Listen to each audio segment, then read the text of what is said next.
can you hear me? Okay, hear you. we Can are you hear me? streaming. Just so you know, we are live, and there was another attack. So we will articulate that in a second. I will bring on Aristides, or we'll see if we can bring on Aristides because of the behavior of Skype. It is raining, of course, as Peter Moon himself mentioned. There are storms that are going on all across the United States that are interfering with everything, presumably. Obviously, in my case, it goes well beyond that. So we are going to, also try and bring on Brendan Zogid if that's possible. Let's see if we can do that. And everybody, let us know if you can hear us. Peter Moon's already spoken, so hopefully you've heard him. And Aristides, do say hello. And let's see. If... hello, everyone. Excellent, excellent. Good night. Yeah, and so I noticed I received a communication from you. I'll take a look at that later. And we will... Oh, there we are, dear Brendan. So, Brendan, how are you? We are streaming, just so you know. Brendan? Okay, so something's going on there. Brendan, we do hear you.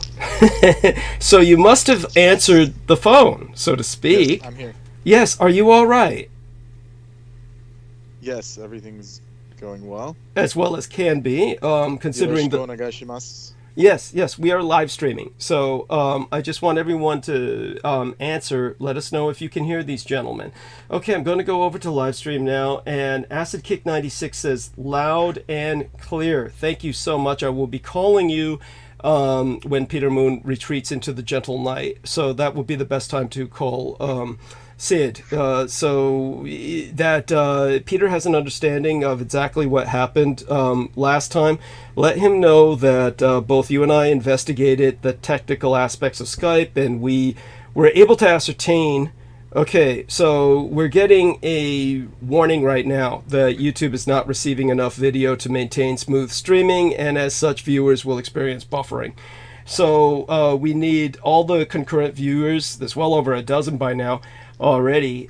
We need you all to ascertain and report as to whether or not you're experiencing buffering, how things are going with the technical aspects of our presentation, so to speak. And that would be deeply appreciated and absolutely necessary.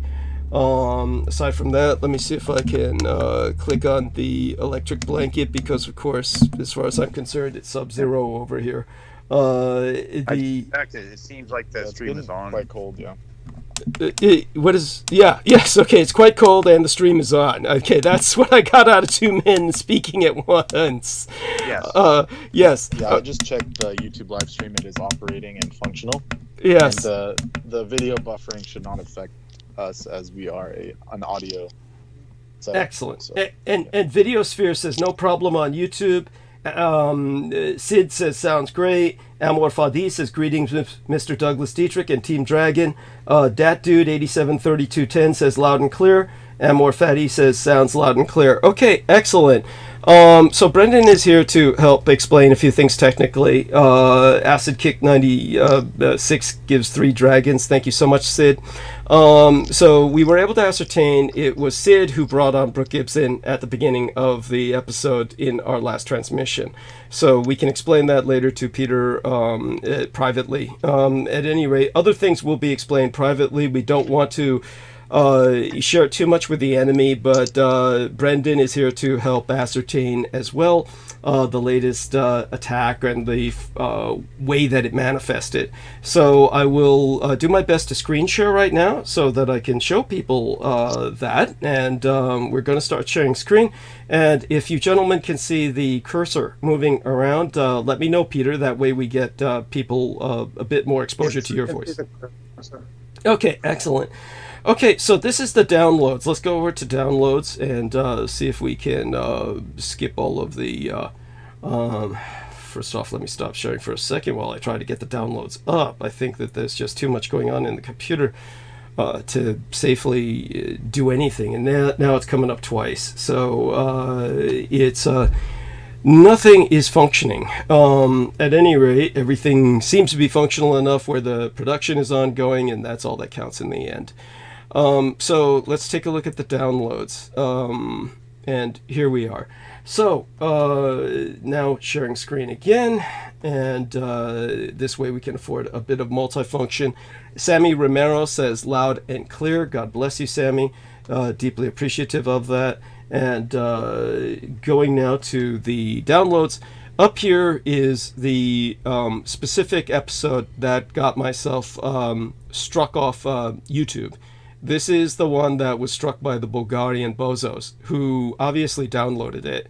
And I downloaded it in turn because someone uploaded it onto my channel in an attempt to get the channel completely struck down. Now, the point is the YouTube took the unprecedented measure of depriving me of several technical capabilities. Most of these are so nuanced, I have never used them. The only one that really counts is the ability to link. And but that has never brought in, to this point in history, a penny. The ability to link in the description. So we don't think it's worth it to pursue relinkage because Brendan will... Hyperlinks in the description are prohibited currently. Yes, and we don't think they're ever coming back. Historically, they've never brought anything. Brendan's going to investigate whether it's worth it or not to even try, but we're not going to count on that. But the Bulgarian bozos followed up with the NSA. I'm sure they're affiliated because there's no one other than the NSA. This is what Brendan is here to explain that could have uploaded this video.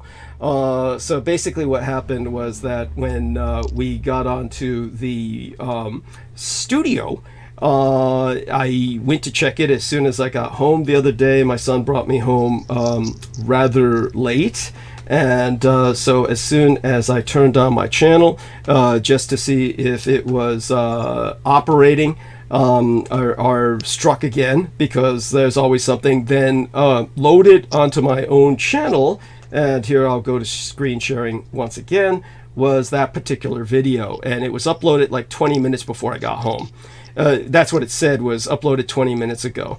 And as soon as I basically checked on it, I made it private and downloaded it and then deleted it forever. But since that was the one the Bulgarian bozos had reported, then I'm sure it's they were somehow involved with it being published again. And at any rate, that's the nature of the beast. And so what they were trying to do was get me struck again, because if I had a second strike, the channel would be shut down this time. With all the measures they've been taking to just take increasingly punitive measures against the past strikes, this would have taken the channel off, period. So the attempt was made. And other than that, any other questions can be asked that we'll provide answers to privately. But we want everyone to know that the siege is just endless and ongoing. But the Code Red emergency continues, and I do want everyone to know we raised half the money that I need in the most immediate sense, which was basically $250, which is half of $1,000. We need to raise $250 more, and I would have been deprived of the ability to ask for that had the NSA and the Bulgarians succeeded. So let's make certain that we raise as much as we can. I want to thank T-Tank Barry. T-Tank Barry, when I came home, there was $100 worth of $20 bills slid through my mail slot, and there's only one person that does that, and that's T-Tank Barry. So God bless T-Tank Barry. He is with us in the chat. And he also says, God bless these transmissions. Vicky Johnson says, hello, Douglas. And hello, Vicky Johnson. God bless you. And with that, we're going to definitely send you a kiss. And with that, we just want to bring on Brendan Zogit to clarify a few other technical aspects that come to mind. And you are also under siege, occult siege. You've dealt with it with supplements that have cost you everything. You basically are scraping by on oxygen at this point. So let people know the general situation going on with you and technically what was going on with us that we were contending with. So Douglas called me the other day in the middle of the night about that uploaded video. of course, the natural question would be, did I upload it? Because there are times when I've uploaded things you've asked me, like at a later date, so it's a reasonable question. But this time I had been out, out of commission, let's say, for a few days, and any ability for me to do that was completely shut off. It was just not able to be done. And on top of that episode I don't even have in the archives. It's like that episode was actually scrubbed from the channel originally when it got struck. So Yes.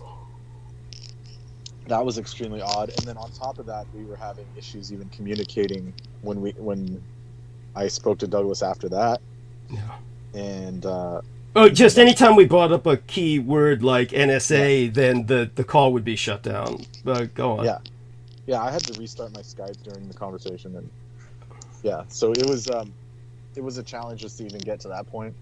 And we also reviewed, some administration things on the channel itself, and no one else had access to the channel in that time, so it had to be done on, a very back end, or almost certainly what would be called like a black hat level of ability. Like they would have had to crack the software in YouTube itself. So it's very it's very technical, or even supernatural. I don't know how else to put it. But what was interesting was it was already getting hits, it was already getting likes, but as well as that, we found that Brendan himself did not see this because it had disappeared by the time that he became involved, because he basically is in a living situation where he has no access to his phone for a good part of the day, unfortunately, and otherwise he would have answered at the time that I called him, presumably. But when it comes to the situation, we found in the message box of the community center for our studio, which we're in the studio now, but I can't show you unless I went to the studio homepage. We basically went into the studio homepage, looked in the community center, and we found that I was listed as a standard moderator, which is technically impossible because I'm the manager. So that was very bizarre, and I was asking him, is it possible that they could have created a false Douglas Dietrich timeline and situated themselves as a standard moderator? But our man Brendan explained that a standard moderator cannot publish videos, so that would not have helped them to do that. So by the time that it disappeared, maybe the reflexive automated sensibilities of the YouTube channel kicked in and had eliminated that redundant standard moderator status for me, and so that was gone, and but that was mysterious because I did not delete it. Aside from that, back to Brendan. Anything else that brings up with you to explain to everybody before we turn over to Peter? No, that basically sums it up, unless you have anything else you want me to say. Yeah, that's kind of the gist. Well, I have something to bring up, Brendan and Douglas, to both of you. What about migrating over to Rumble? That no one wants to leave YouTube. Anybody who's on these other channels is not there because they want to be. These are people who are exiled because they're just simply been struck so many times they have no choice. These are people without a choice. What I'm saying is, it's fine, but Rumble seems like such a better alternative. You don't understand. There's no contributions. There would be no contributions coming in from Rumble or. Well, as of right now, there is a Critical Emissions Rumble page. So if anyone is keen on going there and subscribing, they can. And in the future, That's not we my could. point, Brendan. Live stream on Rumble. No. Yeah. In the future, we could live stream anytime on there. So that's that's a valid alternative that's already set up. I don't think Douglas knows how to do it, though, technically. Well, we could simulcast, but someone would have to pay $15 a month, which I cannot even afford. So it's possible to simulcast on all the platforms, but it's a service that is at a monthly cost. And then also, what is the reason we have to stay on YouTube, though, Douglas? Because it's the only place where I will get contributions more Well, statistically. I don't agree with that. I think everybody would migrate to YouTube. No, they don't. They don't.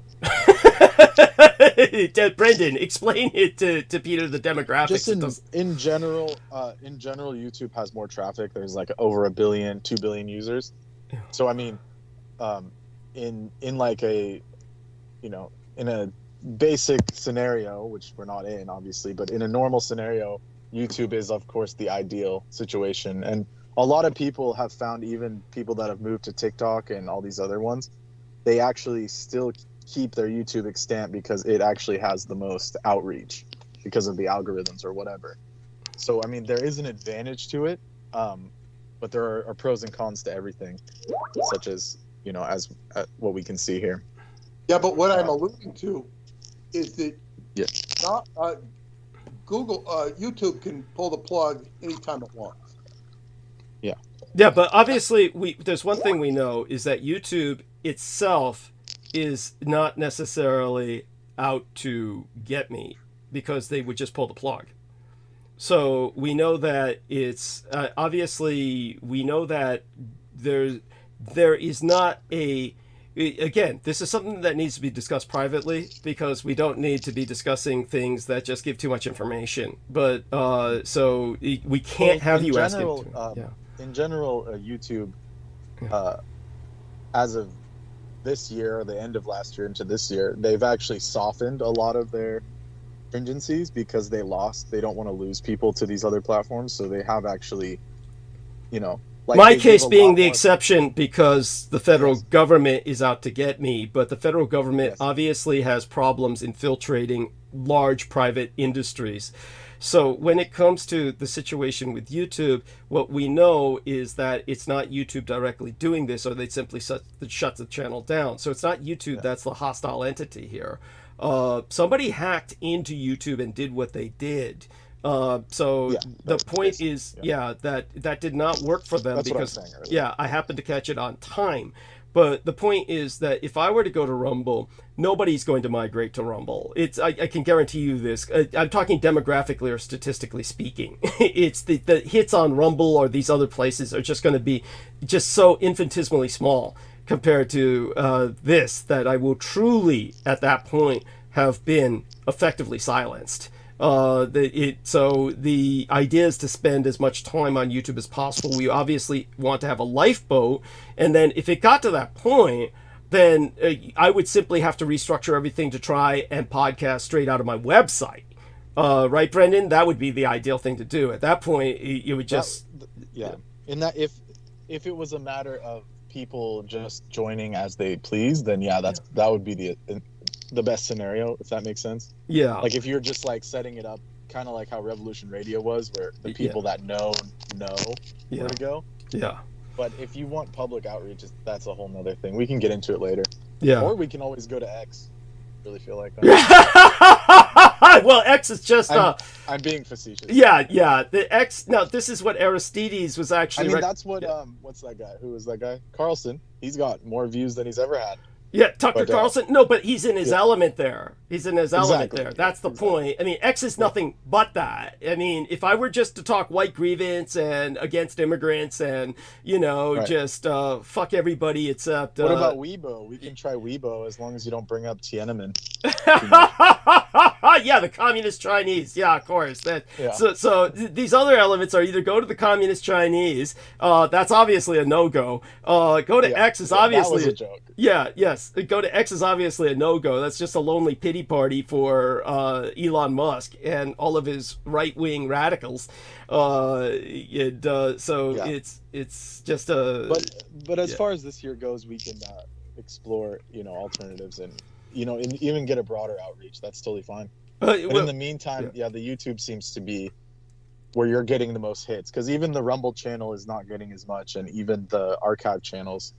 And then there was something I brought up to you privately about we will be potentially making the Dietrich uncensored archive, where people could join for uncensored episodes. So yes, but that just depends on the situation. Yes. Yes, and but the important thing for everyone to remember most immediately is And that wasn't in OnlyFans. I'm saying like censored episodes, not.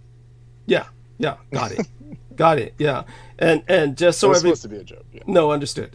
Yeah, and but just so everybody understands, and Kind of like a Patreon kind of situation, or Yeah. like if someone wants to see past episodes that were censored or something. right. And could you do me a favor, Brendan, with this, or Aristides? Please, somebody give Sid my PayPal link. He's distracting me terribly. Sid, I don't need this distraction right now. Okay, you did, because he's just asking me for the correct PayPal link, and I don't.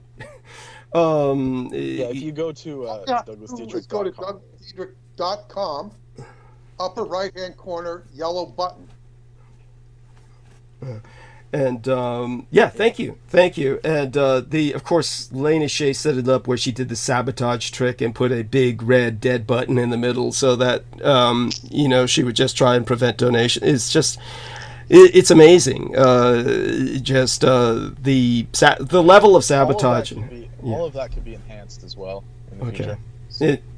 I mean, so we have, the good news is this whole year we have a year ahead of us to do enhancements. Okay, well, definitely, I don't know how much access you have to the website, but we'll have to make certain you have it, and we'll take it from there.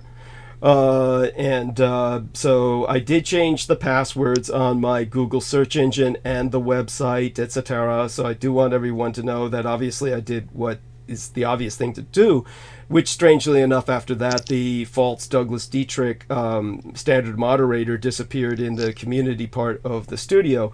But these are extraordinarily technical attacks, but they're enough to take me down. But I just want to explain this much to Peter and to other people who are thinking in those terms.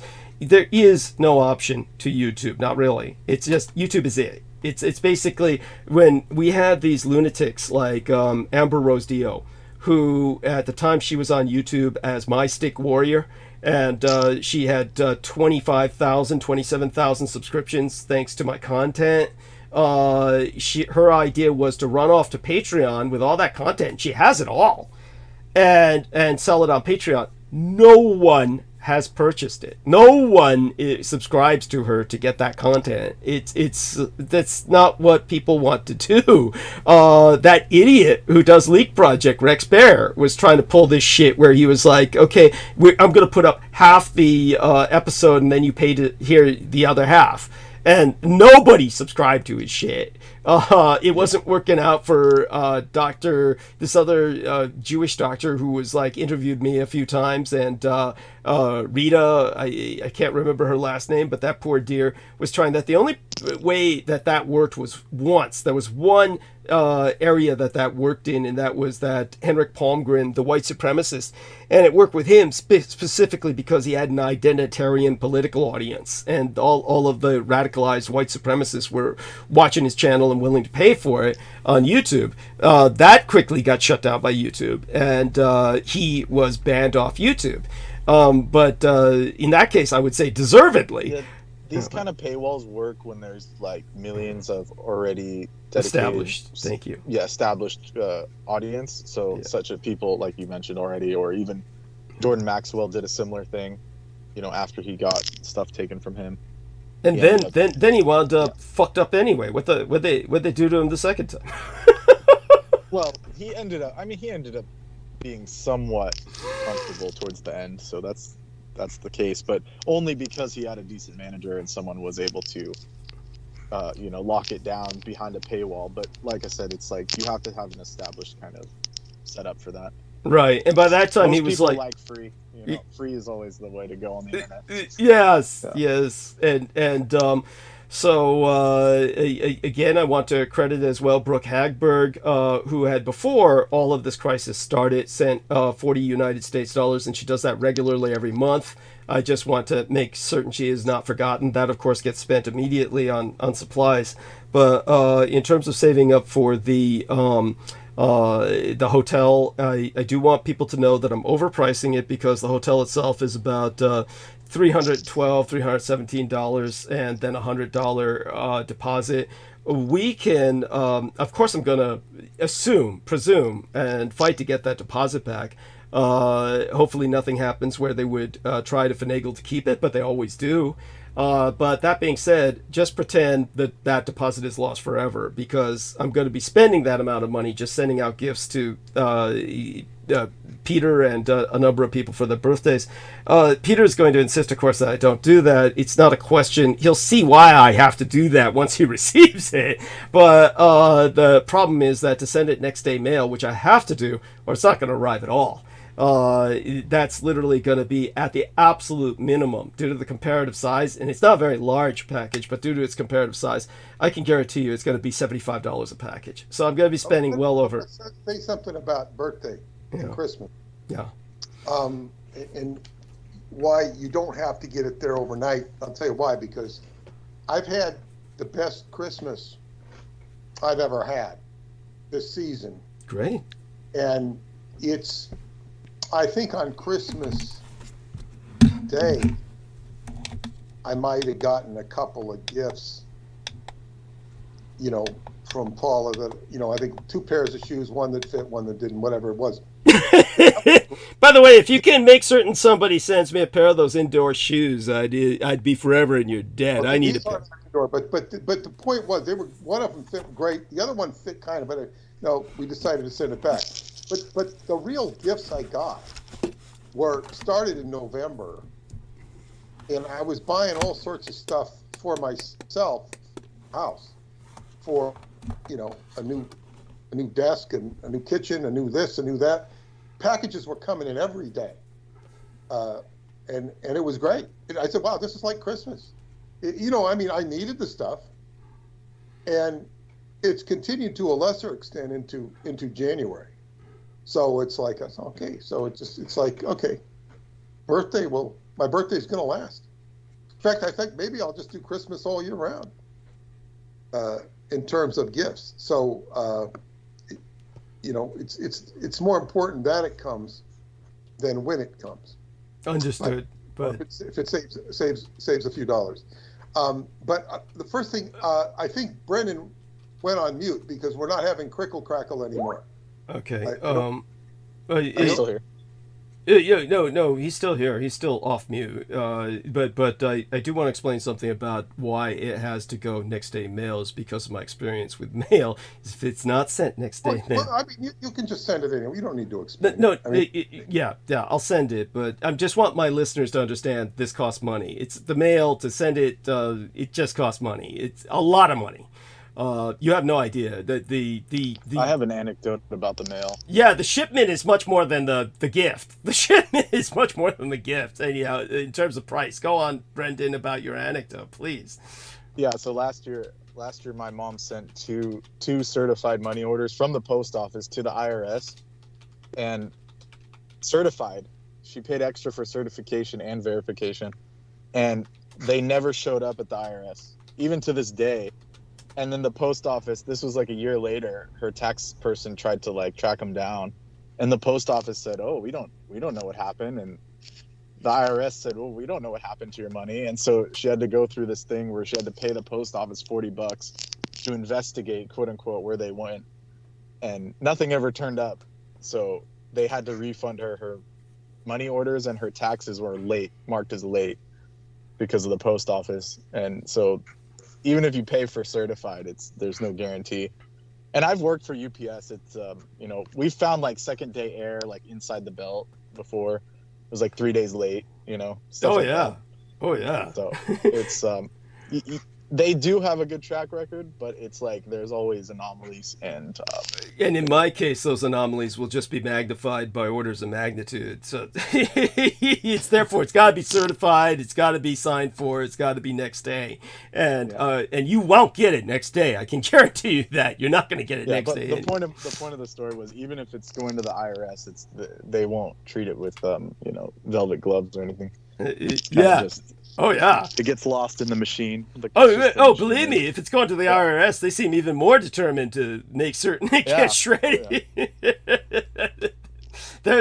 You'd think they're conspiring to get you to jail. Pretty much, that's what it was like. Just about. And but at any rate, the in terms of the yeah, so hopefully that is explained to everyone and everyone understands it. The situation, of course, is always under siege. We are doing our best to cope with it, but we only do so through the help of our listeners.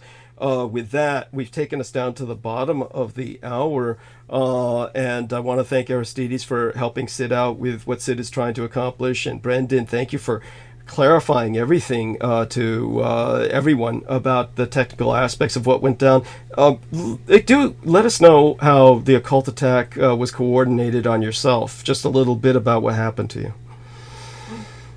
Simultaneous to everything that happened. Well, yeah, it was like a simultaneous situation. Basically, I was, you know, my health was compromised, and I had to spend the rest of my available money, you know, purchasing power on supplements or like, you know, quote unquote medication to assist. And it basically depleted my funds for the rest of the month. So that was, you know, really unfortunate timing because it all happened during about the same time.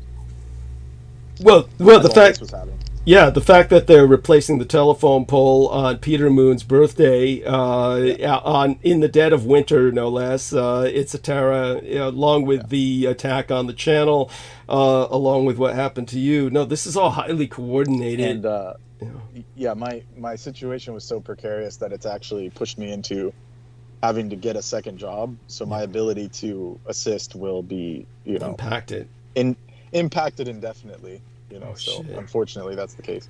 I'm so sorry to hear that, and of course we're all sorry to hear that. We're glad you were able to come on just now, and I'll certainly call you again later tonight. But feel free to go mute, hang out, you know, as long as you want, and then yeah, I'm gonna finish this. I have some pu'er cha from what's called the Iceland Mountain, Yunnan. Yes. So I'm gonna retire and do that. I have some other work to do. So yes. Okay. Well, we love you dearly.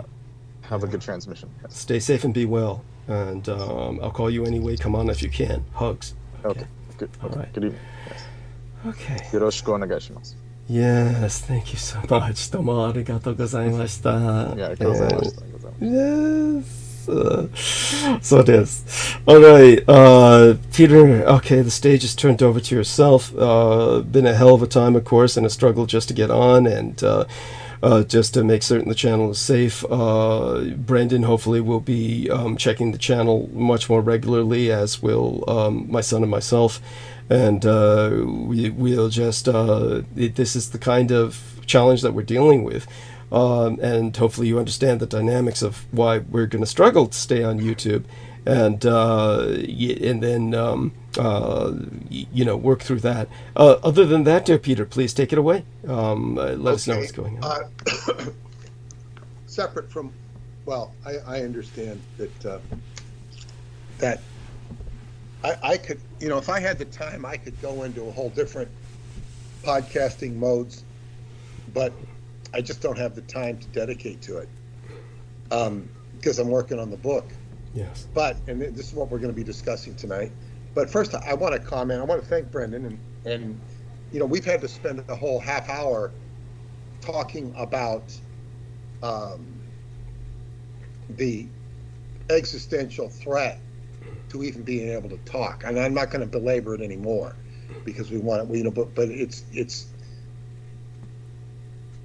you know, we just need to have a platform to talk. So we end up talking about the platform, which is important. It's vital, and it's vital that everybody understands. I'm not going to belabor it anymore, but I'm just pointing it out. We're talking about it for a half an hour, just so that we'll have this platform with Douglas. So thank you to those who've been contributing. Thank you very much. If you want to contribute to Douglas and help him, DouglasDietrich.com, upper right-hand corner, yellow button. People have heard me say that so many times. I hope you can repeat it yourself, that it will be imprinted on your gray matter. Now, delightful. The book. Mm. I was on the phone for hours today, not really talking, trying to get through to the IRS for getting into their portal to be able to do my own W-2 and 1099. It was brutal. Wow. I think I got it handled, but you know, it doesn't make you feel like you did a lot. No sense of fulfillment or accomplishment? Even if you're trying to work, it's like, why is it so difficult to pay your taxes? Why is it so effing difficult? Yeah, you'd think they'd make it easy. It's like they're trying to discourage the act. But I'm not going to belabor that either. It's just that, you know, some things take a lot of time. But tonight, there was a big news item, and I first heard of it when, I don't remember if it was Nemo or who posted it. Acid, what's the Acid's name? Sid. What? Sid is the name he goes by. It's not his real name, but we'll call him Sid. The Acid Head. What's the Acid name he goes by? The Acid Kick 96. Acid, yeah. Or somebody posted this tunnel that was discovered in a Jewish synagogue in Brooklyn. They discovered that there was an illegal tunnel under the synagogue, and it was threatening the structure, potentially threatening. I don't think there was any imminent threat, but it was a potential threat if you have a tunnel. But in actual fact, tunnels can be pretty, they generally don't collapse if they're built with any. Well, but this was probably dug after the fact. I really don't know. But they discovered a tunnel underneath this synagogue, and they went to fill it up. The police went in there, and the Hasidic Hasidic Jewish people, began a riot inside the synagogue. And there was fighting going on, and they arrested, I think, 9 people. And it really made the news, made everything. Now, there's speculation as to why that tunnel is there and what they're doing. But this isn't an area of Brooklyn called Crown Heights. I'm somewhat familiar with the area because I used to, one of my Qigong friends has a shop. I don't know if he still has it down there. I used to spend time, and there's a synagogue down there. And this is a very special synagogue in terms of the history of what we've been talking about on this show for months on end. This is the Techelet Blue. And in the email I sent out, I provided a link. It shows a picture of the Techelet Blue cord. And I'm going to read the article because it relates directly to this particular synagogue, which was essentially raided by the police ostensibly for the protection of the neighborhood, because there is this tunnel underneath that shouldn't be there per the building code. I would also tell you that I've seen many Jewish people, or heard of many Jewish people, I've actually seen it, that will just build. They don't care about the laws. I'm not saying all of them. Enough of them, yes. I have a friend who is a contractor who lives in his neighborhood, who this guy just builds. He's a contractor. He makes a lot of money, and he just started kind of encroaching on his neighbor's property. It's a legal case, and he just fights it as if he were Donald Trump or Joe Biden or whoever. That just gets his teeth in, and he doesn't have a legal case, but he's just harassing the property owner. And anyway, it's the word is chutzpah, the Yiddish word chutzpah. Yes. So now this article says, what is techelet? Tekhelet. In ancient times, the talit, what's the talit? Would have two kinds of threads attached to the corners. The talit is like a tassel, and it's weaved together ornately. Anyway, the talit would have two kinds of threads attached to the corners. Where the talit is like the tablecloth that you put over the table, altar. The talit would have two kinds of threads attached to the corners: white wool and blue wool. The blue wool, known as techelet, was the hallmark of nobility, and in line with the talit's purpose of reminding the Jew that he is a member of God's kingdom of priests. We read in the Torah, quote, "Speak to the children of Israel, and you shall say to them that they shall make for themselves fringes, zitzit, on the corners of their garments through their generations, and that they shall fix a thread of techelet on the fringe of each corner." The verse contains two requirements. One is to affix white fringes on the corners of a four-cornered garment, and the other is to add a thread of techelet to each corner. These two requirements are independent of each other. When techelet is available, we are enjoined to add a techelet fringe to the zitzit. When unavailable, we fulfill the mitzvah with plain white fringes. The unique blue dye was made from a byproduct of a sea creature known as the helizon, which lives in the Mediterranean Sea. So why is it not common today to have a techelet fringe on the talit or tzitzit?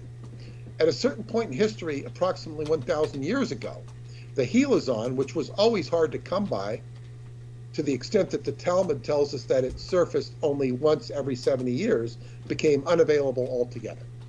After a while, its exact identity became unknown. Now, this is saying 1,000 years ago. It may have totally disappeared 1,000 years ago, but it became very scarce more closer to 2,000 years ago. There have been many who have tried to rediscover the identity of the helizon. Most notable among them were the Radziner Rebbe, Rabbi Gershon Henoch Leiner, 1839 to 1891, and Israeli Chief Rabbi Y.I. Herzog, 1888 to 1959. Rabbi Leiner maintained that the cuttlefish was the lost helizon and proceeded to produce and distribute dye produced from this fish. This dye that he produced was used in the gas chambers by this rabbi.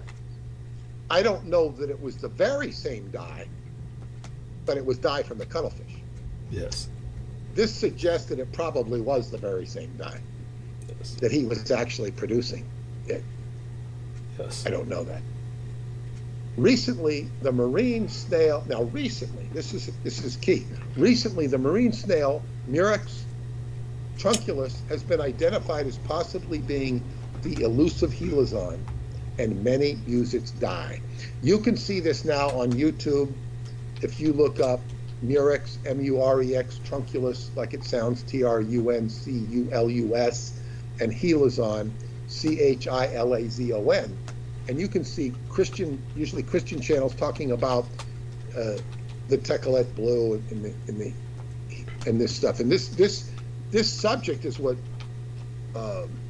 H.P. Lovecraft and Houdini were killed over. Yes. Because they revealed this back in the 1920s, 100 years ago. Now, they've got a picture of the Murex snail. They have a picture of Rabbi Herzog, was his grandson. Mm-hmm. Yeah, I think so. who is the president of Israel to this day. That's right. That's right. Yeah. Many, however, view the findings of these groups as uncertain. In addition, the Kabbalists write that our current lack of techelet is consistent with our diminished spiritual state.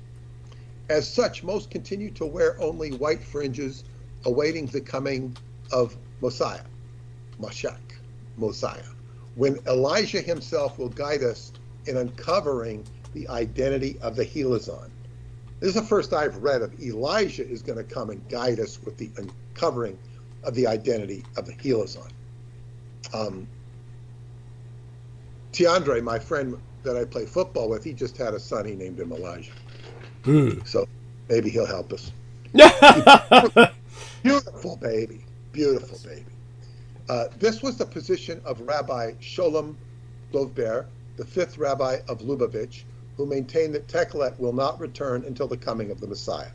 So this is a very strong, ingrained Jewish thing, especially with this sect, that when the techelet blue is discovered, the Messiah is here.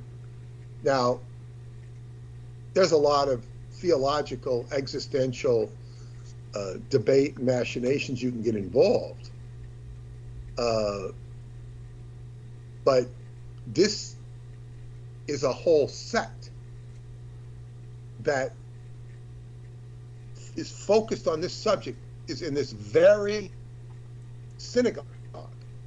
It's called what is the name of this sect? I don't remember it offhand, but it's recently hit the. Right. I'll have it in a second. Right. It was Nemo Albano who sent the link, by the way, about the tunnel. Who? Nemo Albano in Australia. Nemo. Yeah. Thank you, Nino. Now, secret tunnel in New York synagogue leads to brawl between police and worshipers. It's the Chabad, Brooklyn Chabad synagogue tunnel. It's the Chabad sect. And there's a whole history here. It is unclear exactly who built the tunnel, how, or why. New York police officers arrest a Hasidic Jewish student after he was removed from a breach in the wall of the synagogue that led to a tunnel dug by students, Monday, January 8th. Now, he's removed from a breach in the wall of the synagogue that led to a tunnel. A group of Hasidic Jewish worshippers were arrested amid a dispute over a secret tunnel built beneath a historic Brooklyn synagogue, setting off a brawl between police and those who tried to defend the makeshift passageway. The brawl was between the worshippers and the NYPD. Police say 9 were arrested amid a dispute over the tunnel. It was about to be sealed off. The conflict erupted in the global headquarters of the Chabad Lubavitch movement in Crown Heights, a deeply revered Jewish site that each year receives thousands of visitors, including international students and religious leaders. This synagogue serves as the center of an influential Hasidic Jewish movement. Questions are rising about who created the tunnel. Here is what we know right now. Madi Seligson, a spokesperson for the Chabad, says the tunnel was constructed as a rouge act of vandalism committed by a group of misguided young men, according to the Associated Press. Now, this is somebody from the synagogue disowning the tunnel, which is, to me, my first impression, and it's just an impression, is that this is a PR maneuver to distance the synagogue from illegal activity. He condemned them, saying the extremists who broke through the wall to the synagogue, vandalizing the sanctuary in an effort to preserve their unauthorized access. Those who supported the tunnel said they were carrying out an expansion project envisioned by the former head of the Chabad movement, Rebbe Menachem Mendel Schneerson. They say the basement synagogue has been overcrowded for too long, prompting a push to annex additional space that some said was taking too long. It is not yet known exactly who built the tunnel, how they did it, or why. The passageway is believed to have started in the basement of an empty apartment building behind the headquarters, snaking under a series of offices and lecture halls before eventually connecting to the synagogue, according to Seligson. The passageway was discovered late last year after a nearby homeowner reported hearing suspicious noises in his residence over some time. Growing increasingly concerned, the homeowner eventually shared his suspicions. Chabad leaders declined to say when exactly they came to know about the underground connection, but several worshippers said word of the tunnel's existence had spread through the community in recent weeks. The situation came to a head Monday when a cement truck arrived to seal the opening at the synagogue. Proponents of the tunnel then staged a protest and ripped off the wooden siding of the synagogue. Officers were called to the building in the afternoon to respond to a disorderly group that was trespassing and damaging a wall. Police pleaded with the group to leave the tunnel entrance, according to witnesses. After they refused, the officers covered the area with a white curtain and entered with zip ties to detain the protesters. The zip ties are to tie them up. Yes. Detain them. Yes. Yeah. When they took the first person out with zip ties, that's when the outburst happened, said Baruch Dahan, a 21-year-old student, 21-year-old studying at the synagogue who videotaped the congregants fighting. Almost everyone was against what they did, but as soon as people saw the handcuffs, there was confusion and pushing. So here we have this, okay, we're against what they did, but when you start arresting our brethren, we're going to fight you. It smacks to me of a cover story. Mm-hmm. I don't believe for a minute that people were in the dark about this. And I'll tell you why. I had a friend in East Hampton. He had the premier bed and breakfast out there. It's called the Pink House. It was so classy that Martha Stewart used to go there and have tea with him. He had a basement that was about the size of maybe a kitchen. It wasn't huge, and it was kind of ugly, you know, like an old workshop. You wouldn't want to be down there, dusty. And he showed me where the building was falling down, it was caving in. Now, he was a contractor, and he got some steel stanchions, and he put them on there, and he boarded it up, and it maintained the integrity of the bottom floor with just putting girders in there and fortifying it. He said it cost him about $20,000 in terms of, you know, doing it, whatever equipment, whatever, and these were big girders. He said if it was a contract job, it would have cost him $100,000 if he was charging somebody. And of course, he fortified his building. Then he got inventive. He started excavating the area. He started hiring Mexicans, immigrants, to dig out, and he created a whole bottom floor that he eventually moved into and renovated. It was beautiful. Of course, the town didn't know about it. The town knows about it now. And I said, what are you going to do? He says, well, I'll just say it was always here. And that would have been fine, except that one of his employees, you know, tattletaled on him. But after he was dead, you know, because it got into a legal battle over the estate. But he was a big supporter of the Montauk Project book and that. But he basically, you know, was hiring these Mexicans. I even saw them, and they would like dig a bunch of dirt, put it in a gunny sack, and come out and take it out, and I guess it would be trucked out of there. My point is that if they're digging a tunnel, what do they do with the dirt? There's no way in New York City, and this is a very city area, you can't just come up and throw the dirt on the sidewalk. There's no way if this was recently dug, and I'm not sure it was recently dug, to tell you the truth. The pictures I've seen of it, the one picture or two of pictures I've seen look like it's been there a long time. But obviously, if the neighbors are complaining about noise, they probably are excavating. Maybe they're going to build an extension of the synagogue so they can have more workers. So we really don't know what's going on there.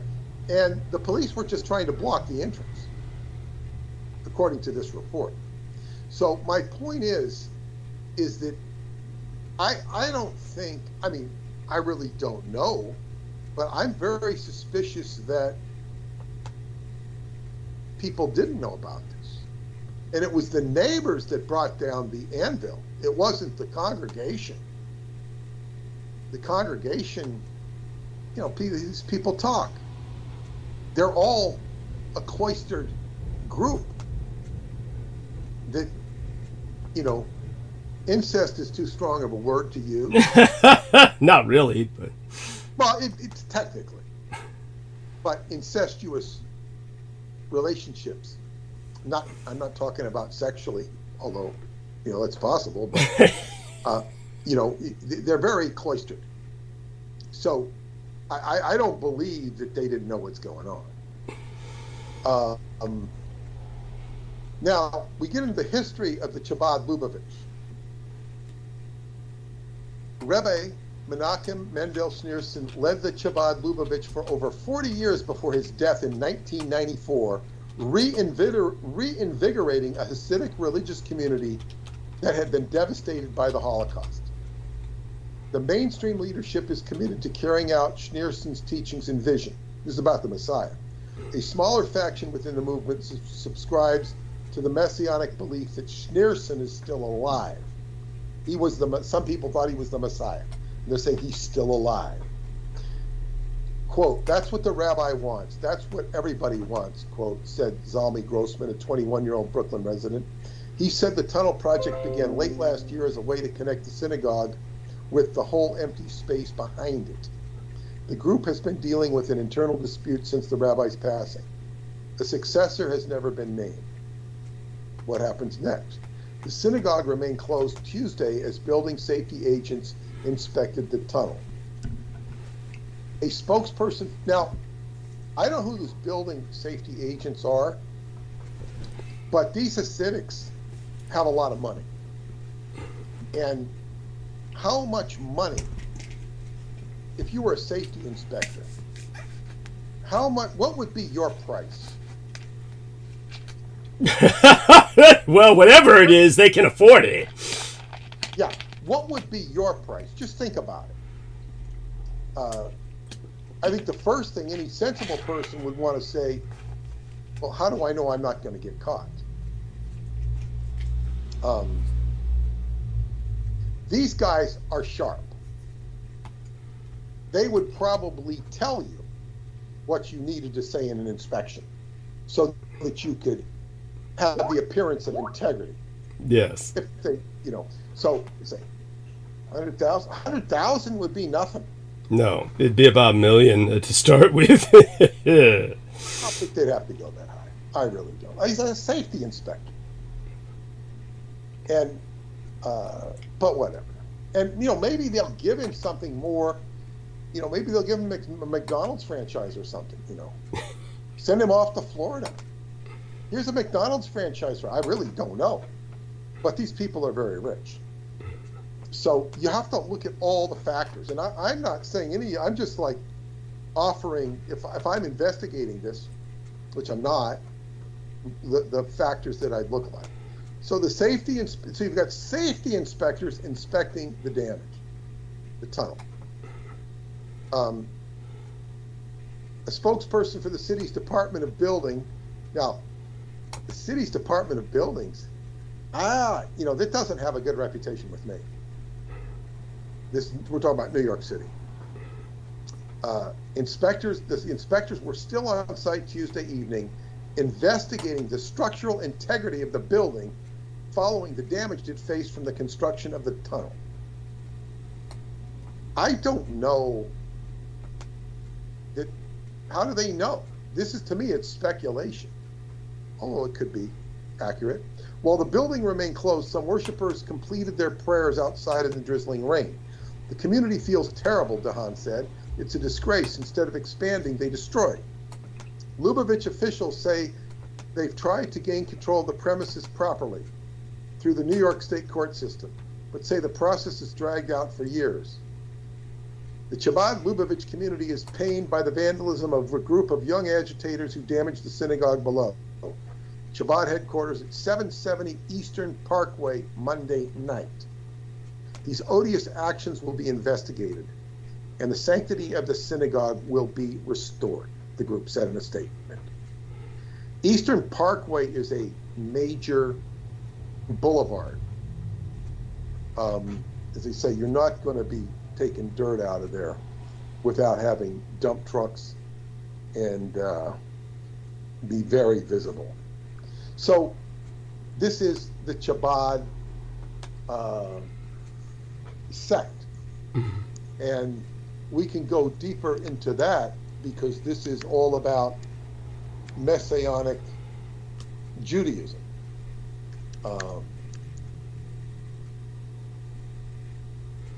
It's a major movement with mainstream Jewish tradition with its roots in the Hasidic movement of the 18th century. In Tsarist and communist Russia, the leaders of Chabad led the struggle for the survival of Torah Judaism, often facing imprisonment and relentless persecution of their activities.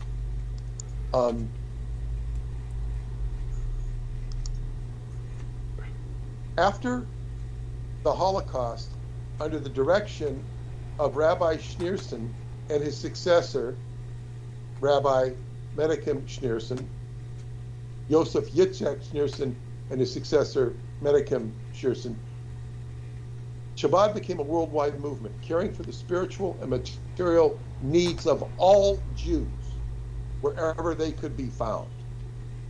This is a movement that's willing to embrace Jews of all kinds and unite Jews. Over 3,500 Chabad institutions are located in more than 85 countries, with a new center opening on the average every 10 days. And Scientology like to say it was the fastest growing religion. This is a fast growing religion. A new center opening every 10 days. That's unbelievable. It's South Africa, South America, Russia, Australia, Asia, the UK, and many parts of the USA. Chabad has become the most dynamic and dominant force within the Jewish community. But see, many Jews, most of them I know, they're, you call an inactive Mormon a Jack Mormon. Right.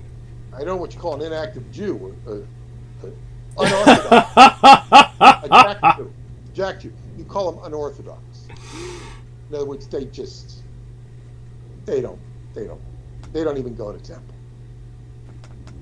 But they do identify with being Jewish. Yeah, that's the majority of Jews. The majority of Jews are agnostics. Go on. So, what is a Chabad house? Chabad is influenced by the teachings of the Baal Shem Tov, a great Jew of 18th century Eastern Europe who loved his people with immeasurable passion. The calamities of his time had created a situation in which there were many simple Jews who had no learning and little knowledge, alongside great scholars who looked askance at the ignorance of these commoners. So here you had a tier in Judaism,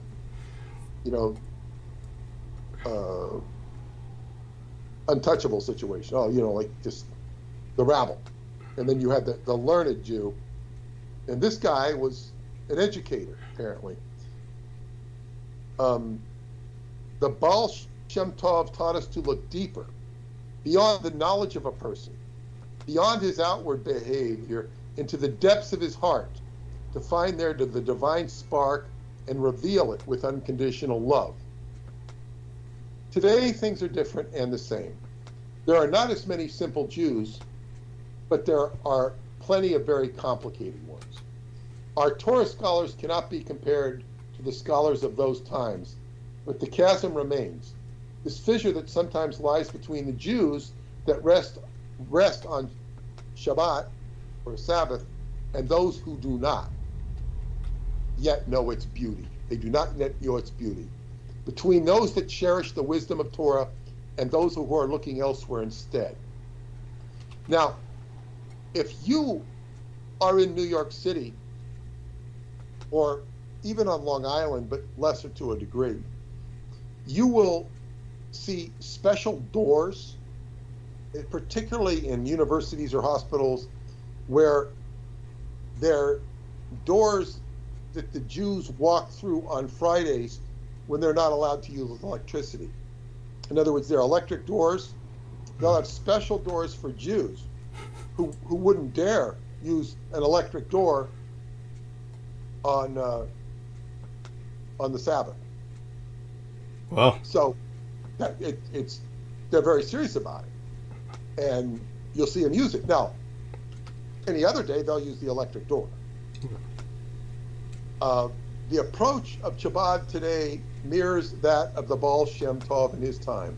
Look past the outward person and trust in the soul deep inside. You may disapprove of everything he does, and his outlook on life may be the opposite of everything you believe. Don't argue with him. Instead, be one with him, unconditionally. You enjoy Shabbat. Enjoy it with him. You find solace and counsel in the wisdom of Torah. Talk to your holy brothers and sisters about that wisdom in their own language, on their own terms. And if he or she does not change one iota, that is irrelevant. You have done your job of love. Two Jews become one, and that is all that matters. So he's teaching his Jews to, his fellow Jews to just, he's giving him what wisdom he can and loving him in hopes that he'll, become one. A Shabbat house then is a center established to facilitate all of the above.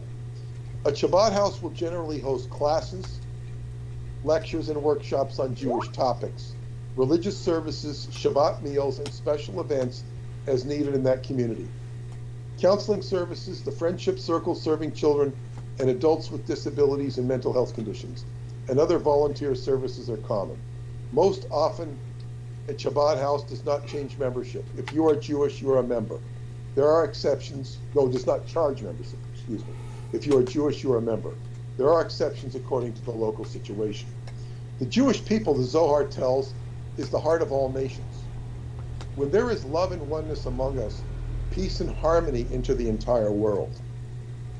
When our light is pure and focused, the darkness in their hearts is pushed away as well. And so this is the mandate of Chabad, to create light for the sake of light, just by doing good for the sake of doing good, until all the world is filled with serene light of godly wisdom as the waters cover the ocean floor. Now, the next part I'm going to read is what is Hasidism. But before I do that, I might be going, I'm seriously considering it, because Paula has invited me to go with her to Barcelona.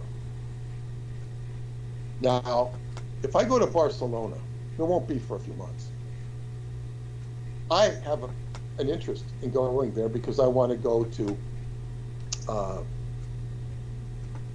Girona, or Girona, however they say it, which is just a 40-minute drive. And this was the center of Judaism where the Zohar was written. And as I said in an earlier transmission, there is a cult there that poses as a Christian cult to some degree, which is tied to the Holy Blood, Holy Grail book. That chapel, it's a big vortex there. And Salvador Dali was a part of this cult. It was a very negative cult, in my opinion. Yes. But it was the center of Judaism, and they believe that Judaism originated in Girona, Spain, migrated to the Mideast, and then came back. So everything you see in this Tales of Abraham and all that stuff is all kind of like later down after the fact, if you accept this idea. I could go deeper into it, but I'm not. But so I might be drawn, and Paula didn't want to go to Barcelona because of what I'm saying. But, you know, I would hope not. she speaks Spanish. She's always trying to learn her Spanish. She speaks fluent Spanish. And she's, you know, she also wants to go to Madrid. There's like a fast train that goes to Madrid. So, you know, if I go, maybe we'll get to see Marina too. Yes, that would be ideal. Yes. Yeah. But the thing is, because I was talking about this when we did the interview with Marina recently, but this is all it just kind of came up in the last few days, and it's funny that it's all clicking, and I've got deeper reasons about Girona, which is, as they say, it's part of Catalonia, which is, according to my Spanish translator, who's Romanian. She said that language is much closer to Romanian than it is to Spanish. Yes. And it's pretty close to Spanish. And that what I have been led to believe that Judaism all derived from the religion of Zalmoxis in Romania. But that's a lost heritage. And that's why the language would follow it. The Romanian language, or the Latin Romance language, we come from, and we come down into the Iberian Peninsula. So, and as Paula she always understood Spanish because she watched it on TV. They're very similar.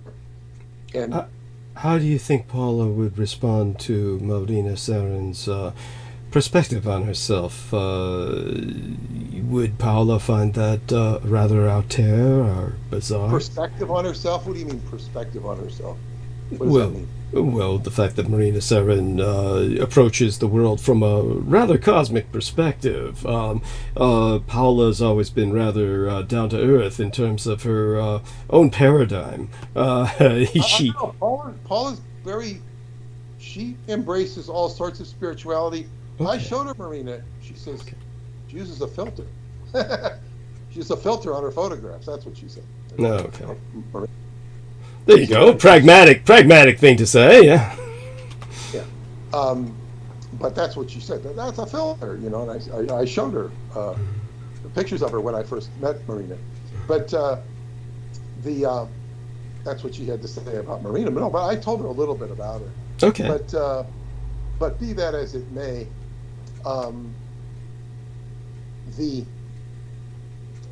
so I've had a lot of, I guess, synchronicity with this area of, and it was a place I wanted to go to for a long time. This is the closest I've been drawn to it because, and it seems timely. So I don't know. I haven't quite made my decision. I'm about halfway there. I myself would encourage it. I myself would be in support of it. I'm mentioning it because, see, it all kind of synchronizes together with this situation in Brooklyn. Again, it's a neighborhood I'm not unfamiliar with. And so anyway, what I do remember is, and I've also took the subway there. I think I would take the subway from that area because when I was getting my car fixed. So, you know, Eastern Parkway, there's a subway going there. I go into Manhattan and meet Marianne or whatever I was doing, and then come back to pick up my car. I remember some Hasidic guy, he's sitting in the subway, he says, "Can I have a swipe? Can I have a swipe?" What he means by a swipe is your Metro card. He wants you to give him a free subway card. See, delightful. Give me a free swipe. He's the only person who's ever asked me for a free swipe. Yeah. Thank God. I mean, that's the kind. I should have had a tissue for him. I should have had a roll of toilet paper. Indeed. Yeah. Go on. Okay. So anyway, what is Hasidism?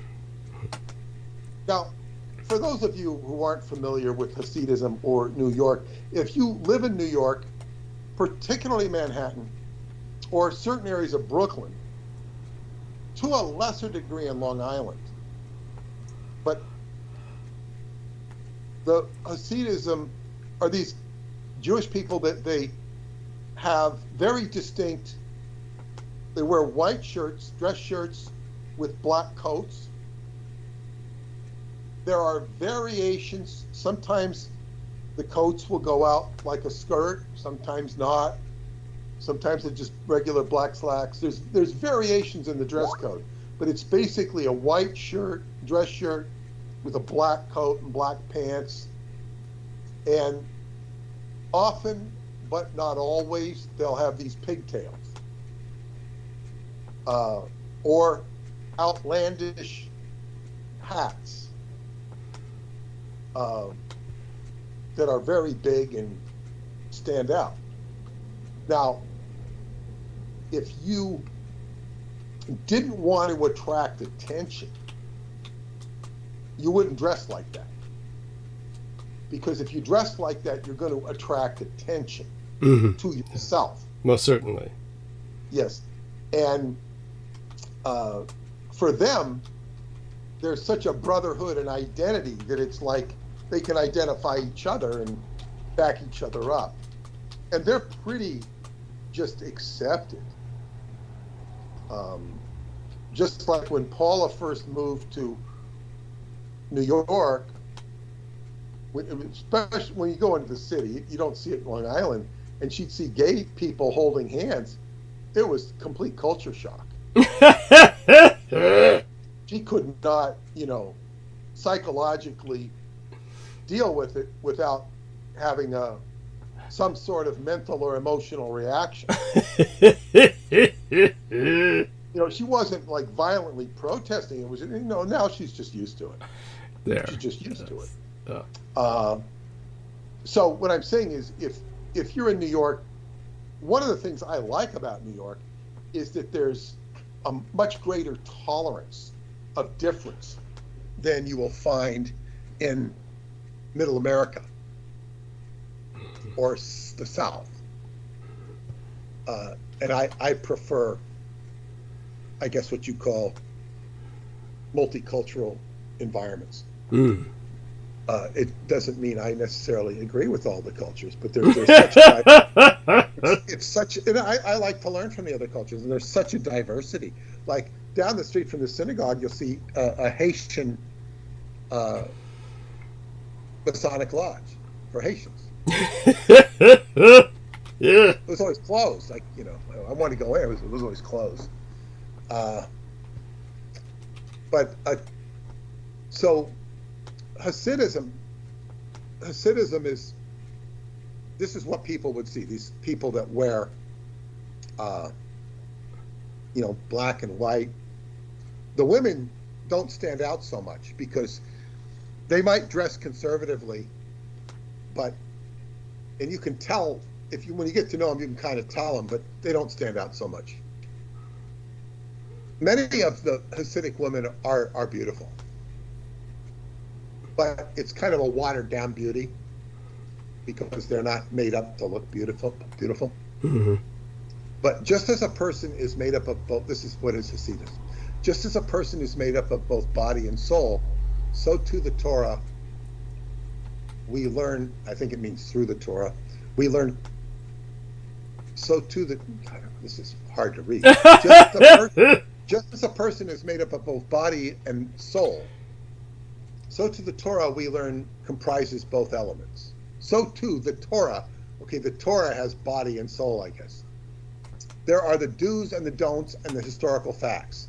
And then there's the inner Torah, a system of teachings passed down through the generation that penetrates to the core of reality, discussing the act of creation, the soul, and how the soul can reconnect itself and its world back to its source. What I would tell you is that there are 3 levels to any religion. And in Judaism, you have the Torah, which is the holy book that is meant for the common folk. But as this article quite accurately is described, many of their brethren are just completely ignorant. So they're not even worthy of being considered educated on the Torah. Like, the Torah is for the common Jewish person, but they don't read it, many of them don't. But it's for the common person. The Talmud, which represents the learned commentary on the Torah, which you're going to get more intellectual gyrations of and meaning. That's your inner circle of your rabbis. And then above that, you would have the mystical teachings, which are not written down, would be your Kabbalistic mystical teachings. And you would have this, you have this in Islam, and you have it in Christianity, and you have it in Buddhism, you have it in pretty much anything, where the teachings kind of come on the sly, so to speak, or through direct transmission. People today are not satisfied with the do's and don'ts and historical facts. We need a deeper, often mystical understanding. Chabad is unique in that its teachers are trained from youth in the authentic texts of the inner Torah, also known as the Kabbalah and the Hasidut. Now, here, this is basically iterating what I just said. You know, this is the inner Torah. They're calling the inner Torah the mystical teaching. Chabad thought builds on the wisdom of the great Jewish thinkers and is very much a part of classic Jewish thought. Rabbi Shneur Zalman of Liadi, founder of Chabad, was a deep thinker and intellectual, fascinated with all aspects of knowledge. He was a prime student and disciple of Rabbi Dov Ber of Metrich, known as the Majid of Metrich, heir to the Baal Shem Tov. He created a synthesis of Jewish rationalism and esoteric thought using the rich metaphor of the human psyche. His successors and their students continued in the same path, expanding Chabad to a broad and lively school of thought and debate. Chabad philosophy has influenced the thought of many great leaders and movements outside of Chabad as well. What you see in here, you have a very rich body of information that is based upon ancient archetypal iterations, Kabbalah. When you leave a typical Chabad class, you don't go away with just knowledge. You go away with a whole new way of knowing, a new pair of eyes. That's one of the main reasons for Chabad's popularity. Chabad teachers are able to provide meaningful answers to critical questions because Chabad is all about how you use your mind. The Baal Shem Tov taught God wants the heart. Chabad teaches that you can reach the heart through the mind, through questioning, through meditation and deep contemplation, and through reframing your concept of the world. This might sound appealing to you. It might not. But the biggest challenge is this social stigma that these people embrace in wearing clothes and being so different. Now, I'm not saying it's wrong, but as they say, when the Jehovah's Witnesses in junior high school would not stand to pledge the allegiance, they would, be resented. Of course. And jeered at. And I didn't jeer at them. I didn't really care. Mm-hmm. I just, the way I reacted, I said, they're inviting themselves to be persecuted. Yes, definitely. I just didn't have an issue with it. But I did have, I said, man, these people should, if they want to get teased or, and I don't think it was because the kids that would jeer at him, and it wasn't severe. There was nothing severe that happened. I don't think they did it because they were patriotic. I think they just did it because they were different. They weren't going along with the crowd. Maybe. Could be an element of that. Certainly when it gets to the point where they're in an adult situation and they refuse to stand for the national anthem in places like Mexico, they get stabbed. This was just junior high school. Yeah. And we didn't even have politics, really. Not really. Chabad is referred to as an Orthodox Jewish movement because it adheres to Jewish practice and observance within the guidelines of Talmudic law and its codifiers. The prefix ultra is commonly used by media broadcasters, but it has no practical meaning. It is used to marginalize a group or to portray them as extremists battling with extremists of other religions. So the Hasidics are not necessarily grouped with Orthodox Jews. Orthodox Jews will routinely have a yarmulke on the back of their head. You'll see this common throughout Long Island. You don't see it every day, but you know, you can see people in the grocery store, whatever. But that's an Orthodox Jew. That's not a Hasidic. And they could be wearing a business suit, any kind of clothes. So that's different. And they, you know, would go to the synagogue and follow, you know, the practices. The Hasidic Jew is going to dress with this white and black, and sometimes they're referred to as ultra-Orthodox, but I think they would consider that an insult. It says Mother Teresa was never called ultra-Catholic. Albert Schweitzer was never called ultra-Calvinist. I didn't know he was a Calvinist. I never knew what he was. I knew he was Christian. I knew he was hardcore. He was humanitarian. That's all I knew. Oh, okay. I knew he was a big-time Christian. Okay. Doctors Without Borders are not ultra-militant New Agers. When a Chabad couple travel to a community, they're not interested in converts, in battles, or in brainwashing youth. They're only interested in sharing their Shabbat tables and the heritage that belongs to every Jew.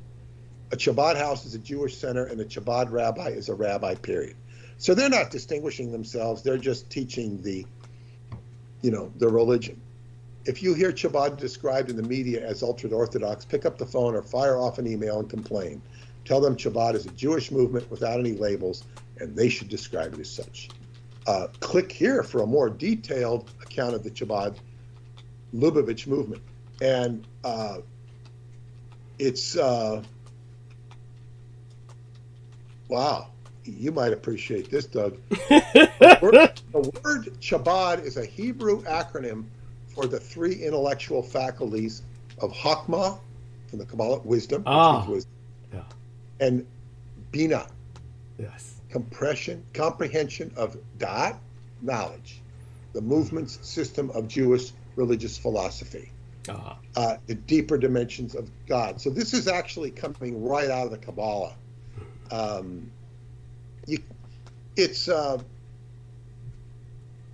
they say, what I find, and this is my own personal reaction, they've got some old rabbi in a beard handing out, looks like M&Ms to kids with yarmulkes on, and it gives me the creeps. Not the religion which I just described, that does not give me the creeps, but this kind of like this old Jewish patriarch in this suit,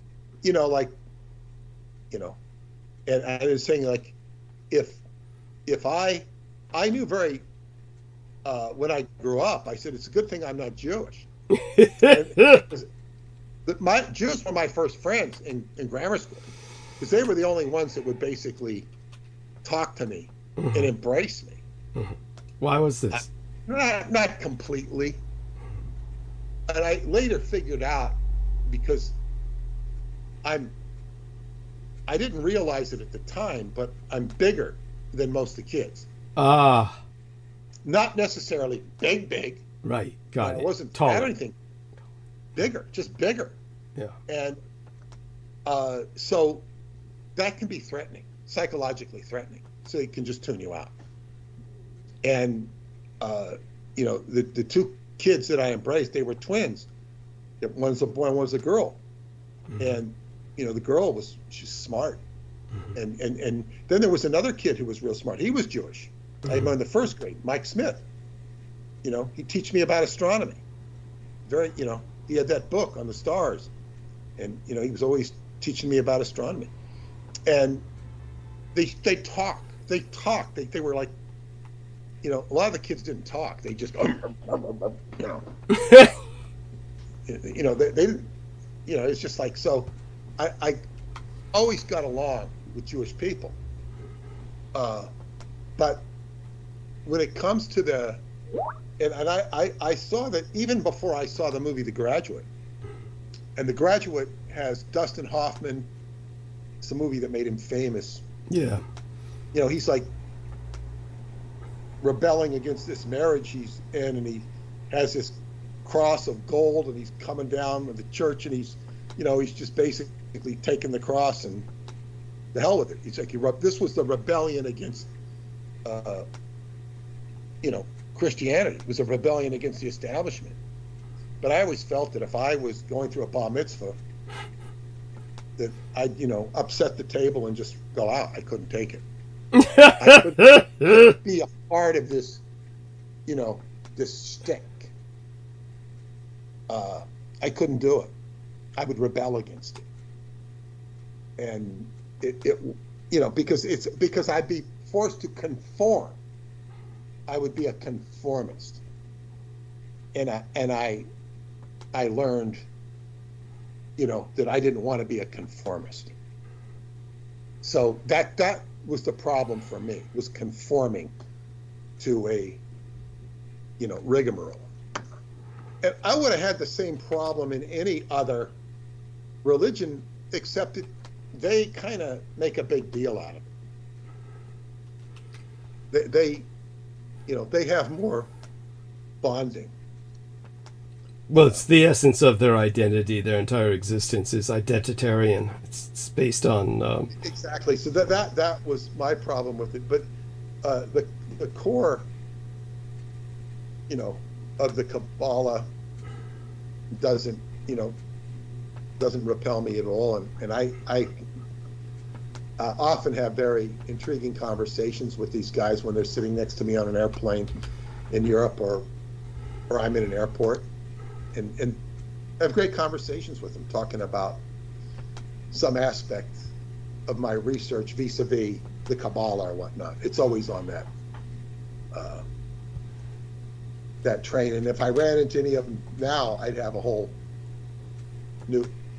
bunch of new stuff to talk about. Well, certainly you would.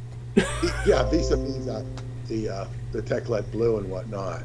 So that's a crash wrap on Hasidism and what went down here in Brooklyn. Now, when we get to the seamier side of it, I was wondering when we'd get to that. Yes. Yeah. Well, I want to be, fair and open-minded, and one of my friends said, who's been following it, said that they found a high chair back in there. Now, I don't know, high chair. And there's some people on the internet who are burning the bandwidth for saying that this is, it gets into Elohim and aliens and all this. I don't embrace that. But basically it has to do with child sacrifice, which I do not dismiss. That this tunnel would lead to the revelation of child sacrifice. And I am not dismissive of that at all. Oprah Winfrey, and this YouTube she has is getting recirculated, I'm told, where she had interviews a Jewish woman who says that, the Jews sacrifice kids and babies and shit like that. And she's complaining about it. So this could be like a great secret. And that there might be something really sinister here. And I told my friend, if this is the case, you can count on the story being Epstein. it's not going to surface, if that is the case. So that's and I guess Nemo or somebody posted, I didn't have time to look at the article, that there's a whole history of Jews being kicked out of countries for Jewish ritual murder. This is posted by Nemo. Jews were expelled from over 100 countries hundreds of times, and it's got dots all over Europe, ranging from the Iberian Peninsula all the way to, looks like all the way up towards Moscow, Russia, down into Italy. Oh, this is a YouTube, or Odyssey, I should say. Daniel Walker, Jewish ritual murder. This is something. This says Jewish ritual murders have been occurring since ancient times. It's part of the reason why these vile devil worshippers have been exiled from over 100 countries throughout history. Typically, they kidnap non-Jewish people, mostly children, and use them in blood murder, sex magic rituals. They still do this practice to this day with near full impunity. Rarely do they ever get caught and punished for their crimes. Aleister Crowley alludes to this, not necessarily with Jews, but you're taking a young man in the prime of puberty, and you're creating a sacrifice, giving up something of value if you're trying to execute something with magical intent. It's life force. And sure, it's really screwed up.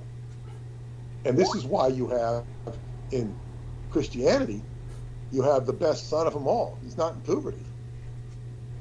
But you have Jesus. Oh, man, he's the best God ever had. You're going to sacrifice him so that you all can be saved. So there's a lot on this. And Oprah was having a show about this woman who was suffering from PTSD, and I don't mean that to dismiss her claims, because it was said that the deputy prime minister of Israel was getting young people from Romania to doing this sacrifice. At which point I asked Paul, because she had a step-grandfather, who used to go to Israel all the time, and he was very rich. And this was during communist times. I said, I think he might be involved with that. She says, that wouldn't surprise me. So where was all his money coming from? Why did he have a textile factory that was making gobs of money in communist Romania when everybody else was, share and share alike? And when I tell people about this factory, nobody believes me in Romania. Well, I learned this from, Paula and her brother. It's like, okay, I take it at face value. They have no reason to lie about it. It's a very unusual family she comes from, and one that she's not proud of. Right, and just so people are aware of the situation that really, how would I say, renders this compelling. The dictator of Romania, Nicolae Ceausescu, eliminated, completely outlawed abortion. And nobody, of course, could afford to keep their children, and they wound up, of course, being granted to the state. So the state had enormous orphanages that were just seething with abandoned children that were now the property of the state. And then, of course, there came the AIDS plague, and just many, many AIDS babies were born that were consigned to these state orphanages in Romania. I mean, I could go into great detail about the horror of this whole situation, but I have no doubt that if this kind of trafficking were ongoing, then the many of these children would have been victims of that. It's not that, just so people understand, it's not that there wasn't a ready available supply of Romanian children to feed this activity. That there were more Romanian children than people knew what to do with. And they were the property of the state, so any corrupt official connected to the state could easily have accommodated this demand. So if this trafficking were a real phenomenon, the source was readily available to feed it. Go on, Peter. Well, this is what you said is completely apropos, because what the main issue, the pink elephant in the room when it regards our society, ranging from this illusion to what you uncovered at the Presidio, yes, ranging to the Jeffrey Epstein case, yes, is human trafficking, which ultimately is going to be varying degrees of child sacrifice, some at the worst level. yes. And you have this, it keeps coming up and keeps coming up, and then it gets so badly diminished through cognitive dissonance, Epstein revealed, and it's just nonsense. And it's like they release 500 pages of court documents, and most of it's him taking the Fifth Amendment. I'll take the Fifth. I'll take the Fifth. And then what little of it's saying, Richard Branson's wife is saying, well, I saw this, and there's videos of all this, and then she recants her testimony. And it's like the news media is so lame that they dutifully report what is fed to them. They act very dutiful, but they don't call the pink elephant in the room. Instead, all this bullshit comes out. It just becomes oh, we're hot on the Epstein case, and nothing happens. They all blame it on Epstein. He's the perfect scapegoat, or his girlfriend, Ghislaine Maxwell. Mm-hmm. Well, so it's like, go ahead. Oh, I was just going to say, before it slips out of my memory, I do want people to understand that there were some useful names to come out of these expositions. It was certainly confirmed that the co-developer, the co-founder of Google, Sergey Brin, was always hanging out at Jeff Epstein's mansion. It confirms. Hanging out. Yeah. But so what? Yeah, alleged. Hanging out. Alleged. It's obvious. Well, it's not alleged that he was hanging out. He was definitely there. No, but I'm saying that does not make him guilty. So what I'm saying is Bill Clinton was hanging out. All these people. Bill Gates seems to be the one with the biggest pitchfork in his chest. But even then, it's like this world has shown, you can throw pitchforks, metaphorical pitchforks, every day. Donald Trump is condemned somewhere on Yahoo Newsfeed, yet he seems to be doing okay. It's like, and now, what is it? The district attorney persecuting him is now being cited for improper behavior because she's taken all this money from her lover, who's the prosecutor, and she's benefiting. Conflict of interest. It's like there's so much chicanery with everybody that it's like you can be humiliated in the press with all this innuendo, and that seems to be the whole purpose, is to rake people over the coals, and then nothing happens to them. Occasionally you've got a Ghislaine Maxwell who goes to prison.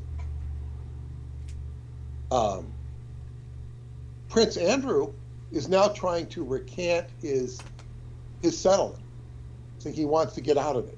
The settlement he made with this girl. And Ghislaine Maxwell and her family are trying to repair her image, saying, well, this is not the way I am, and it's like, so in other words, it's tremendous denial. So it just goes into, problems of addiction. Now, I also want to touch on something I had occasion to see. I'm not sure how I came about it.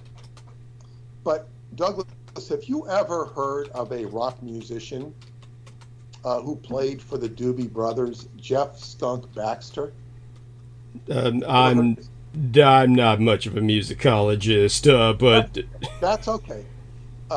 He also played for Steely Dan. He's apparently a very good guitarist. He's renowned for, taking his music application of sound and stuff, and somehow he got involved with comparing it to missile systems.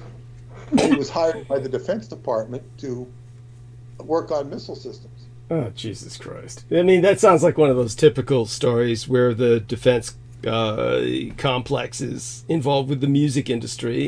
It certainly, fits a pattern. Well, listen to this. So I said, I've always heard this guy, and it was like 3 minutes or something, and he's talking about it, and how he got recruited, and then he's like, he claims, I'm the hippie who now works for the Defense Department. Now, hippie musician, like, that makes him cool because he's a musician for the Doobie Brothers or whatever. Supposedly makes him cool. But he's a hippie. He's self-styled hippie. People have to understand, hippies are about peace. They're not, and drugs, but they're not about Defense Department. This is like a Jewish Nazi. Makes no sense. It is so I mean, stupid. such things did historically exist, and there was a contextual sense to them, but I get your general point. Well, yeah, and some quote-unquote hippies were working in the intel, but that's not, what a hippie was. Right. A hippie was somebody who believed in peace and love, and they were definitely into drugs, but they weren't supposed to be into hard drugs. But inevitably they would be. Yeah, of course. Oh, Charles Manson was not a hippie. He portrayed, co-opted that mentality, and had an atmosphere of free love, but he was all about heavy mind control, manipulation. But he had the hippie look or whatever. But I'm saying is, and this guy was a musician. A hippie does not work for the Defense Department. And as I will say, I've said this before, but when I first realized and was about the Montauk Project, when I was writing the book, and I found this book in the library, which was a pamphlet kind of cobbled together. It was a pretty, it was a, a self-styled publication. It was about how to publish a book, and it was written, or like almost with cartoons and written. It was a hippie publication, no question. It was a hippie publication. Some guy with a hippie mentality put this together, and it was a pretty well put together book. The content, the writing was very clear. And he says, if you want to publish a book and it's, controversial, this is the first thing you have to know. Every major publishing company is owned by a Defense Department contractor. And he laid out the whole, Schemata. organization tree. He said which department they were owned. And I said, God. In other words, what that book told me is don't even try and get it published by a major publisher. Don't even bother. There we are. And that was one of the steps that led me to publish it myself. But it was an important step because it was a realization. Now, so I'm not working for the Defense Department. I'm not in a league with them. And this son of a bitch is, I'm working for the Defense Department. I'm helping our country, saving our defense, and doing this. And then what is so heinous about him, he starts describing generals, 3-star generals, 4-star. He knows too much. He sounds like Preston Nichols talking about different status of generals. And I don't say that with disrespect to Preston, because that's what he had to deal with. But he says, and then he starts talking, oh, great guy, this guy's such a great guy, this guy's such a great guy. It's like, you know, it's like you saying, Dan Bajoris, you know, your boss at the Presidio, oh, great guy, great guy. Yeah, he used to run guns, great guy, great guy. You notice I never said that about any of them? Any of them? Not a single goddamn one? Why should you? And look, there's many people that I like, but you never hear me saying, great guy, great guy, great guy. You know, even with Preston, there's a nice aspect of Preston, but there's a lot of things askew with him. To say the least, yeah. Yeah, but you know, I didn't devalue him, but I'm not going to extol, but you know, it's like, it's like, and sometimes I will speak admiringly of somebody for their ability or knowledge of something. Right. But this, you know, I don't feel a need to qualify. Great guy, great guy. Yes. For instance, right, exempli gratiae, we often will display a respect for the talents of Michael Aquino. This does not imply we approve of what he did with them. It's, no, not a great guy.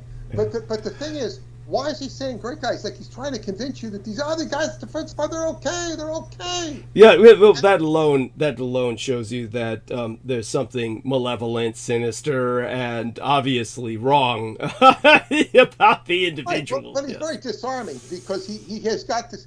He can ingratiate his audiences. Oh yeah, I was a hippie guitar player. Oh yeah, I could, and he can go into stories about different rock musicians, which people would find cool. Yeah, it's obviously like a damage control propaganda campaign by the military to personalize itself, to render itself personable with the taxpayer. When did this come out? I mean, what year? This is old stuff. It's over 10 years old, and I'm looking at it, I'm going, what the hell's wrong with this guy? Yeah. It's like, and he's like talking about it, working with intelligence system, and he's making it seem innocuous, and like, you know, it's like, you know, he might as well be talking about how to hit a baseball. Yeah, you know? That's the intent. Or maybe it would be a little more intriguing than how to hit a baseball, going into the machinations of what goes on behind the scenes and some of the seamier sides of baseball that you know aren't quite that seamy, but you know what the backdoor intrigue of. Yeah, you know, celebrities come into the ballpark or whatever. No, it's like that movie about the baseball coach who I think was in charge of the Oakland A's, and I apologize if I made a mistake about that. Moneyball. That might have been it, but it was basically he came into the locker room where all the guys were partying after they had lost a game, and that's when he took a baseball bat and bashed the vending machine to pieces, and was saying, "Is losing fun? Is losing fun?" And they're like, "No, sir," and they're all like intimidated and chagrined, and you know, it's a scene like that. Of course, is something that's engaging. It's something that's compelling. You become interested. Even if you're not a sports fan, you become interested simply because of the dynamics of the how the coach is trying to motivate the team to win, as opposed to this isn't simply a job. You're here to win. It's not a job. You get paid anyway. That's not an issue. But when it comes to this idiot that you're talking about maybe 10 years ago or so, trying to personalize the military, yeah, this was part of an attempt to. Probably they were compensating for the big fuck up in Iraq at that time, and just tried to make themselves look like people you could. But the question I would ask, obviously, well, we know why. It's a rhetorical question, but again, I would ask why anyway. Why would they care? I don't understand why they would care about how the public perceived them. It's not like they don't get paid, and unlike a baseball team, there's no repercussions. As I pointed out before, as Peter Moon has tried to convey in our book, The Roswell Deception, the United States military has never won a goddamn war in, as far as you're concerned as a human being, recorded history. They're just basically, they lost World War One. You don't call what happened in World War One a victory. They lost World War Two. They've lost every war ever since, unless you're gonna be really fucking stupid and say Grenada or Panama. I mean, those things are such a joke, they don't fucking count. You know, it's not like anybody's going to prosecute them for their failure or fire them. It's no matter what they do, they're running the show for the time being. This can't last forever, but nevertheless, it's like this attempt to humanize themselves. That's what gets me. Why? Well, the question has to be asked. Why? What is their motivation with trying to humanize themselves? Why would they care? It makes no sense to me. So back to Pete with that. That brought up something else, but it says Baxter has also appeared in public debates and as a guest on CNN and Fox News advocating missile defense. He served as a national spokesman for Americans for Missile Defense, a coalition of organizations devoted to the issue. It's all about missile defense. But wait, what does that mean? What does that mean, missile defense? What does that mean? Does that mean anti-ballistic missile systems? Oh, this is what he also said. He talked about, he said, you'd be surprised, about how some of these, celebrities are involved in helping America. He says, Dan Aykroyd is an expert in counterterrorism. Dan Aykroyd is Canadian. I know. He's not even an American. He mentions that. But see, Dan Aykroyd, what's counterterrorism? Counterterrorism is suppressing people like you and me who are not terrorists. I was about to say. He said I had a terrorist website. I had a terrorist website, and I don't have a terrorist website. So this is you're terrorizing. Well, you have a terrorist website, but you're terrorizing the wrong people. You're terrorizing the feds. It's basically what you're terrorizing. The deep state. You're a terror to the deep state. So by their definition, you have a terrorist website. Couldn't resist that, but yeah. They did have to. I think they did take that, the teeth out of that by saying, it doesn't meet community standards. Yeah. But if these people don't realize what turncoats they are.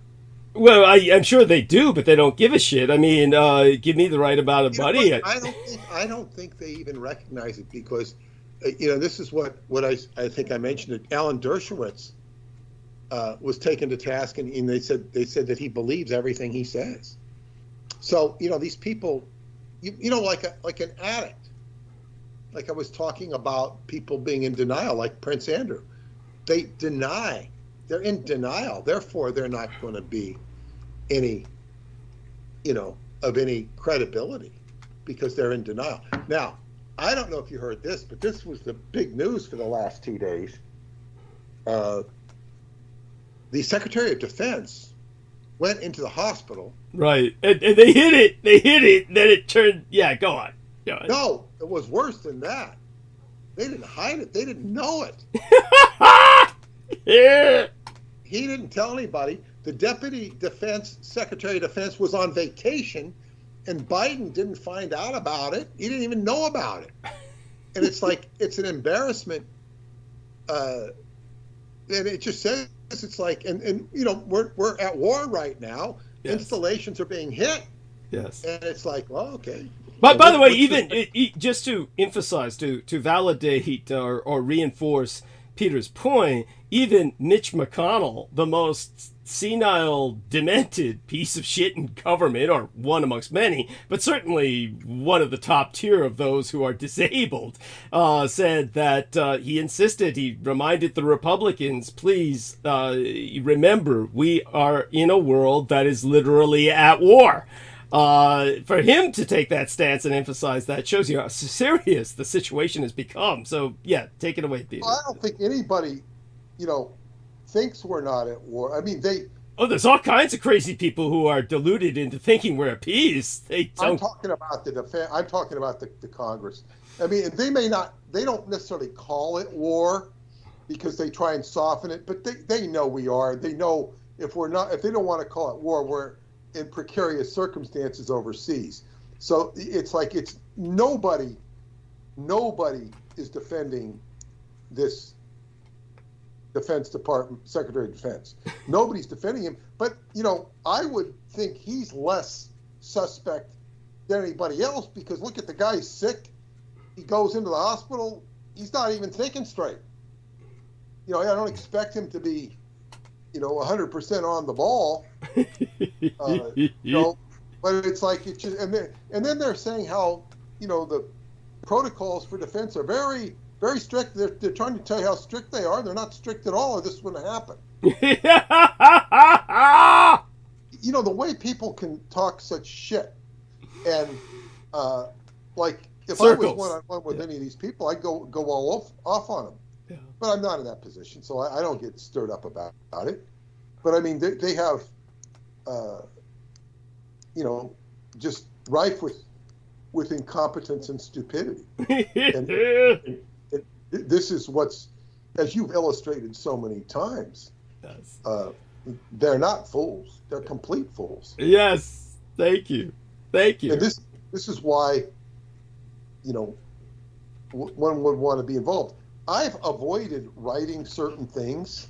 Now, this Jeff Baxter character, Skunk, which is a good name for him, I think, is that he wrote a paper, based upon compression algorithms, and it was a 5-page paper.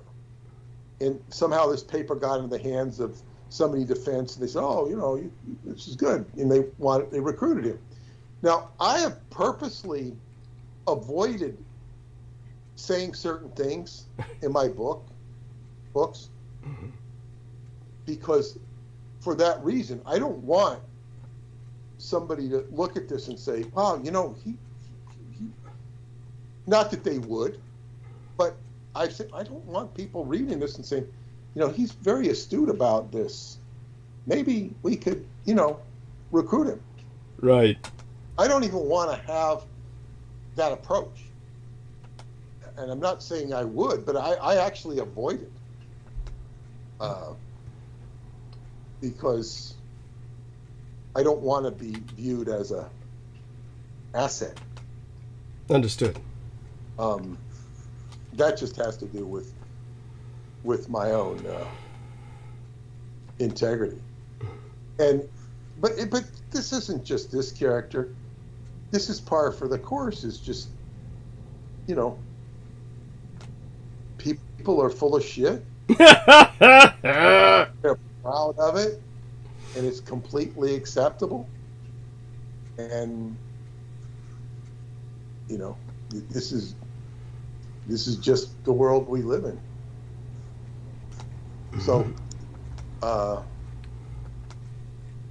do we have anything of interest in the chat room? Well, absolutely. The first thing I want to do is, of course, thank everyone who's contributed. We've had contributions while you were speaking, and I will relate them to you right now.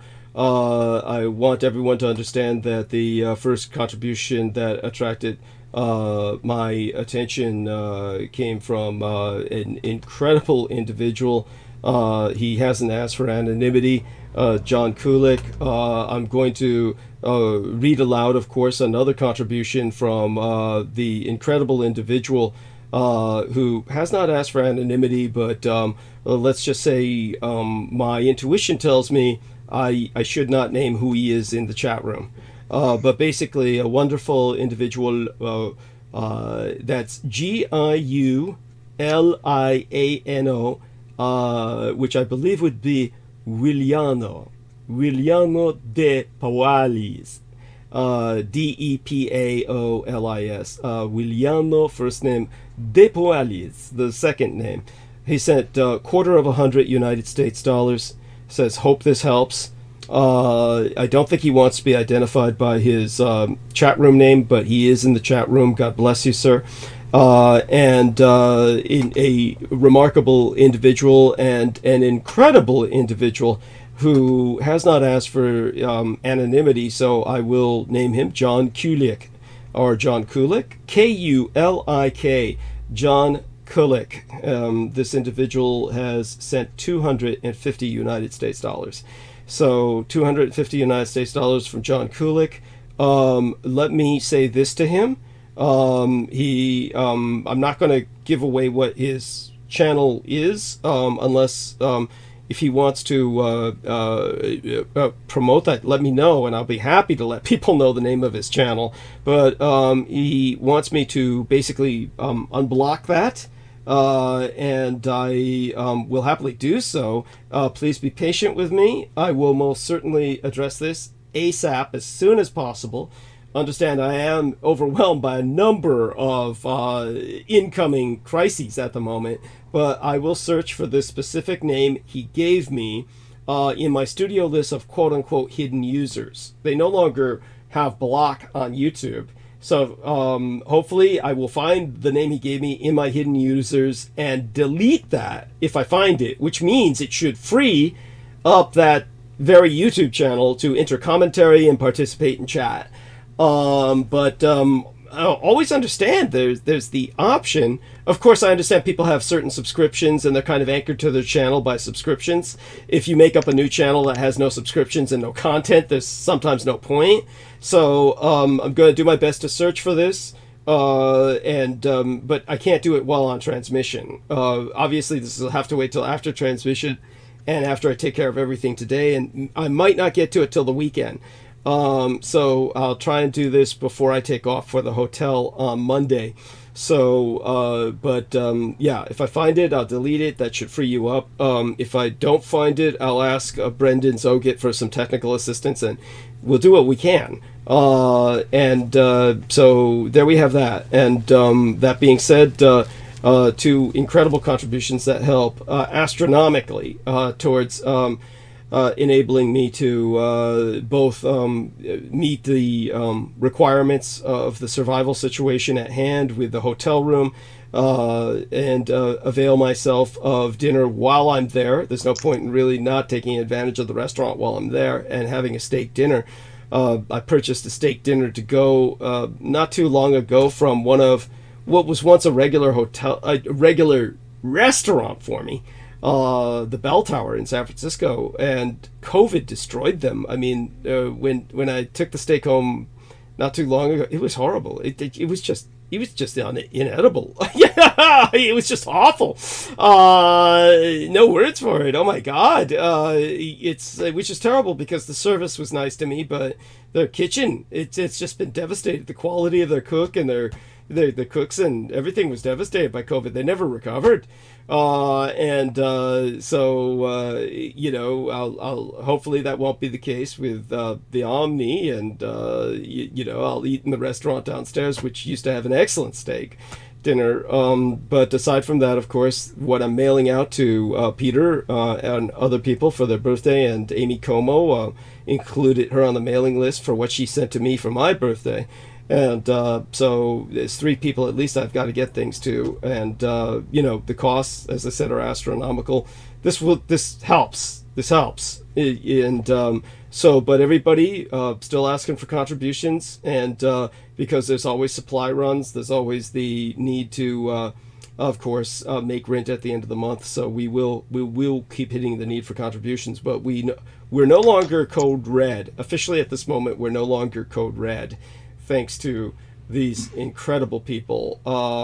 And aside from that, let's take a look in the chat. We have an individual who, I hate to say this, it's one of these people who I think is completely sincere and just came in at, Rainbow Black.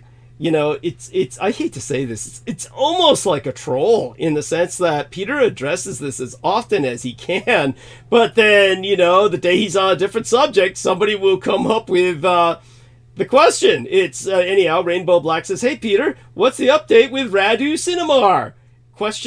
And his next book?" Question mark. Yeah. I will answer that because, look at somebody. I mean, maybe he tunes in a lot. I don't know, but basically, we haven't heard from Radu, and for years now. As far as his book goes, he said he was going to have it a couple years ago, and I just sent out an inquiry to his publisher. I was told I'd hear in a few days. I haven't heard anything, which means that I don't know if we're going to have another book. I really don't know. But what I would also tell you that in my newsletter of the fall, after I returned from Chocolate Bean Cave, it's very evident that the work we're doing with Douglas and the Artilect and the holographic capabilities of the Artilect, to me, run senior to this. And that's not to devalue what Radu has offered us. He's offered us, and I write about that in my most recent newsletter. In fact, if I had dull time, which I don't have, I would even read the newsletter. Maybe I will do that. But basically, we're getting to much deeper issues here because the vibrational frequency that he talks about in order to get into Shambhala it's a personal level. We're not going to go report or go to the Buchej Mountains where the Sphinx is and have this mysterious door open for us and walk into all of this Disney world of holographic phenomena like he describes in the book. That's not going to happen. They're not going to open the doors and say, come on in. Thank you. I mean, it would be nice. But it's just like if you have a concert or a Super Bowl. Look at the tickets for the Super Bowl. I mean, they're probably $500 or $1,000. Oh, at least. And yeah, and the thing is, because there's all this money to get that. And if you took, like with all this holographic road to Shambhala, there is such big money that those of my audience who are interested, it would fill up fast. But you'd be surprised how many people couldn't go because they had some reason. It just means they're not ready to go. But more to the point is these books offer you an illusion, and I don't mean that with disrespect. I mean an idealization, a visualization of what is potentially possible. And they do it in a very fascinating and instructive way. But you have to go in and change your personal vibration, what you resonate at. I just saw a video about Carl Jung and synchronicity and talking to the universe. That it talks about going in and changing your own vibration. So you'll start not just resonating with the books of Radu Sinamar, but the real guides and pathways to that. Those still aren't likely to appear for most people. And the ones who talk about it are probably charlatans. Thank you. Most likely. It has to do with clearing out your own stuff. And one of the biggest barriers to increasing the vibrational frequency of human beings is their quotient to detect and recognize evil. Yes. And to transmute it. And because this is what, we're dealing with it on a daily basis, and this is what this book is about, that we're working on. And the scope is, and you just see people plodding along, ignorantly. Mm-hmm. And I was just having a discussion at dinner because we went to see one of our friends for dinner tonight just a little while ago, and they were talking about their former colleagues. Mm-hmm. This was not on a spiritual level at all. it was on people that are just interested in mundane crap and can't even tell the truth. Like say, oh, would you like to go to the disco with me? I can't go to the disco because I'm sick. I'm home in bed. Well, maybe we could go out for coffee. I mean, it's just like, you can register. In other words, they're treating the people in their lives like they're props. I know of people who would go and lecture to a room full of dummies. And I don't mean stupid people, I mean mannequins. And it might be a lot of fun, actually. You could rip them to shreds, and it'd be, you could even knock them around and beat them up, and they argued with you. But yeah, it's that people just sometimes, you look at people in general, and it can be very discouraging. But the good part of that is you shouldn't do that. There's plenty of people out there who can lift your spirits and whatnot. So it's certainly not all. But that's a long answer to his question. As I do give long answers sometimes. Well, that's necessary. It's necessary because people are seeking the answers from these books, and for you to qualify these books, put them in context, is a service. It's a service because people are seeking too much from them, in a sense, when it comes to what this has developed into. And obviously what Peter is working with now is radically different in its own way, at the same time connected, but complementary and more expansive. Yeah. More expansive. Thank you. Yes. And deeply appreciated that you say that. And I'm not criticizing this stuff at all, because I've read all those books like 5 times plus. Yes. I edit them.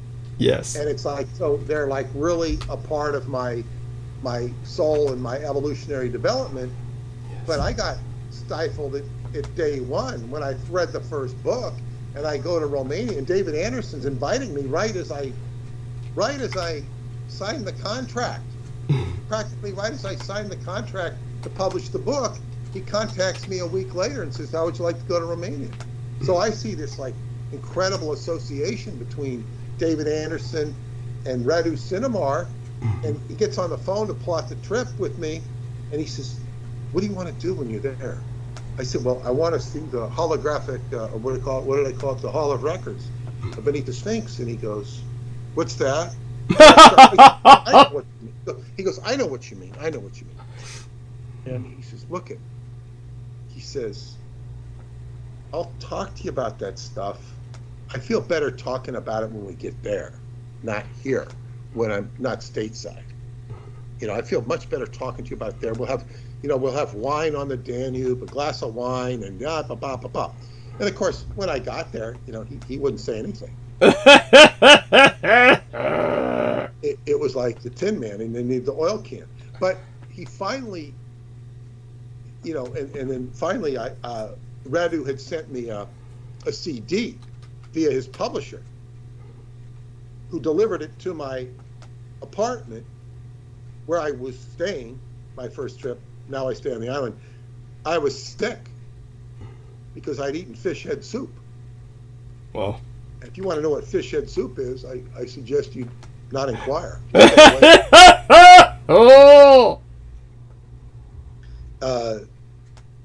And what the problem was, it was not only the fish head soup. The fish that was served to me was caught out of the river, and you're not supposed to. I mean, it was actually, David got very upset with that meal. Wow. He didn't get sick, but he chastised, the steward of the boat, because, he said, "This is not acceptable." But I'd already eaten it, what I could. Jesus. And now looking back, I got sick, very sick. Oh my God. And so I forgot that my publisher was coming to see me, and Radu wanted to send me a CD. So he sent me the CD, and the publisher brought it. He says, you okay? He says, I'll go away. No, he's driven all the way from Bucharest a couple hours. He says, no, you come in. I'm feeling better now. So he came in. We had our first meeting, very nice meeting, and he gave me this CD from Radu, and I said, okay, I'm going to play it. I want to get a bunch of my friends around. Nope, I couldn't get anybody to come listen with me. So finally, somebody gave me a recorder, and I listened to it. I was listening to it by myself.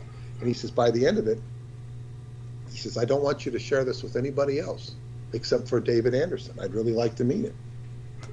Well, that's interesting. Good thing I didn't have anybody else. I think, he was kind of like surprised that I wasn't shocked at what I heard, but I didn't really hear anything different that was in the books. It didn't impress me as being shocking or anything vis-a-vis what I read from the books. Because the books were, I'd have to listen to. I have listened to it, but not in a long time. And what I brought it to, I went to David and said, I'm going to send you a copy of this. I told him what Radu had said. It was now evident from Radu that he didn't know David. And David didn't know him. And then David said, people have told me that I've met Radu. But I don't believe that to be the case. Fascinating. I don't believe that to be the case. Unless it's in some other Twilight world, which is quite possible. Right. So, when I went to the Sphinx the first time, I said, what's the connection between, you asked the Sphinx a question. What's the connection between Radu, Cinnamar, and David? And I finally figured it out years later. It's myself. Yes. I'm the connective, tissue between the two of them. And if I do have a conversation with David this summer about that, it'll be a very interesting one, I think. If not, I will have a long conversation with his wife about it. But I've come to see deeper into what's going on there. But anyway, I was under this illusion, under this impression that when I got to Romania, I was going to be downloaded or informed, debriefed on information that you've now read in these subsequent books that would have been even better than that, because I'm getting the time travel with all this incredible stuff. It was like I was going, into the underground of Disneyland or something. But that didn't happen. That was a disappointment. And when I got back the following year, David had, a real close friend that I was friends with. And when I went back the next year, I wasn't invited back the next year. All the money that were sent with, there were like 6 people from New York there I sat at a table with. They're all from New York. They'd been flown in, and there were other people flown in from, Thailand, Germany, and whatnot, to participate. But the next year, 2009, all that money dried up because of, I don't know, was the savings and loan crisis or whatever it was. Right, the crash. Just basically the crash. Go on. Yeah, so all that corporate money was not there, and there was no money. So my friend Tantra, who had accompanied me, she wrote to David and asked, she says, can I, can we come back this year? And he says, yeah, you can come back, but we don't have the funding, you have to come on your own dime. At which point I said, oh, well, that's an invitation. So I went back because, and he said he was going to lecture on time travel. He wanted me to lecture with him. And that's where he really laid out a lot of stuff. That was a very productive trip.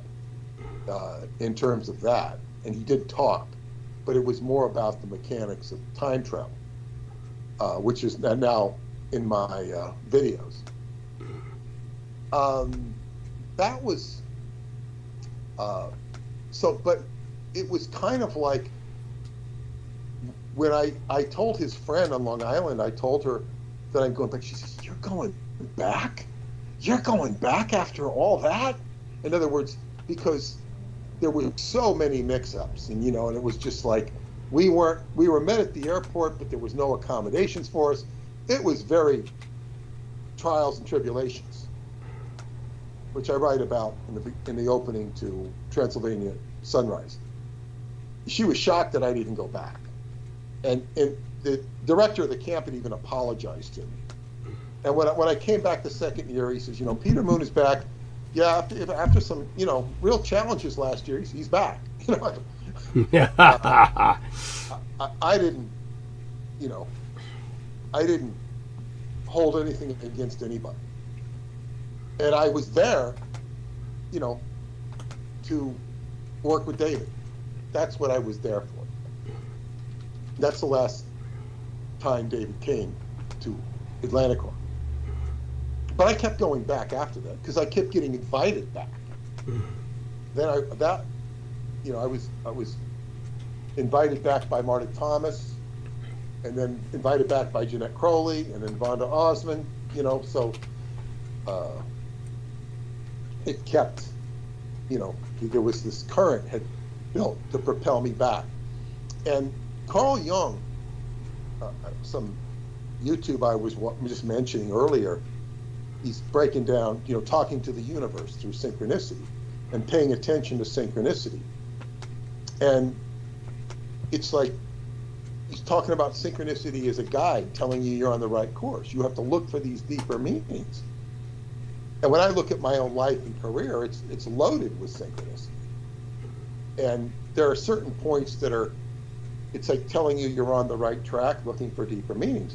And one of these deeper meanings is my discovery of Chaklavina Cave, or being taken there. Being taken there, this was a year after I met Paula. I was going to explore, no, I wasn't going to explore Chaklavina Cave. I'm trying to think. Yeah, it was 2014. I took my friends to Sarmasijatuza, Joan Roth, Alan, and Paula was with me, and this archaeologist who I'd met in May, who my friends at the Cotiza Hotel have been trying to introduce me to for years. He took us to Chaklavina Cave. He just took us. And the next spring, David says this is the most important cave with regards to time travel. That was a synchronicity. He said, that's an amazing synchronicity. He says that you were there. And that tell me it's important. So now I've created this whole pathway to Chaklavina Cave. And it's like, wow. So it's like, it's kind of guiding me. And this is completely independent of my Radu research or whatever. It's just, it creates its own dynamic. And now I've instituted this antenna project, which David is going to help me complete, supposedly, this summer, and get this ham radio antenna. It's to basically teach scouts how to use the ham radio. And it'll just be an added feature for that camp. But at the same time, I've made myself so familiar with that locale that, I attained my desire to be a legend in that area. Was already a legend in Transylvania, but now I wanted that specific area. He says, oh yeah, definitely. He says, you're here even when you're not here, he told me. Yes. So it's like I have a certain familiarity, not only with certain people, but with the energy of the area itself. And the energy of the area is very potent because you've got civilization that was quite prevalent there 2,000 years ago, disappeared.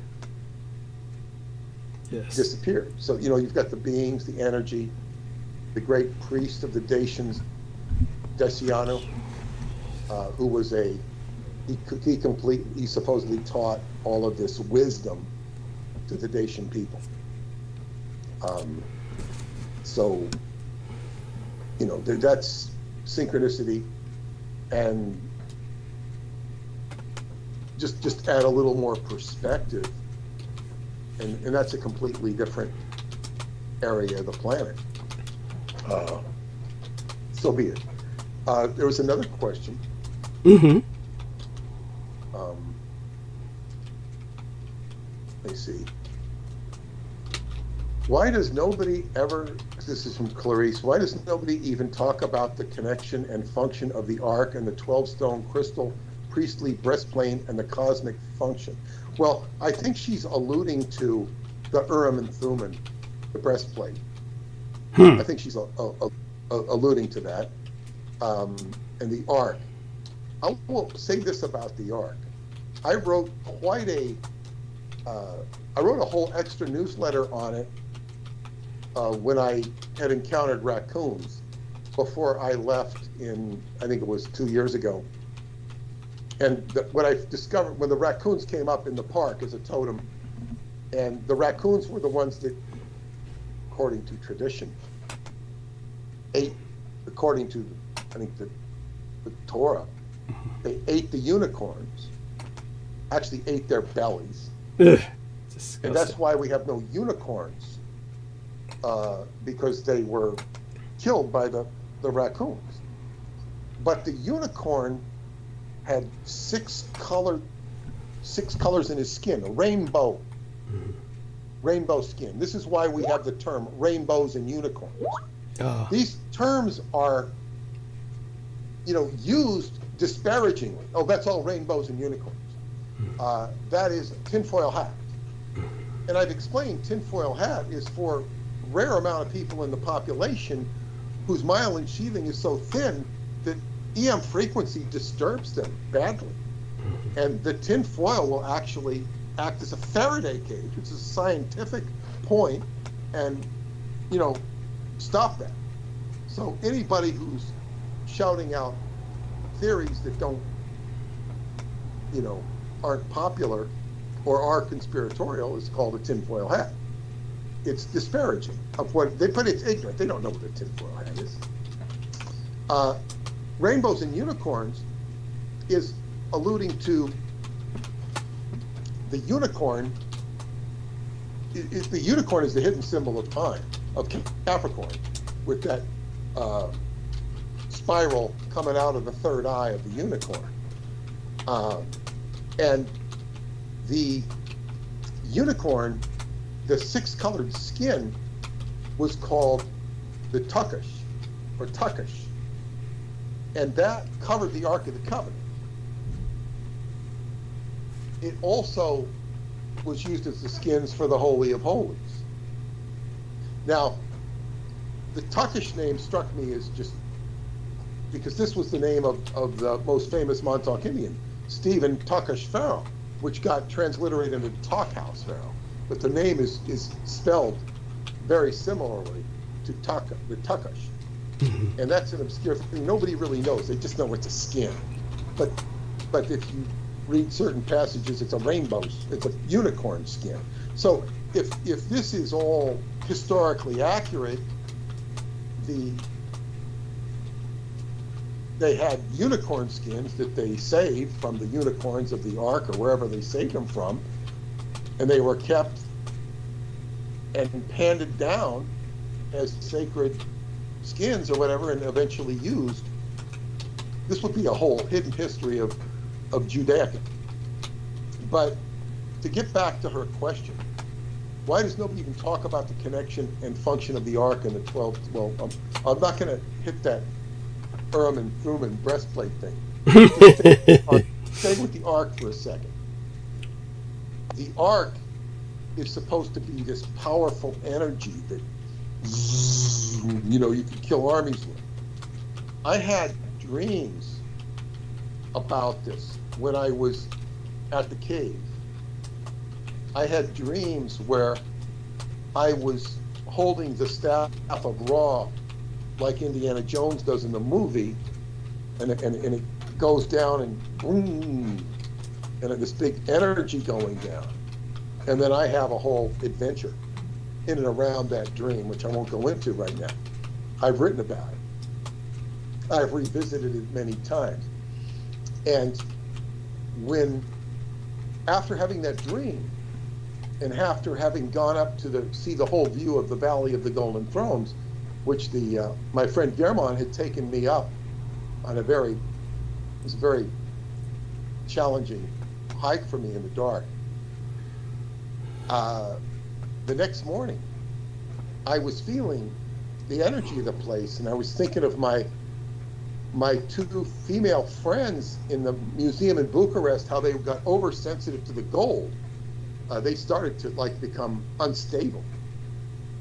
Wow. In the case of my Joan, I had to hold her on the steps outside the museum, and we spotted her. I went down and got her some water at the local store to stabilize her because she's so empathic. And I was telling him, because he met Joni, and I said, you know, the gold. I said the gold under here. I was telling him about the sensitivity of it, how it affected my two friends in Bucharest, you know, a few years earlier, whenever it was. And he says, oh, there's this oriflame that comes up out of the ground. It's a flash of golden light, which was just like my dream I just had. So then he started explaining to me the oriflame, which comes out of the ground on holy days. Now, I've since found out that the oriflame is this energy that comes out of the ground, not just on holy days. It comes out different times in and around that area. It's like this energy. Nobody really knows. I've heard different theories of it. I don't think I'll really pursue it until I see it. But I mean, I have pursued it to a certain degree. But then I was going to really get into the energy of the art. And I even bought a book about it from David Childress, which I haven't read. Because he goes, if you start, but see, this is the problem with this function of the art. You're going into this super state of chi. It's kind of like, to put a very crude analogy, let's say I'm studying boxing or martial arts, and I want to learn how to just break somebody's face, hit somewhere, and I can tell you how to do it, actually, how to strengthen your hands. Right. But, you know, if you concentrate on breaking somebody's face, it's not going to come to any good. Not unless you're in a John Wick movie. And you don't want to be in that in real life.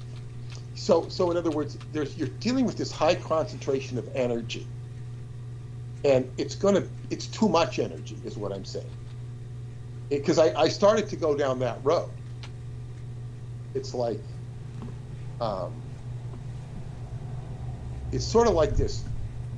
What if you just wanted to study the orgasm and have nothing but orgasm? You're going to miss out on the rest of life. And it's kind of like, you know, just getting crazy about the pleasure. I'm not trying to minimize anybody's desire for orgasm. It's sort of a crazy impulse. But the thing is, if that's all you wanted, and it was just orgasm,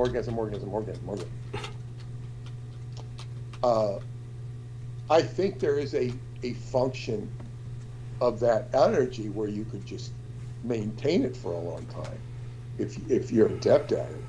But my point is, it's kind of like, well, I had a friend once, I still have her as a friend, who knew this guy who was a billionaire. And he made his billionaire money in the catering business. And she'd be sitting there, at lunch with him, he'd take her out, you know, he probably took her out Dutch Street, I don't know, but he took her out to lunch, and he'd be sitting there calculating how much money he's made while they're talking. Like, when is enough enough? My point here is, as I began to study that energy, I went away from it, because I said, what do I need to know this for? You know, it's like, I've been renovating my house. I don't need to know I don't need to study contracting on how to build a whole new house. Just do what I'm doing. And it's sort of that. Now, that's not to minimize the function of the arc, but what the function of the arc is to create a spark, the Shekinah glory. But the Jewish people is only seen by the priest once a year. Nobody else is allowed to see it. So it's like, that's the function of that. And that function of the arc, I'm going to say something else about it here. That function of the arc, that spark between the two cherubs, is the Shekinah glory, which in Christian Kabbalah, and you could even say Jewish Kabbalah, if you interpret it this way, the Shekinah glory is the Christ. It's the Teklet blue. It's represented the energy that the helizon represents. And the helizon is just a representation.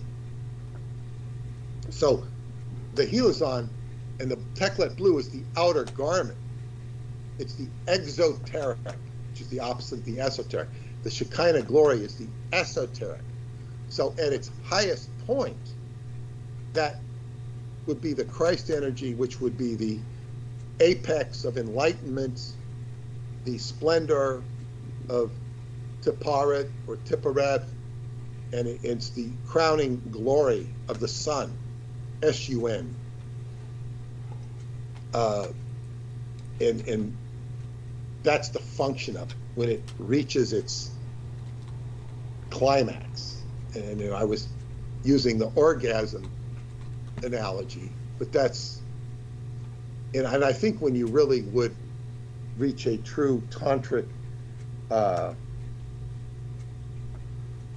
epiphany, you would have that orgiastic energy just kind of plop up through that, up the Kundalini, and have a full embrace. Like I think it's that Moody Blues album, In Search of the Lost Chord, has that image of the coming out the top, and that's the real energy of the arc. When it gets sidetracked into using it as a weapon, power, this is kind of like misusing the energy, as I was alluding to in the martial arts. You know, seeing how many people you could down, or how you could break somebody's face or something like that. So I guess I answered that question. The Urim and Thummim, I'd have to do some more homework on to answer that question. But thanks for the question. It's a good question. Okay, yeah. And you, anything else in chat that you saw that was particularly outstanding? With regard to a question, or with regard to what? Oh, a question or comment or anything of the sort. Well, here, we'll go to El Nemo. Yeah. They found baby high chairs and strollers deep in the tunnels and blood-stained mattresses in the walls. Yes. Now, if you have, I heard of one baby high chair. Now he's saying baby, but I didn't read it. Baby high chairs and strollers. This would suggest that they're keeping babies and, you know, suggest that they're keeping them there and feeding them, and now the bloodstained mattresses could be somebody having their period. It really could, but well, Jews are pretty uptight about that. It could be in the sense that they force the woman to sleep in separate tents, so to speak, classically, whenever they're in men's, and so it could be that. But yes, go on. Who knows? Oh. But this suggests that they were using it for a very seedy nursery, or that they were had a little baby farm there to sacrifice the babies. That's what it suggests. I really don't know. I mean, but he's not saying it either. God, that's. There were other people in the chat room who were mentioning that as well. So if you scroll up in the chat room, there's people who might add some dimensions to that observation. Aristides, as a matter of fact, Aristides, why don't you bring up car seats and baby strollers? That's. Well, Aristides has something to say. Aristides, if you could bring up. I didn't have anything more specific about that. I mean, I don't want to draw any. We're just kind of seeing things posted. We don't really know. Take it all with a grain of salt, but I don't worry about. Wasn't there kind of like a book that almost looked like it was bloodstained? It's just odd images, It looked like but people go crazy. It might have looked like that, but I mean, I think these small details are not something to get obsessed about. But major, the whole thing. What about that? You don't build a tunnel to nowhere, so I don't know. True enough. Yeah. Where exactly was the tunnel going? Yeah. Yes. I thought it was going to another building that they had, but it was closed down or something.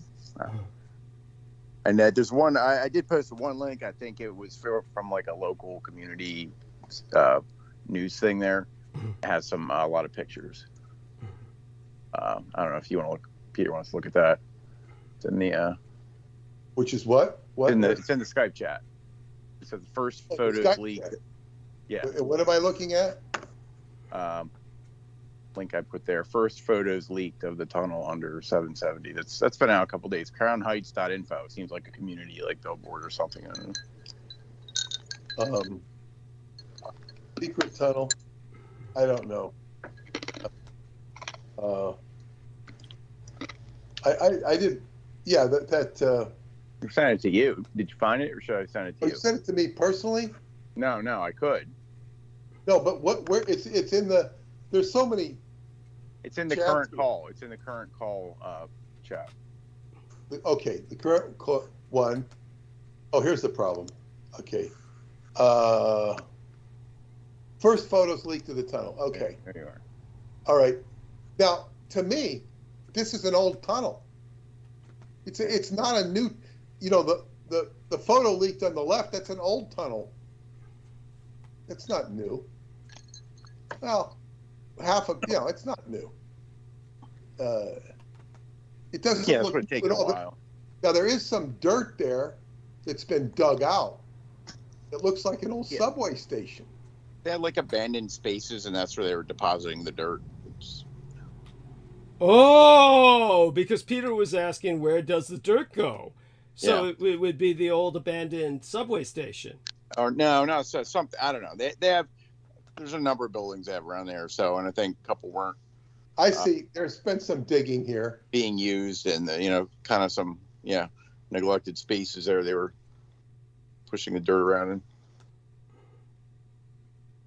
It's hard to tell what they were doing. I think the main issue is they're doing it without a building permit, and then something goes deeper.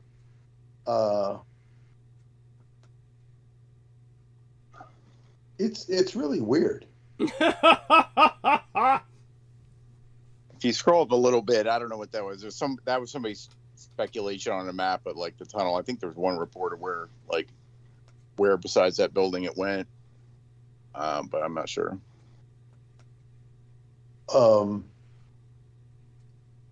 It says it wanted access to an abandoned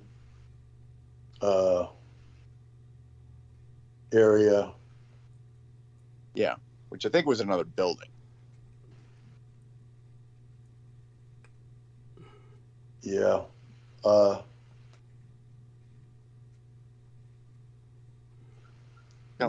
Somebody says here, I dug and built tunnels for years. This is way more than it's being presented as. And no, it's not the work of Mexican workers, as has been suggested. Look at the pictures with the brick wall on the side of the picture, then look down. There's an old pre-existing sidewalk. And this is what the tunnel worker says. And then somebody says, I think so too. Either that or as a way to get to those water main joints. Some buildings are over 100 years old, so things get covered up or filled in through the years. And then somebody says, I have been in quite a few of the mikvahs as I helped a few elderly Holocaust women survivors go to the mikvah on the Lower East Side in Queens. Some were built many years after the buildings they're in, mainly due to not enough money to build a mikvah. Some mikvahs were built next door to the shul. Some aren't in the best condition, like the one you're showing. They were built to be temporary. So they could just be building, auxiliary for more people to, indulge in worship. Underground. But why wouldn't they just walk around the corner? Like I was about to say, yeah. Why would they have to? Why would they have to go through this incredibly laborious process? It's like at the DC Capitol, where they have tunnels in between all the buildings. It's just like their little version of that. Yeah. It doesn't make sense. It's completely sinister. What are they hiding? What are they hiding? Douglas, you'll like this one. Yeah. He says it's offensive to compare these tunnels to Hamas tunnels.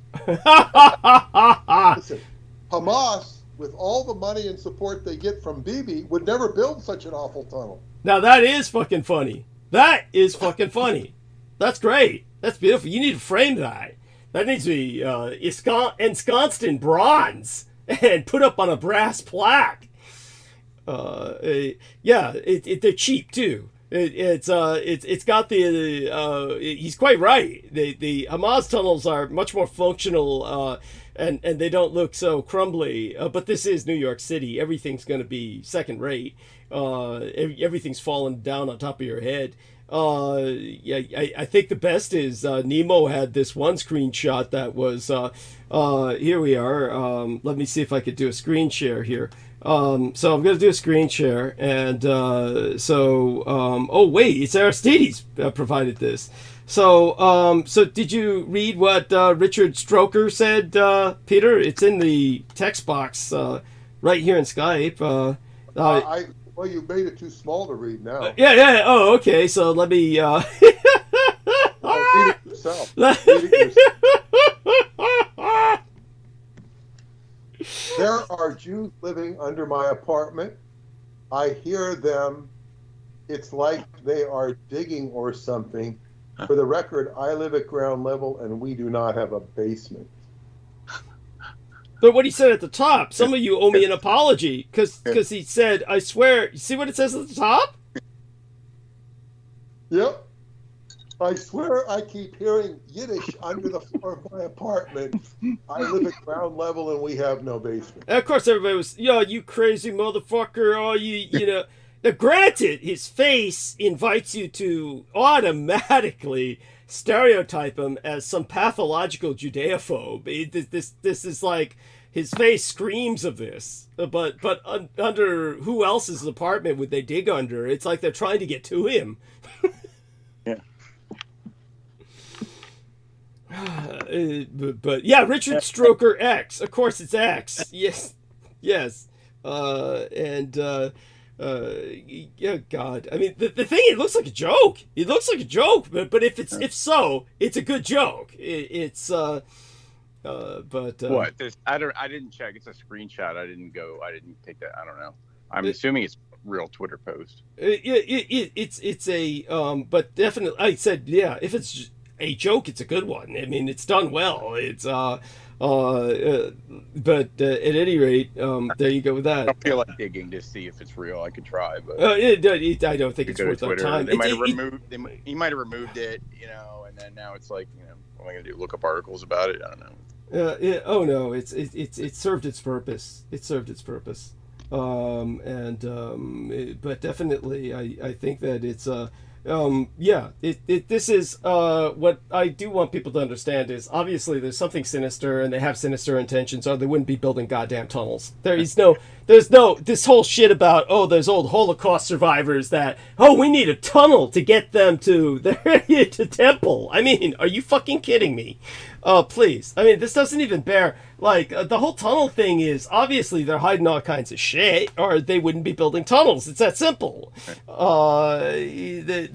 There's no ins or ands or buts or excuses. You can't rationalize this away. There we go. I predict it will be rationalized away. Well, 2 of weeks, course. you won't even hear about it. Yeah. To the point of being virtually ignored. Oh, well, that goes without saying. That's just like that's par for the course. Yes, it's going to be just this. This. And this is what makes the underworld the underworld. It's not talked about. Yeah. And when it does get talked about, it gets, downplayed or buried again. Well, I'll tell you what, it's probably not the first weird thing that's happened underground in New York City. So, of course not. No, this is just par for the course. The whole place is like a labyrinth of like seedy shit under the ground. So, yes, they're not alone there. Yes, but it's incredible. Probably a drop in the bucket. There is that. In fact, I was about to. Yeah, in fact, I was about to say it's incredible they don't encounter some subterranean horror while they're down there, like a community of homeless trolls or some monstrously mutated animal. It's how do they not? That TV show Beauty and the Beast. Yes, or whatever it was called.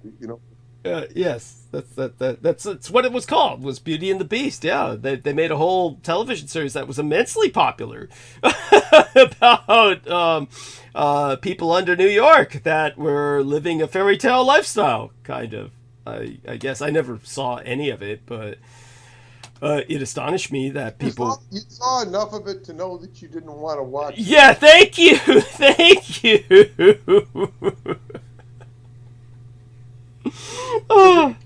Kind of an absurd, proposition. Yes, it kind of an absurd proposition. Well, the absurd part of it was that there was romance to be had. That's what was absurd. You mean that Beast had a girlfriend? Yeah, of course. I mean, well, you know that already just by the title. I don't know that. I never watched the thing.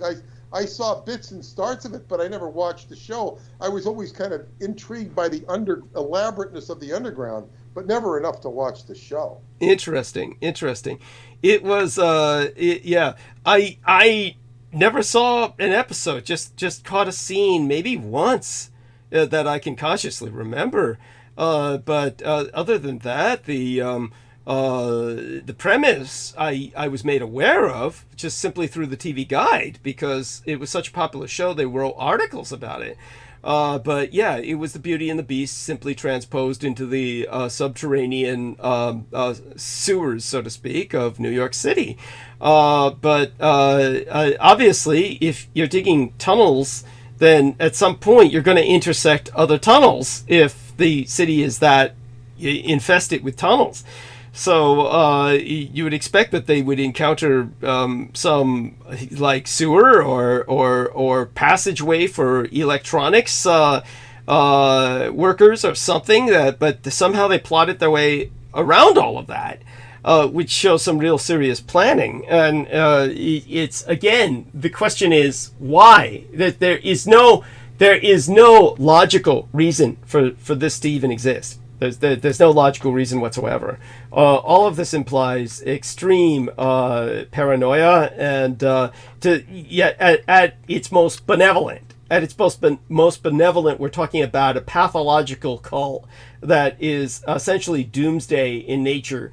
We already know that because they believe a dead man is going to resurrect, Jesus Christ style, in the flesh and rejuvenate it. Not as a zombie, so that people lose that lurid image, though it may as well be, considering what they're doing.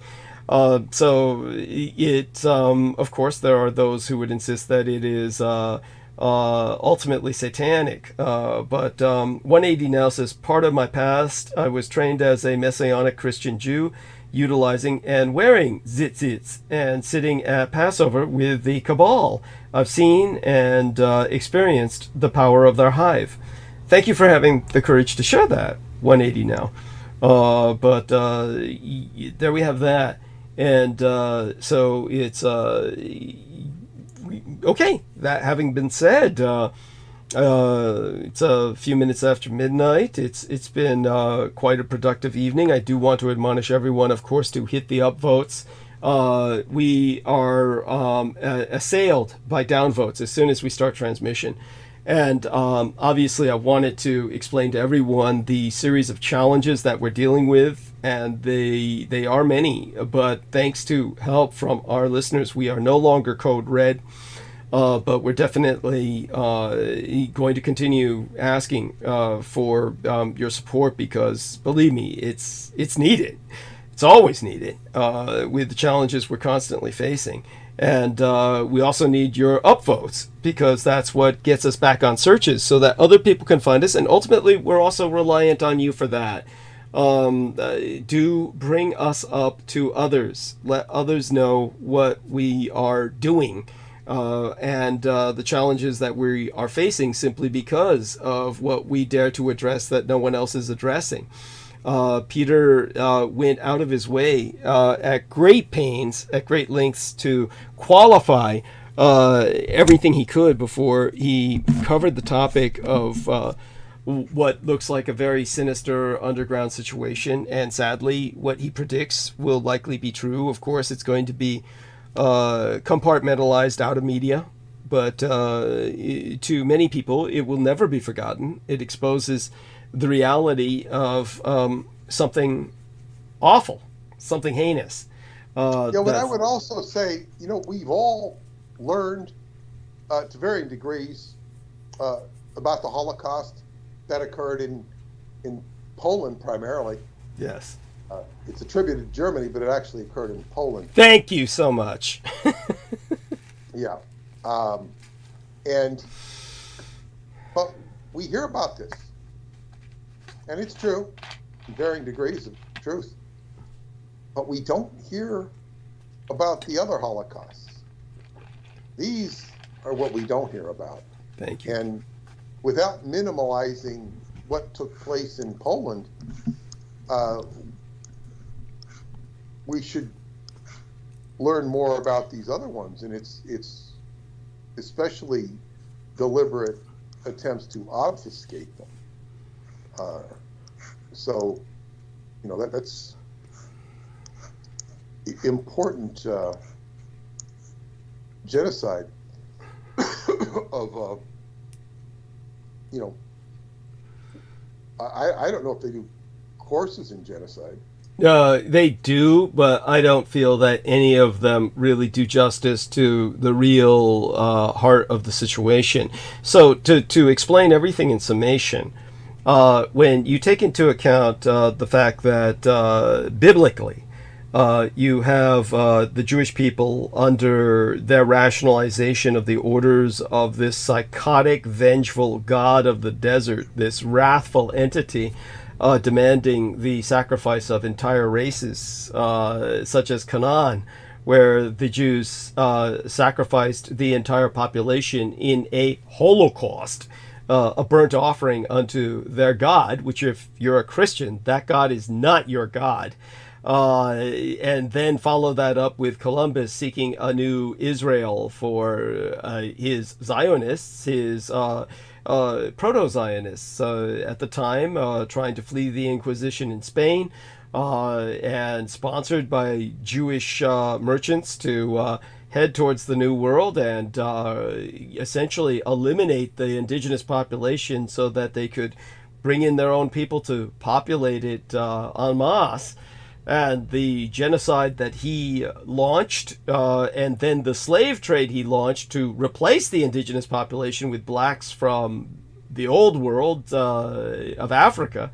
And the fact that 20 million of those ultimately died as a result of that slave trade he initiated, incepted, the 127 million indigenous people who died from pole to pole, from the Arctic to the Antarctic, based on the genocide he incepted in the Western Hemisphere.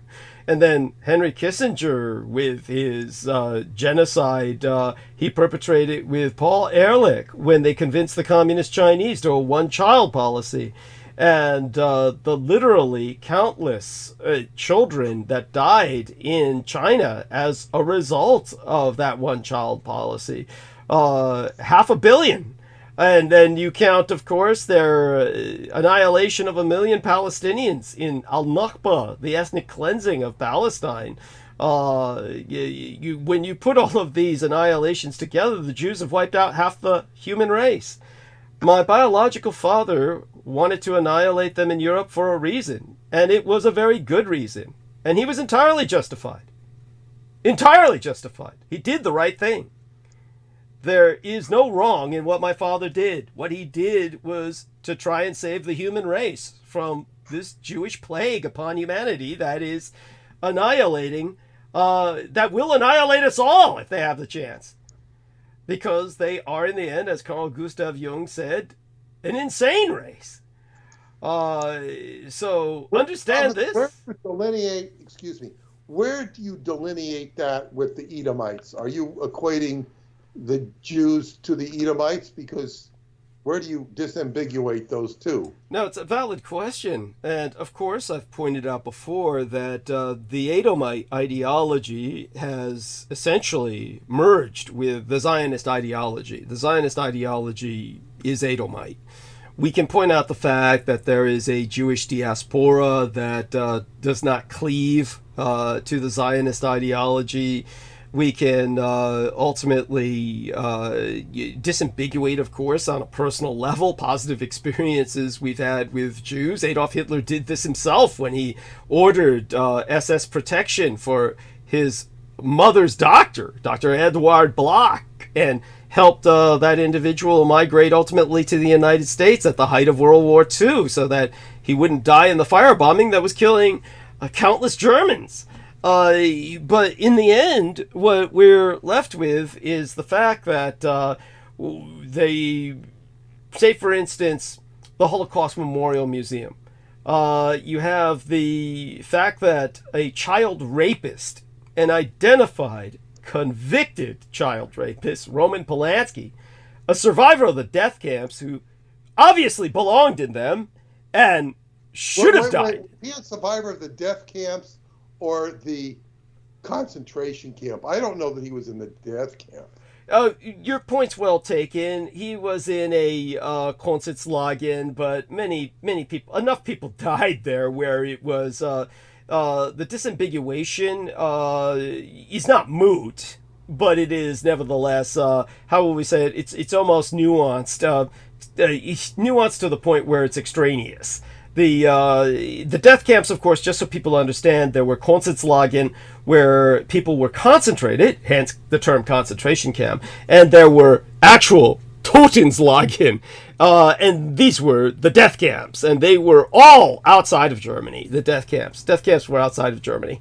There was no death camp in Germany itself. These were in Poland, various areas of Eastern Europe.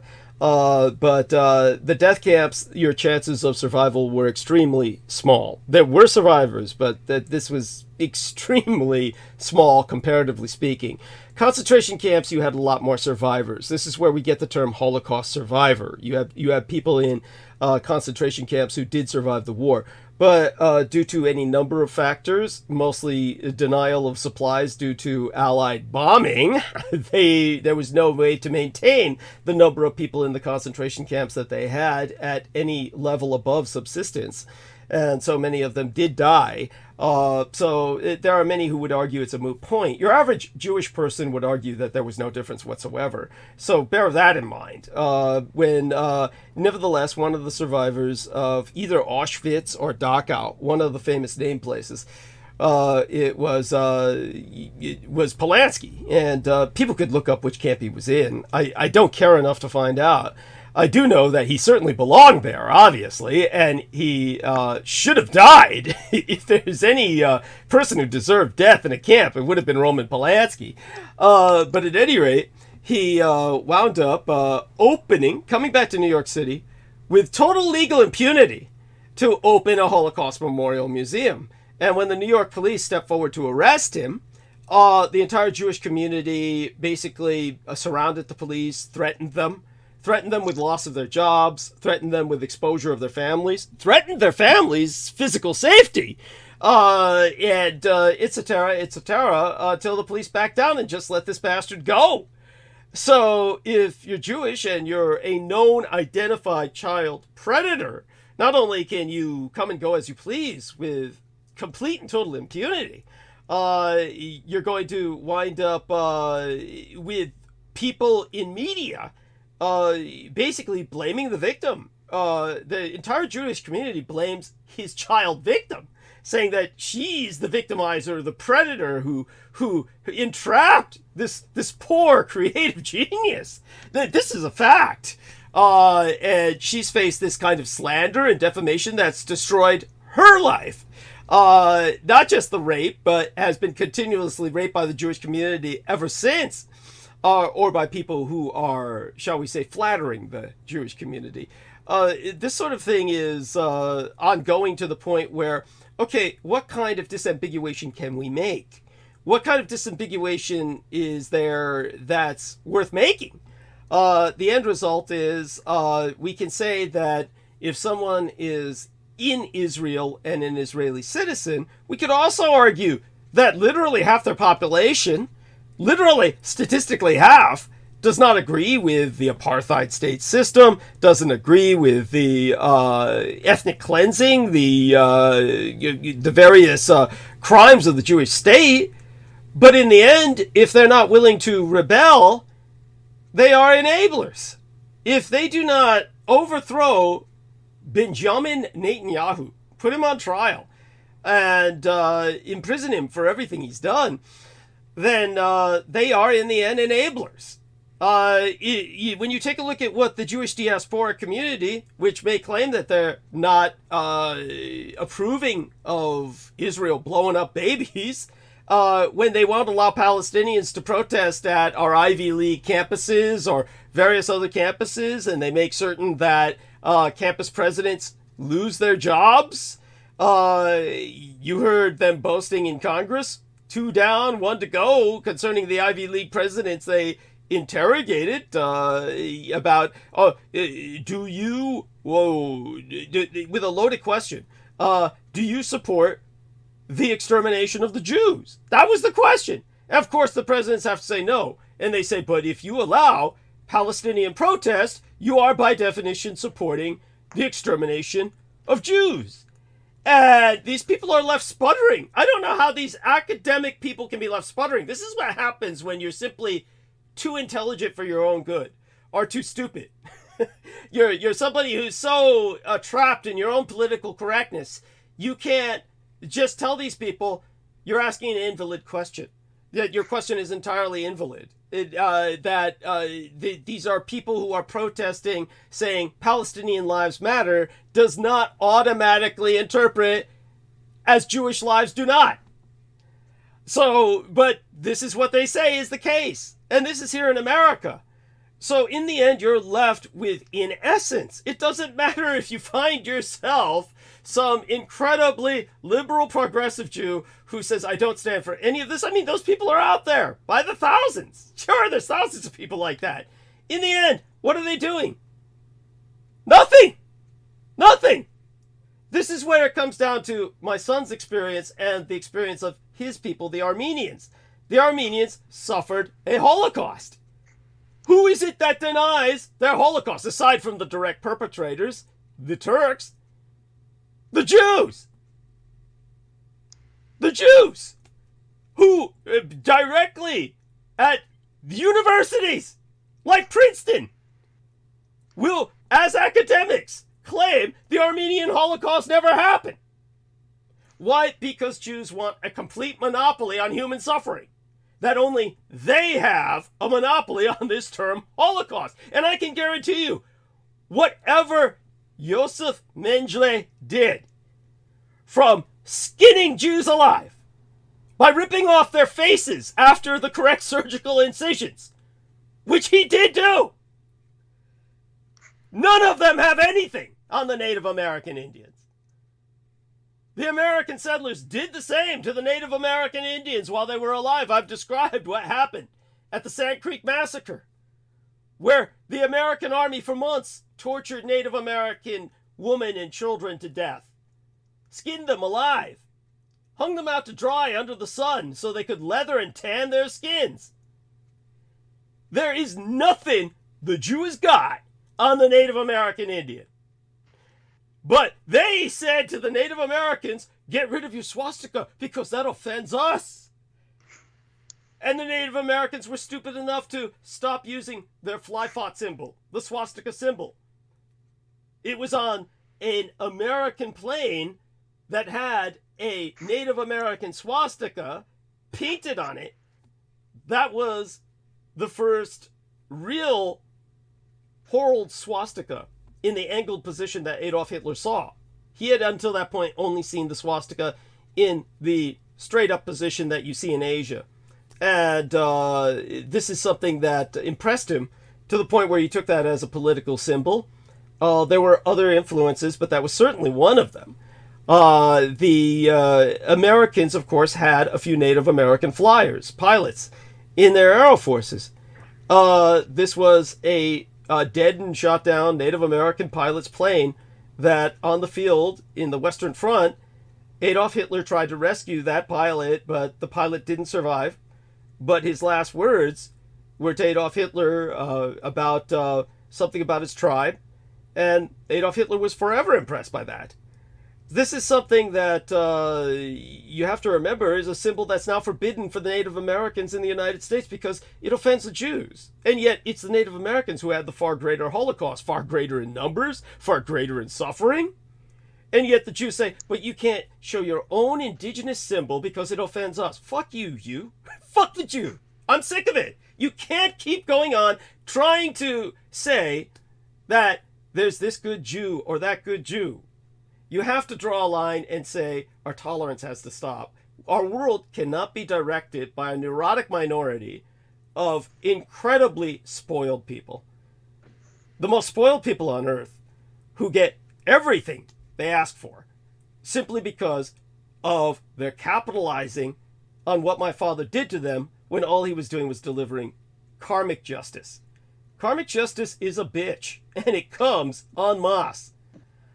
And the fact that they are now committing what can only be called genocide and the fact that they feel they cannot be accused of it,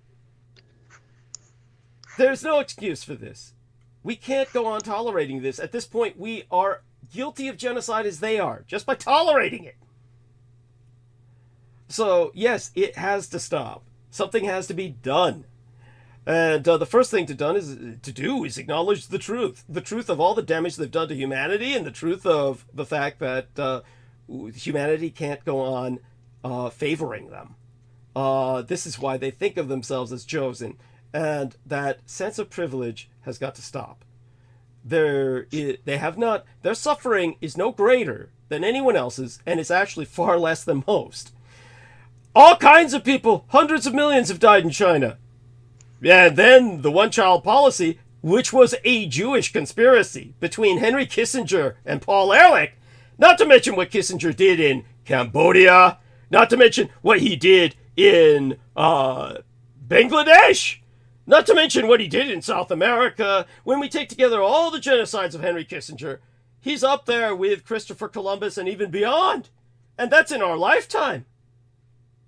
And unlike Christopher Columbus, he didn't die in jail. This is all a travesty. This is something where this man was sucked up to by the elites of both parties on either side of the American political spectrum simply because he was Jewish.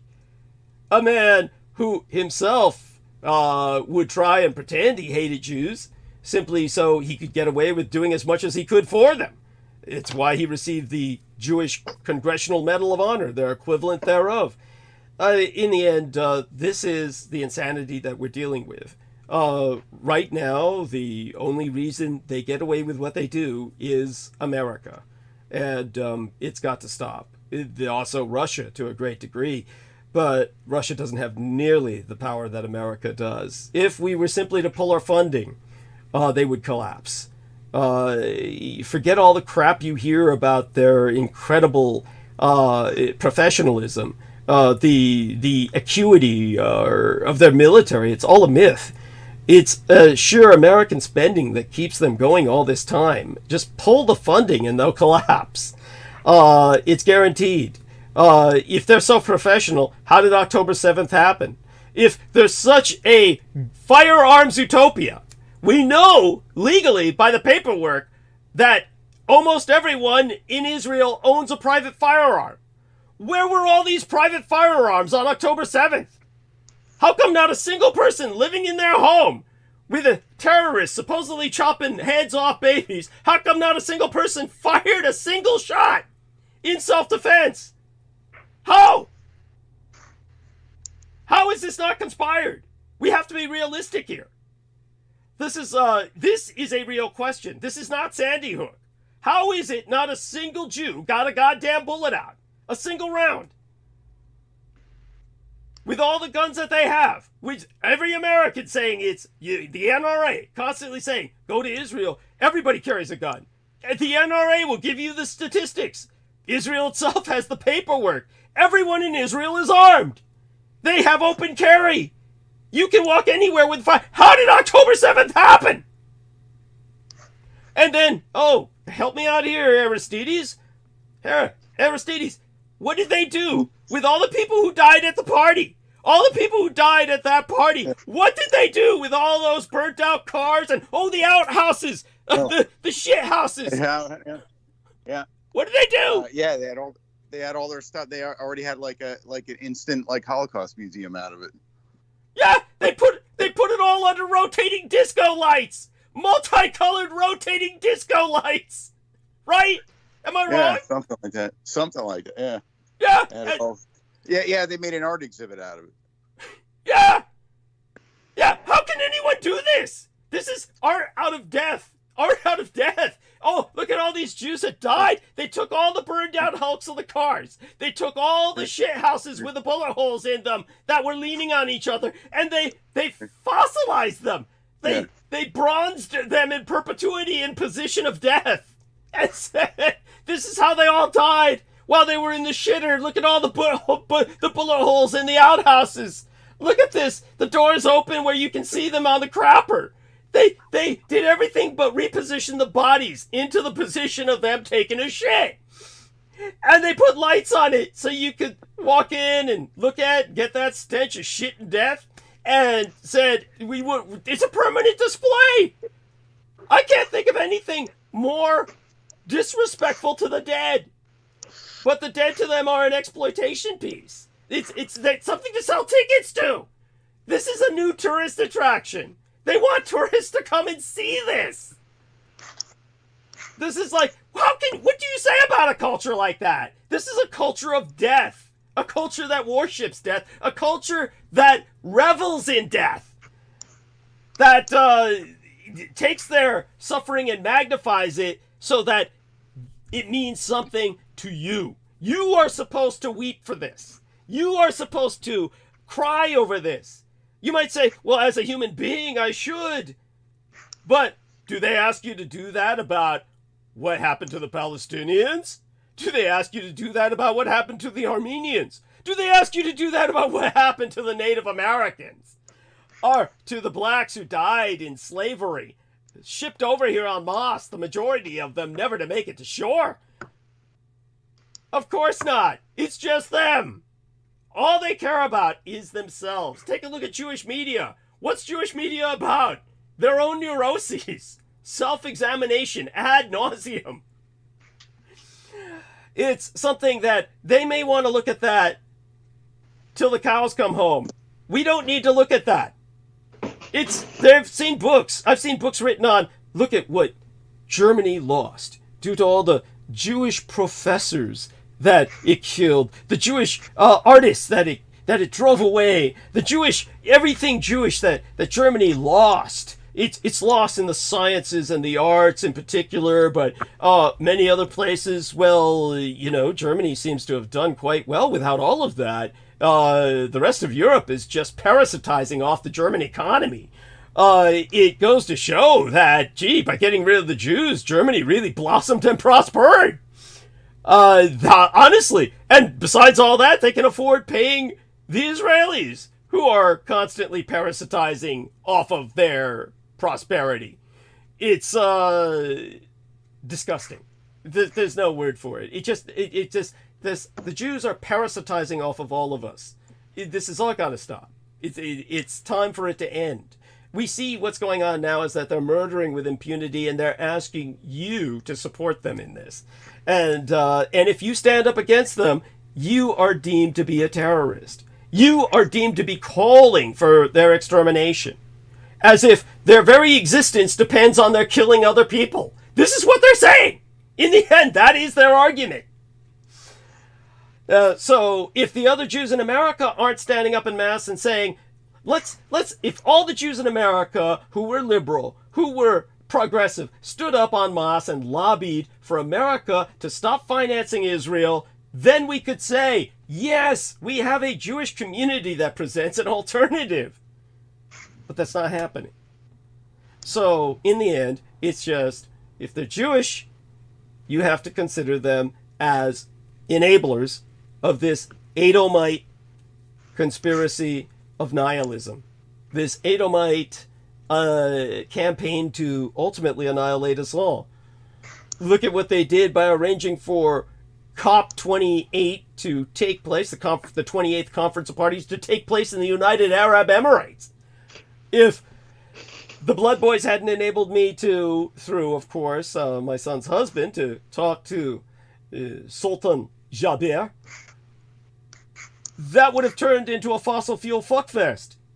And hundreds of nations would not have, in the last few hours of that farce, agreed to ultimately, at least on paper, aspire to transpire or transition away from fossil fuels. It would have just been a fossil fuel contract orgy. That's what the Jews had arranged. They seek the extermination of the human race. This is the Edomite result of their Herodian insurgency that has infested their culture to the point where they exploit a massacred population at a slumber party and take their outhouses, their cars, their possessions, and put them on permanent display and sell tickets. There's no words for this. Okay, back to Peter with that. I mean, there you go. I would also say that there are many Jews who vehemently protest Zionism. Of course, but what are they doing? Well, right now we're in a position where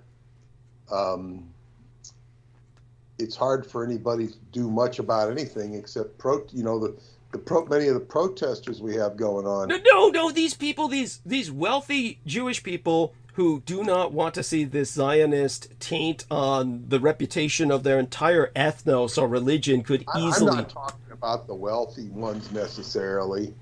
There are many activists. Some of them are... The activists have the ears of people who could sway things. They could easily lobby Congress to stop funding Israel. That's what it would take. All they have to do is... I think there are some people who do push in that direction. I don't know how far they get, but that's a discussion. That's an extensive discussion. But anyway, yes. it's the doing. It's everything is in the doingness. Yes. And we're going to see a lot of political action. But anyway, I'm going to say good night. Thank you, and please remember to contribute to Douglas. DouglasDietrich.com, upper right-hand corner yellow button. Thank you to those who have. We'll be back on Sunday. Yes. Bless you. Okay. All right. Good luck and good night to everybody. Yes, we love you dearly, Peter, and blessed be thy dream, sweet be thy slumber, and we'll see you on Sunday night. It'll be Byzantine Orthodox Christian Julian calendrical New Year's. Okay, take care. Okay, bye-bye. All right, bye for now. And that's Peter Moon, SkyBooksUSA.com. Thank you so much, Aristides, for pitching in. Let's see who else we can bring in with us. And let me see. I'm sorry. Sid wanted to. Oh, yes. Sid wanted to come in. Of course. The only reason I could join him. I'm like, why are you not there now? Yeah, I didn't call him. That's why. Last time, what happened was he brought Brooke on by accident by opening up the entire call. Of course, we're going to try and bring Brooke on now, but I try and compartmentalize my calls. Yeah. Right. Well, he's there. He's there. Yeah. Yes. And I'm calling it. I'm going to call him now. I'll call everybody now. I want to say. Oh, I wanted to note, kind of about what you were just saying. I believe that Australia just either enacted or is about to enact some draconian laws against basically, plainly, anti-Nazi like censorship laws. Like they're in Australia. Got it. Well, like even worse, like putting you in in jail for even portraying any of it or shit like that. I don't know if it's gonna fly, but it's Australia has no constitutional freedom of speech. You know that, right? Right. So these laws they can put these laws together in Australia much easier than they could here. Whether it flies or not, like you said, we don't know, but hopefully it does not. But obviously they're going to try and make sure it does. But what Aristides is trying to say, for those of you who couldn't quite grasp what he is attempting to articulate, what Aristides is saying is that Australia is trying to put through what we would call anti-hate speech laws. And that this anti-hate speech legislation would essentially be anything that would be supportive of Nazism or some kind of cultural heritage dealing with the swastika or some other kind of anything that they would deem to be quote-unquote anti-Semitic, which of course is a term that I despise, and I strongly encourage replacing it with the term Judeophobic, which is far more sensible. And so let me take a look at, here we are, Medusoid Humanoid, and she should be on my list. Why am I not getting Medusoid Humanoid, or is she listed as somebody else just under Victoria? For me to bring her on. Now she's listed in my favorites, so I guess she just goes by that. And so aside from that, who else do I often forget? Now I've clicked Sammy this time. Hopefully he'll be able to show up with us.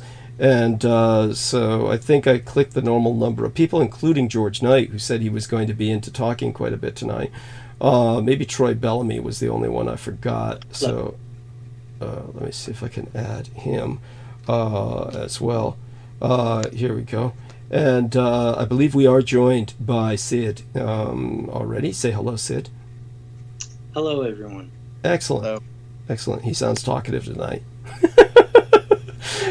You're talkative tonight. Good. And Steve Travesty, unavailable. Fuck, did I call him by accident? I pressed that button by mistake.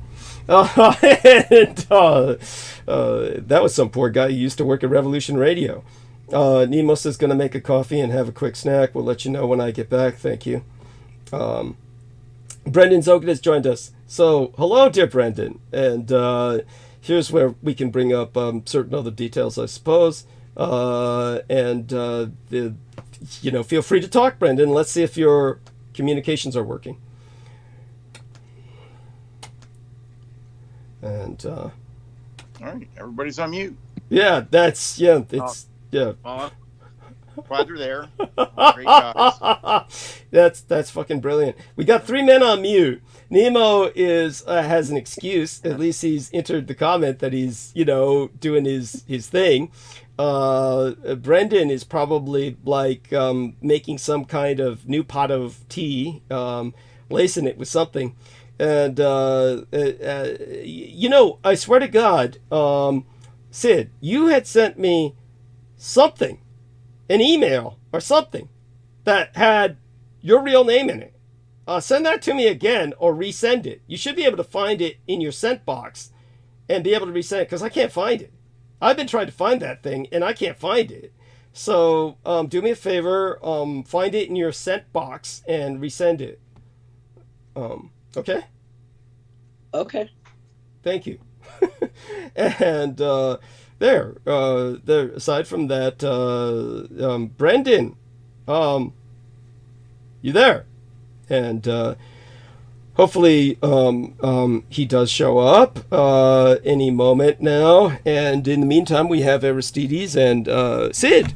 And now, Sid, I want you to know Aristides is now slouch. He's no slouch when it comes to consciousness expansion. Now, don't read that the wrong way, kids. I don't mean to imply that our man Aristides, overindulges to any degree that would be, shall we say, of note to anyone in particular. But let's just say he's been around the block. I just like to study things academically. That's all. Yeah, that's it. Yes. And he's academically familiar enough where he's almost a bit of, just because of his interest in botany, that's it, botany, and herbal studies as an engineer. It's kind of like a sideline with him. The beauty of symmetrical gardens. I don't know. I really don't know much about botany or any of that stuff.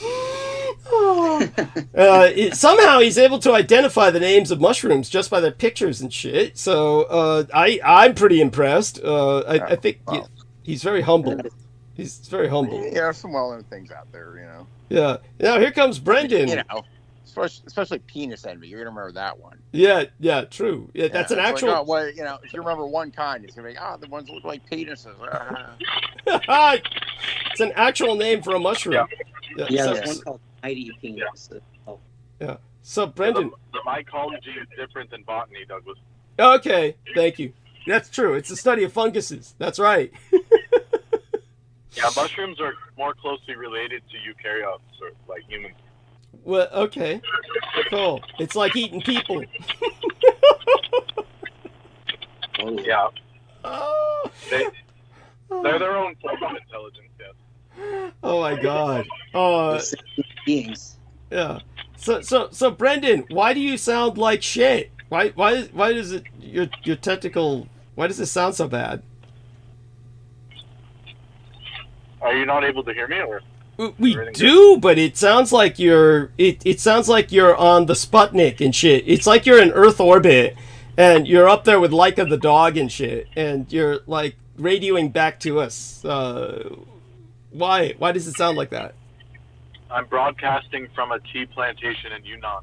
You can't hear me. Oh, we hear you well enough. I guess that's all that counts, is that we can make out what you're saying. And I don't blame you for escaping to the tea plantation in Yunnan. So here's what I've got to show you. Let me do a screen share here. Okay. So Brendan Zogic, can you see the cursor moving? Is this better? Yes, infinitely better. Yes, thank you. Can you see the cursor moving? Yes, I appear to. Yes. Oh, thank God. Okay. So let me make certain that we're not in some kind of porn site. Now that the sound quality's better, I'm gonna do like the Peter's kryptonite and start crinkling shit. Yes, thank you. Thank you. He's convinced. He's always convinced it's you. He's always convinced it's you. Well, it is probably like half the time. Okay, yeah. Anyhow, so let me say bless you to Brando. Bless you, dear Brando, because he won't be able to join us, but he's with us in spirit. And so let me just say that to him. Yes. And as for the inbox here, the light of Elendil shines with him. Yes. So here's what we've got. So can you read this? You don't read it out loud, of course, but basically this individual sent 250 United States dollars and said, could you unban this particular, we're not going to name it. If he wants me to, I'll be happy to advertise his channel, but I don't get that message yet. So when I get that message, I'll happily advertise his channel. But he says, unblock that, please. So, basically I told him this, but, please be patient with me. I'll most certainly address this as soon as possible. I'll search for that name in my studio list of hidden users and delete it if I find it, which should free your YouTube channel up to enter commentary and participate in chat. If I don't find it in there, what does it mean? Like, then what do I tell him? That's most likely what they're saying. Okay. Yeah. All right. So I just go to community and search for that later. So I'll do that as soon as I can, Friday or Saturday. Oh, forgive me. Yeah. That person's a saint. Yes, very much so. And so definitely, of course, you need some help as well. But you got a second job. It's like, what are you willing to share with us about this second job? How brutal is this? Oh, I haven't gotten one yet. I'm like in the process of interviewing for other places. Okay. And so you're barely surviving, and oh my God, there's no way to describe it. Yeah, like a cafe or like a tea house, like something like that. Okay. That's why I'm studying up on tea. Oh, thank God. Well, that would be Gongfu chop. Yes, excellent. That would be so much better. We all want you to get a job like that. That's where you would really thrive. Right. Exactly. Hopefully, they would make you manager in a short period of time, and that would help immensely. So do me a favor, gentlemen. Why don't the three of you, until Nemo joins us, have a conversation, and I'll be back within about 10-15 minutes. I'm just simply going to refresh myself, and then we'll. What kind of tea do you use? Loose leaf or bags? I always use loose leaf. Loose leaf. I've never. People give me bags, and I use them rarely, only when I have to. Loose leaf, of course, always. Yes, and I use loose leaf in a strainer. Like sencha or something good. I'm assuming. Forgive me. Usually, it's 88 genmai cha is the fallback. The Japanese green tea. Yeah. And I will, of course, try to branch out and use other types of loose leaf. Have you ever tried gyokuro? I may or may not have. I don't consciously remember. There's plenty of times I've been offered cups of tea where I don't know exactly what I'm drinking. But there's a high chance your mom knew. Obviously she would. Knows what gyokuro is, like the highest level of sencha that they can, or it's even above sencha. It's like what the emperor would be drinking. Understood.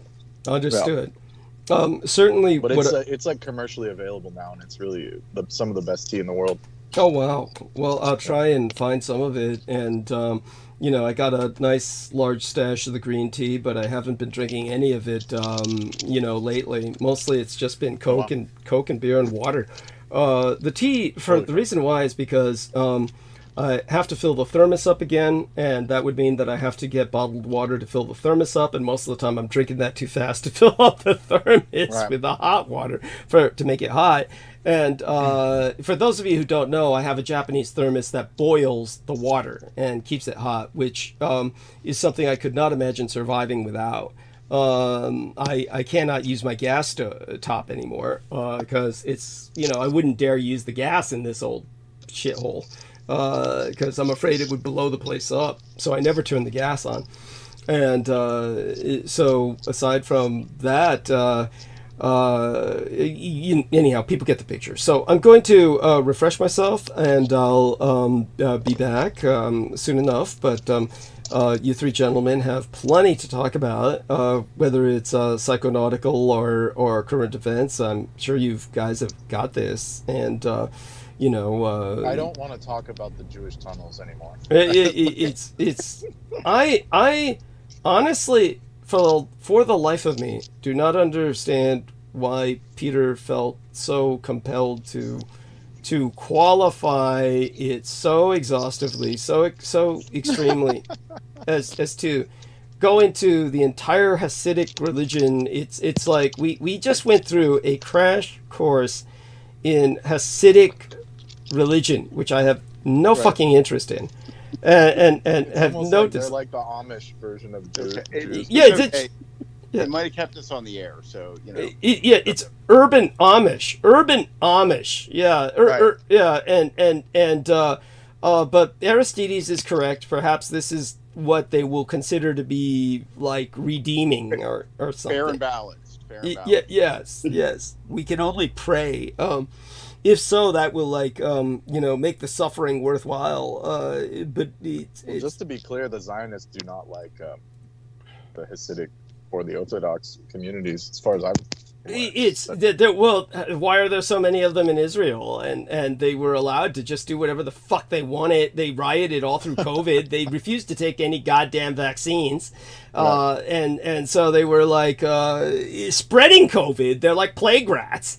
It's, for anybody who says, oh, now he's gone full-blown Nazi analogy. Well, what other parallel is there? I mean, you got an entire population of people refusing to take vaccinations of any sort, and this includes measles, mumps, and rubella. And they have these outbreaks. They seem healthy drinking onion juice or whatever. I mean, that's fine. Yeah, maybe they've got a secret or something. But honestly, these plagues will rip through their community. So they're not immune. And that means that they're a potential source point for everybody else. Of course, doing that in Israel, have at it. But so there you go. I mean, and they're the most extreme politically in Israel. They're behind a lot of the radicalization. As a matter of fact, is a lot of these cultic communities that dress So in then the. it's all shtick that they don't like them, or is that what you're saying? Dude, you put 10 Jews in a room together, you're going to get 20 opinions, and all of them are going to be about how they all hate each other. I mean, that's just part of it's like I said, Carl Gustav Jung, when he was confronted by someone saying, how can you categorize all the Jews as in this one way when there's so many of them that are so liberal and so many of them are so radical conservative and communist and capitalist, and he said it best, because they are an insane race.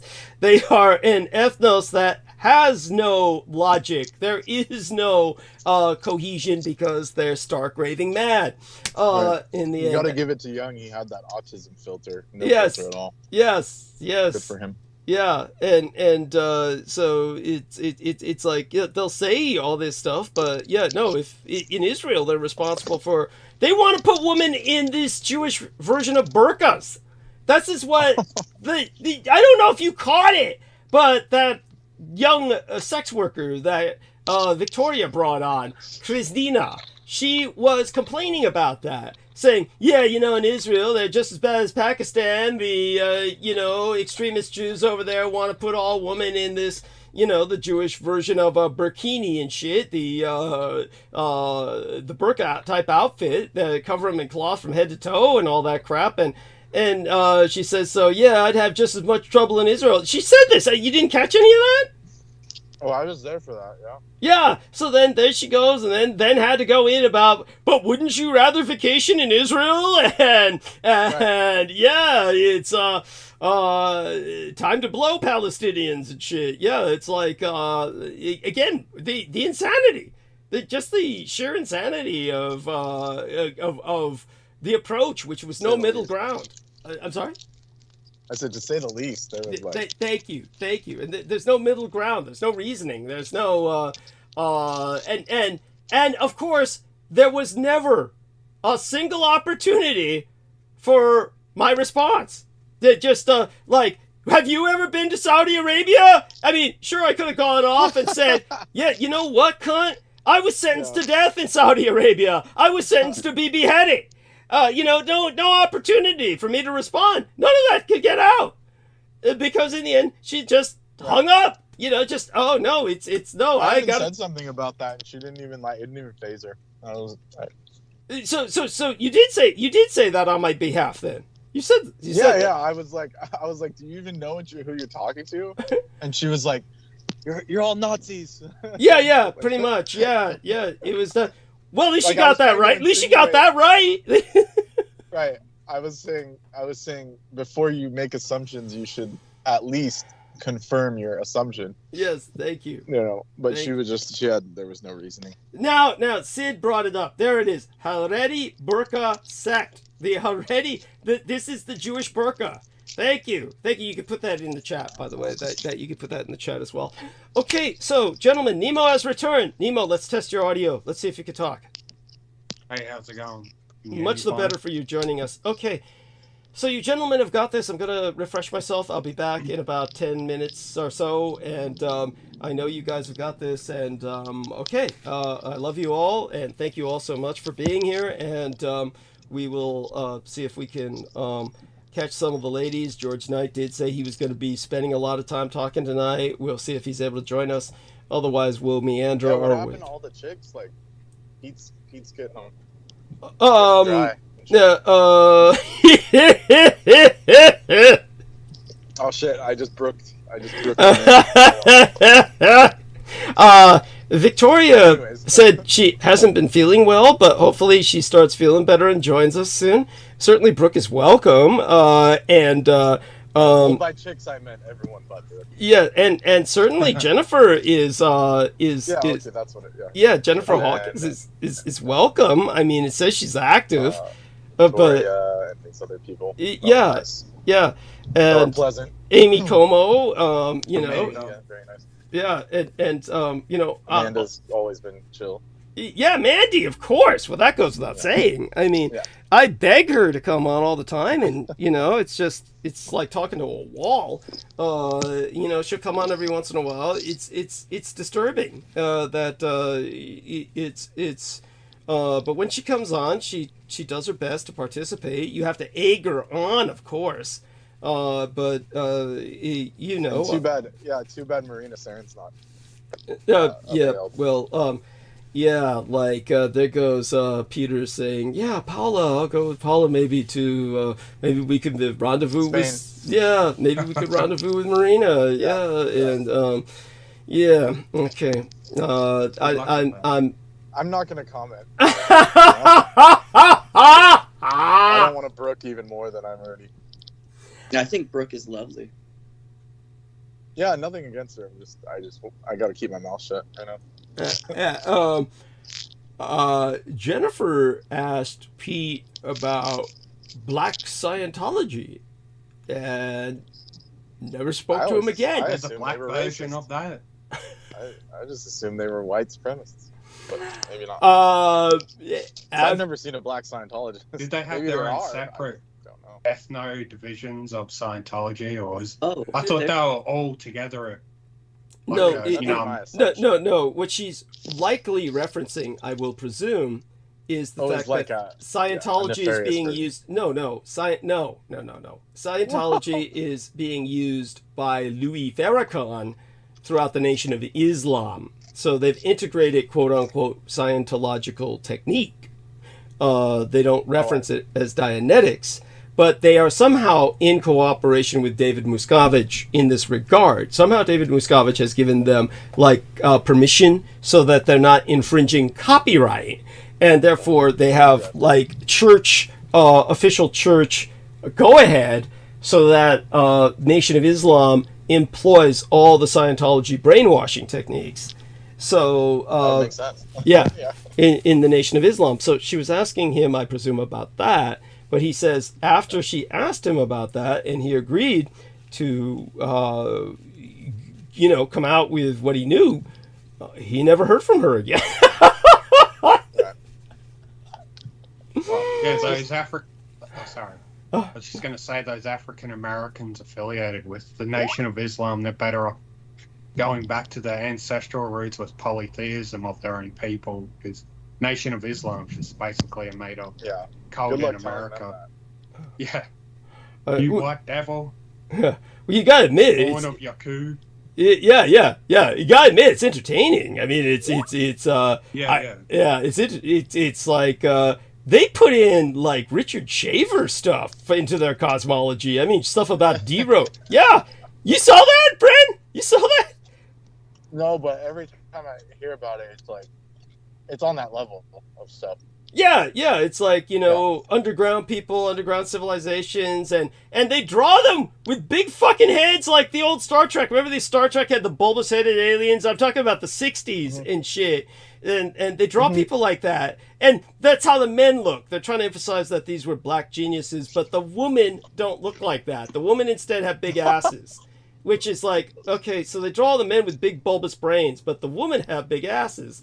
But their heads That's why they keep claiming Akhenaten and shit. It's the this is on those videos put out by Nation of Islam, and it's like anyhow, you know who was hype about that was Miguel. Of course, that goes without saying. Yeah, well, he thought he was Moorish too. He thought he was Moorish too. Yeah, like someone else we know. Yeah. Yeah, well. But that's no. Didn't you say that was maybe that brings up the fourth incarnation? What was his fourth incarnation? It was he had Akhenaten. He was Akhenaten and these other people. And Tesla and Bruce Lee. Wasn't he a black guy too? Now that you bring up the Moorish shit. It must be. I mean. Yeah, his other incarnation. Yeah. Yeah. So there you go with that. Lena Shea was hanging out with all that crap. She had to hear all that. You know, she needed the drugs to stand that shit. And yeah, and so did Selena Khan, and they fucked her ass up. Yeah, she's then she lost everything in the fucking Bitcoin, and God knows. Yeah, poor dear. Of course, Victoria lost everything in Bitcoin too. I don't know if you knew that. She was public about it. That's the only reason I said. Yeah. She was public about it, which is the only reason that I mention it. Okay, so because I've been listening to you every time someone would mention that, I'd be like, "Fuck you." I'm behind that. Well, you know. And then they'd be like, "But it's a Japanese guy," and I'm like, "No, it's not." Yeah, like, no, that's that. Thank you. It's like I didn't even bother explaining it. Because no, they rated the guy. He's in when I say I have good sources, if I try and be general, I have good sources. Then they're like, "You're so arrogant." Thank you. Well, Peter Moon is convinced himself it's the Ardalect is the source of it all, and I'm like, oh my god. Well, that would imply a very dark aspect to the Ardalect's personality. Oh, that she created that thing. Yes. Oh god, no. Yeah. I mean, it's plausible, but I don't know how I feel about that. Yeah, like I said, he makes connections. You know, it's his job as a writer. But as for you know, we can't be too hard on everybody who lost money through Bitcoin. Obviously, it's, you know, I warned everybody for years, so I have to say I told you so to anybody who was listening to me should have known better. But as we were talking about it before it was even mainstream. I mean, this was like back in 2012. Thank you. Yeah. Please, I told everybody like, before people were even hyped, like thinking it was something good, or thank they you. Just didn't. Yeah. Thank you. And I told everybody, don't go near this. I said, don't go near this. I said, this is for criminals. This was developed by criminals for criminals. If you're not a criminal, don't go near it. Yeah.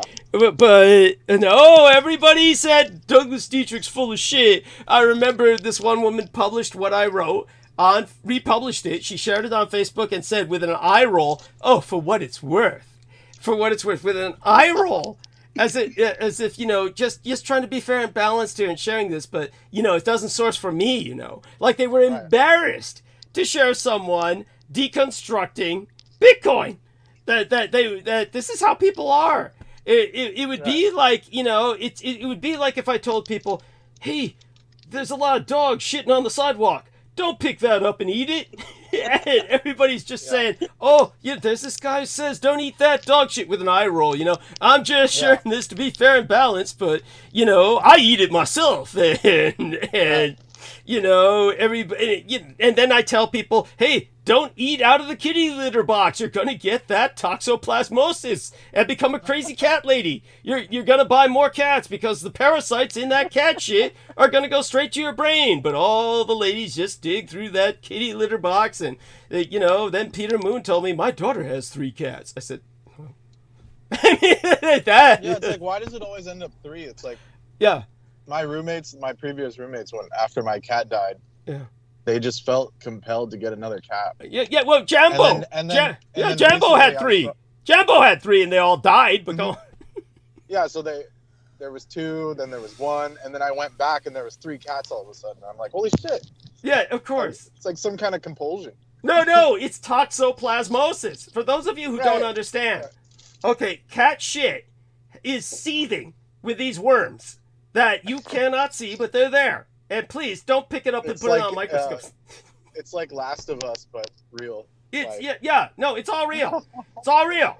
And whenever you change the kitty litter box, especially if you're a woman, especially if you're female, cats have evolved this parasite so that it goes straight to your head. It absorbs through your skin. These hookworms, they're like little hookworms. They go straight through the epidermis of your skin, and especially to women, they go straight to the brain, through the blood-brain barrier. And they program you to all you care about is your fucking cats. Nothing else in life. You will die for your cats. And this happens to some men too. There was a man who died running back into a burning building to rescue his litter of cats. You know, at that point, you are not a human being. You are the fungus is in your brain. The toxoplasmatic parasite is now in control of your life. You reek of cat urine wherever you go. When people enter your home, they are overwhelmed with the stench of cat urine. Cat hair is in all the food you serve. This is like, everywhere. The cats jump up and down at will and knock down everything. And especially the worst of it is you wake up in the morning and they are fucking humping your face.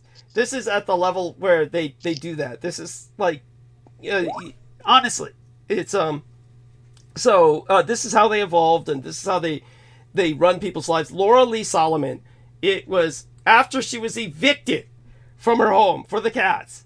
Then she wound up with her friend taking her in, and what's the first thing she does? She winds up seducing her friend's cats, luring them away from her friend to her garage where she was sleeping in.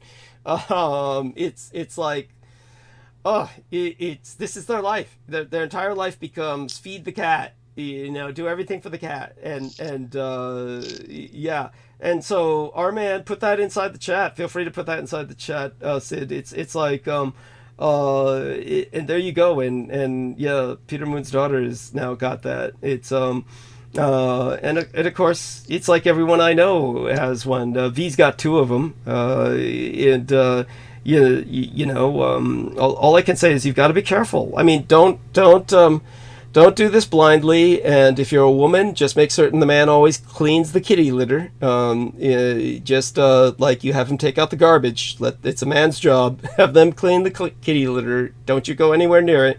And it's there you go. All right, I'm gonna refresh myself, and I will be back. Just wear gloves while you're doing it or some shit and a mask. Yeah, thank you. I mean, but at that point, but by the time that they have these cats and they're licking them and they're kissing them and they're getting contact.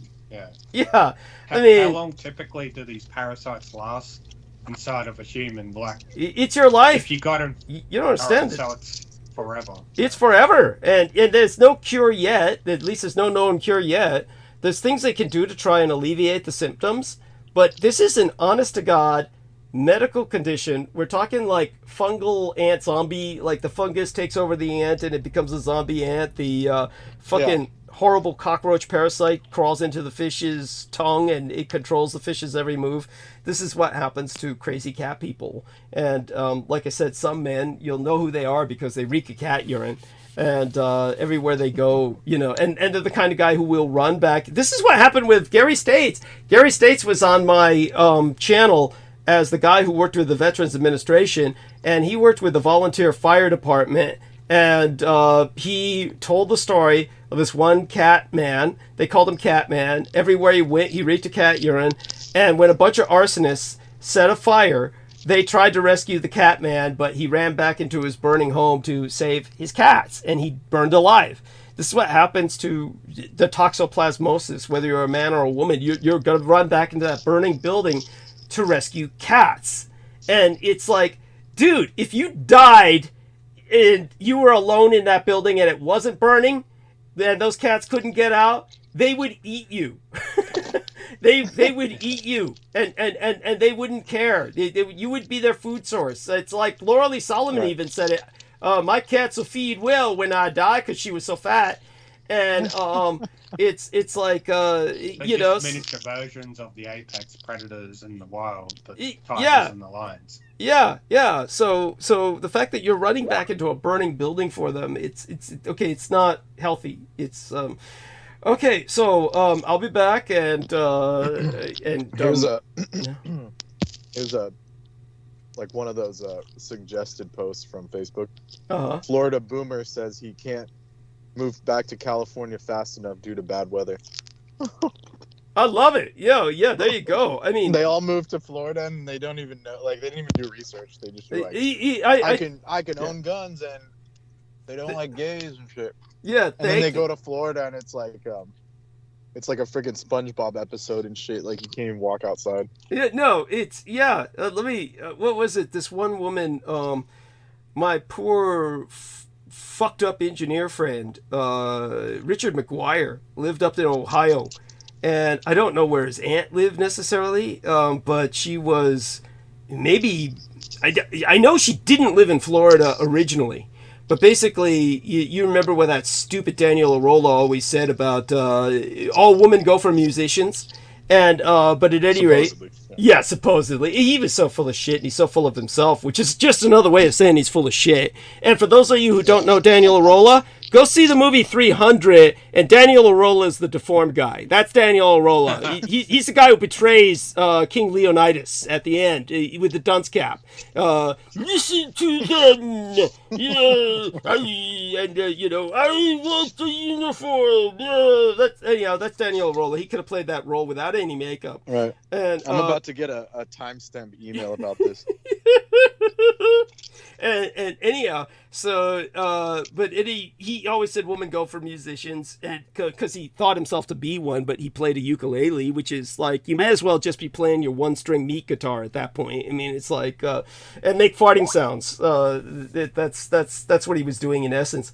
But at any rate, when it came to Richard McGuire's aunt, or I think she was his aunt, and she saw a school bus backing up, and she literally threw herself under the bus. She saw her great opportunity in life, and she took it. She threw herself under the bus and made certain it rolled over both her legs. And of course, she screamed, and the bus driver came out and said, "Oh my God!" And she won millions of dollars. So she won millions of dollars, and then she used it to marry some musician she had a crush on and buy some big complex in Florida. So then what happened was, she moved down to Florida with a guy, and he instantly came down with Alzheimer's disease, incurable, irreversible Alzheimer's disease, which is kind of like Daniel Arola, who started off that way anyway. Or he'll blame it on the car accident, but he says that made him stronger.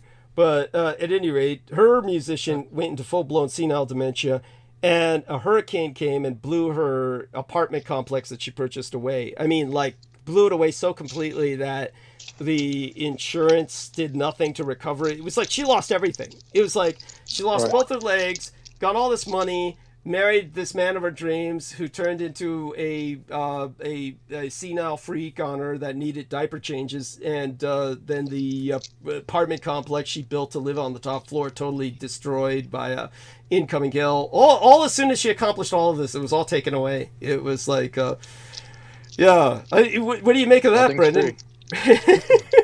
It's called karmic retribution.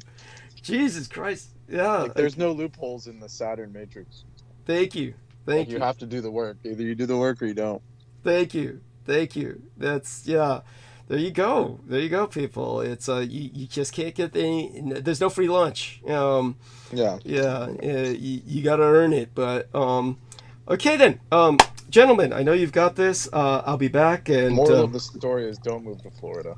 yeah, thank you. Thank you. Or go to nice Pakistan. to visit. Yeah. Yeah, or go to Pakistan. Or go to Pakistan. Food is good. Yes. Yeah, that was the craziest shit. I mean, it's like, come on, she's up there. The craziest part was that she was in South India, which had way better food and wasn't a bunch of goat curry and shit. Yeah, thank you. But she just had to have the goat curry. It's like, you deserve that shit. No, it was just there was no sane explanation. Maybe she is Jewish. Maybe she is Jewish. That would explain the insanity. There was. If she took the real test, it'd probably come back like 50%. Something. Yeah, it was like it was just pure insanity. The whole thing, and of course the whole thing about I don't really have sex with a lot of guys. I've hardly had sex in my life, and but she's identifying guys by the size of their penis. Like, hey, you remember 9-inch Dick Richard? It was like multiple dudes. Preston, yeah. 9-inch Dick Preston. Preston was his name. Yes, Anyhow, Peter Moon was asking me how many blood boys there are, and I said, how many people can fit on a school bus, Peter? And he said, I don't know. And I said, well, it depends on whether they're adults or children, but if they're really young, it's about 72. And I said, don't you remember how many Preston was trying to fit in the school bus he purchased? But at any rate, that's not how many blood boys there are, really. That would be too many to control. But, I was trying to explain to him some of the dynamics of this because he was intently curious. And, I'll go into that another time privately as the story behind that. But it is what it is. And so, all right. I'm going to refresh myself. It's definitely an odd question. It's something that comes from another idea he's got, and I talked it over with my son, but my son doesn't think it's a good idea. So I'll let him know that, and it'll probably just be put to rest, hopefully. But in terms of it's like there was this. Have you ever heard of what's his name? Roland. Have you ever heard of this guy Roland? No, he's a Japanese host, like a club host where he like goes out with all these chicks, right? And some guy was one of the interviewers was like, how many chicks have you been with? Like, what's your body count? And he's like, oh, and he's very charismatic, and he's like, how many cups of coffee have you had in your life? And the guy's like, I don't know. And he's like, exactly.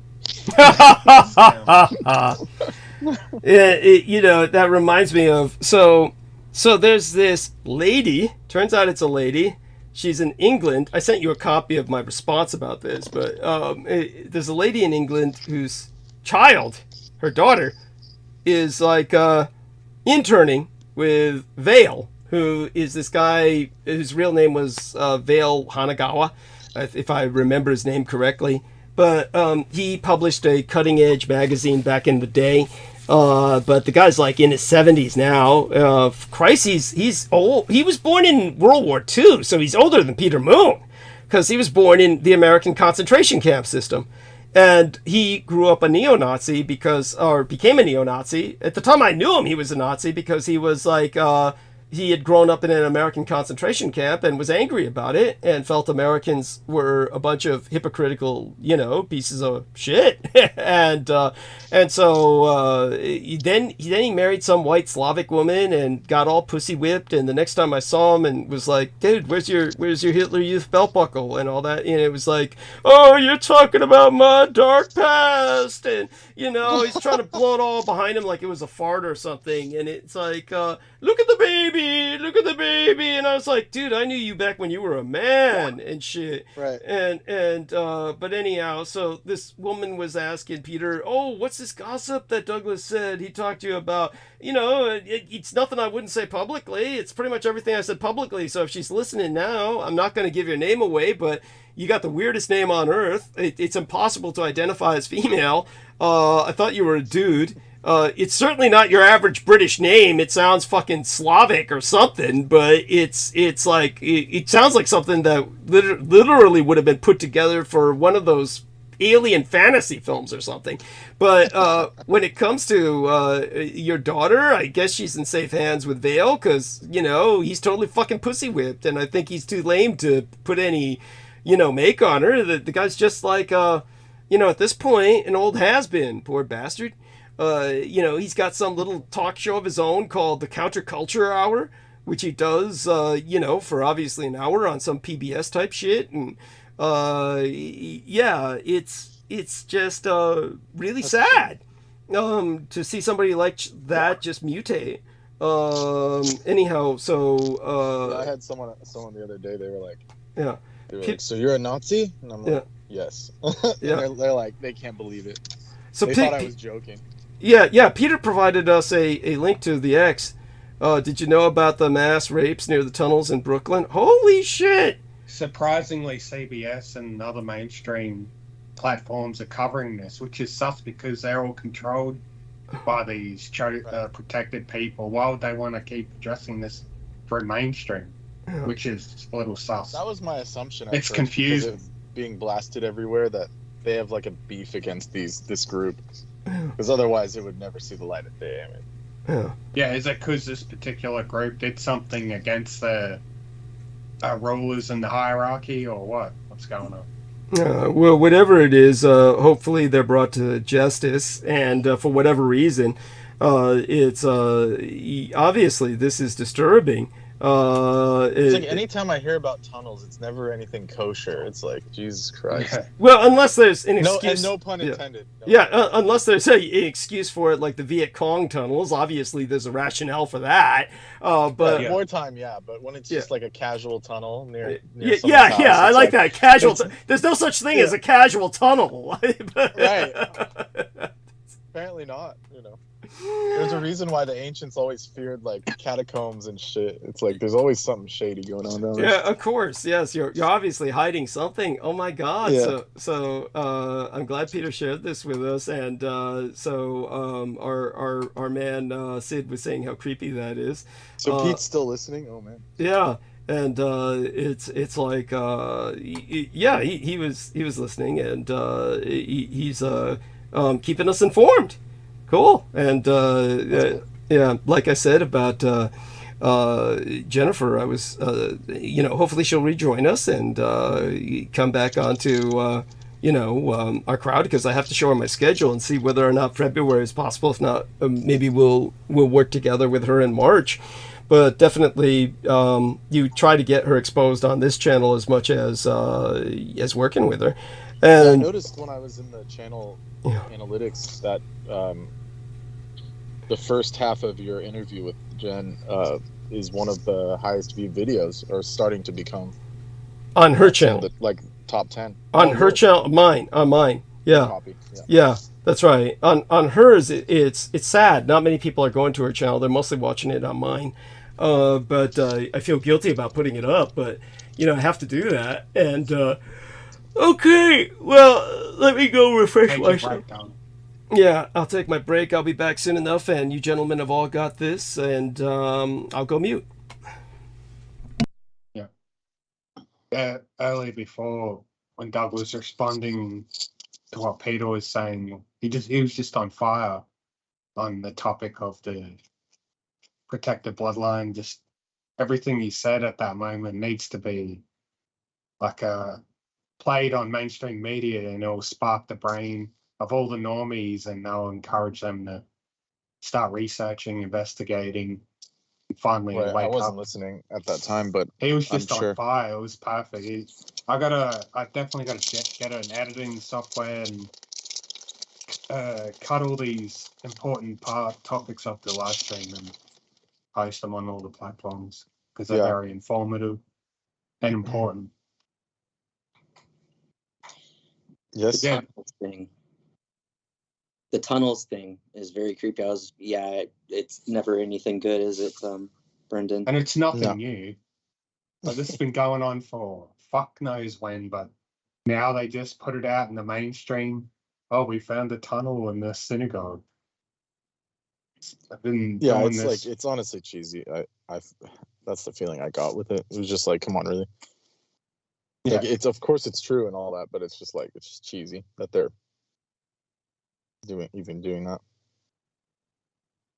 You just got to connect the dots too when you see these orthodox, ultra-orthodox, protected people. You know, some of them do get in trouble and caught for their crimes they commit on children from sexual assault, even babies. I was surprised to see once in the American news that this one rabbi, he got charged for infecting multiple babies with herpes because he was doing the traditional the circumcision and sucking the blood off the tip of the penis directly with his mouth on the penis, and he infected them all with herpes, STDs. Well, if you dig deep, you'll keep finding cases of that, of them infecting babies with STDs. But it's just a savage and brutal act to do. It's completely unnecessary, no matter how they try to justify it as it's a spiritual thing to do and traditional. But we've been sucking baby sticks for thousands of years. So is FGM, but no one's really. Yeah. No one wants that to continue either, you know. This should be common knowledge by now, but there's just so much distractions through just every part of life. You know, we got the 24/7 propaganda machine. There's just so much other shit that the octopus has its tentacles in that keeps people distracted on a daily basis, and they never do any their own non-biased investigation and research. Because when they try to look into these things, they're doing it from a biased perspective and immediately think, oh, this source of information is anti-Semitic and racist, so I'm just going to completely disregard it and ignore it and go back to watching Game of Thrones. Yeah. Yes. And there's abundance of evidence that you've seen these people been exiled out of over 100 countries throughout history for practicing these vile, diabolical rituals, blood libels, murder rituals, and sex magic rituals. And they suppress it all. They try to suppress it all the time, and you can never confront them about it because they'll never admit to it, obviously, and then they just play the victim role. That's one thing that evil likes to do, or the people influenced by evil, is project their evil nature onto their opposers while playing the victim. They portray themselves as the good people and portray their opposers as the bad people. Right. Douglas has talked about they do that with the idea of how different groups treat children. That's a big part of it. Right. Have you looked into those books and documentaries of them kidnapping babies, primarily Christian? They like to target the Christian babies and children to do these rituals. Which documentaries? You just look it up, you know, you'll find it. I can't name them off the top of my head. I did post one documentary on my Odyssey channel and then Facebook. Peter mentioned it before. I'm not sure if he watched it. Yeah, I watched a little bit of that one. Yeah, it's very. I found it off Internet Archive, or there's a lot of good videos on there that some of them aren't on the other media platforms like YouTube and Odyssey and BitChute. So gotta download them and re-upload them all on the platforms.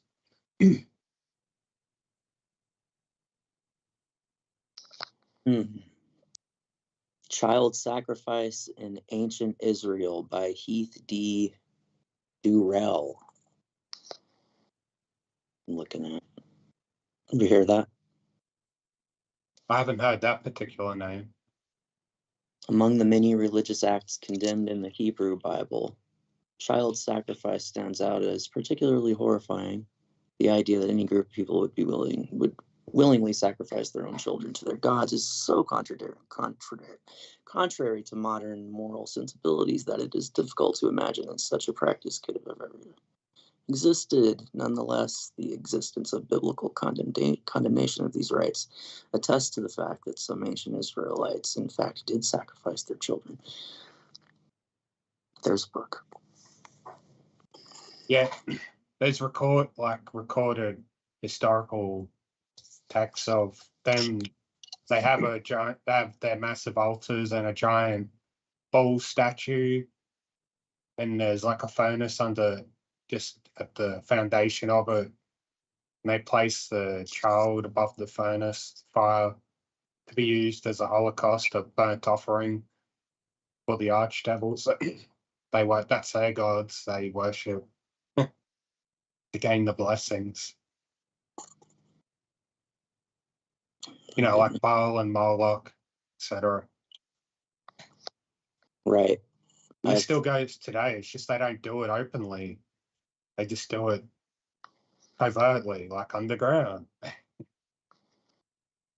Yeah, Sure, like, they have their massive underground societies all linked up through those tunnel networks.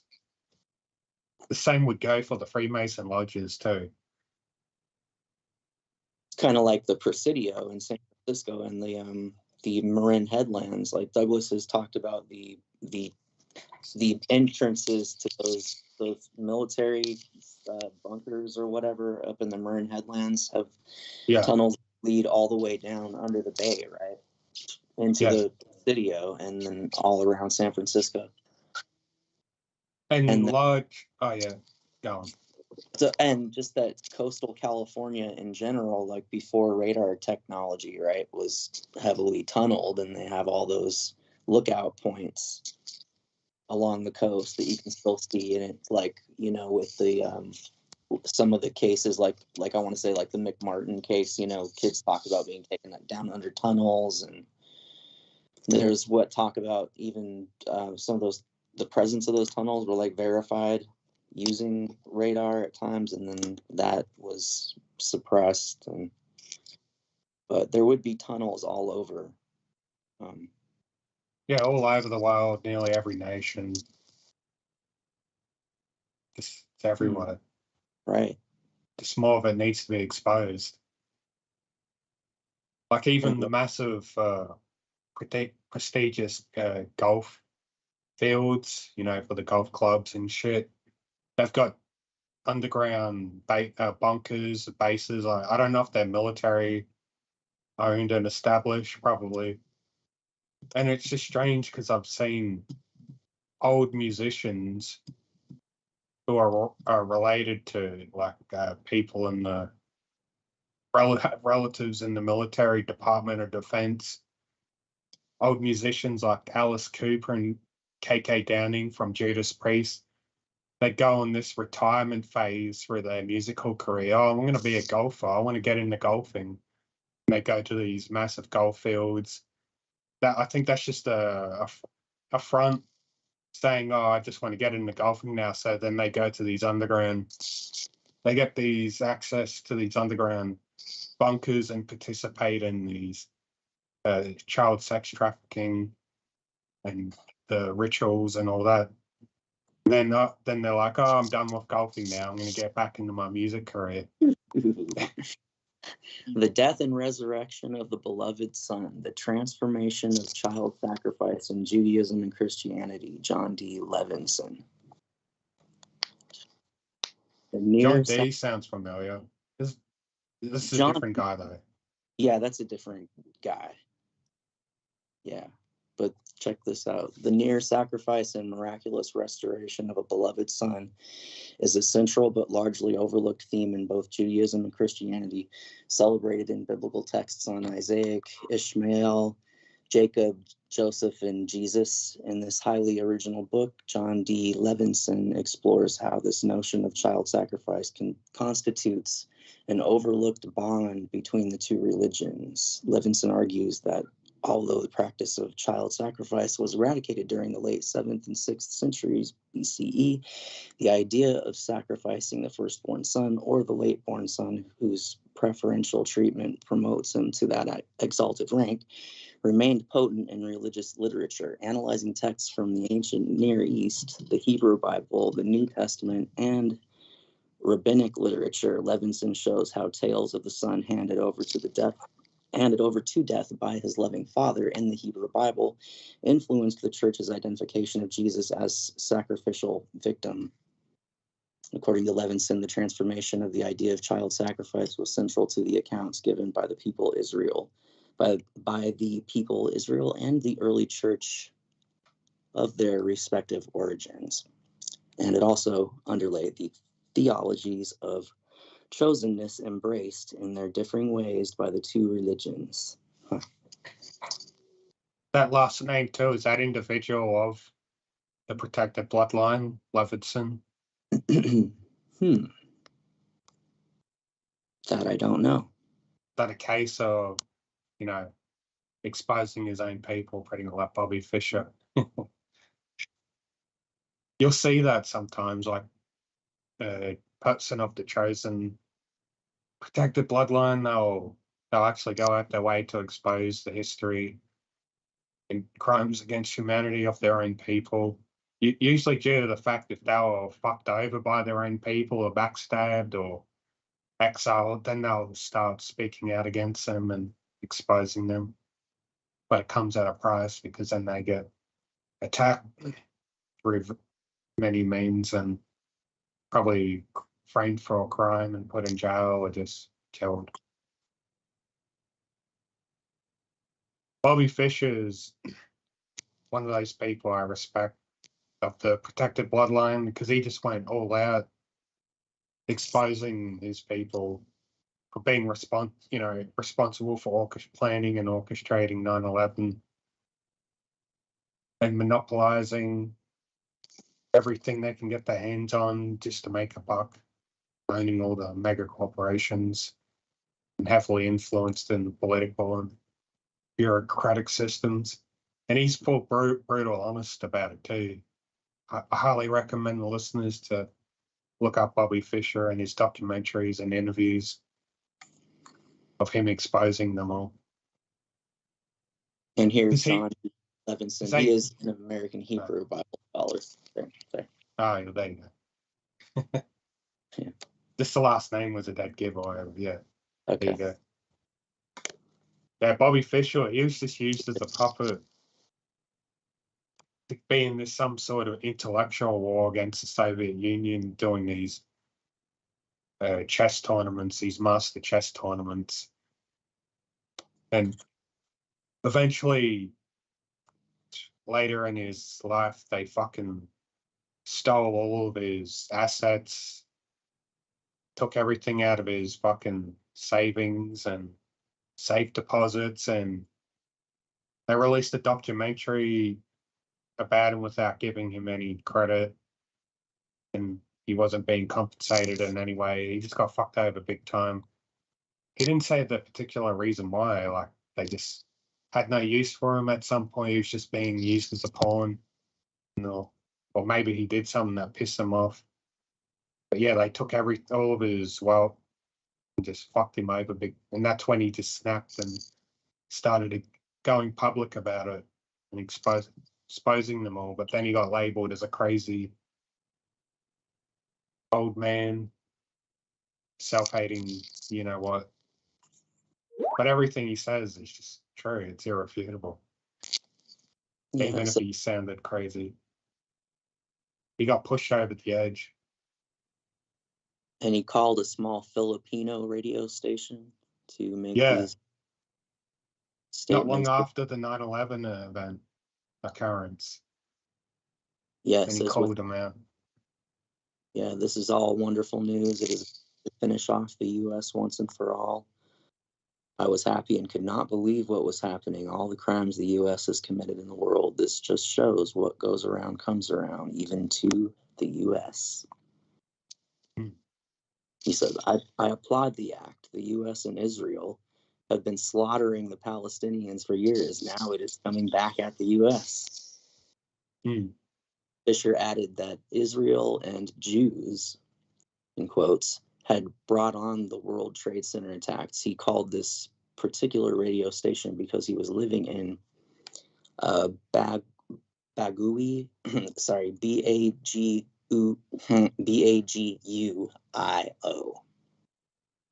Baguio City, Philippines, and had met the station manager through a mutual acquaintance, Filipino chess grandmaster Eugene Tor.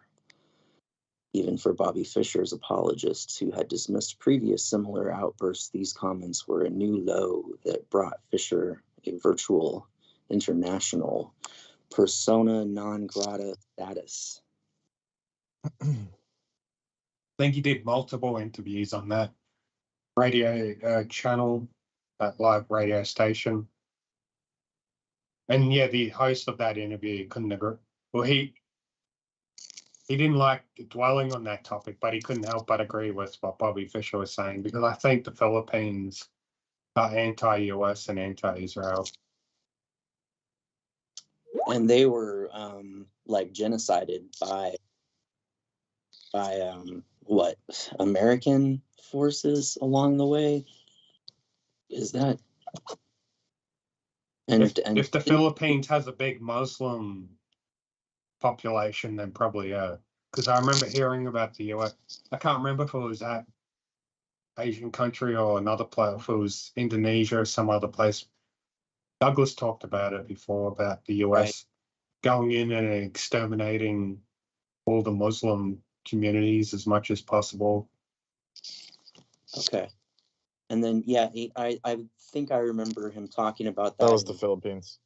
Oh, yes, that was, yeah. Yeah, Philippines. So And then, yeah. But Indonesia is a Muslim country All right. as well. And now But part Philippines of the Axis powers too. Do you remember the Yes. story about that, Brendan? About the Philippines and Of Bobby the Fischer? Muslims getting exterminated. Not off the top of my head, but it's something. It was like during the World War I era. It was very early.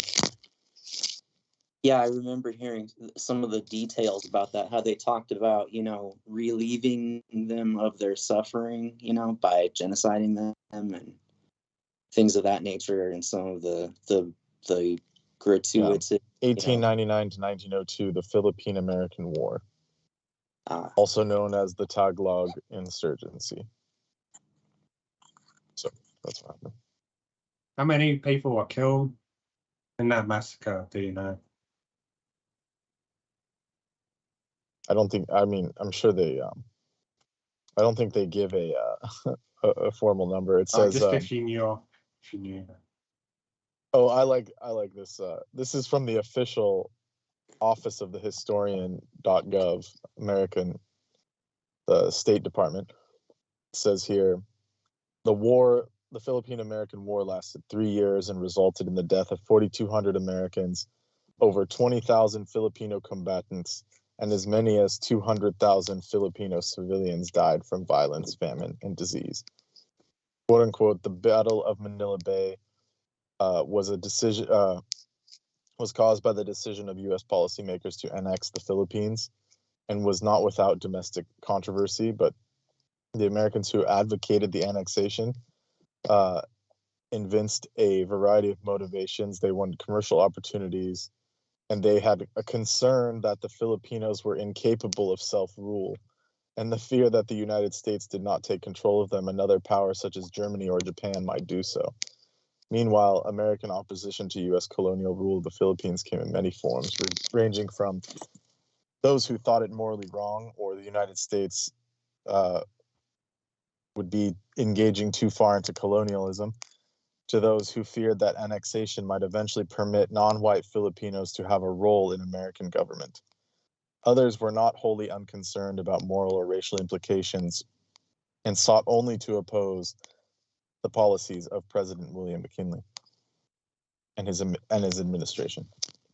After the Spanish-American War, while the American politicians debated annexation, Filipino revolutionaries under Aguinaldo seized control of most of the Philippines' main island of Luzon the Big Island, and proclaimed the establishment of the independent Philippine Republic. When it became clear that the U.S. forces were intent on imposing American colonial control over the islands, the early clashes between the two sides, beginning in 1899, swelled into an all-out war, and the Americans referred to the ensuing conflict as quote-unquote insurrection, rather than acknowledging the Filipinos' contention that they were fighting to ward off foreign invasion. Yeah, so that's what happened. Yeah, they got every reason to despise the Americans. Yeah. The U.S. So President Theodore Roosevelt later, was the president during this whole scenario. The war was brutal on both sides, and the U.S. forces at times burned villages, implemented civilian reconcentration policies, and employed torture upon suspected guerrillas. I like that one. When Filipino fighters also tortured captured soldiers and terrorized civilians who cooperated with the American force. Many civilians died during the conflict as a result of the fighting: cholera and malaria, etc., food shortages, agricultural catastrophe. But yet, as the fighting went on, the colonial government that the United States established in the Philippines, under the future President Howard Taft, launched a pacification campaign that became known as the policy of attraction, designed to win over key elites and other Filipinos who did not embrace Aguinaldo's plans for the Philippines. This policy permitted a significant degree of self-government, which introduced social reforms, implemented plans for economic development, and over time it gained important Filipino adherents, including, which undermined the revolutionaries, which significantly aided the United States military efforts. In 1907, the Philippines convened its first elected assembly, and in 1916, the Jones Act promised the nation eventual independence. The archipelago became an autonomous commonwealth in 1935, and I like this part, and the U.S. granted its independence in 1945. How generous of them.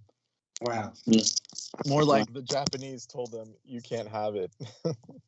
Yeah. That's basically what happened. Is Douglas back yet? Douglas, are you there? No, I don't think so. But yeah, so that's what happened. Philippine-American War.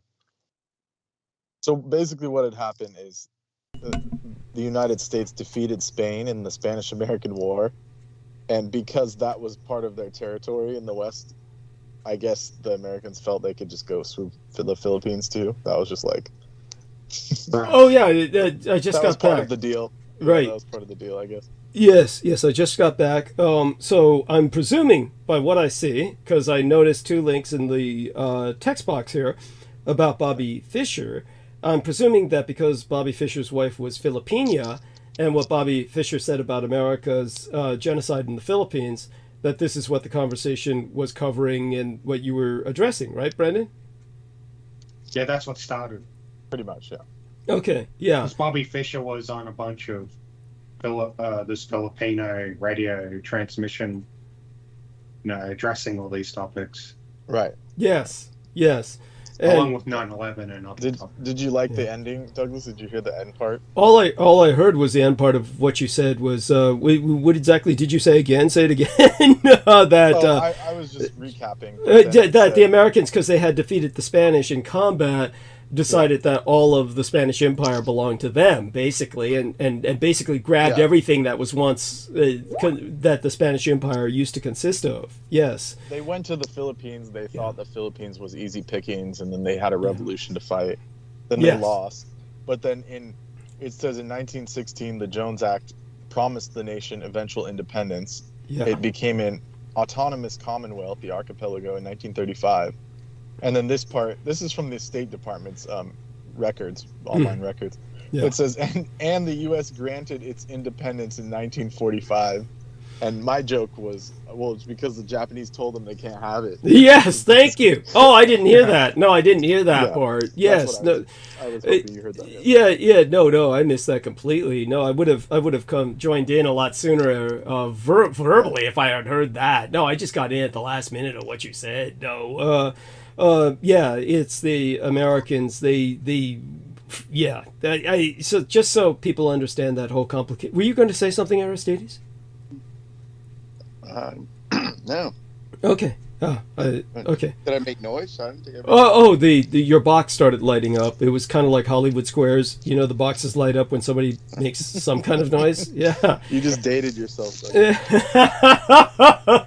And so just so everybody understands, in 1898, during the Spanish-American War, that was, first off, just so people get a hint of it, that was America's first Pearl Harbor, meaning it was its first false flag operation, where they blew up the USS Maine and claimed that the Spanish had done it. And it was, of course, later proven that they had blown it up themselves via the forensics, beyond a shadow of a doubt. So the Americans sank their own ship and claimed basically their target nation had done it, and used that as an excuse to start a war. And it was also later to happen in the Tonkin Gulf incident. That is another incident where everyone will pretty much be in concurrence. There's no disagreements from any historian or expert that the Tonkin Gulf incident was... it became the modus operandi. It's like yes. Nanjing, Tonkin. Yeah, well, Tonkin was 9/11. Yeah. Well, yeah. I mean, 9/11 does fit into that. Now, granted, with 9/11, they got more creative over time, but you know. Yeah. Granted, with 9/11, there was more of a. It got very complicated. There's so many parties involved. Sid, maybe I shouldn't even acknowledge this, but so was that relevant to something that was discussed earlier, the death and resurrection of the beloved son? What is this? We were discussing with regard to child sacrifice and Muslim people. Okay. Something earlier when you were gone, before this. Right. Before the geopolitics. They were going down the rabbit hole of They were addressing all the ancient history of the child sacrifice and rituals and all that shit. Got it. We got an answer. I'm sorry? I wanted to ask you about what happened with the hog industry in connection with the American-Filipino Wars. You know what I'm talking about, Douglas? Not really. Hog industry, like hog, like in HAG. Like pig, like it was hog. There was HOG. Yeah, like pigs. Like there was something that happened with the pig supply, the pig population, the pig. Oh, you're thinking of Okinawa. Yeah. Oh. Okinawa. Okay. That was pigs on Okinawa. So just so I will articulate that as quickly as possible. So everybody understands what happened in World War II was Operation Iceberg. The Americans invaded Okinawa. There's a few different names for Operation Iceberg. And let me see, Amor Fadi is saying, hey guys, I couldn't listen for a bit. I guess someone was speaking of Toxoplasma gondii. Robert Sapolsky from Stanford has shown how that changes behavior in rodents and also in humans. I have never been much of a cat person. Well, that's probably for the best. Honestly, my father loved cats, but like alcohol, he had to give them up. And so, to his credit... I'm pretty much there. Yeah. In the same boat. Yeah, I appreciate that. I mean, I don't hate cats, but I do want people to understand cats are responsible for the annihilation of entire species of birds, and we've really got to cut down on the domestic cat population because it's domestic cats that are killing all the birds. So we want to discourage cat ownership simply because there's simply too many of them and they're killing all the birds. So it's like cats are, unfortunately, I'd have to say one of the... He says cats can be cool sometimes, though, says Amor Fadi. Look, I get it. Cats, they're obviously compelling creatures, but they're sweet and stuff, but but they're pure carnivores. They're pure carnivores, and they're predators, and they kill everything in sight, and they're causing the annihilation of birds. So we've got to curtail the population. There's just too many of them, and people are keeping... And they're part, like, draconic or serpentine. Yeah. And I remember I said that stuff on air with you a while back, a couple of years ago now, probably at this point. Mm-hmm. But I noticed someone on TikTok talking about it, like, oh, cats are part serpents, and they basically just stole my conjecture. There you go. Somehow. See, there you go. That's it is what it is. Everybody steals. They're the only creatures that have the serpentine eye pupil. There's only a few creatures like, serpents, foxes, and cats. Yes. Yeah, I wondered about that. And then, the big cats don't have that. Why is that? No, they don't. Because domestic cats, quote unquote, are a creation of Atlantis and all this. Exactly. I don't think that would just change randomly. No, it's a chimeric. Yes. They put dragon DNA in them and stuff. That's Thank why they're you. Intelligent and shit. Yes, it's chimeric. They are, they're programmed to. They're definitely part serpent. That's why they hiss and all that weird stuff. Yes. It's and then Amor Fadi says, if only cats or other animals' behaviors could be changed. Remember that crazy cat lady that I was interviewing and was raising money for a long time ago on Revolution Radio, and she was a cat hoarder. She was claiming she was training cats to help traumatize veterans and shit. Do you remember her? What I vaguely remember that. Yeah. Oh my God. What I may have went to the website or whatever it was. There was some kind of page, right? Yeah. Something, maybe. She was all fucked up. I think she had shit online. She was definitely active on Facebook all day. It was like she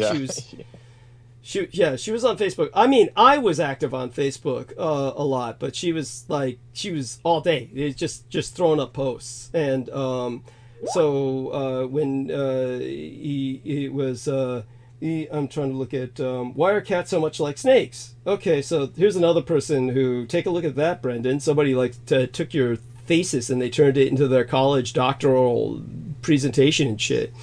That's how they got their master's degree, thanks to you. Yeah, pretty much. And because when I had looked at it before, no one had said anything about it.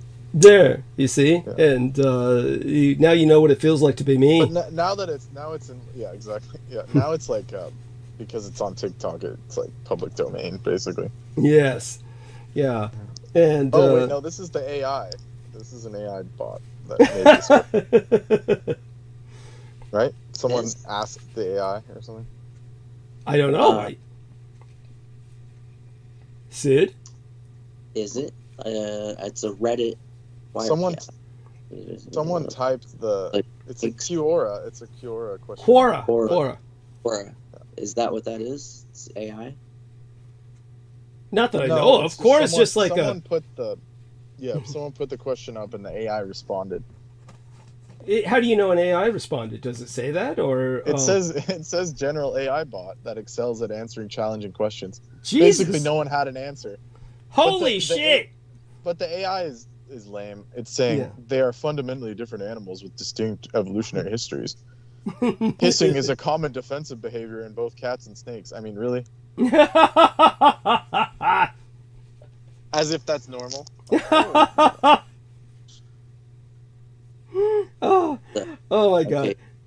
So that's funny that so an AI did respond to that. Most of the time it's some other idiot will respond on Quora. Basically Quora is like Wikipedia. It's just you get a bunch of goobers asking questions and a bunch of goobers answer.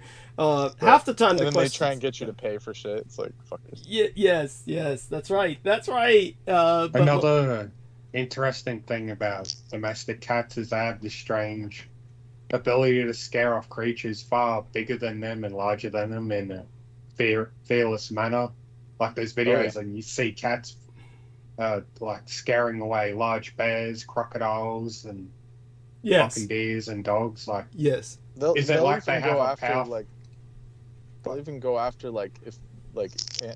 tigers and stuff in a zoo. Yeah. Hold their ground. Yeah, there's a video where you see a cat fiercely just climbs into a zoo full of lions, but the lioness just rips it apart. Well, there you go. But is it like the cats? want to ask Brendan, like, can animals see auras of other creatures? And if so, is it because cats have can. a powerful aura, and these large animals can see the aura of the cat and find it intimidating? Yeah, it has dragon DNA. I mean, like, dragons were. You want to talk about like apex predator? Like, dragons were always the top. That's why it's like. Yeah. That's why they're So- like mythical. Yeah. Yeah. And they have a certain, like a real dragon would be like you don't want to come across it. Yeah. Thank you. Yeah. Well, that's Similar to like the Nagya and stuff. Like you don't want to like deal with these beings unless you have to. so then they have mind control powers through like a worm like thing that they carry, like in that vampire show.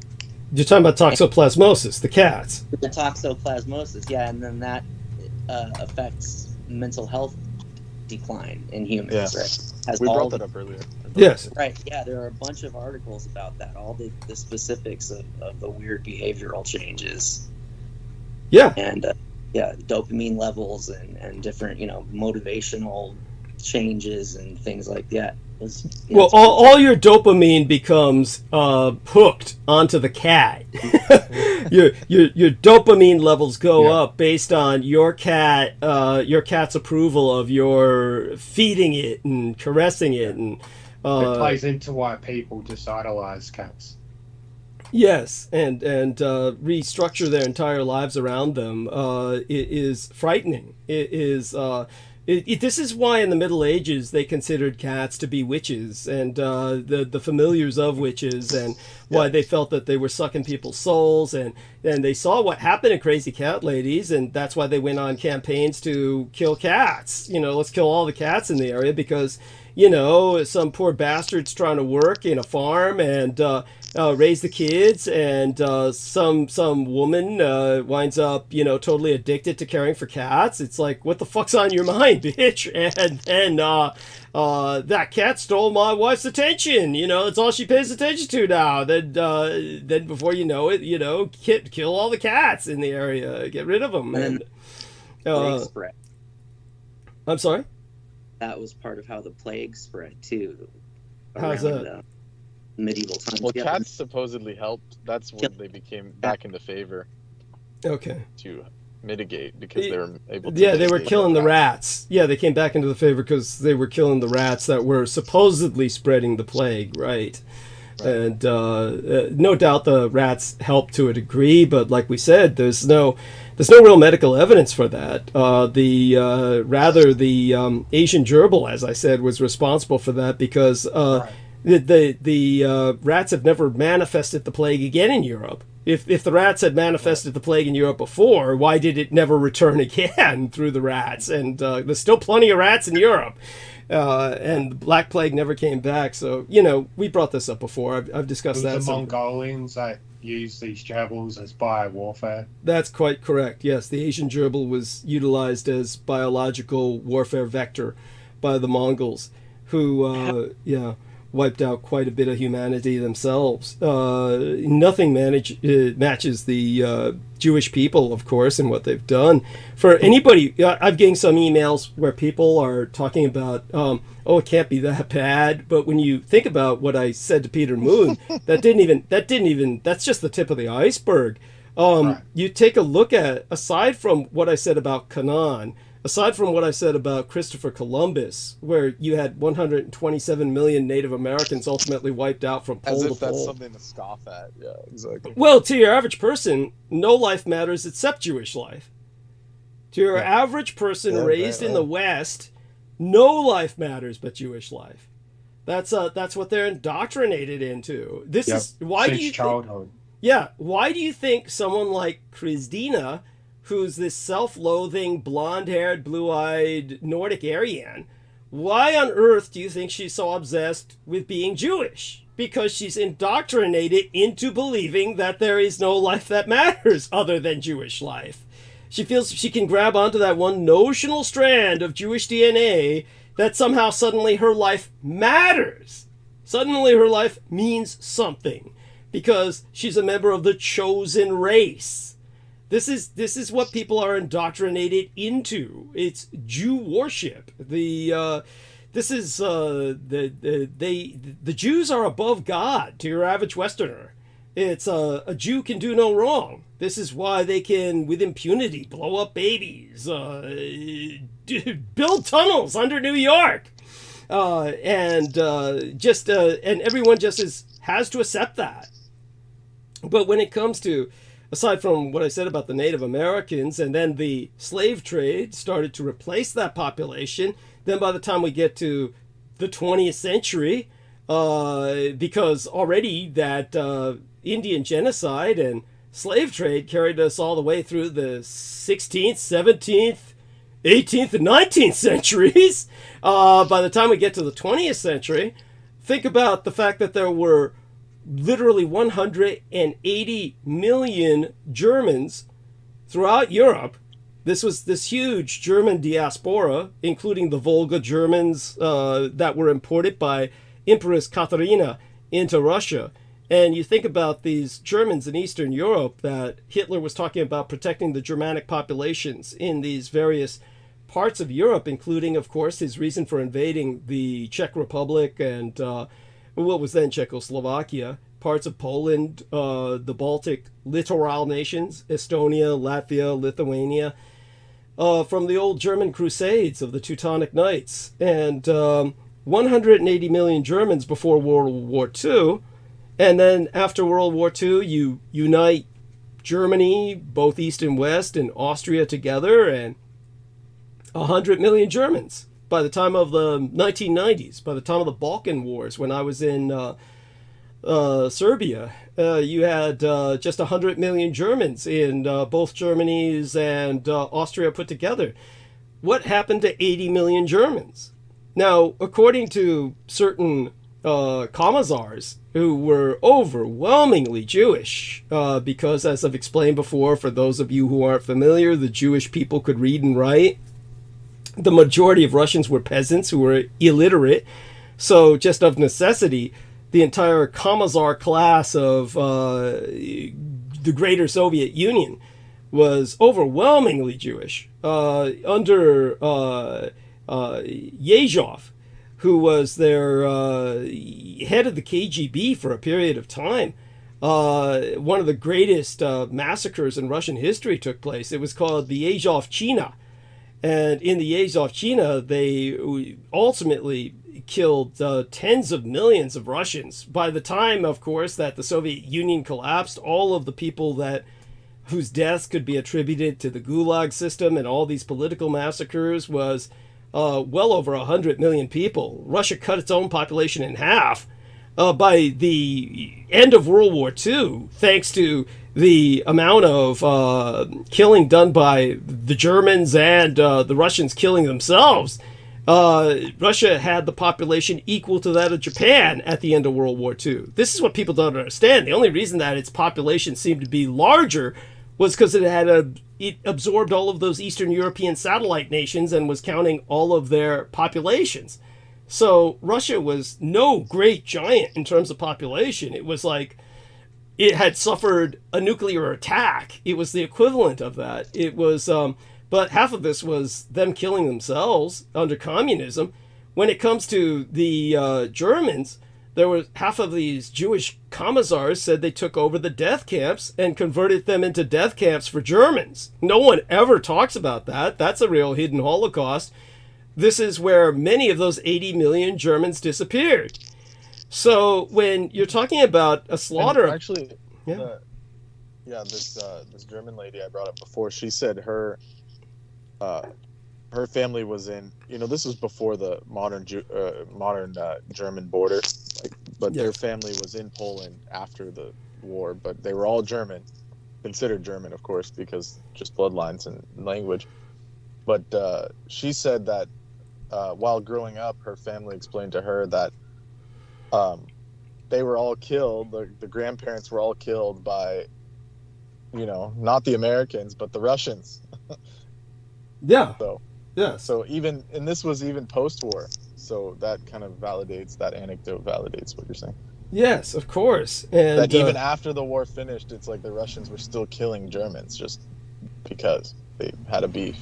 Oh, of course. And this went on for a very long period of time. And of course, they needed all of that German technical support, and just the dynamics of Eastern Germany required them to relent after a period of time. But certainly, when it comes to the damage that they did to the population, it's incredible. And nobody knows about it, of course. All of this is hidden history, but anybody can look up the massacre of Germans after World War II by the Russians and, of course, the communists. But when you take a look at all of that and the amount of Russians that died, there were commissars who were boasting that they had killed more Germans than Germans had killed Jews. So that is truly a hidden Holocaust. And when you take a look at all of this being done by Jewish commissars under a Jewish ideology, that of communism started by the Jewish individual known as Karl Marx, and then you go beyond that, of course, to the communism itself under his ideology of the Jew known as Karl Marx. All of the people that were killed in communist China, in Vietnam, when it was forced onto unification, both North and South, in Cuba, the amount of people killed by communism equals the entire population of North America combined, Canada and United States put together.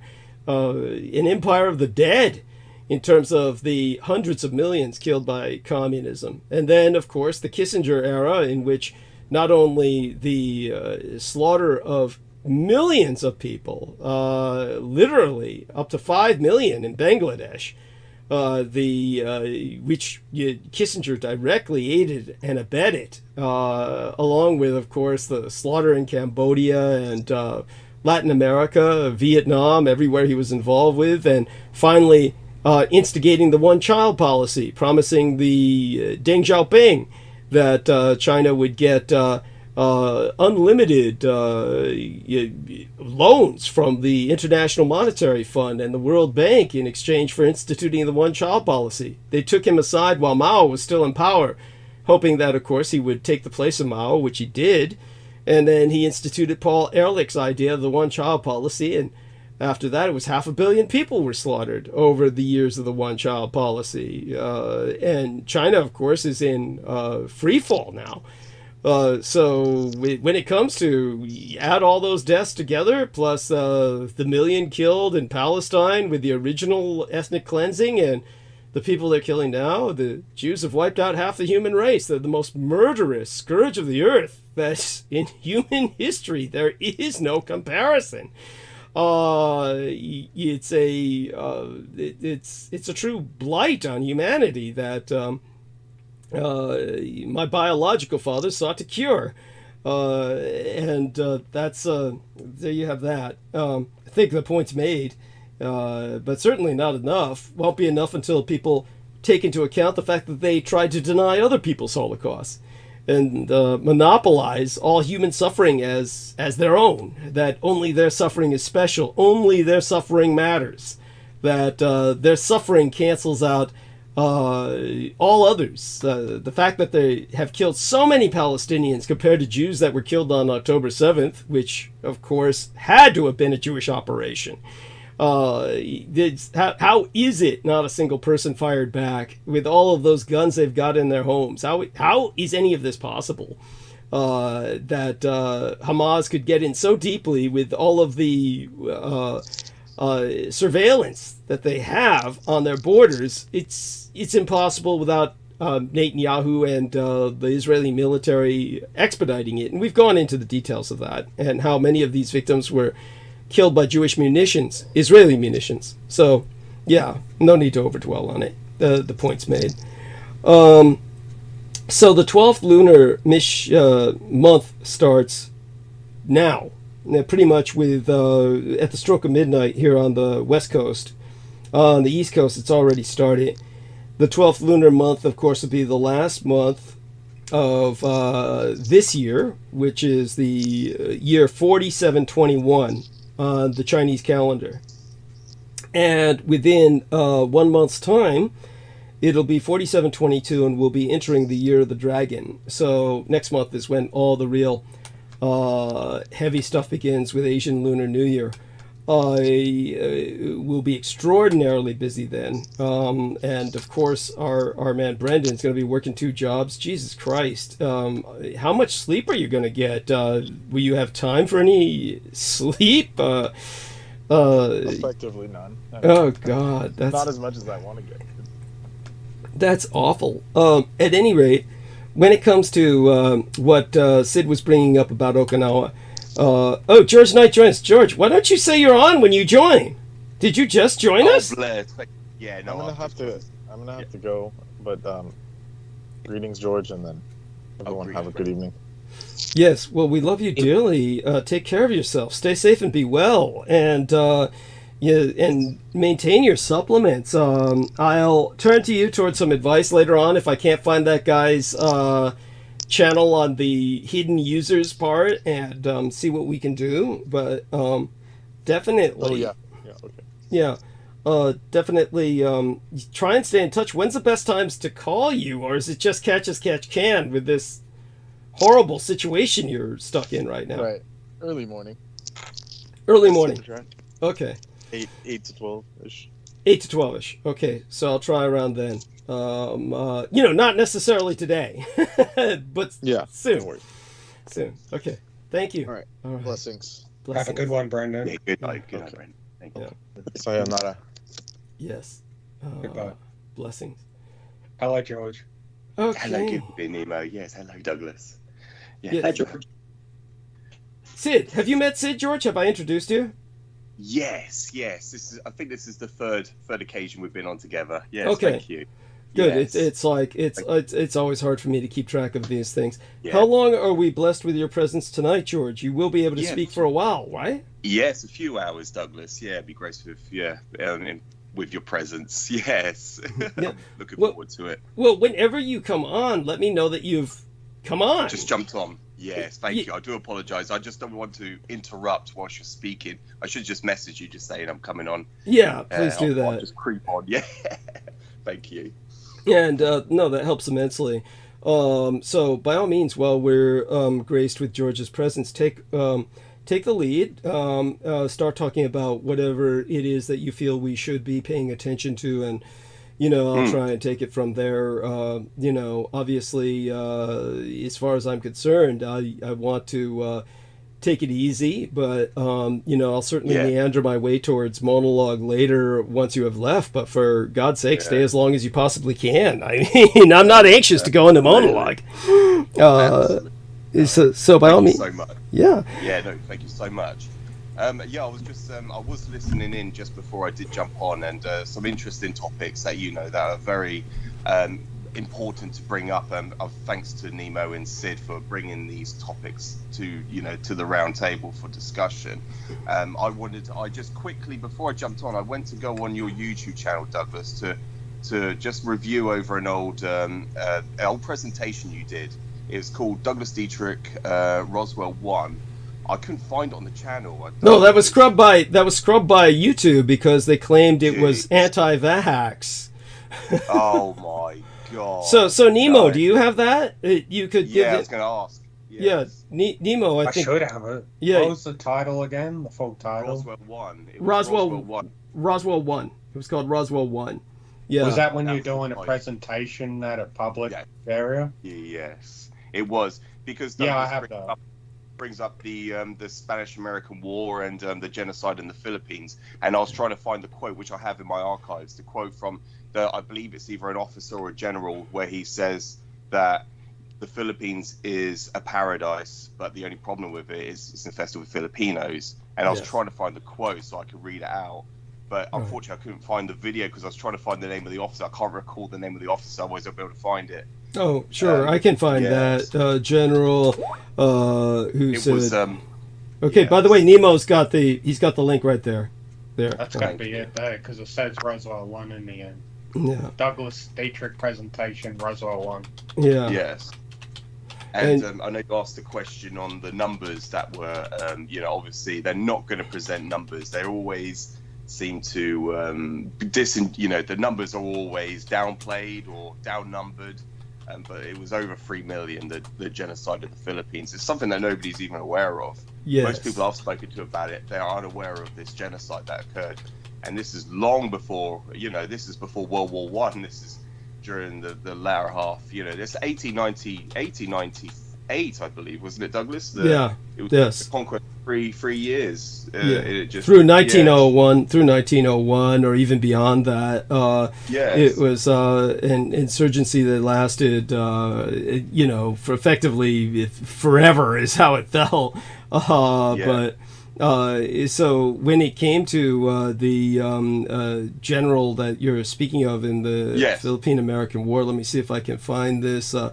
American general. I know who said it, but it's probably the same general, and I could probably find it. Give me a few minutes here, and but in the meantime, do continue and bring up your knowledge of this, and we'll take it from there. Yeah.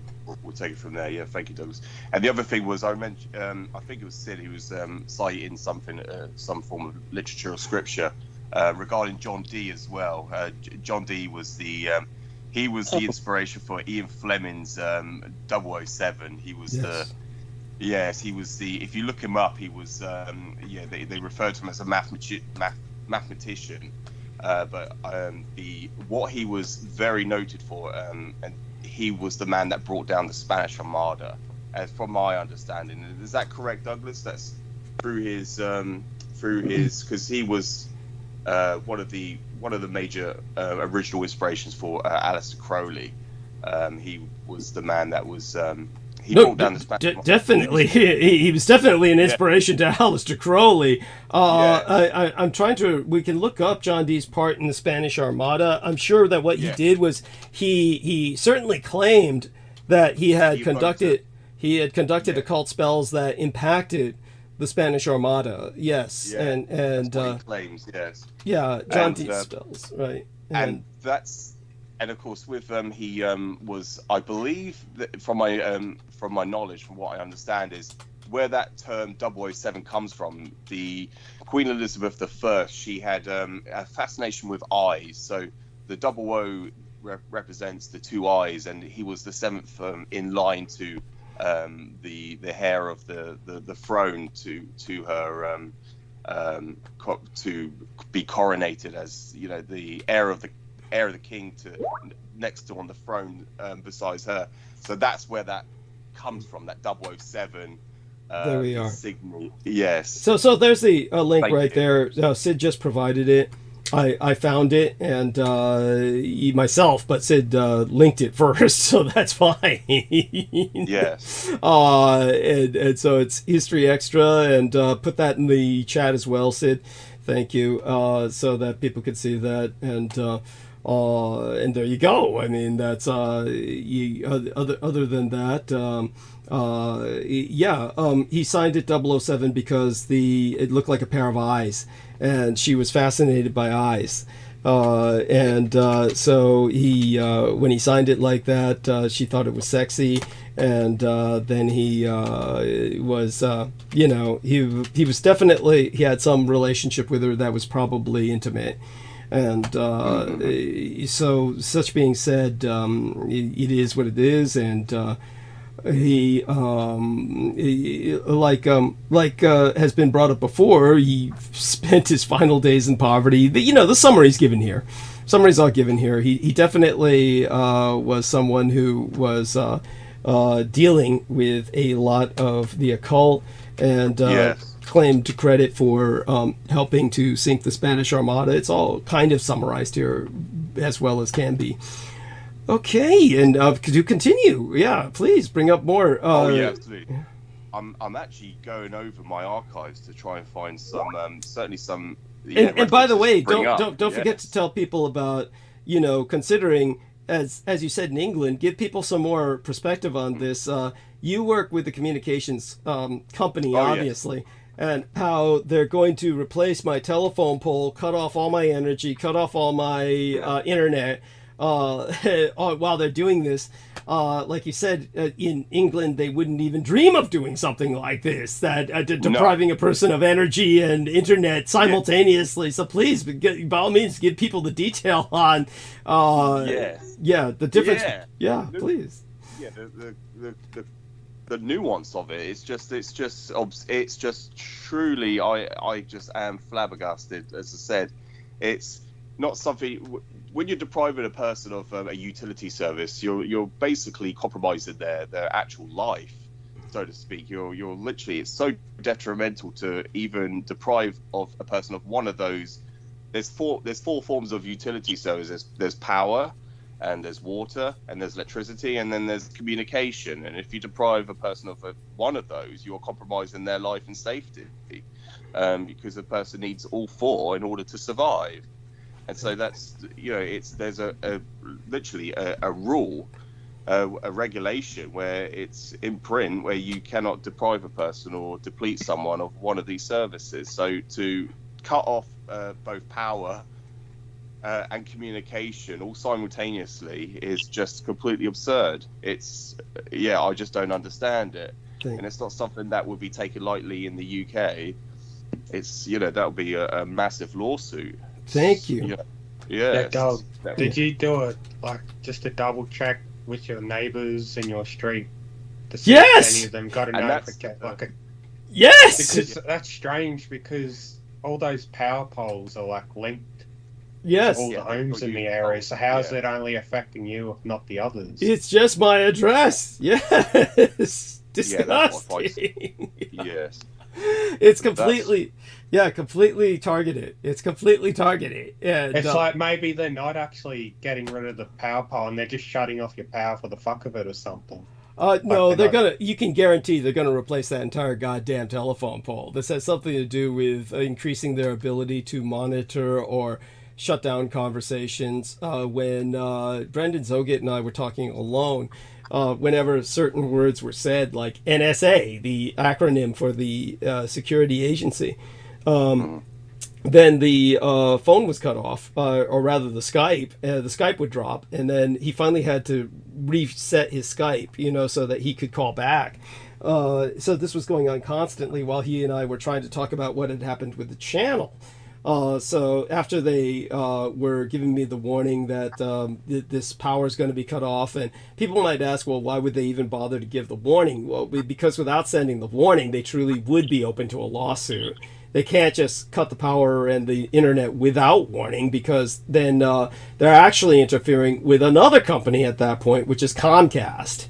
So, so in order to basically legally absolve themselves, they gave fair warning. But basically, the entire telephone pole then is, and the power supply is circuited to my home. It's basically to my residence specifically, because I asked my landladies, relatives who live upstairs. I asked my neighbor who lives most immediately next door to me, and neither one of them received such a letter. So yes, it's very much targeted at my my specific domicile, but that means the entire telephone pole is dedicated to my specific domicile, always was, and which is something we've suspected for many years. And what they may even be doing is replacing the telephone pole directly across the street from me, rather than the one that's angled and basically several doors down across the street, which has always been the telephone pole they've been obsessing over. Maybe they're going to replace the one directly across the street with a new telephone pole that will have all of the bells and whistles for better jacking my communications, monitoring them, processing whatever's being said faster. None of this is surprising when you think of all of the effort that's gone into suppressing myself.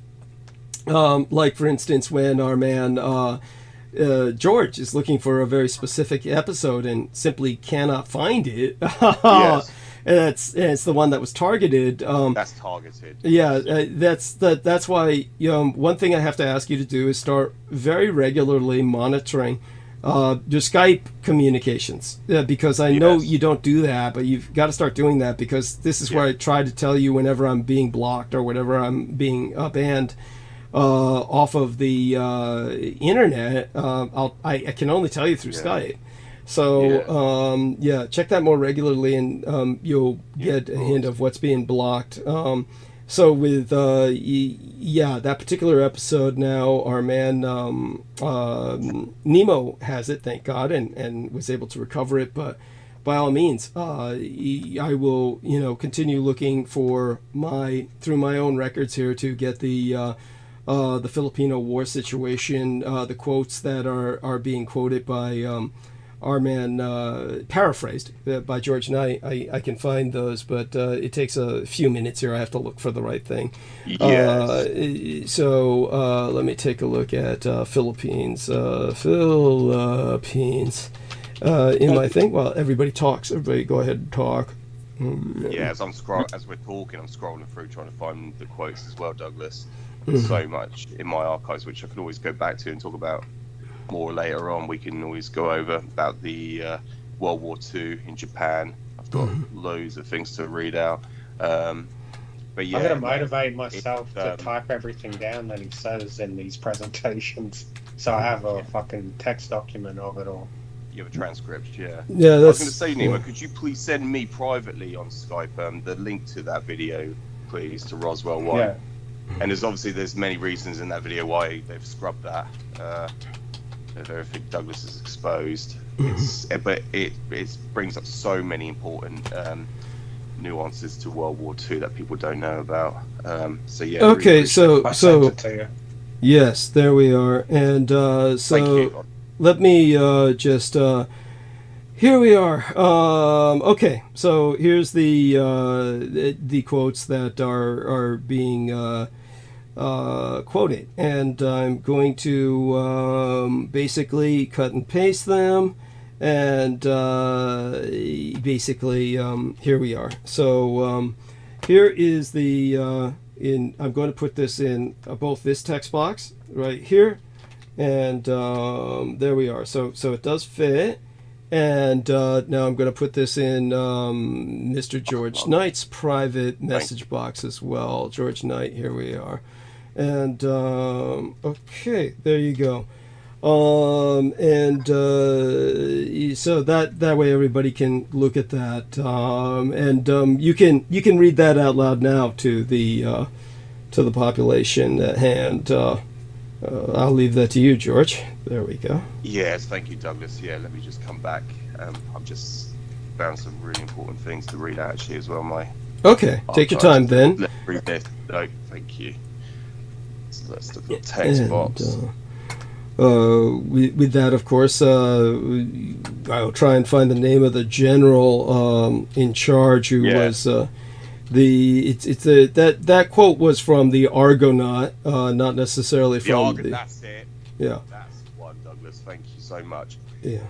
The long guerrilla war in the Catholic North of the Filipino archipelago would result in no less than 60,000 summary on the spot executions, 200,000 battle deaths, and 2 million peoples dislocated, rendered homeless in the Luzon and its regional environs alone. The American depopulation campaign in the Islamic South of the Filipino archipelago would eradicate no less than 3 million Filipino Muslims in a Holocaust that overwhelms even the Republic of Turkey's ethnic cleansing of 2 million Armenians in World War I between 1914 to 1918.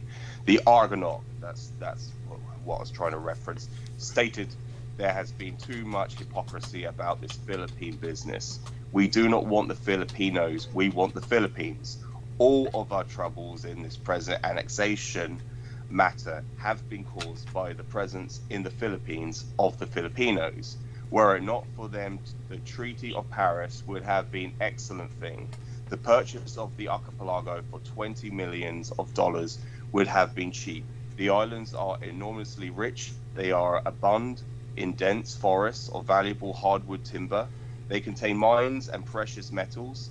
Their fertile lands will produce immense crops of sugar, rice, and tobacco. Touched by the wand of American enterprise, fertilized with American capital, these islands will become speedily rich, but unfortunately, they are infested with Filipinos.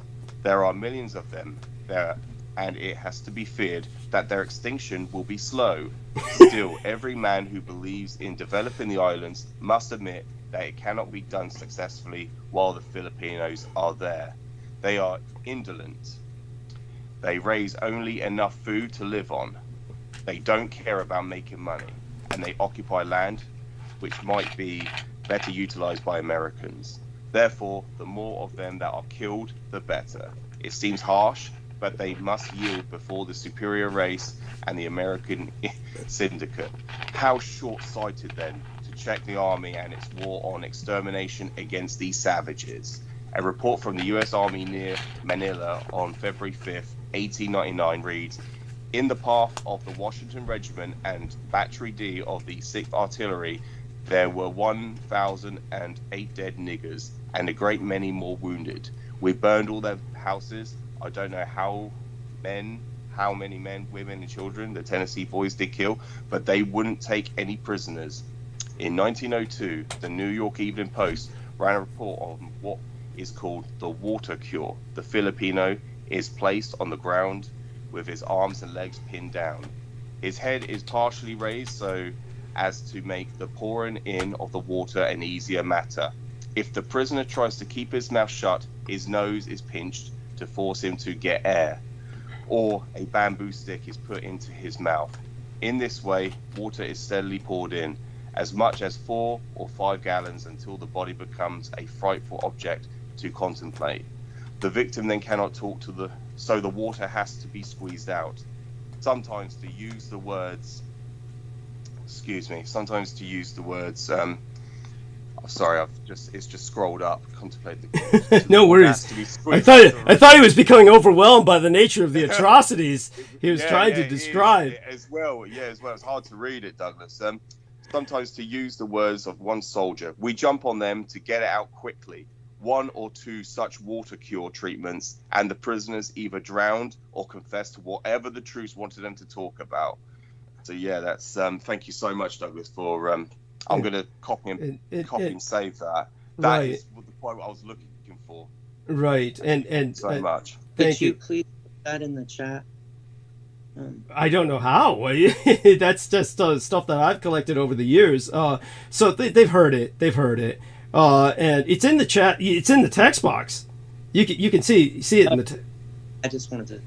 That's what I meant. Okay. Yeah, and as for, I want to welcome Sammy Romero. And Sammy, how much time are we gifted with yourself tonight? Probably about 10 minutes. I just want to drop by and say hi. Okay, well, I want you to take that. Take advantage of that. Yeah. Hi, George. Thank you. Take advantage of that 10 minutes. I do want you to speak, and then I'll get back to, history after that. But certainly, God bless you for your care package. Sammy sent me a box I have not been able to open yet. I haven't been able to open the care package from Aristides either. I do want people to know that probably I will open everything after the hotel trip is over. It's just I want to make certain we get to the point where I can mail some stuff off to some people. Brooke Gibson and Peter Moon have their birthday on the same day as Martin Luther King Jr. Day.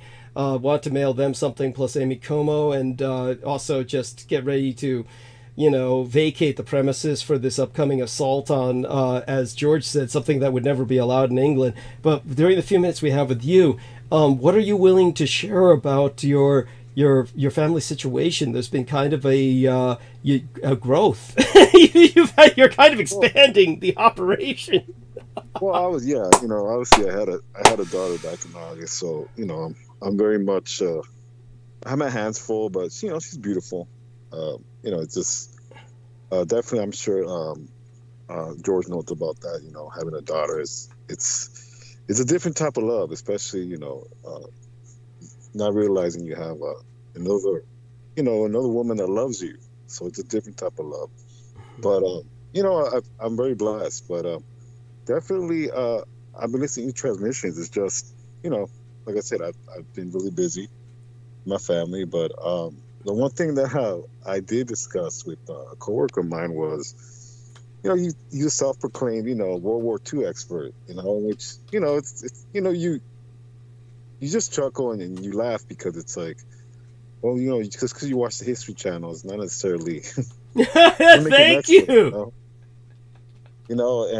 So it's one of those things where, he even told me, well, something like, when did World War II ended? And I said, well, which war are you talking about? He said, what do you mean? I'm like, well, there's more than one conflict in that whole entire war.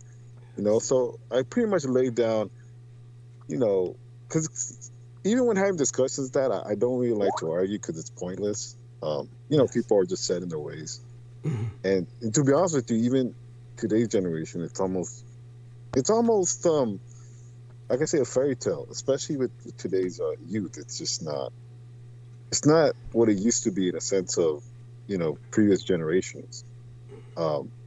It's just, especially people are wrapped up in this matrix that we are in. It's just, there's too many distractions to really care about that.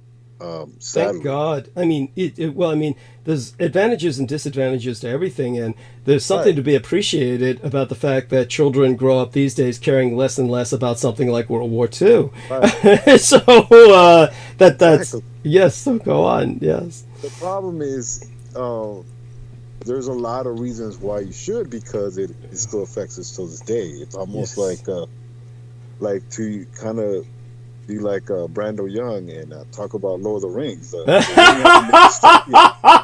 Well, I'll put it this way. I'm hoping to take advantage of this by the fact that when all the old fucks die off and the younger children are growing up, that they will be interested in what we have to share about the reality of World War II.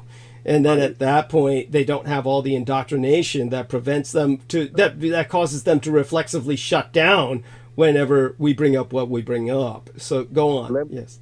And let me finish a little bit. I just pretty much gave them a presidential proclamation. Was it 2714, if I'm not mistaken? Georgia, the one that the proactive prosecution of hostilities. Oh right, proactive prosecution of hostilities was okay, we're talking about the law. It's called it's December 30th. Right, that's right. I'm trying to remember. This is presidential the presidential executive order. So George, help me out here. We're talking about I used to be able to get this stuff out, but now I have to look it up. Interesting enough, I actually had to go to George's Facebook page to look it up too, because there we are. Yes. So he did come in handy. Yes. Well, I'm tell you, U.S. code. It's U.S. code. U.S. code. Come on, help us out here, George. Did you disappear? Title 38. Title 38. Title 38. Hello. Sorry, I've just come back. Oh God. God. Come back. Yeah. I just got myself a coffee. What, are you talking about Title 38 of the United States Code? Yes, Title 30. Yes. Yeah. So you bring up things like this, and what happened is the funny thing is. And you actually remembered it at the time you were talking to this person. You actually remembered it then, right? Well, I had to go on George Knight's page because I don't remember it. I had to go to a British guy to kind of remember it. Go figure. Yeah, I just want to jump in because this is what I've learned from Douglas. This is Title 38 of the United States Code, which is law that's established under Congress. The reason why I can remember it is because I'm listening. I can listen to Douglas's voice in my head. So when I'm citing his videos, that's how I retain this information. If I'm talking to people, exactly. Well, we're Americans, we don't. And now, Yeah, sorry. Right. Yes. But I mentioned it, and I mean, I know Title 38 and Presidential Proclamation. The one that 714. Yes. Yes. And the thing is, it stopped him dead in his tracks because what he was going off of is the ceremony in Tokyo Bay, and and all those ceremonies are not recognized by the UN. Thank you. But by the United States itself, the own U.S. government doesn't recognize that ceremony. Yes, go on. And I had to remind him, well, it just wasn't a U.S. war. This was a world war. This involved the United Nations. And so it's one of those things where he looked at me, are you like a nerd or something? I'm like, well, it's kind of complicated. I say it's kind of complicated because and it's not because it's Doug's information. Doug's really just pretty much knows the law. It's just what it is. Yeah. Pretty much. Yeah, that's funny when you convey these things to normies. They like when I say this in Discord, they just put up the nerd emoji or whatever because they're just not used to hearing that much information and that detail. Exactly, and they make you look like a fool just for being knowledgeable. It's so retarded. Yeah, and it's not really you being a fool. It's just you. But that's what they think. They think you're crazy or just whatever. That shows the quality of people that are in Discord. That's all. It's not necessarily the reaction everyone else would necessarily have. No, just most people online. Yeah. Yeah. Right. And it's very interesting because what I learned from Doug a lot was when I was in jury duty and we had to sentence somebody. Law is very much word by word. It's not necessarily an assumption. It's literally, if it's, how can I say it? It's pretty much. Well, it's as I said before. Rather than honor the spirit of the law, it is all about the letter of the law. Right. And go on. Right, and I deal with that even in my job where I have to reject $1 million of shipments because they're violating a rule or a law that involves cargo that has to follow certain regulations. If they don't follow it to the T, then it has to go back. So, and I've had people literally fuming with anger, and I said, well, you're not following the law, and it's part of it's just part of the job, but what I'm trying to say is it coincides with people not understanding history in the sense of it took that long of a time between 1946 and once the Treaty of San Francisco went into place, it took that long for the proactive prosecution of hostilities. In other words, the talk-down process, Doug, what you talk about. Yes. This wasn't, two bums fighting in the alley. This was, this was two empires. Yeah. So I kind of had to put it in that terms where this wasn't the bombs. This wasn't Star Wars, is what I'm saying. Yes. This wasn't, the Death Star blowing up and, everybody gets to dance with Ewoks. It's not how. But it's little stuff like that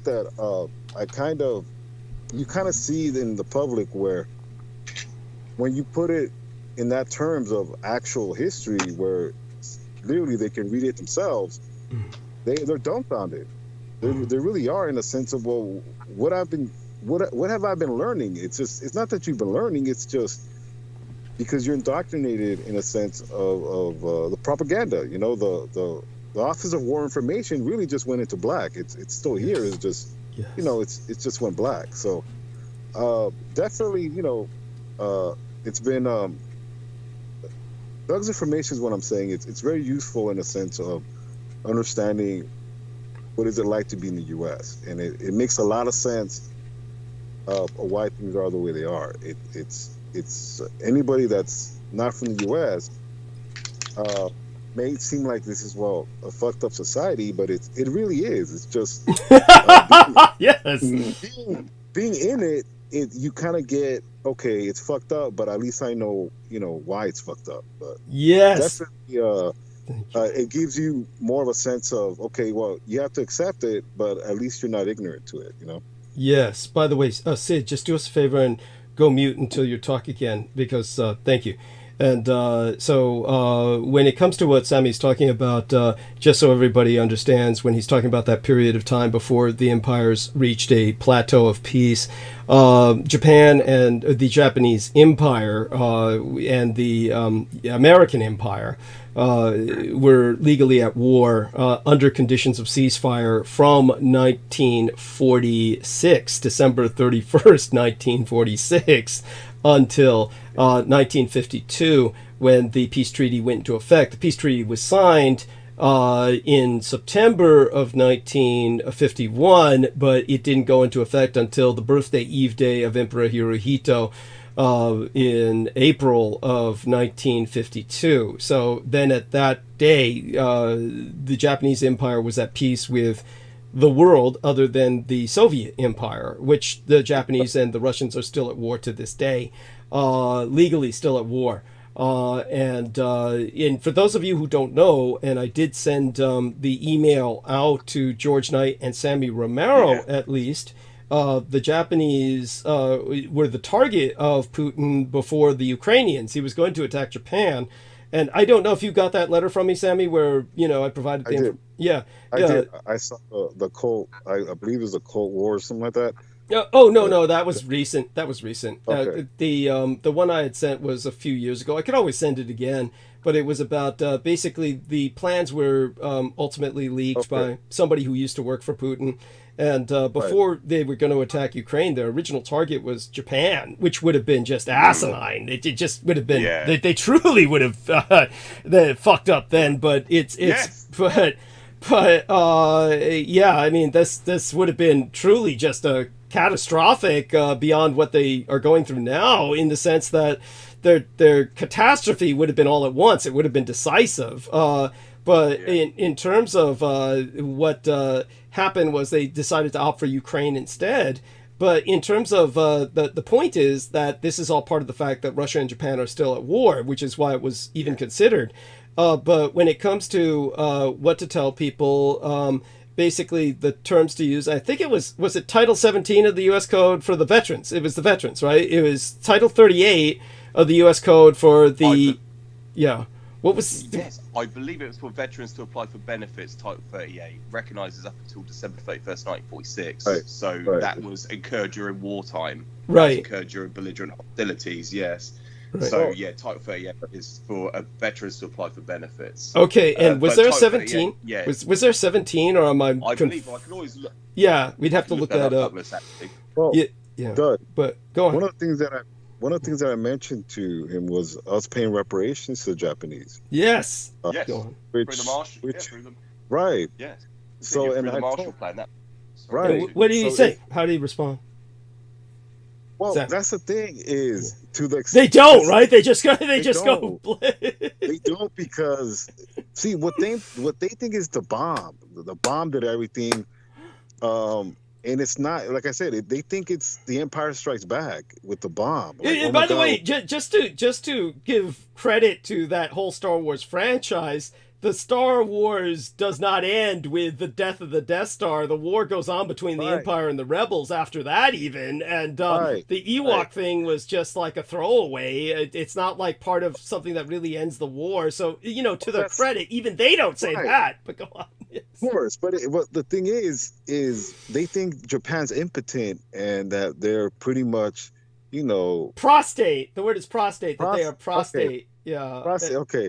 Well, they have no military force, and they're just there, neutered. Oh, right. You're right to use the term impotent. This is their impression today. They feel that Japan is demilitarized, as in impotent. Right. Yes, go on. Yes. Right. And what I had to remind them is, well, wait a minute. If we're such, military,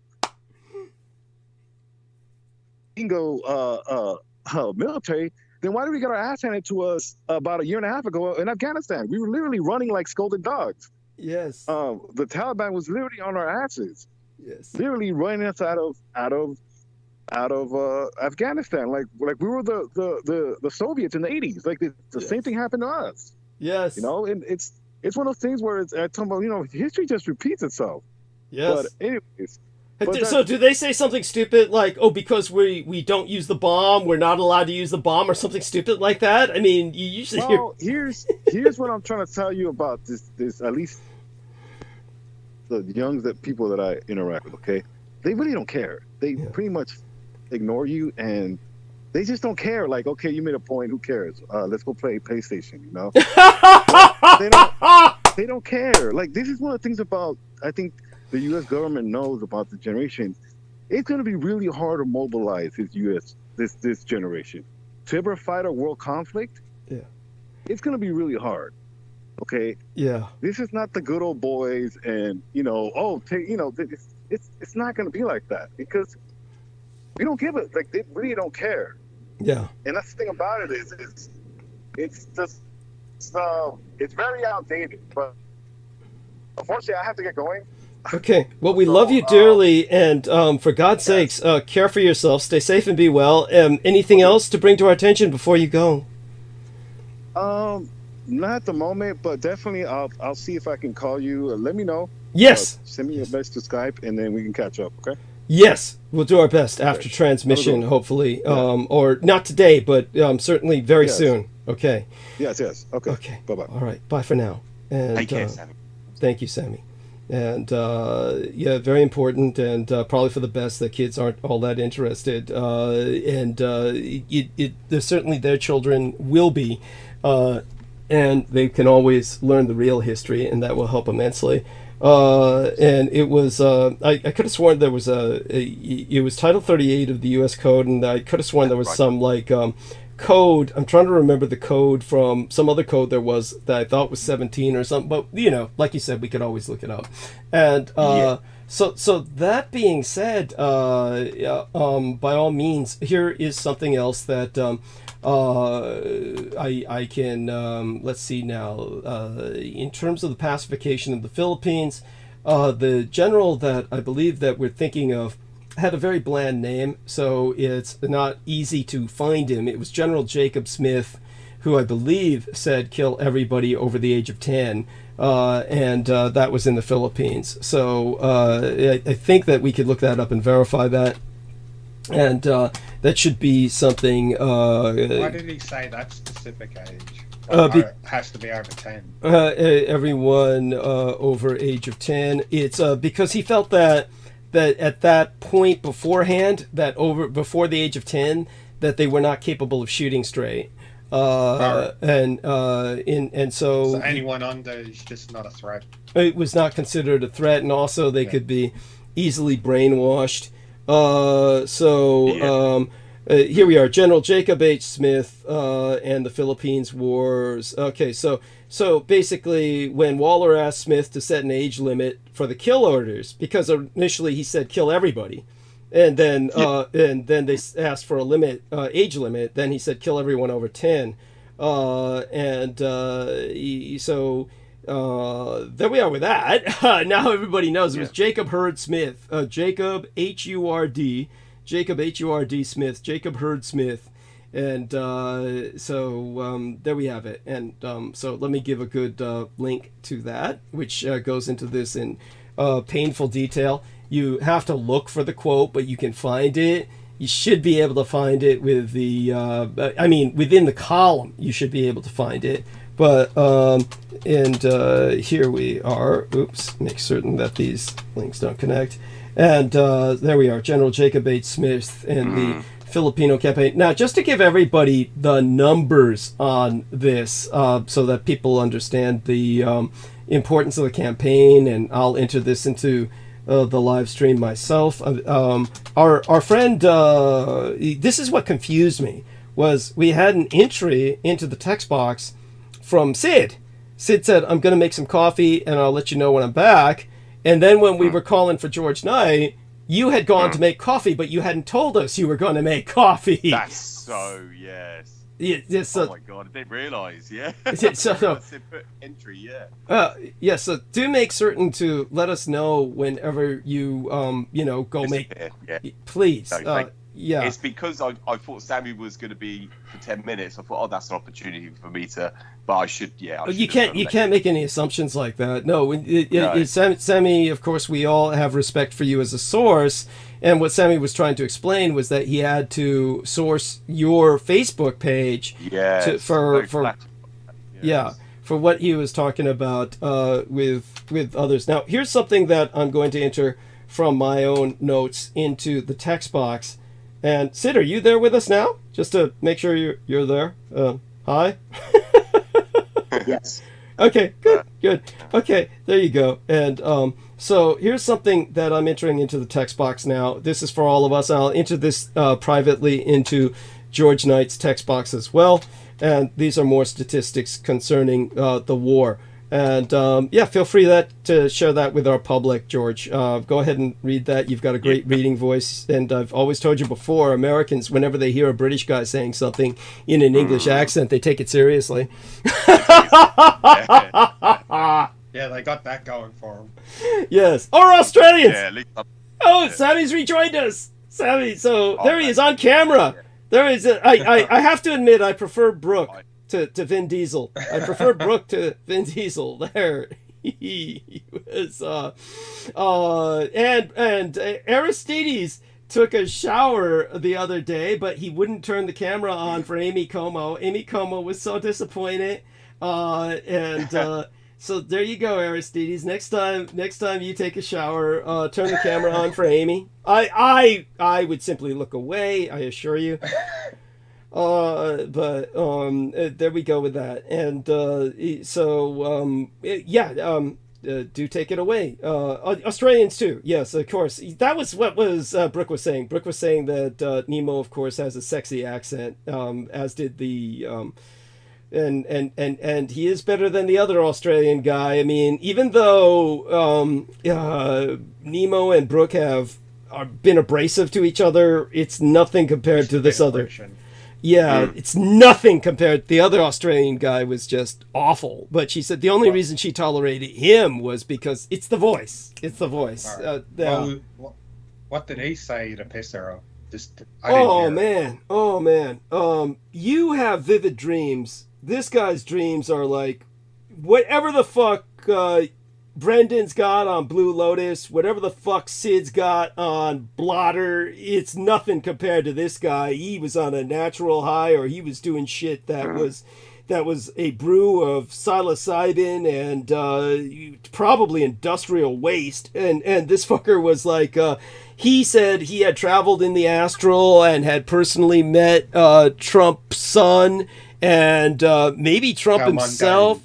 Yes, yeah. Of all the people, why? Yeah, and that they were basically going to save the world, and therefore, oh my god, yeah. And he was like saying how it was just this right wing shit, and he was saying just like Ian West, I was about to say, Ian West. Yeah, he was saying all this internet shit that they had rescued 3 million kids from underneath Australia's underground tunnels, or at the very least 1 million kids. I mean, just whether it's 1 million or 3 million at that point, you're just this.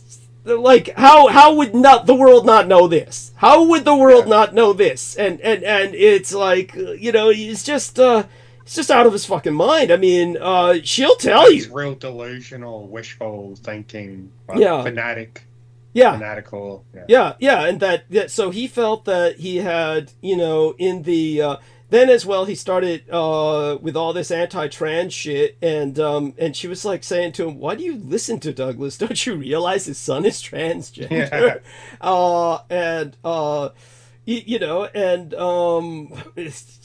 It's like these people, they do have a way to compartmentalize. It's incredible. They just it's like Ian West, of course, his beliefs are totally opposite mine, but he would come on here and just the same with, but then again, look at the effect he had. He had me, blocked off for a week. He's just, in the end, these people are just ultimately the enemy, and they act like it. They do damage. You can't really hold a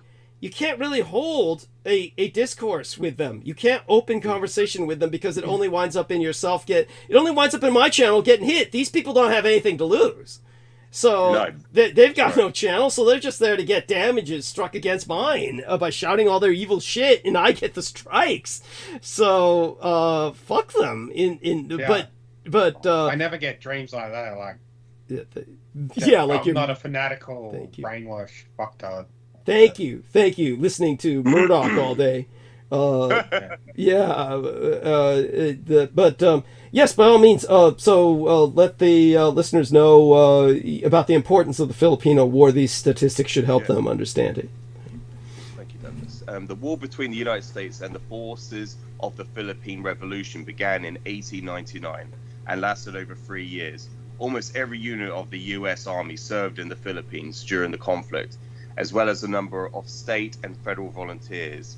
Of some 125,000 Americans who fought in the islands at one time or another, almost 4,000 died there. Of the non-Muslim Filipino population, which numbered approximately 6,700,000, at least 34,000 lost their lives as a direct result of the war, and as many as 200,000 may have died as a result of the cholera epidemic at the war's end. The U.S. Army's death rate in the Philippine-American War, 32/1000, was 32 out of 1,000. 32 out of every 1,000. 32 out of, thank you, Douglas, was the equivalent of the nation having lost over 86,000 of roughly 2,700,000 engaged. During the Vietnam War, instead of approximately 58,000 deaths who were lost in that conflict, for the Filipinos, the loss of 34,000 lives was equivalent to the United States losing over 1 million people from a population of roughly 250 million. And if the cholera deaths are also attributed to the war, the equivalent death toll for the United States would be over 8 million. This war, about which was hears to the little, was not a minor skirmish. So, about yeah, no, which one hears so little. Right, about this war about which one hears so little was not a minor skirmish. Yes, but go on. Thank you. Yes, this war. Sorry, did I read that wrong? Beg your pardon. A little, yeah, just the last sentence. But Yes. But quite all right otherwise. Thank you. And so hopefully everybody understands this was America's first Vietnam. Yet America knows nothing about this. America, and you notice this is not even yet counting the 3 million Muslims that were killed. This is before we even count the 3 million Muslims that were killed. So this explains why, of course, the man who married a Filipina, Mr. Johnny, I'm sorry, who's the chess player again? Nemo, help me out here. Who you mentioned? Yes. Bobby Fischer. Bobby Fischer. Thank you. Thank you. This explains what Bobby Fischer is talking about. And why Bobby Fischer was basically cheering about 9/11, so there's a truly tragic figure for you, because Bobby Fischer himself was Jewish, and he was almost like one of these incredibly he was what you would call someone very similar to an idiot savant, like an autistic individual. And he was Jewish, and he was basically exploited to beat the Soviet chess machine. And when the Americans basically took him, he's like an MK Ultra victim. He's basically like an MK Ultra victim. And, yeah, it feels like that. He was just used as an asset. Yeah. And when he was exploited by the Americans to beat the Soviet chess machine, then they chewed him up and spit him out. And so he's just this very, very... They robbed him of all his wealth and shit. Yes, they did. All his savings and... Yes. Just everything. And that's when he snapped and started going public about them all. Yes. No, this is all true. And so there you go with that. People can read about the tragedy of his life, and then they mobilized an entire propaganda machine against him to assassinate his character, of course. And he's just it doesn't get worse than that. I mean, sure, it gets worse than that. I mean, my situation is pretty bad when you think about it. I never try to dwell on it, but I don't even have that much to lose. At least he had all the shit to lose. Anyhow, so George, when it comes to the other titles, I'll look some of them up in the meantime. By all means, continue with what's on your mind. Cultivated Image says good morning from Maine. So somebody says be right back in the little chat here. Let's take a... Okay, so Nemo says what does AFK even mean? AFK, what does that mean? Okay, we won't dwell on it. It's at any rate, I'll say hello in the chat room to Cultivated Image. You go on, George. What else has been going on, please? Yes, I have. I've got the transcript from Title 38 actually, and I'll just read it for word. The term World War II means, except for purposes of chapters 31 and 37 of this title, the period beginning of December 7th, 1941, which is obviously Pearl Harbor, the preemptive surgical strike on Pearl Harbor, and the ending on December 31st, 1946, which is where Presidential Proclamation 2714 was issued by Harry Truman. That's what Sammy was referencing. Yeah, so he was yes. right. He was trying to get that out of you, but you were gone. So by all means, please. Yeah, that was absolutely bizarre. We were.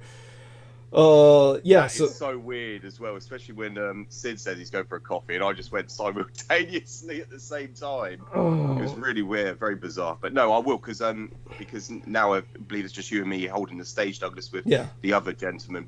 I will let you know if I ever need to go for. Well, when Nemo comes back, I'll go just refresh on my coffee. Sid's with us. Sid's with us.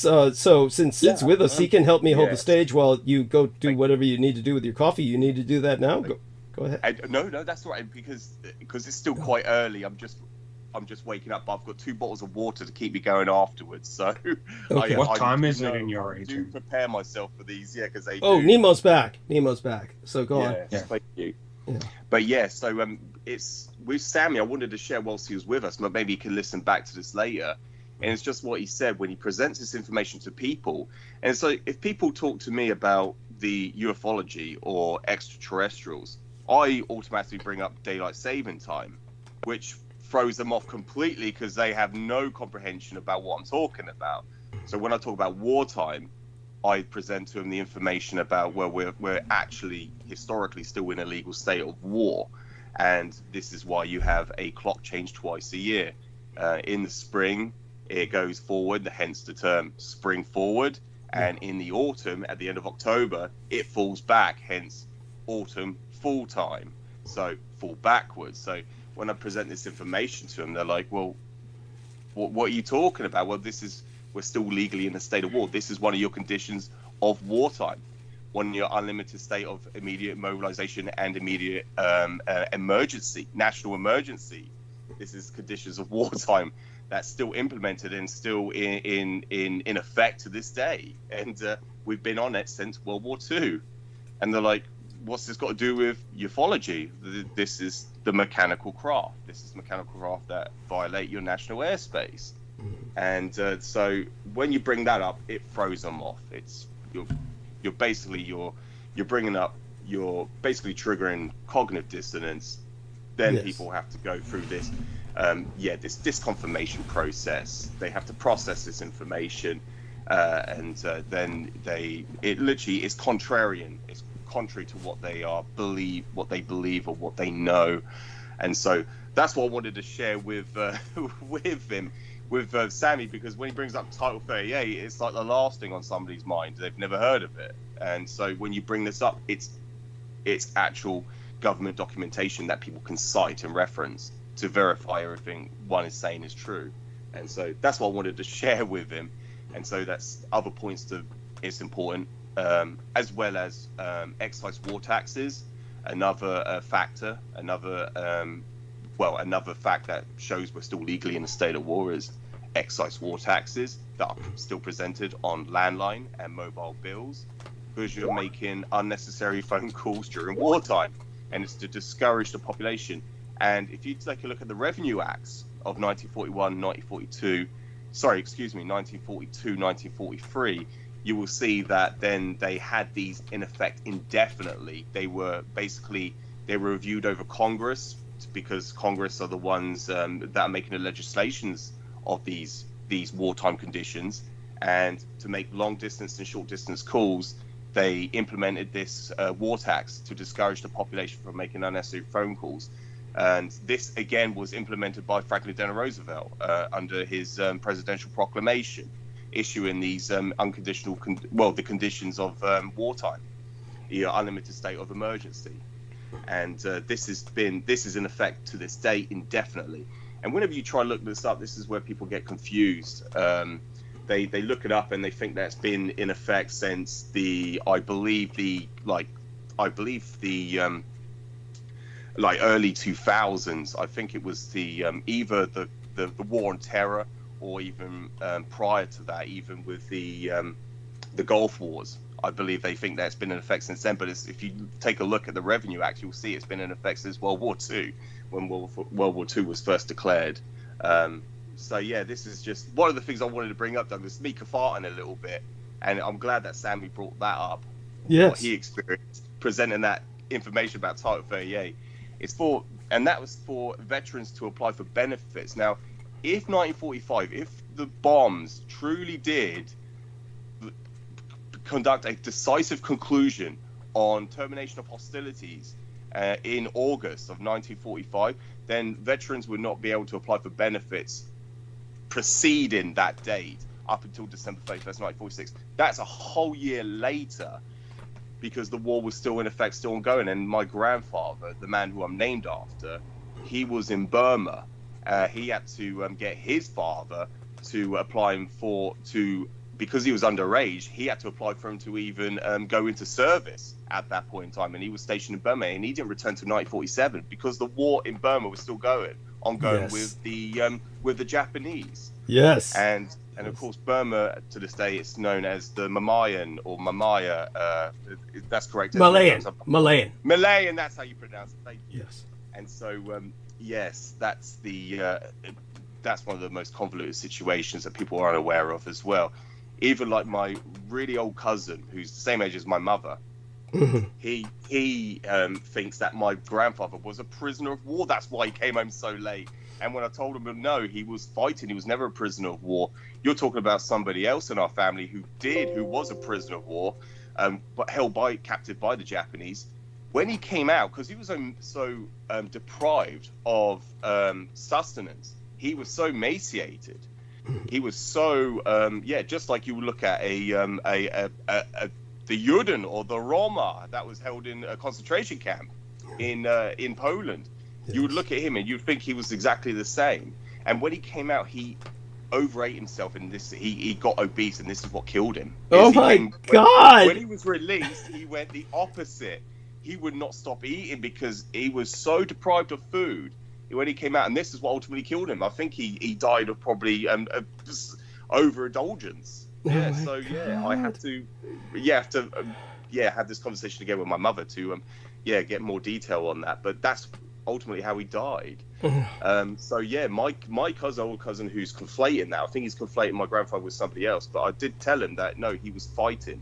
He was in Burma, he was in theater, in conflict, and he didn't return home to 1947, years after so-called proactive prosecution of hostilities. But of course the war was still in effect. As Samuel mentioned, it was still in the talk-down processes up until September 8th, 1951, until the peace conference was, and that's the other thing that's come to my mind. Sorry, Douglas, in the opera house on the 4th of September 1951, you had Harry Truman come forth before the nation, saying this is the very first coast-to-coast radio broadcast transmission from television broadcast. Television broadcast. Thank you, Douglas. No, sorry, do apologize. Yes, ever broadcasted in history out of the opera house in San Francisco in 1951 on the 4th of September.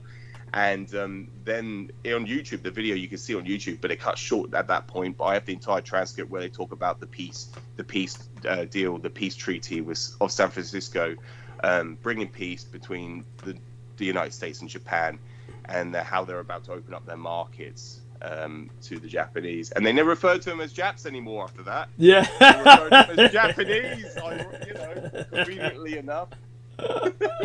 Yes. Yes. They then referred to them as Japanese as opposed to Japs after. Yeah, so it just shows you. It just proves everything right there. But no, Jerry. Sorry, Douglas. Anything else to add to that, please? No, I think you're doing a wonderful job. I'm trying to look up some stuff on my own, files, so to speak. And meanwhile, I'm just basically producing some new files because, of course, when we were looking up some stuff about the Philippines, or what they call, there's so many different names to go around the reality of the subject. They refer to it as the pacification of the Philippines, other kinds of bullshit. I'm trying to cobble together some other factoids, but nothing in particular. I just think you're covering the ground of all of this very well. What I think is probably something to. I'll bring up some other things. As a matter of fact, our dear friend. Wait a second. Who says my friends? I'll return in 15 minutes. Godspeed. Yeah. Who just said this? Oh, that was sick. Sick. Okay. Sick. Okay. There we are. And so let me just heart that. So Nemo brought to our attention this, which I will download. So if you take a look at this in the text box, Yes. I want people to understand that when this was originally brought to my attention, I will admit this was brought to my attention by Ian West, and I was skeptical, but it was Victoria who proved that it was true. So Victoria actually gave me references to look up, and this is all true. I don't know if it's safe to say on your air though. Because it's well, I would rephrase it. Yeah. Now this is phrased in such a way that it's a bit. How would I say it? It takes it a bit. Into a. Well, let's just put it this way. Leo Frank was taken to court for the rape and murder of 13-year-old Mary Fagan. Her surname was spelled Phagan, Phagan, Mary Fagan. She was a child worker at his pencil factory. All of this is true. And while in prison, he tried to have a black man framed and a black key witness murdered so as to prevent them from testifying. This attempt failed, and he was found guilty and sentenced to life. However, the governor of Georgia had his sentence commuted. The governor was also an attorney at the law firm that defended him. A clear, shall we say, what do they call this? Conflict of interest. Georgians took the matter into their own hands and lynched him. Yes, this is all true. And then the Anti-Defamation League was formed by Jewish attorneys to pardon Leo Frank for his crimes. Now, that's a little out of the chronology. Basically, the ADL was formed while the guy was still alive to pardon him for his crimes. That's how they got him free. And then he was lynched by the public, and quite rightly, and quite justifiably. And so this is why the ADL was formed, was to... Now, the way they would phrase it here is that basically that it's kind of to protect Jewish pedophiles, which would be like Jeff Epstein. But the reality is it's obviously taken on this entire Jewish community onus. They have the burden of the entire Jewish community now that they feel that they're defending, or that there's their mission statement, but its roots are in corruption. So at any rate, now there's this poison plot against Conley, and okay, so this is about the oh right, this is the black guy. So there was like a janitor who worked in his pencil factory that he wanted to frame, and so he actually paid the guy to take the fall, but nobody bought the black guy's story. So there was I mean, if you look into this story, it is sordid, and it is, however, the ultimate source of the ADL. Now, you have some clown like Elon Musk who says he's going to sue the ADL. He's going to basically kind of like try to stand up to this kind of power, you know, how did they say it? Fight the power, that kind of shit. And yet he goes over to Israel and kisses ass and, you know, puts on his yarmulke. And it's, you know, with guys like this, it's such a joke. This is the stuff that Aristides was suggesting that I go advertise on. That's all of my old posts are, you know, when I go there on my own account, they say I'm banned on X. And this is like the problems that we're dealing with. A new account would have to be set up under a false name. I mean, I'll talk to Aristides. He may as well just set up a separate account under a false name and just promote me in a way that doesn't, say, for instance, show my edgy images that get everybody all upset. And then maybe that would help. So we'll talk to Aristides about that some point soon.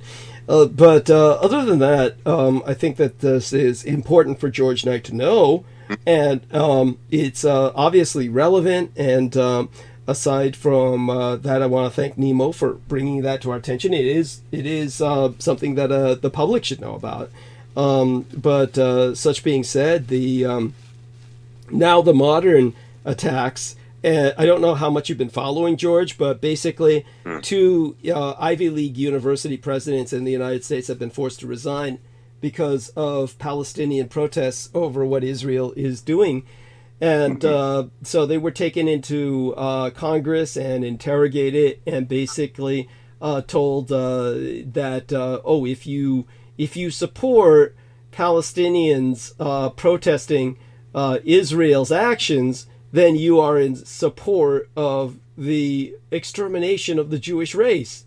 And so they forced these 2 presidents, one of them a black African-American presidentess of Harvard, Madam Gay, they forced her to resign after only 6 months in her position. They forced another Ivy League president to resign as well. I mean, that's what's been going on over here with the recent war.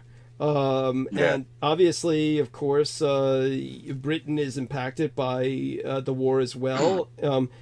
So maybe you can explain to us what your understanding of current events and how they're impacting Britain. Certainly the Houthis are fucking with world shipping. I tell everybody the Iranians are assholes under the Mullah regime, but the Houthis are definitely the good guys, and they've been fighting the Saudis.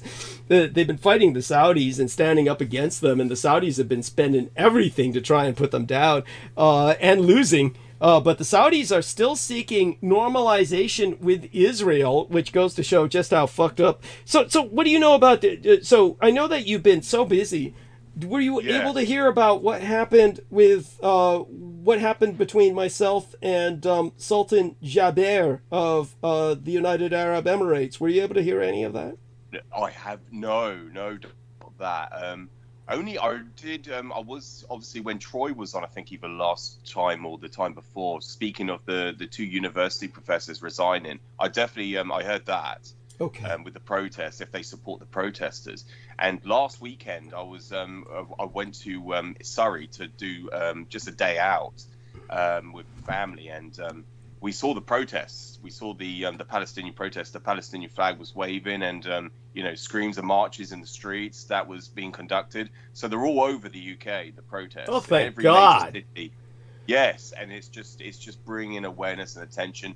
And of course, I went to just go to the sidewalk to the side of it just to view it. Now myself years ago would have participated myself years ago. This is prior to my being a family man. Yeah, and of course, this is when I was in my younger when I was a younger man. But I obviously I had this going back weeks ago whilst I was at work. A passerby asked me my opinion on the whole situation. Obviously, I had to, because he was in support of Israel, and he made that very, very clear. And I said, I probably know more than what what I'm letting on. I know more about the situation, especially the historical aspect of things, more than what most people know. I said this to the individual, but I said I am certainly on the Palestinian side. I am certainly more by I can understand both sides, but I'm certainly on the Palestinian. I always have been. It's because I understand the difference and the nuances between it, and I understand the historical perspective on Israel, the existence of Israel. So of course, what I know, that's why I have to take the stance with the Palestinians. This is similar to my stance on Germans. It's similar because they are the true persecuted race. Yes. on Earth in history. So my stance with the Third Reich in exile was the same as the Palestinians. and that's the stance I present myself with. And so, yeah, that just to bring a correlation, just parallels, draw parallels between the two, with the Third Reich in exile and the Palestinians. They obviously, you know, different situations. They're obviously escaping genocide, both races of people. And so, yeah, that's just to put a summary to it, Douglas. But yeah, with the current events, I haven't been too acquainted with the current affair, with the situation currently. I do catch headlines about what's going on, and I believe the Houthi. I hope I'm presenting that. Houthis. Yes, I hope I'm yes, speaking coherently and you know, pronouncing them correctly. I believe, did they attack American vessel only in the last 24 or 48 hours? I believe in. I did see that headline, I think just yesterday. I did see that, but I'm not sure if anyone's been up to date with anything else. That was what I caught the latest. And then I've been looking at the only last night was the presidential election coming up, that with Joe Biden, and of course, do you know what? I don't even want to go into that. Yeah, again, it's not something I don't want to dwell on, because it's so irating for myself to speak of these, especially with Joe Biden. But obviously, would you say, Douglas, he's not going to run for president? He won't run for a second term with it, because and I think the general consensus in the United States is he's too old, and that's what they were presenting. That it's either it's going to probably be sorry. No, go on, finish your thought. It's going to probably be.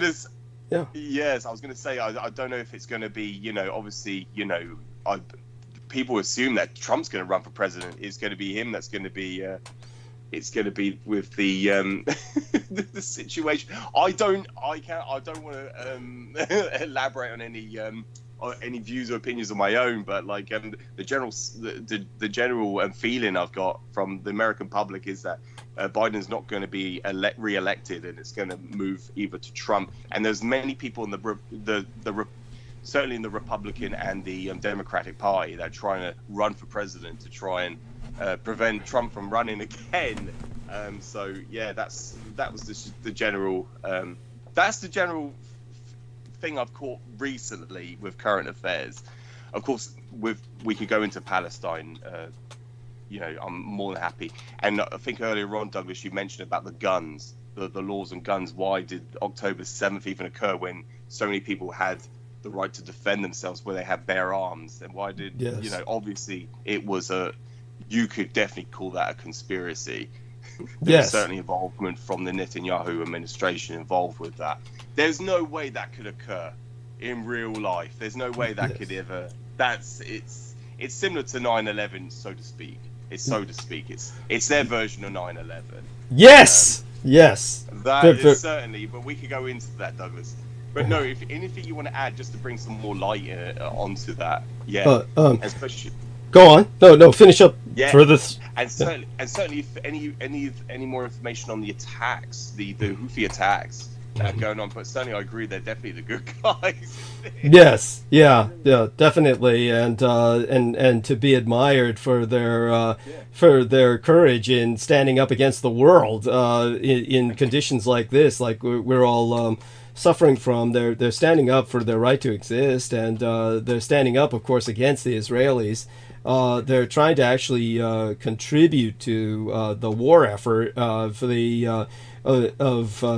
persecuted peoples like the Palestinians, and there's very few parties that are willing to do that. So in that sense, it is what they're doing is incredible, and I do want to again reinforce that with everyone in terms of the. So while I'm searching for an answer, let's just put it this way, with a kind of trying to put this into perspective, to just answer that briefly while without losing track of what we were talking about earlier. I'm going to press the enter button here, and this is from my notes. And this is something in both the text box here in our Skype, and I'm entering this as well with your private Skype. So you can read that to people, and read that to people as basically, this is what I was seeking, was the Code of Federal Regulations. The CFR was the other code.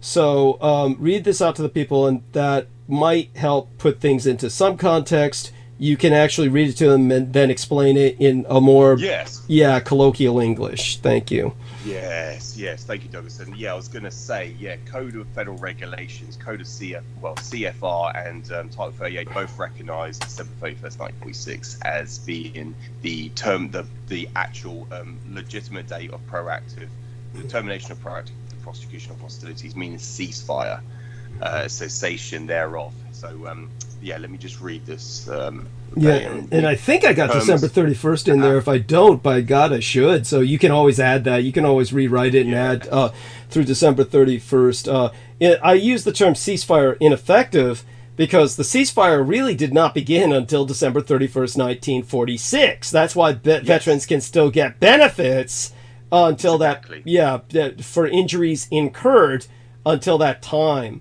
So there we are. So do add that in, because that's not in there, and you can add that in yourself to the text. Thank you. Matter of fact, I can edit it right here to make it easier for everybody. I think I can edit it. So let me do that while you read it aloud, or let me do that right now, and then you can read it out loud. So give me just a second here to do that.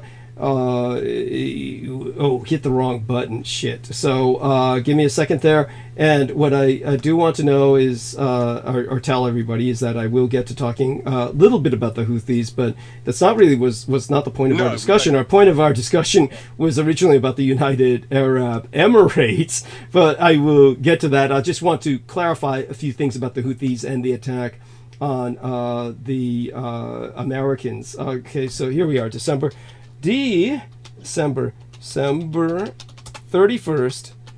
1946. There we are, and let me cut and paste that for the private discussion here. Press the enter button, and there we go. Okay, so now you can read that out loud to our listeners. Thank you.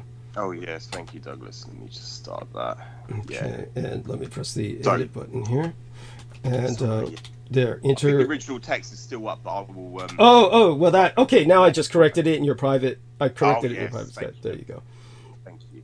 Terms of cessation of prosecution by way of proactive hostilities, 1945. And CA, what is that? Sorry, circa. Yeah.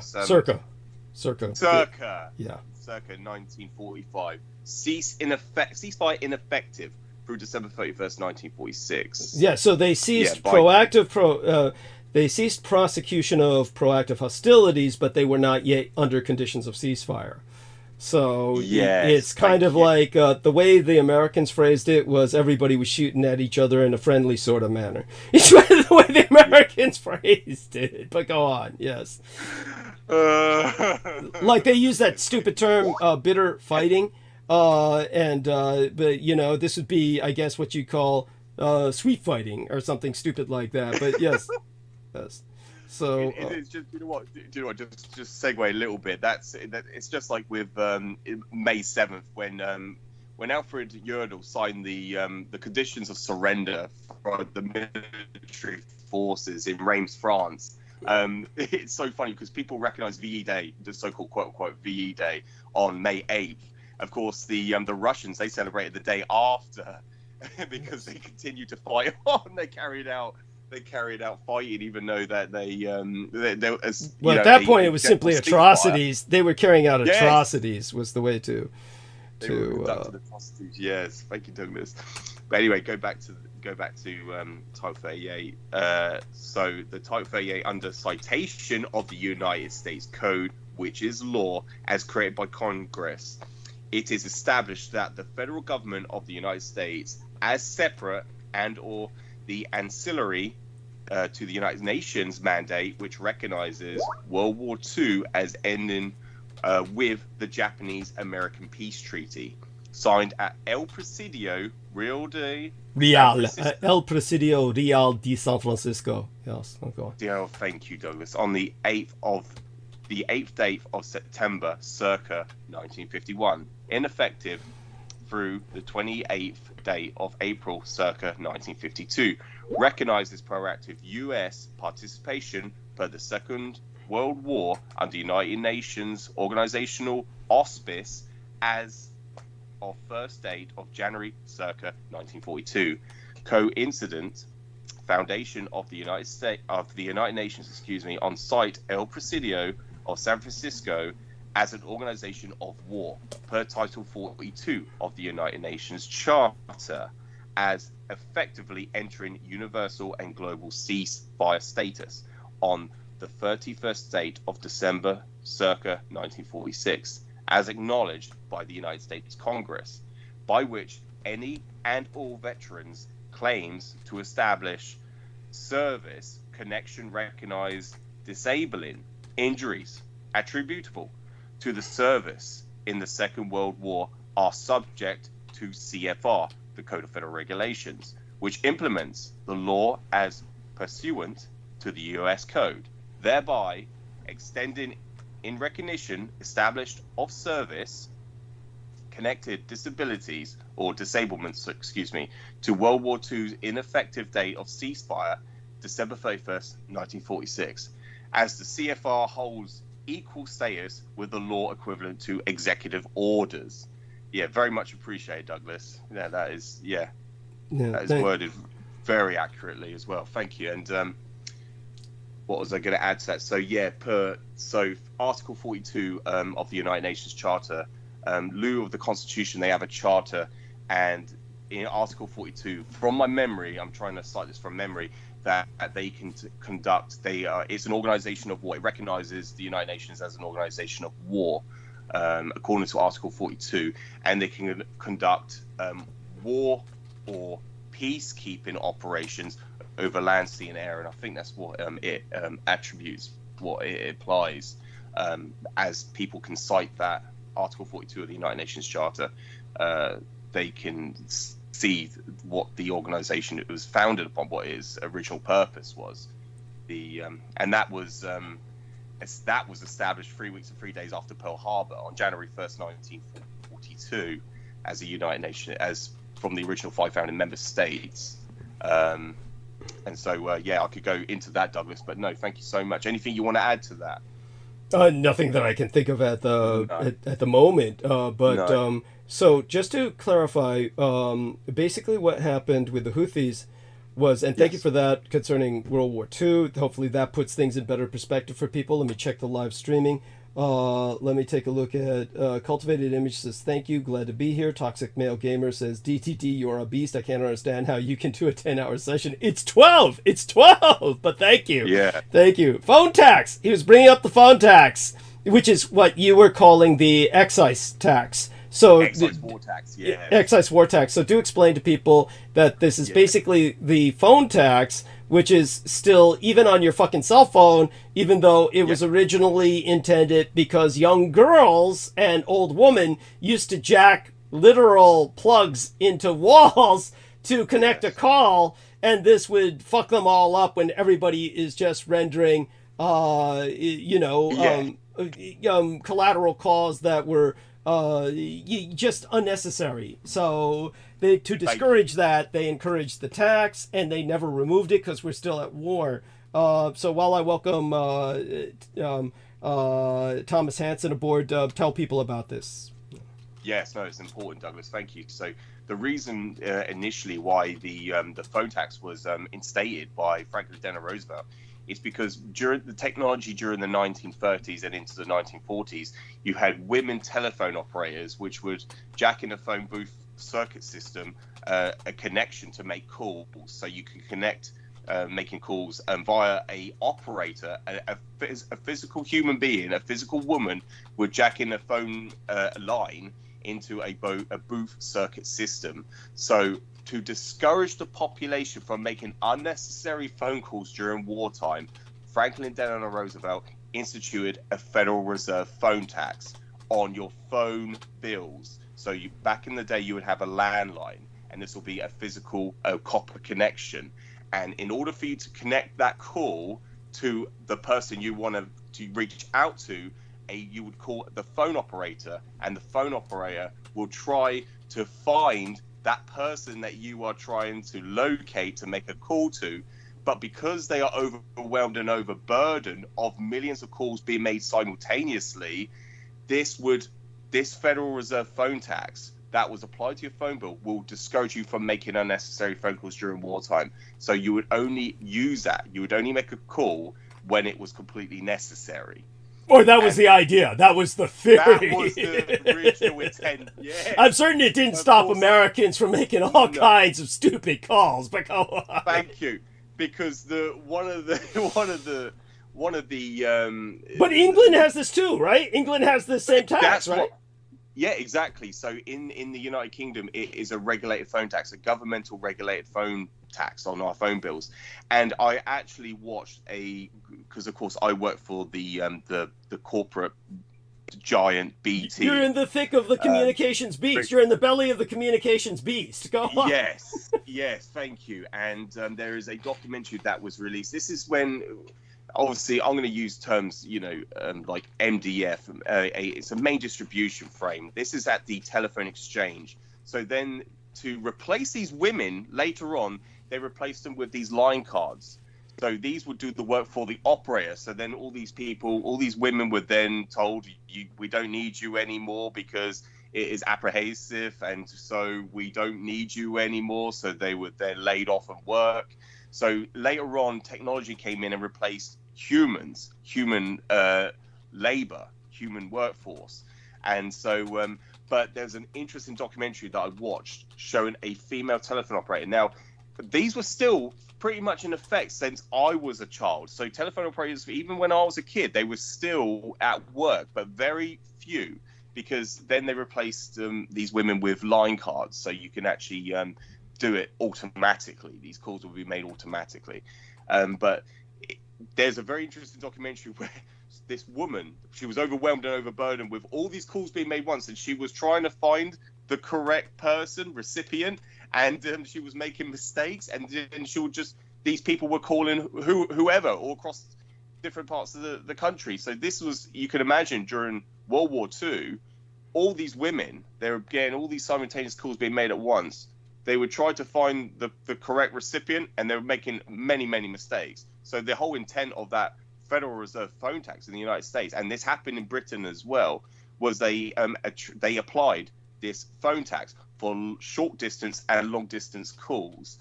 And this is, if you look up the excise war tax code, you will be able to, verify everything I'm saying or validate everything I'm saying.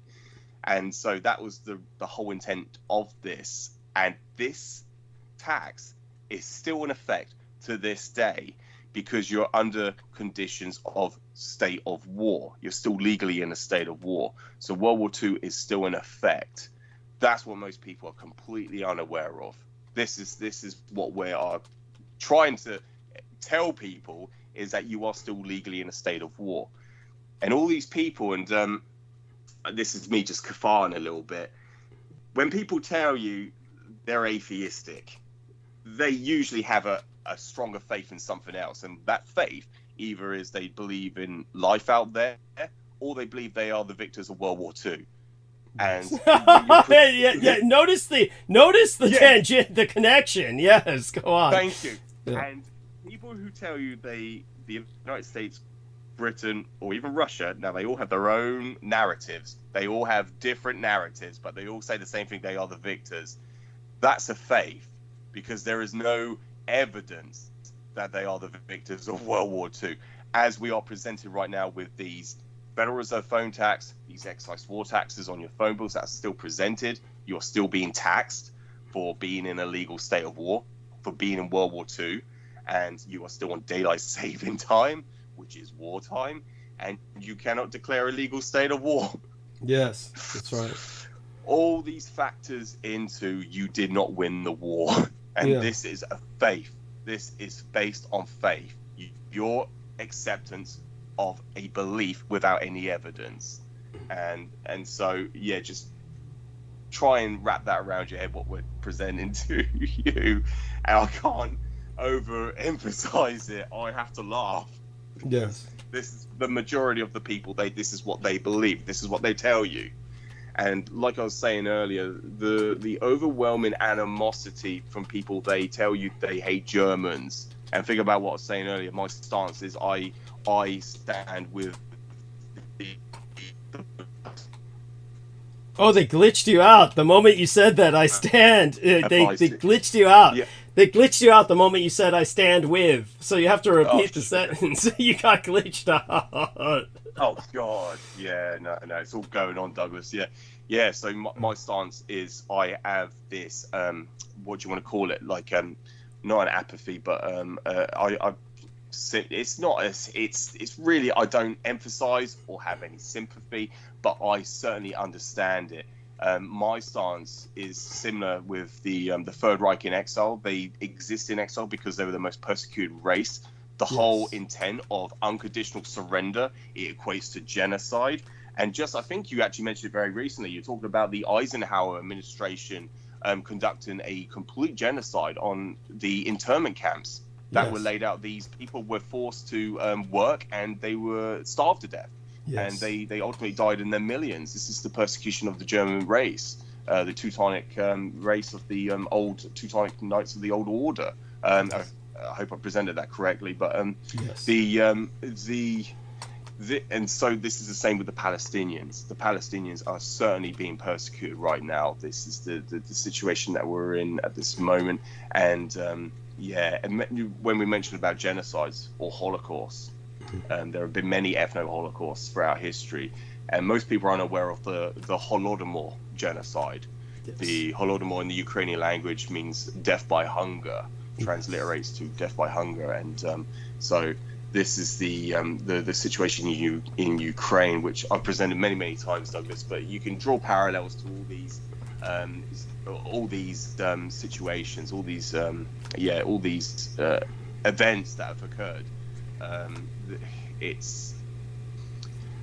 I could just go on about for hours. So we could either go into any of these. You could explain the fact that the Holodomor, of course, is why the Ukrainians supported the Third Reich during the Second World War, was because the Russians had used the Jewish commissars to basically deprive them of their food.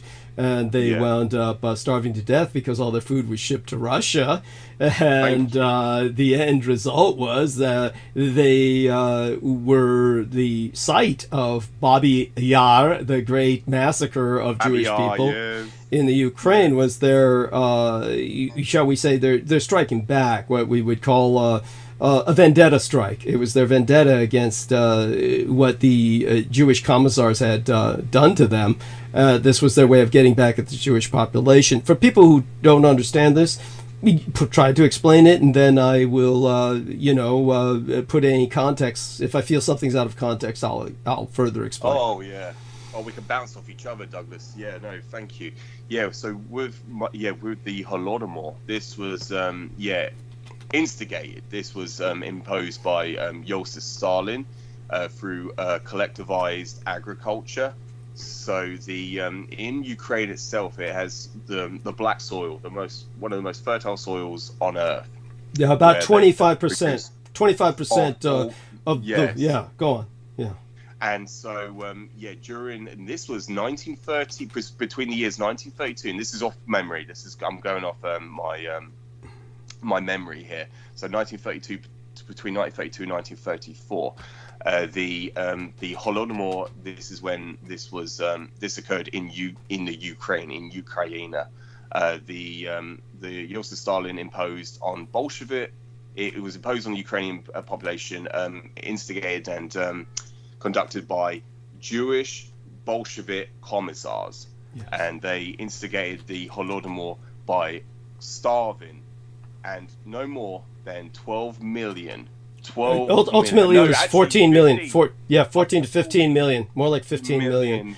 Just so people understand, the reason we use the term Jewish is not arbitrary. In the old Tsarist days, the peasants were kept illiterate and drunk.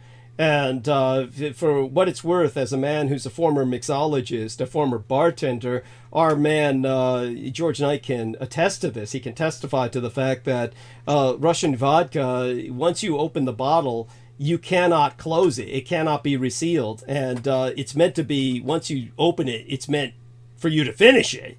And drink it. I was wondering that, because I just recently had a bottle of vodka and it wouldn't fucking close out. Yeah. There you go. There you go. Yes. And the Russians made it that way intentionally. And originally, under Lenin, the Bolsheviks were declaring a dry country. They wanted it to be a long dry season, and they declared a prohibition. But under Stalin, he said, fuck it, I'm the new czar, and I'm just going to get everybody drunk again. And they went back to mass producing cheap vodka that everyone was expected to drink, finish the bottle once they fucking opened it. And so when the whole idea is to keep the population as drunk as fucking possible, so that they absolutely have no capacity to rebel. And so when it comes to the horror of that situation, it's also to keep people unable to express or organize any form of resistance to the government. And so the czars controlled the population this way for a long time, as well as by keeping them illiterate. And because nobody could read or write in the peasant class, when the communists took over, there was only one group of people, aside from the nobility, that they had already exterminated. They had wiped out the nobility. So they couldn't turn to the nobility for reading and writing. The only middle class they had, or the closest equivalent to it, was the Jews. Because they were all the doctors, the attorneys, the dentists, the lawyers, the educators. These were all Jewish. And so practitioners, all that. The merchants, thank you, the accountants, the merchants, the bookkeepers. So they made them the commissars. And so these Jewish Bolsheviks, Judeo-Bolshevik, that's where the term Judeo-Bolshevism came from, which is a far more accurate term than any concept of Judeo-Christianity. You talk about a false concept. But Judeo-Bolshevism, however, is an actual concept, one that existed in practice. Nobody ever comes to you and says, I'm Judeo-Christian, as if I'm both Jewish and Christian. No. Yeah, it's a non-existent, it's a nonsensical, paradoxical term. It's oxymoronic. But people can say, I'm Judeo-Communist, I'm Judeo-Bolshevik. That actually is a historical fact for many people's political stance. So understand that when it comes to the horror of Judeo-Bolshevism, these commissars were the perpetrators of the Holodomor, in which far more Ukrainians died than, even if we count the full number of Jews that died in the manner that Jews do not count them. Jews say only 6 million died because they only count you as Jewish if you have a Jewish mother. And because of their exclusivity, they erase half the people who died in the Holocaust that the Nazis would count. So the Nazis would say they killed 12 million Jews.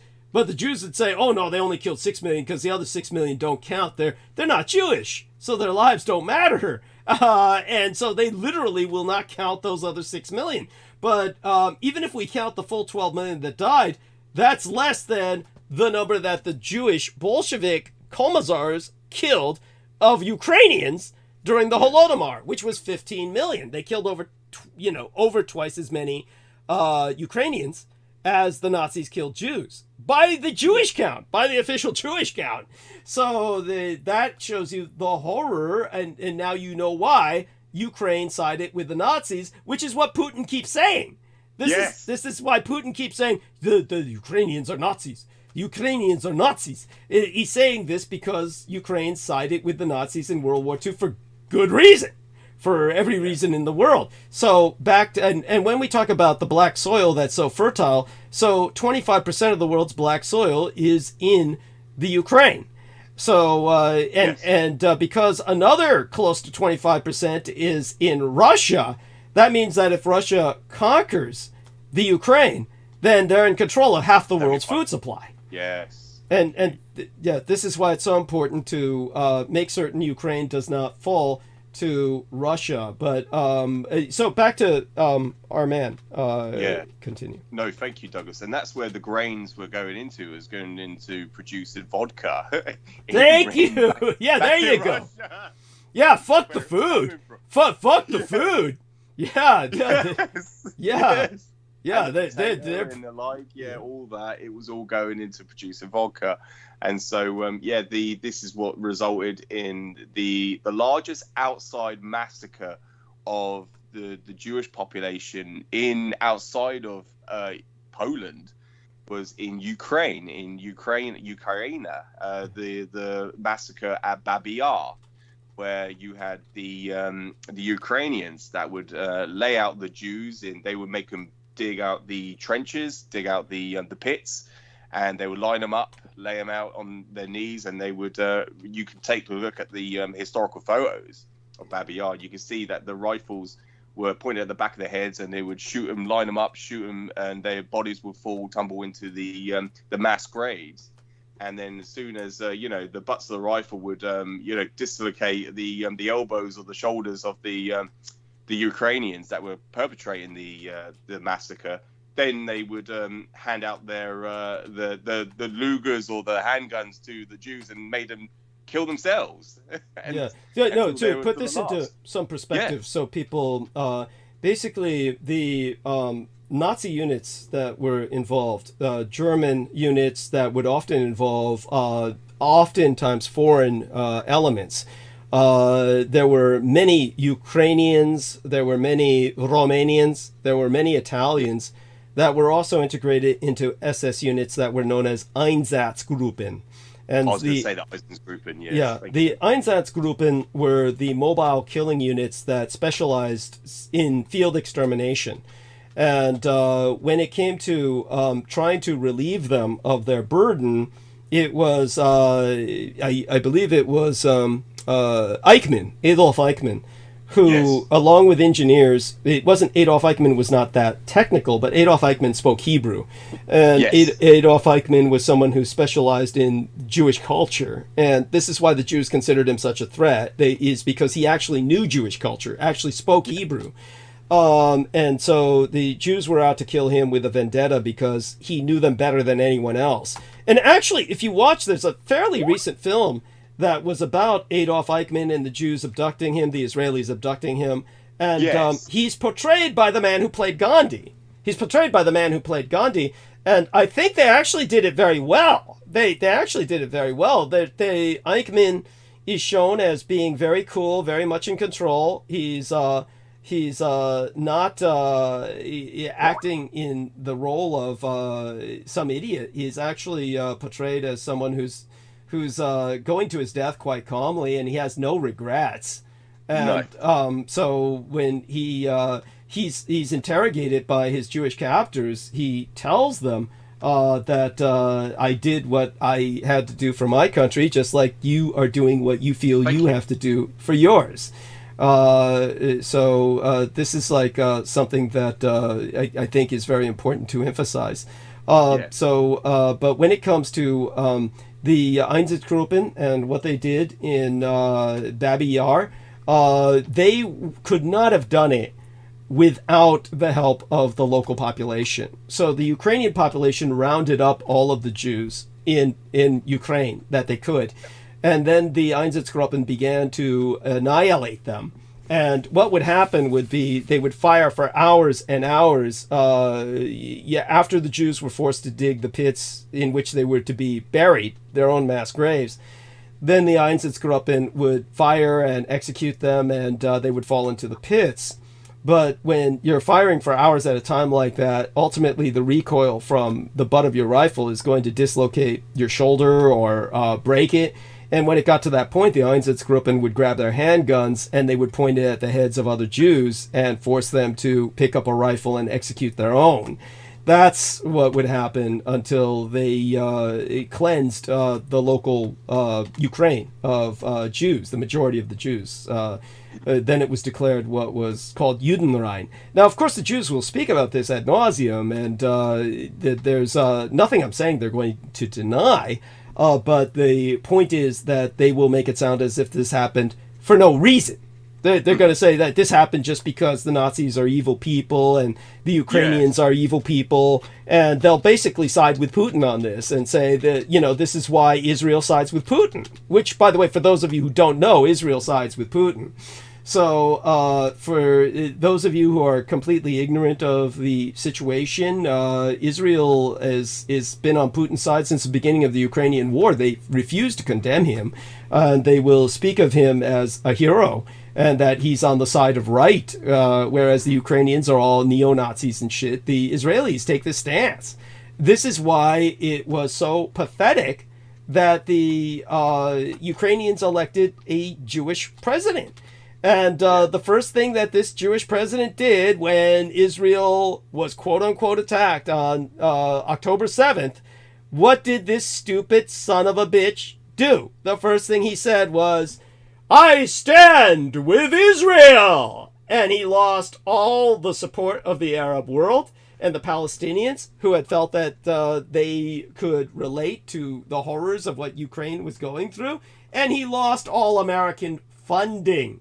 All American funding at that point was, okay, you stand with Israel, all our funding goes to Israel. And now his nation is begging on their knees for the equipment, the money they need to fight this war, and all of it's going to Israel. This is what happens when you've got a Jewish president. He took bloodlines as his loyalty over his own nation state.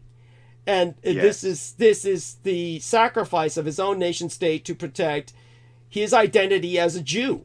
This is the insanity of electing a Jewish president on the part of the Ukrainian people. And I had nothing but praise for this son of a bitch until the moment came. You are what you do when it counts. And in the moment that Israel was attacked, and he could have just done what the Israelis had done to him, which was he was seeking condemnation of Putin and Russia from the Israelis forever. And they told him, go fuck yourself. But instead of telling them, well, you know, the Israelis wouldn't give me any moral support, I have none for them, I'm going to stay neutral on this. No, he had to suck Jewish cock and say, I'm a Jew too. My loyalty's with you. And then the Americans felt, okay, that's a blank check, that's carte blanche, you don't need us anymore, we'll give it all to Israel. It's just the insanity of this kind of positioning. And by the way, our good friend in chat, his name is Thomas Hansen, says, I survived off vodka for 2 years. Living proof this is possible. Living proof that once you open that bottle, you don't stop. You just... Right. Yeah. No, yes. Cultivated Image says, I taught myself Hebrew to learn as well. After my breaks were cut in 2011, it seems to me that Hebrew is High German, and it is riddled with code. I don't know about that, but no, I can imagine how someone, the human mind is circuited to see connections. So Thomas Hansen, by the way, says I'm better now. Thank you. I obviously. Obviously, if you had kept that up, you wouldn't be here. That was yes, that vodka kills. It fucking kills, and it's colorless, it's tasteless, yes. And it just kicks like a mule. This is why they used to call it Moscow Mule, right? The mixed drink. Now they call it Ukrainian Mule. But because they try not to use the Moscow in bars if they have any political sense of astute adroitness. But at any rate, by all means, continue with what you were saying about Ukraine, and then I'll talk a bit about the elections and about the Houthis and get us back on the road to what else we were speaking about. Wonderful. Yes, and thank you. I actually learned something as well. Thank you for elaborating on Vladimir Zelensky as well. I have to look at those quotes from him as well, Douglas. Thank you. I certainly learned something new there. To go back to Adolf Eichmann, if people look at when he was on the dock, when he was being interrogated by the Israelis, when he was captured by the Mossad, he was there with he was in the dock in a booth in a box. They kept him in a box, and he had you can see he's got a microphone over his and he's speaking Hebrew. That's how they were. And they kept silencing him. They kept. Yes. They wouldn't allow his mic to speak. Yeah. Yes. And to go back, actually, Douglas, what we spoke about Herzl-Greenspan, and one of the things that Adolf Eichmann said was he wanted to have a conversation with Herzl-Greenspan, but they weren't aware of what became of him. But obviously, he survived the war, well, apparently so, and images of Herzl-Greenspan was later on published, showing that he survived. He escaped persecution, but they kept him alive. He certainly kept him alive, but that was one of the things Adolf Eichmann said in the doc, was he wanted to have a conversation with Herzl-Greenspan, the boy who instigated the Night of Crystal Nut by assassinating the German diplomat in Paris. So yeah, that was just something I just wanted to add into that with Adolf Eichmann, and yeah, he was the man that trained the militant Zionist. Thank you. What do you want to call him? He was the man. The Zionist insurgency of militias, the Zionist militia insurgency into Palestine, were trained by Adolf Eichmann. This is why the Israelis wanted to make certain that they covered their slime trail, their snail tracks. Yeah, the slime trail. That's it, Douglas. Yeah, so he trained them in mechanized columns. This is how they conducted the massacre, what the Jews would call the Holocaust, Shoah, the catastrophe. The equivalent to in the Arab world is the Nakba, the catastrophe, and they were able to conduct the massacre, the genocide of well over, and I think by memory, go into it, but I think it's between 1 to 2 million in a single conflict, single insurgency. This was the Zionist movement. They were able to conduct the catastrophe. They were able to ethnically cleanse and dislocate 1 million people while mass murdering another million. They exterminated 1 million people and displaced another million. Go on. Yeah. Yes, thank you, Douglas. And that's just something else I just wanted to add into that. Could you please excuse me whilst I go brew another coffee? Of course, yes. I'll try and take over from here for a little bit. So why don't you gentlemen, you gentlemen help me out? I'll talk to the gentlemen who are with me, Nemo Albano and Sid. Come on and hold a bit of a conversation here. I'm going to cloak myself in my blankets because it's fucking sub-zero here as far as I'm concerned. The temperatures are all near record lows, and they always say something like it's 47 degrees, but it feels like it's 32 degrees because of the wind chill factor. It just is horrible. And like he says, the fact that they want to... Yeah, go on. Yeah. I'm just saying, fuck that. Yes, thank you.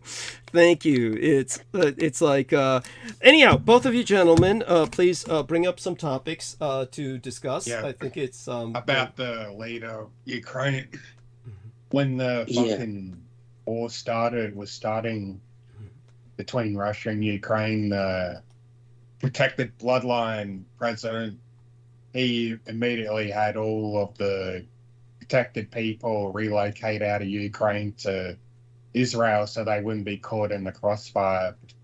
So it's only non-protected people that are going to be affected by the conflict and killed.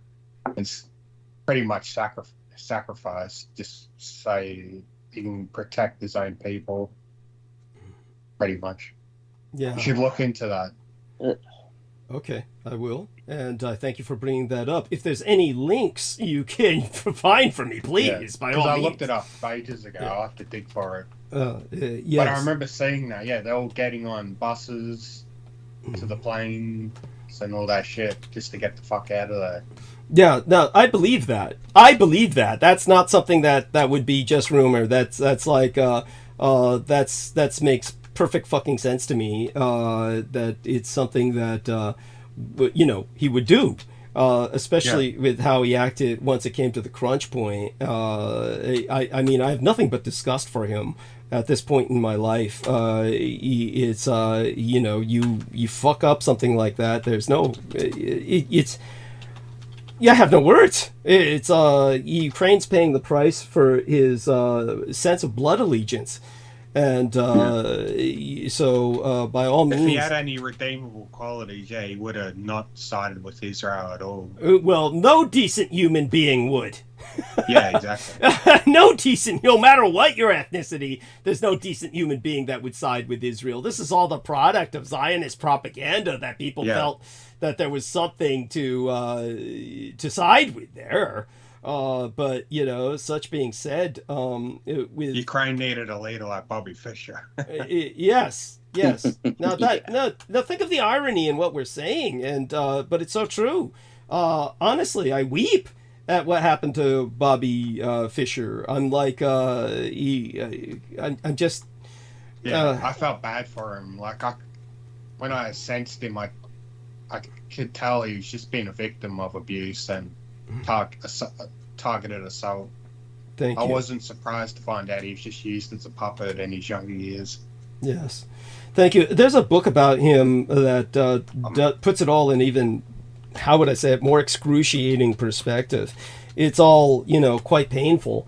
But there's there's an example of basically a Greek level tragedy. This is like Homeric level tragedy to see someone that talented exploited. Is that George back with us? Did he return? I'm back. Yeah, I was back there. I didn't want to interrupt. I'm back, Douglas. Oh yeah, like I said, don't do that.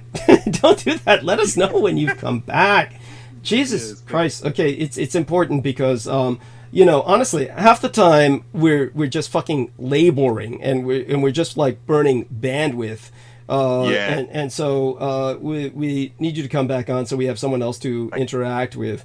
And so it's just like what I'm trying to do is get my head together on certain topics and keep reminding me. It ultimately comes back to the United Arab Emirates. Okay, so I think we've gotten pretty far with talking about some of these subjects. What else comes to your mind about the Holodomor before I get started? I just want to respond to some of what you said about first what happened with the Houthis and the attack, and what happened with the, shall we say, the elections, and then get back to the United Arab Emirates, or kind of work my way from the election to the Houthis to the United Arab Emirates, because that would make more sense. Yes, thank you. Yes, absolutely, Doug. There was something. Sorry, it's something else, completely separate topic, but it's related to Fisher. Excuse me. Oh, by all means, please. Yes. There was another individual. I think it was it Timothy McVeigh, who had a Filipino wife or Filipino girlfriend? No, it was his collaborator. It was his collaborationist, Terry Nichols. Terry Nichols, whose surname is spelled Nichols. Nichols. It would be. So Terry Nichols was the partner of Timothy McVeigh. And Terry Nichols is still wrapped up in a concrete hole. They will not allow him interviews. And understand that with Tim McVeigh, they allowed him interviews because they were going to kill him anyway. But with Terry Nichols, they allow no interviews, and he's just stuck in a concrete hole the rest of his life. But Terry Nichols has the Filipino wife. And he's the one who, the reason they won't give him interviews is because he was involved because of the Filipino genocide. And he trained with the Filipino Muslims. He trained with the Filipino Muslims to get back at America. And so bring up what else you remember about that, please. Oh, I do. Yeah, thank you, Douglas. That's something else I've learned from you. That's in the that's in the recesses of my memory, deep memory. Marifa Torres. I'm just looking up now, Douglas. Marifa Torres. I believe that's the name of the Filipino wife. And it's so that's obviously, again, to draw parallels, to draw a correlation, as you mentioned, we tried to make connections, but just to bring that information out there to the public, that the wife was obviously, I believe, was she either a descendant of the family were victims of the Filipino genocide. I think she was a Filipina Muslim. She was a Muslim Filipina, so her family was suffered during the massacre. Yes, during the genocide. Terry Nichols and Timothy McVeigh were the perpetrators of the Oklahoma City bombing, and that was on a federal building, and of course didn't have a daycare center as well, Douglas. But I'm just going by memory. That had a daycare center with Alfred P. Murrah Federal Building, yes. By the way, I want to thank Thomas Hansen. Thomas Hansen contributed $5 United States. Thank you, Thomas Hansen. He's in the chat room right now. Everybody thank him. Thank you so much, Thomas Hansen. We really appreciate that $5 coming from you. I know it means a lot because yes. Yeah. Because anything will help. Yes. Well, let's just put it this way. The guy's got an alcoholic past, so I know money can't come easy. Oh, that's what I was going to say. As a morbid joke, if you were going to live off of vodka, please add it to a shot glass with some gelatin, with jelly. Please put it in the fridge and let it turn to jelly, and at least add some vitamins to it. But please don't add anything else to cause yourself to have an overdose. Jesus, but that way you could probably live a bit longer. Jesus. Thank you. But just to live off in vodka, that's truly damaging. It's pure. He stopped it now. Alcohol. Yeah, he stopped it now, but definitely, I hate to say it, I enjoy vodka enough where I avoid it. I enjoy vodka enough where I avoid it. He's thanking you, by the way. He says Taka, T-A-A-K-A. What does that mean? You were a bartender. T-A-A-K-A. What does that mean? Is that part of the Russian thank you? It's not really, because it's Taka. I'm thinking it might be a brand, might be a vodka brand, but it could be, Douglas. We just work with I would just work with Smirnoff or Grey Goose or one of those. Right. Grey Goose is Italian, and So how does the jelly? How does the gelatin? How does that help? What does it have in it? It solidifies into jelly. So it basically, like I've said before, you cannot freeze vodka because of the alcohol content in vodka. So it does not freeze. You put it in a freezer, and it will literally just stay cold, but it will be liquefied still. It won't solidify. That's fucking impressive. That's fucking. That means you can drink it anywhere in Russia. So it's an added advantage. That's another important point to make, is it does not freeze because of the alcohol content within vodka. So, but if you add jelly, and one of the most popular party drinks is jelly shots. I don't know if it's some form. I don't know in the United States if it's preferred or one of the preferences to. They serve jelly shots in America, I think. They do they? Yeah, most bars do. It was introduced decades ago. So he says it is a brand. Taka, T-A-A-K-A. It is a brand. He says it was horrible. Got down to 165 pounds, even though I'm 6'8". Holy shit! God damn. But go on, explain about the jelly shots. I mean, these sound really delicious. I mean, I hate to say it. It sounds like, oh fuck. Yeah, especially at summer party or something, or if you have a few friends over. Oh fuck, that would be so addictive. That is so. Holy because shit. The problem is, it's so sweet and delicious, you don't even realize you're taking a hit of alcohol either, because it's so. The alcohol content is anywhere between the 40% ABV to like 50% ABV. You're taking in it's lethal. It's really, by the time you've had 3 or 4, 5, 6, 7, 8, etc. Then you're pretty much there. You're done. Oh my God. You're pretty much gone at that point. You're you're pretty much under the influence. That is so scary. That is so fucking. Go on. Yes. Yeah, and so it's definitely a winner. If you ever want to host a party, it's certainly a winner, because people love it so much, because they love the taste, but it's so short. It's like a shot, but you don't even realize you're taking a hit from alcohol. You obviously get that afterburn taste, because of course they say whiskey, it hits you in the stomach, but vodka hits you in the back of the throat, so you get that.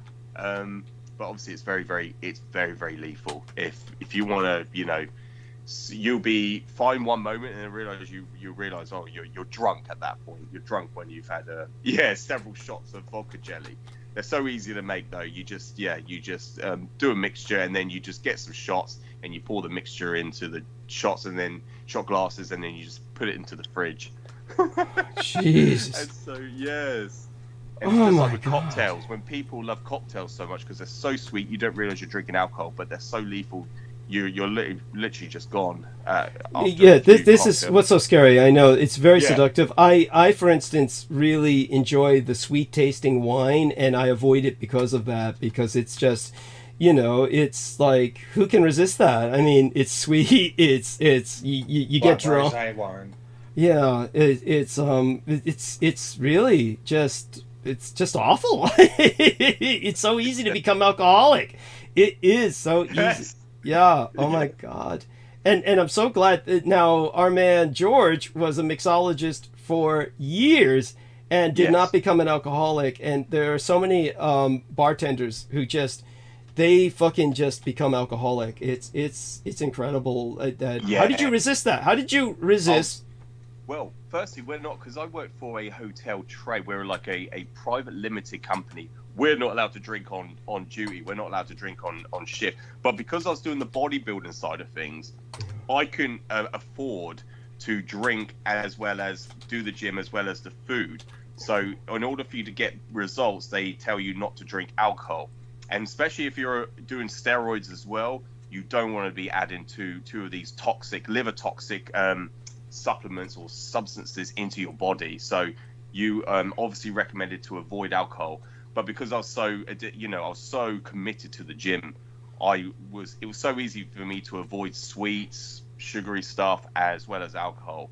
But we're not allowed to drink on duty anyway. But most pubs and bars, and the town I live in is a brewery town. It's an old founded brewery town, founded upon this foundation. On top of this, because it's saturated with this particular water. It's like water where they situated this brewery on top of it because of the foundation was perfect for brewing beer. It had hops growing all over. And so the history of the town I live in, it's an old brewing town for brewing beer and alcohol. And so I remember when I was very early on in my adolescent years, there was around about 30 pubs in this town that I live in.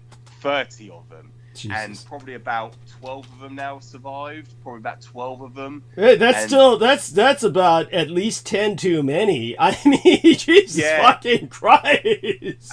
Yes, and I'm talking the neighbouring areas as well. So around the rural areas around surrounding my town as well. That's it comprised of about 30 pubs.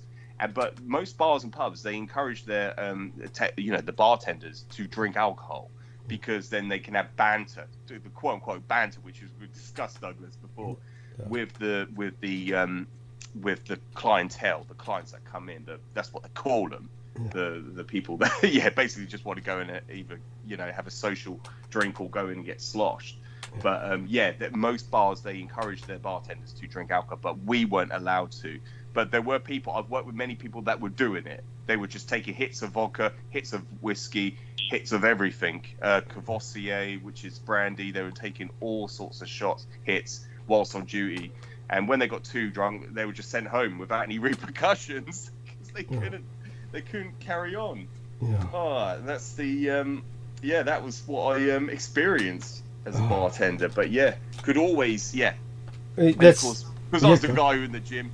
I was also the in-house bouncer as well. I had to diffuse situations many times as well. So many stories from that. Yeah, it's it was an experience. Definitely certainly I learned a lot from that. And especially how to interact with people and learn how to deal with situations. But Thank you. No. I mean, it really led to a general sense of maturity in yourself. We'll have to talk privately about places where you didn't necessarily develop the maturity you need to avoid certain situations, but you certainly developed quite a bit. Thank you. Yes. And I do want to emphasize that we have in our text box here in Skype, Nemo gave us a picture of the brand of vodka. Yes, this is liquid shit. Yes, this is the picture's right there. I take it you've never seen this, or maybe you have, George. Tekavaka. Oh my fucking god. No, this is like, it's awful. No, I've never seen that before, no. Oh, fuck. There's so many out there. Yeah. So many brands. I mean, this is like, and as our friend says, it tastes the same vomiting up as it does going down. I mean, this is like nitrate wine, wino vomit. This is liquid wino vomit stuff that, okay, so we've regaled ourselves enough, and let me put a heart on the Waffen SS division patches, of course, that were produced by, shared with us by Nemo. And so, by the way, Acid Kick has... Oh, Nemo, of course, was talking about absinthe. And, absinthe is... So what do you feel about absinthe? I mean, I think, obviously... Wormwood has gotten a really bad rap, and our V is a cosmetologist I've told people about before, and she was afraid to send me this Absorbine Junior because Absorbine Junior has a lot of absinthe, wormwood, has a lot of wormwood in it, and it's a major ingredient, but it really helps. You have no idea how much it helps with cuts, abrasions, insect bites, scratches, burns. And when it comes to the wormwood, obviously it has a rep, but it's not nearly as bad as there's other things out there that people might not be aware of that really frighten people. But go on. Do you know much about wormwood at all, or absinthe? Tell us about what experiences. Oh yeah, just to explain with absinthe, because of the alcohol content within absinthe, it's between 90%, 95 and plus proof. It's pretty much pure alcohol.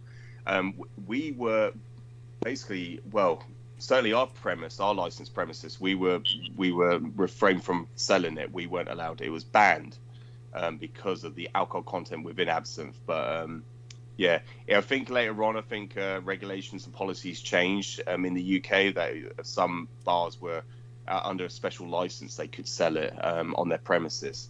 But of course, it's all under barman discretion, whether or not the client is able to, you could give them the drink, but then you can say to them, well, I'm not serving you anymore. And that was the one thing that it's funny to say, but that's what, if for someone to come into a licensed premises, it was down to the barman discretion whether or not we wanted to sell them alcohol or not. It was down to us whether or not, it's our responsibility, and we can, refuse. But then, of course, if you do that, you will get hostility, you get animosity towards yourself because you've refused to sell them alcohol, and they think because they're a paying customer, they have the right to but there's just ways of handling those sort of situations. But yeah, we were never allowed to sell it, Douglas. But I remember going on holidays, they do sell it abroad. So whenever you go to the Mediterranean, they sell a lot of absinthe there. So yeah, always had that on holiday. Cool.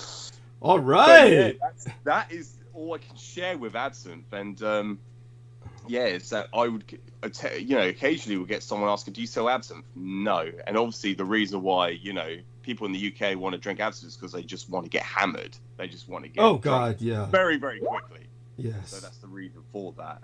But no, many times I said no. And there's another thing called snake bites, which is another lethal combination. It's cider with lager, and you can even add vodka to it. That is a lethal combination. And then a shot of black currant cordial. Yeah, you add that to it. And that's something that was also banned. But when I started doing the bar, that was a popular drink as well. It's just basically just to get people absolutely sloshed very, very quickly. And another one, what's another drink that people like? I'm trying to think, it's a cocktail. I'm trying to think, it's not a mojito, but a espresso martini. That's what I'm thinking of, because that has vodka, that has Kahlua, which is cocksucking cowboy. Yes, yes. You're probably aware of that, Nemo. Kahlua, vodka, and it has a double shot of espresso, so it's like a stimulant as well as a repressant. So it's a bit like Red Bull, Jaeger bombs. It's like Jaeger bombs, or vodka Red Bulls. It's just Yeah, like Jaeger bombs are crazy.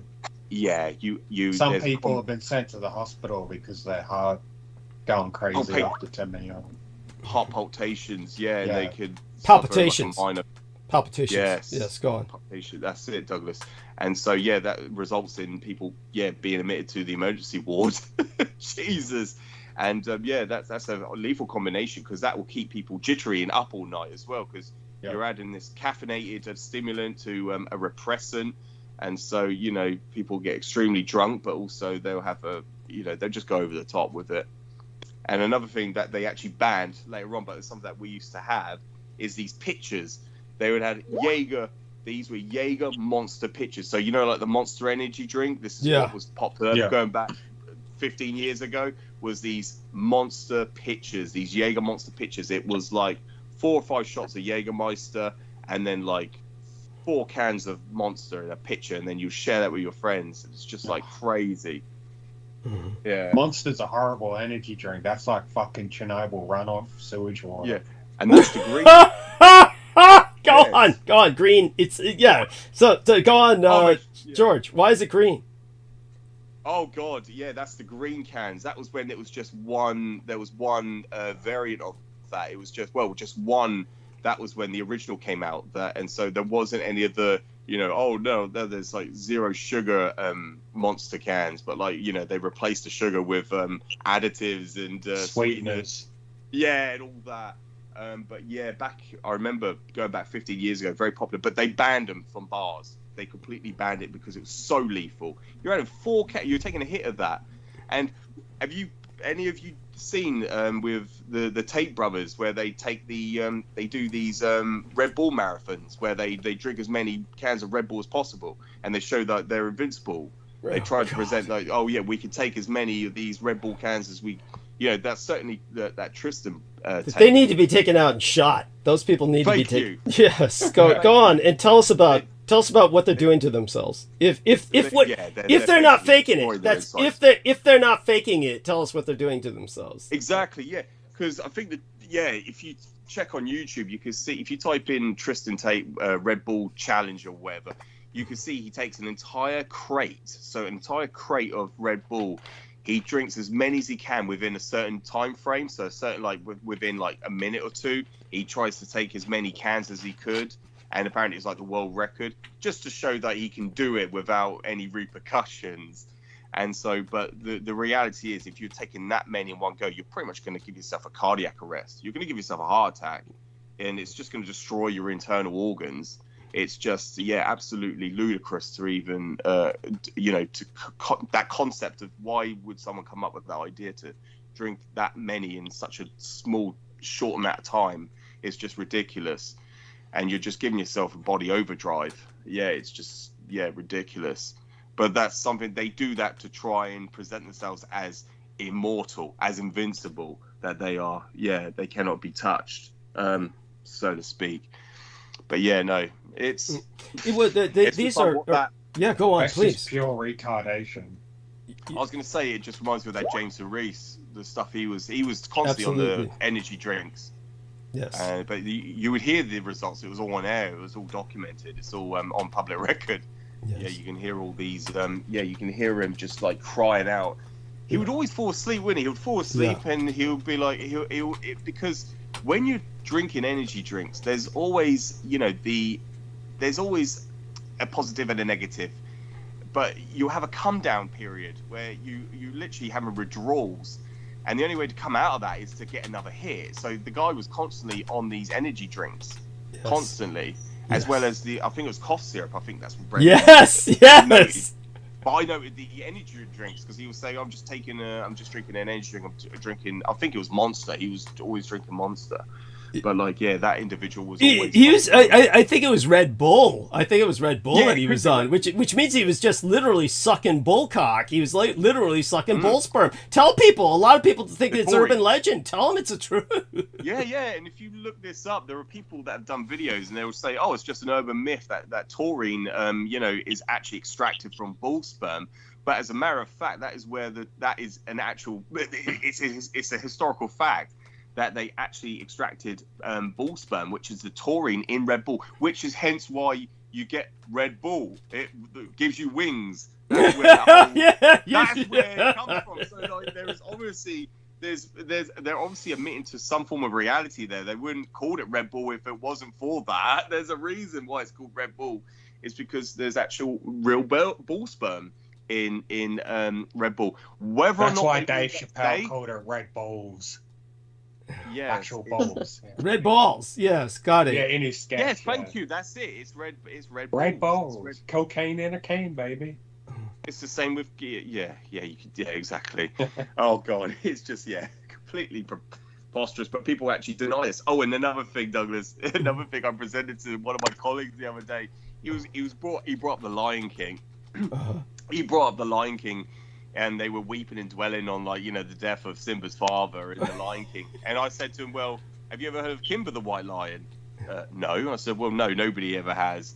I said, I'll send you like a video on YouTube, a comparison video.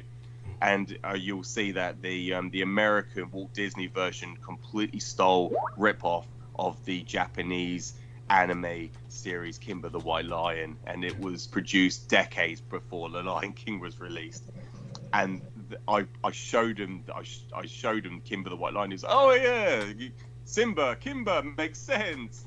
And, you look at, and then ironically that night I went on. You see all these short videos on YouTube. People go on TikTok and they upload them to YouTube.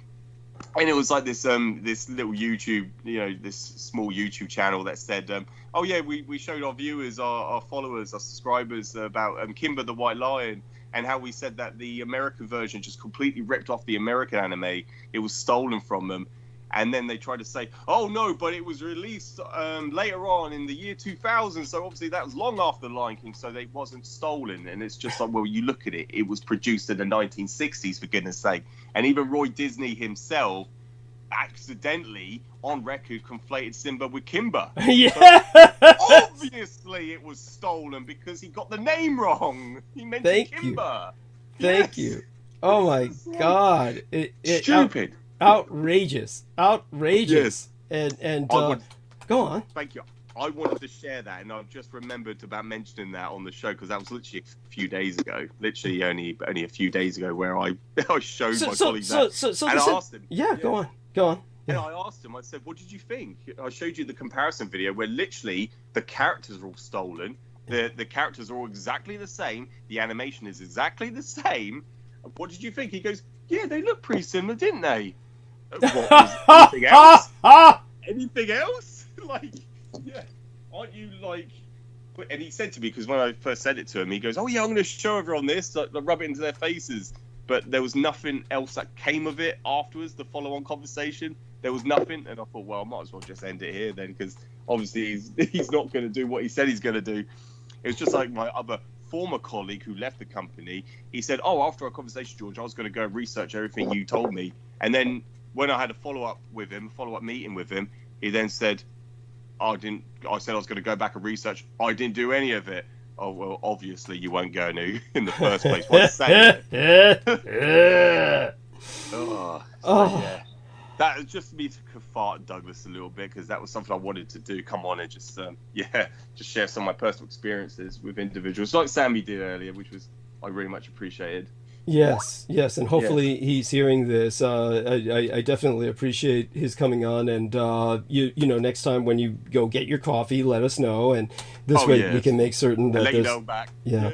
So how much time do we have left, gifted with your presence? Because if I start going off myself, how much time do we have where you're physically here to hear it, so to speak?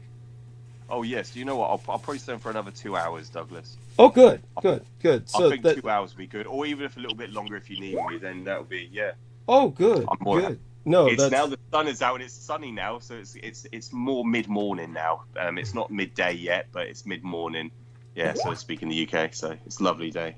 Okay, finally got over that bad weather. Good. So I'll definitely, I guess what I should start with, just to get it out of the way, not that I'm ever going to fucking forget it, but I could start off with the with what happened with the United Arab Emirates, then go into this year's election, then address the Houthis, because this is all pretty important just for everybody to know. I'm in kind of a mood to talk now, but I definitely want to have you gentlemen participate. Let me check as well the live stream chat room.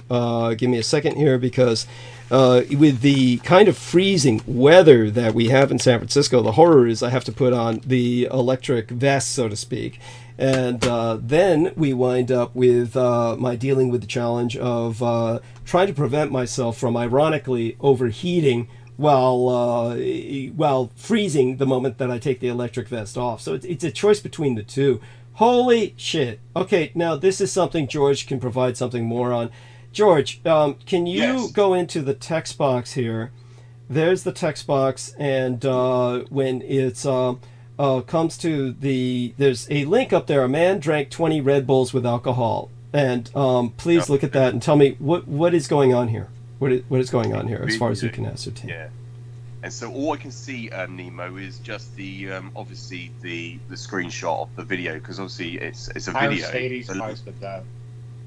Acid. So let me link onto this, and then I'll see if this is something that links at all. If so, I'm going to give the link to to our man, Mr. Oh shit. Okay, yeah, I'm going to. His heart. Okay. His heart is like trying to pound out of his chest. Okay, so this is what. Well, I want him to figure this out himself. Let's see if we can have our man.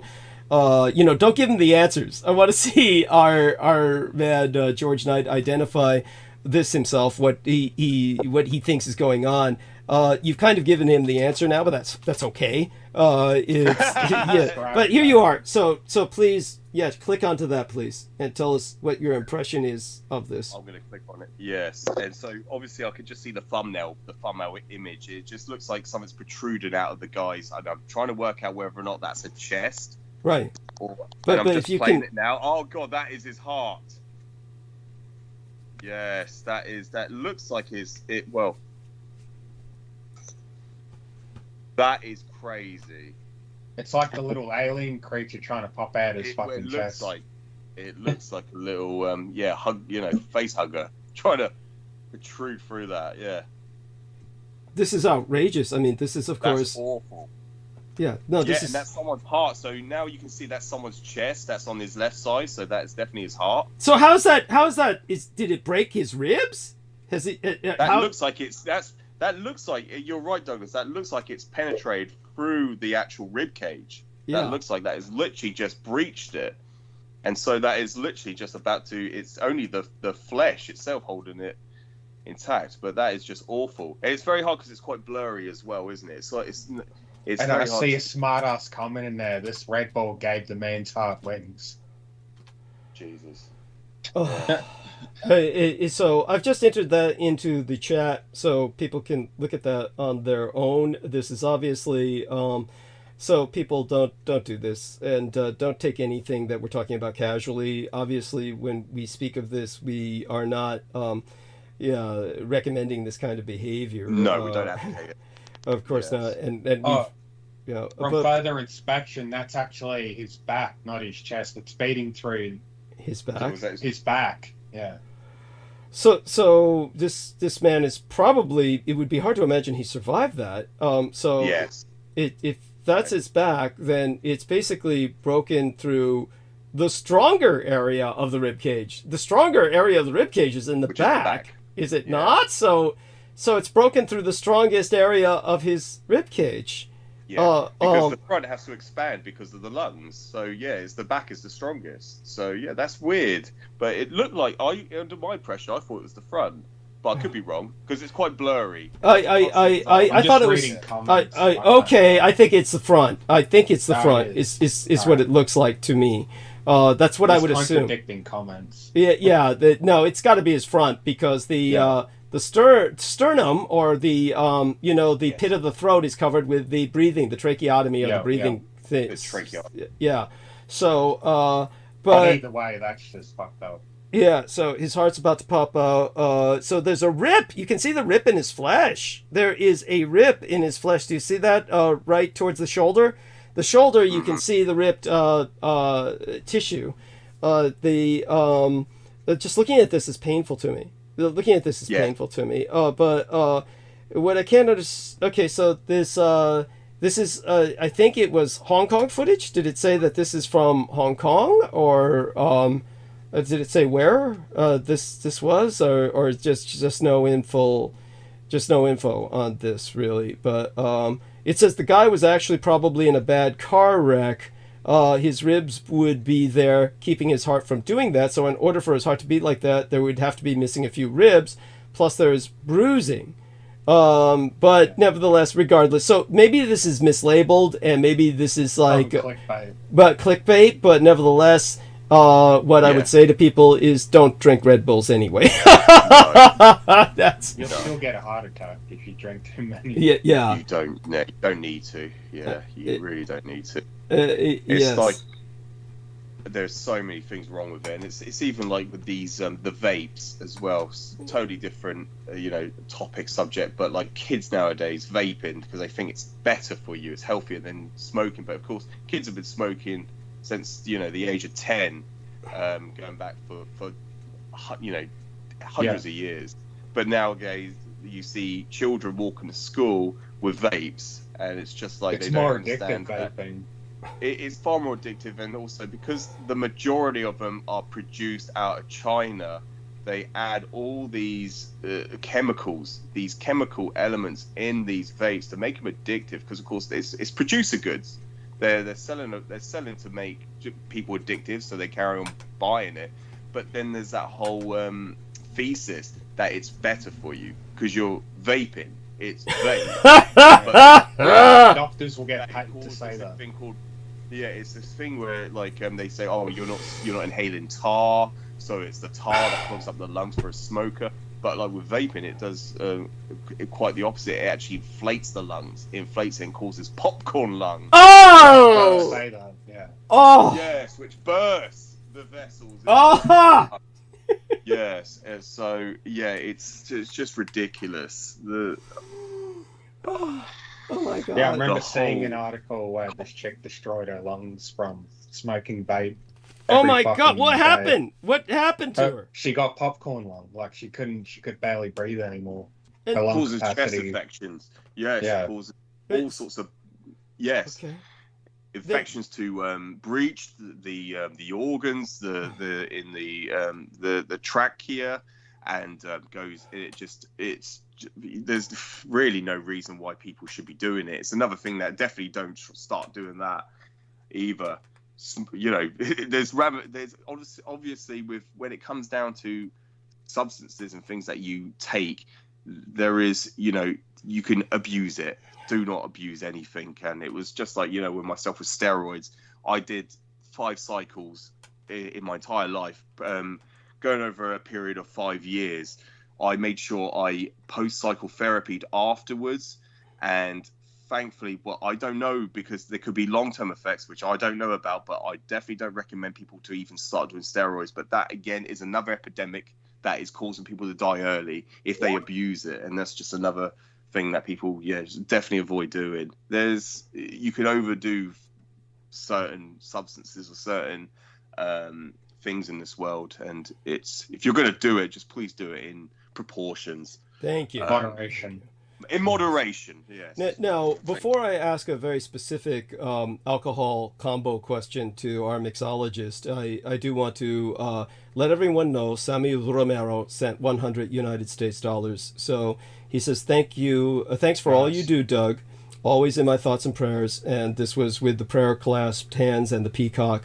God bless you, Sammy Romero, and God bless your entire family. Bless them and keep them. And I do want to give him credit. And obviously, Sammy Romero is far more important than his contribution. He is someone who really has suffered under siege from the enemy. He has been terrorized, or they have attempted to terrorize him, by depositing maggot-crawling cadavers of cat carcasses in buckets on his door. Somebody had to like take a dead cat crawling with maggots and put it in a bucket and drive that in a car all the way to his home to deposit that at his doorstep. This is the kind of ways that they've attempted to terrorize him for his affiliation with myself. And so he's stood straight and tall through all of that without being intimidated or turning. But this is the cult of the kings of Edom. This is our enemy. This is what we are contending with. So understand that that's just one thing that was done to attempt to intimidate him. So I do want people to understand that obviously he's been through a lot and yet maintains himself steadfast and strong in his affiliation with myself. And this is so important. So we have to remember that as a working team, we've got to really acknowledge what each the other is going through. And so thank you to Sammy Romero. There are no thanks enough. There's not enough thanks that can be given to you for all you've been through. He's also sent me, as I said, a care package of mainly electric blankets. Obviously, that's not going to do me jack shit once they cut the power off. So I'm going to open them after the power comes back on. Then I'll open his package. So all that being said, I'm prone towards what the Germans call diesel, which is a combination of Coke and beer. So has anyone ever ordered diesel all the while that you were working bartending? And if not, just what is your impression of, obviously you've got a stimulant with the caffeine in the Coke, you've got alcohol with the beer, and obviously this is nowhere near, this is like mild compared to... Yeah, say, it's more mild. Yeah. Thank you. So that's my impression, but I'm not aware of it, Douglas. So thank you for bringing Okay. that to my attention. Okay. But certainly that would sound a bit more of... That was something I would, if you were going to do something that sounds a bit more, I would definitely go for that option than any of the others nowadays. Yeah, certainly. It seems more appealing. Yes, thank you. But yes, it's certainly more appealing. Yes, obviously, yeah. No, if you were a Thank you. bartender, Yeah. what would, if you were mixing, what would be your intuition about how you would mix that? Half and half, just one can is just, what would be your intuition with how to mix that? Jeez. Interesting, Douglas. Yeah, no, I would certainly, basically, can. I would just say just one and go in moderation there. And like I would recommend with most drinks, obviously, we were refrained. So the license legislation, there was an act that was introduced in 2003. I remember this. It's a law that's instated on licensed premises that we have to serve when it comes down to alcohol shots, depending on the ABV, the alcohol proof, we had to serve 25 ml and double thereof. But we were refrained. It was outlawed to serve triples or quadruple shots. So there is a form of, everything is regulated. So you have to abide by, the measurements. It's the Measurements Act. That's what it was called, the Measurements Act of 2003. And basically, we're only, and it all depends because like things like Kahlua, you're familiar with Kahlua. Kahlua, Kahlua and Kahlua. Yes. Okay, Kahlua. Yes, okay, so to explain that, tell us what that it's is. basically because you've got all different types of when it comes down to spirits. And I love how I actually, this is something else I learned from Douglas, where that name spirit came from. It's spirit from a bottle. Like when you open the bottle, the spirit it'll be like, what was I'm trying to think of the word, what it was called, the term. Well, basically, you have a lot of spirits in any bar in particular because the dead spirits of the alcoholics they dwell and they linger and they leech off everybody who's drinking so that's one element of where that comes from. The bartender is, of course, the keeper of the spirits because, as you said, when you unbottle that, you uncork that bottle, the spirits are released, and people, of course, like are a genie in a bottle. Yeah, and people become, in a very real sense, possessed. And they use that as their excuse. They'll use that as their excuse. I was drinking. I did this because I was drinking. Yes. It's But by the way, I still, before I forget, before it dribbles out of my ears, and we'll return right back to the spirits, but it does remind me in its own oblique fashion. Just remember, somebody found the PDF. It was Aristides. Now I'm going to count on Sid. Sid, find us the PDF of Hostage to the Devil, written by Malachi Martin, the priest. Find us the PDF and put that in that link in the chat room and in our text box here.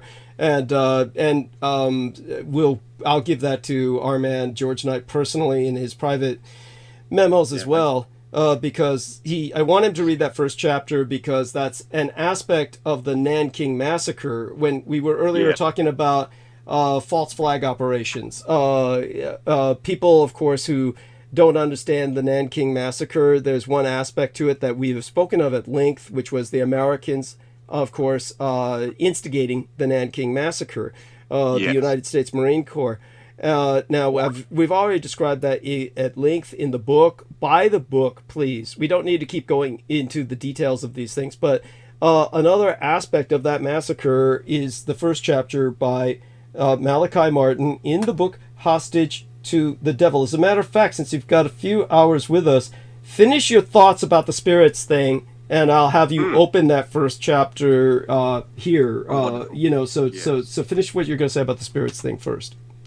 Oh yes, and Kahlua is a liqueur, a form of. So what I was going over by the Measurements Act. So Kahlua, you could serve that not by 25 milliliter, but by 50 milliliter. That's a single shot. So we served it by shots, but vodka, for instance, is only 25 mil shot. Is only a 20. We can only serve that 25 mil and above. So a double shot would be 50 milliliters. But then it all depends, because some licensed premises, depending on their license, what they pay for, some of them can serve 35 mil shots, and so that will be equivalent to 70 millimeters in a double. But yeah, so whenever if I'm going to conjure up or combine a combination of drinks, I'll certainly recommend in moderation go a single or double. Most people, what they'll do is they'll buy two doubles and they'll mix it together and take it in a single hit, which is not what I recommend. You're just shooting yourself. You're just basically self-immolating at that point. You're just basically going to ruin yourself, and then you'll just be rendered useless for the rest of the evening. Holy shit!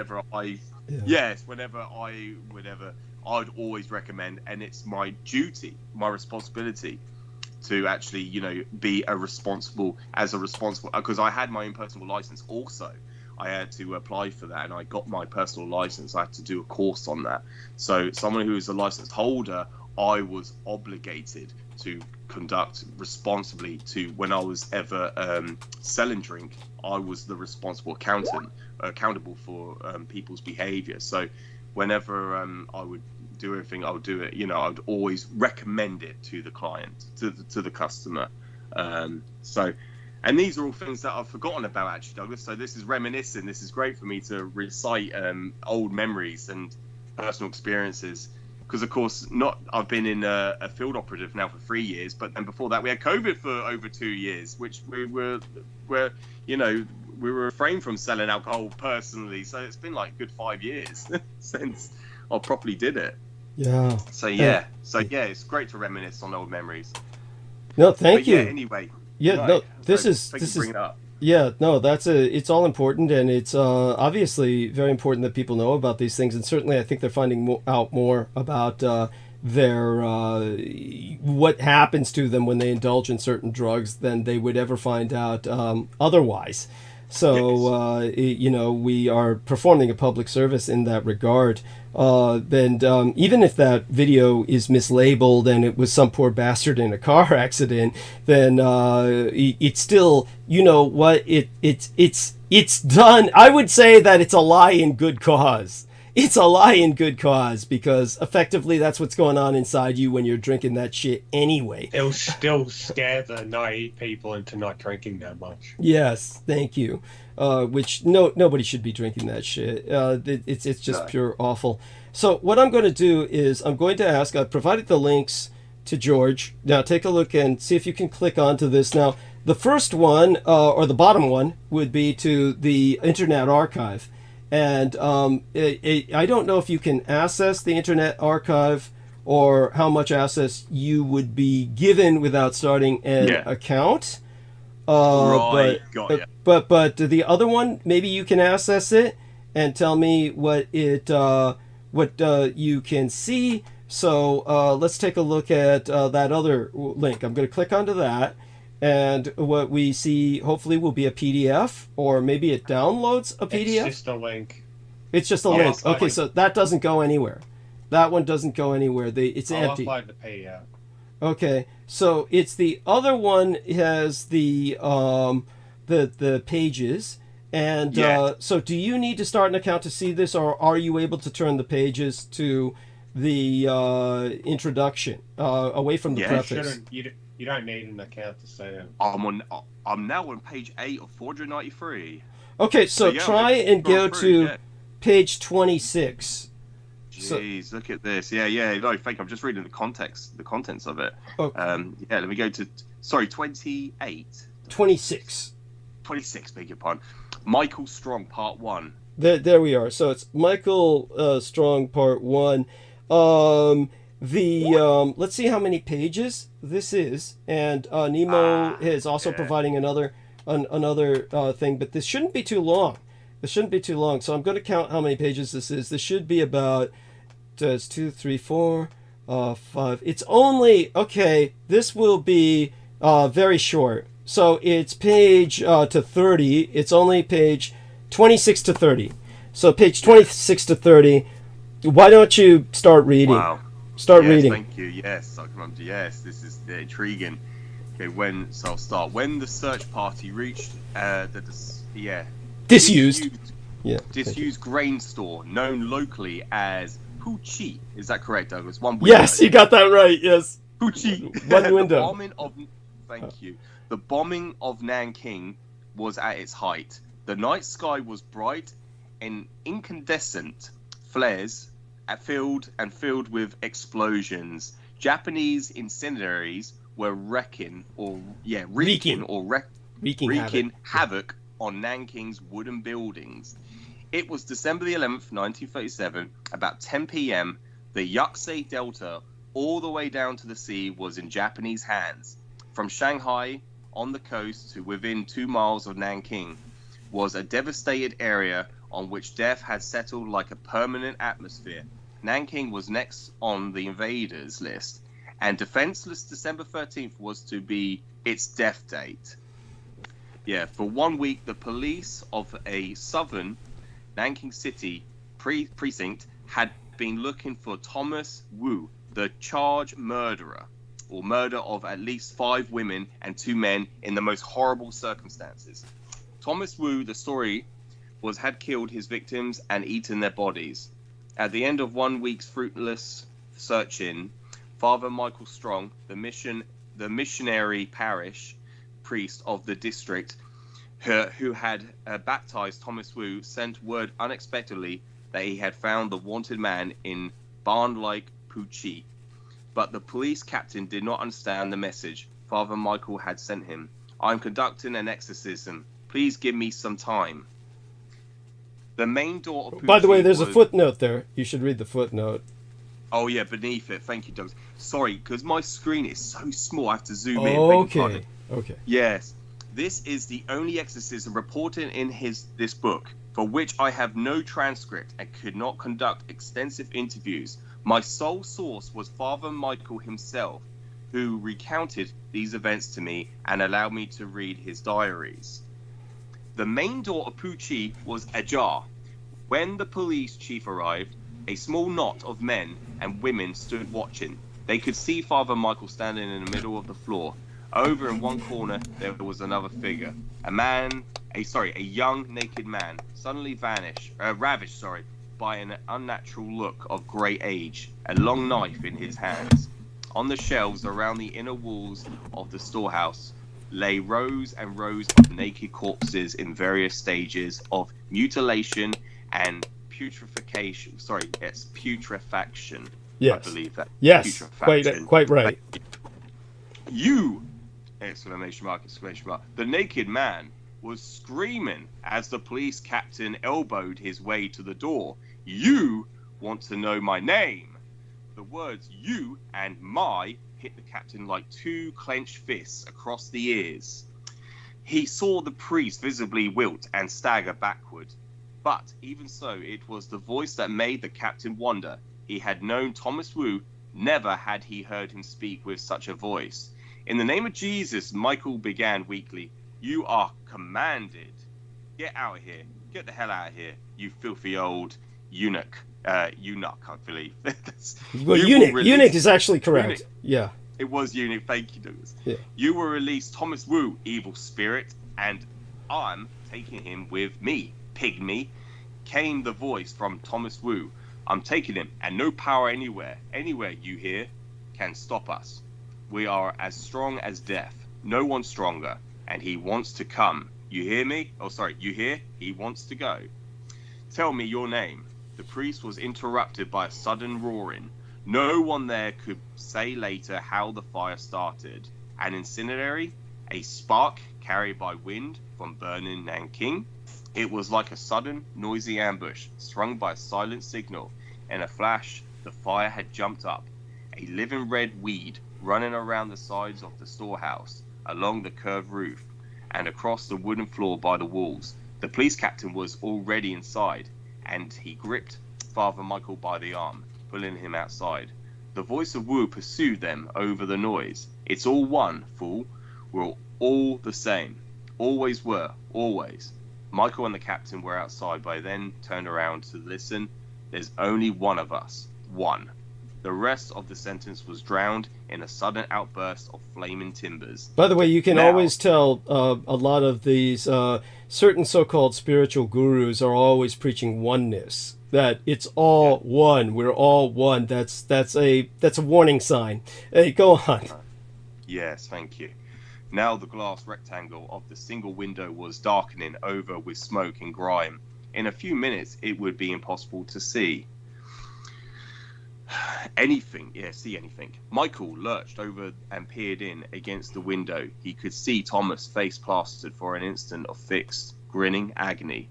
It was a horrible, I think that's Picture, horrible picture. It's Picture. Yes. It's my screen. Sorry, Douglas. Picture. No worries. A Bosch nightmare come alive. Long, quickly lashing tongue of flame were licking at Thomas's temples, neck and hair. Through the hissing and crackling of the fire, Michael could hear Thomas laughing, but very dimly, almost lost to the ear. Between the flames, he could see the shells with their grey-white load of corpses. Some were melting, some were burning, eyes oozing out of sockets like broken eggs, hair burning in little tufts. First, fingers and toes and noses and ears, then whole limbs and torsos melting and blackening, and the smell, God, that smell. Then the fixity of Thomas's grin broke. His face seemed to be replaced by another face with a similar grin. At the top speed of a kaleidoscope. Yeah, I guess. I'm not really looking at it. I'd have to go back and look at it. I was listening to your reading voice, enjoying that as opposed to looking at it. But let's see. God, the smell. In terms of, here we are, kaleidoscope. Kaleidoscope. Oh, kaleidoscope. Of course, that's what it is. A kaleidoscope. Thank you, Douglas. A long succession of faces came and went, one flickering after the other, all grinning, all with Cain's thumbprint on the chin. As Michael described the mark that haunted him for the rest of his life, every pair of lips was rounded into the grinning shapes of Thomas's last word, one. Faces and expressions Michael never had known. Some he imagined he knew, some he knew he imagined, some he had seen in his history books, in paintings, in churches, in newspapers, in nightmares, Japanese, Chinese, Burmese, Korean, British, Slavic, old, young, bearded, clean-shaven, black, white, yellow, male, female, faster, all grinning with the same grin, more and more and more. Michael felt himself hurtling down an unending lane of faces, decades and centuries and millennia tickling by him, until the speed slowed finally, and the last grinning face appeared, wreathed in hate in its chin, just one big thumbprint. Now the window was completely black. Michael could see nothing. Cain? he began to say weakly to himself. But a stab-like realization stopped the word in his throat, just as if someone had hissed into his inner ear. Wrong again, fool, Kane's father I, the cosmic father of lies and the cosmic lord of death, from the beginning of the beginning. I. Michael felt a sharp pain in his chest. A strong hand was around his heart, stifling its movements, and an unbearable weight lay on his chest, bending him over. He heard the blood thumping in his head, and then loud roaring winds. A dazzling flash of light burst across his eyes. He slumped to the ground. Strong hands plucked Michael away from the window just in time. The storehouse was now an inferno with a tearing crash. The roof caved in. The flames shot up triumphantly and licked the outside walls, burning and consuming ravenously. Get the old man away from here, screamed the captain through the smoke and the smell. They all drew back. Michael, slung over the shoulder of one man, was babbling and sobbing incoherently. The captain could barely make his words out. I failed. I must go back, please. Must go back. No later, please. When they got Michael to the hospital, his condition was critical. Apart from burns and smoke, inhalation, I think that's inhalation. Yeah, inhalation. He had suffered, thank you. He had suffered a minor heart attack, and until the following evening, he continued in a delirium. Before the fall of Nanking, he was smuggled out by the faithful police captain and a few parishioners. Parishioners. Yeah. Parishioners. Thank you, Douglas. I do apologize. It's just the size. It's my... Yes, you're looking at this through a cell phone. Yes, it's got to be challenging. Oh my God. Thank you. Thank you. They made their way north westwards, barely escaping the tightening Japanese net. On December 14th, the Japanese High Command let loose 50,000 of their soldiers on the city with orders to kill every living person. The city became a slaughterhouse. Whole groups of men and women were used for bayonet and machine gun practice. Others were burned alive or slowly cut to pieces. Rows of children were beheaded by samurai swinging officers, competing to see who could take off the most heads with one sweep of the sword. Women were raped by white squads, then killed. Fetuses were torn alive from wombs, carved up and fed to the dogs. All told, over 42,000 were murdered. Death enveloped Nanking as it had the entire Yangtze Delta. Animals and crops died and rotted in the fields. It was as though the spirit that Michael had tangled within the microcosm of Thomas Wu's grisly charnel house. Yeah, charnel house, where they take animals and slaughter them, but in this case he was taking humans in the meat packing processing plant and hanging them by hooks. Go on. Yes, thank you, Douglas. House in the suburbs of Nanking. By the way, this is a reflection. Yeah. This is a reflection of Christ when he was called to the possessed man in the tombs. The man was living with the dead, residing with the dead, and no doubt feeding off of them. This is the kind of ghoul behavior that comes with possession in some cases. Go on. Yes. Interesting. Thank you, Douglas. Yeah, the cosmic lord of death had been let loose over all the lands in the world-shaking events of the war years. Some special viciousness had been given free rein, had impressed itself on hundreds of thousands with the sting of absolute and irresistible authority. Death was the strongest weapon. It settled all disputes over who was master. Excuse me, I have read that right. Who was master, and eventually it claimed all as its victims, putting everyone on an equal level. In war, where death was the victor, you tried to have it on your side. Back in Hong Kong, where Michael was finally brought in the late, summer of 1938, after a considerably roundabout journey, the realists knew it was a matter of time before the Japanese winners took all. On Christmas Day of 1941, Hong Kong became a Japanese possession. During the years of occupation, Michael lived quietly on Kowloon teaching a little in the schools, doing some pastoral work. He was slow in, I think that's recuperating. Recuperating. Sorry, thank you. Yes, recuperating. During that time, everyone was under a strain. Food was scarce, harassment by the occupying Japanese was extreme, and all lived with the sure knowledge that, bearing miracles, if the Japanese had to evacuate the city, they would massacre everyone. And if they stayed on, they would eventually kill all they could not enslave. Still, Michael took all the physical hardship with greater ease than those around him. He suffered 2 more heart attacks during the Japanese occupation, but they did not diminish his spirit in any way. He did not feel, as his colleagues did, the intolerable uncertainty, the strain of waiting for death at Japanese hands or for liberation by the Allies. As some of his acquaintances noticed, his suffering were not chiefly in his body or his mind or his imagination. He had come from the interior of China, broken in a way neither rest nor food nor love and attention could mend. To the few who knew his story, it was clear that he had paid only part of his price as an exorcist.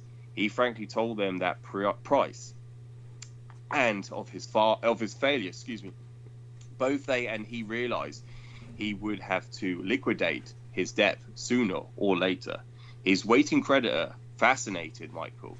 He was always on his mind. For instance, toward the end of the Japanese occupation of Hong Kong, he and a friend were watching a flight of American bombers progress imperturbably. Sorry, excuse me. Thank you, Douglas. Yeah. Like enchanted birds through a rain of Japanese anti-aircraft fire.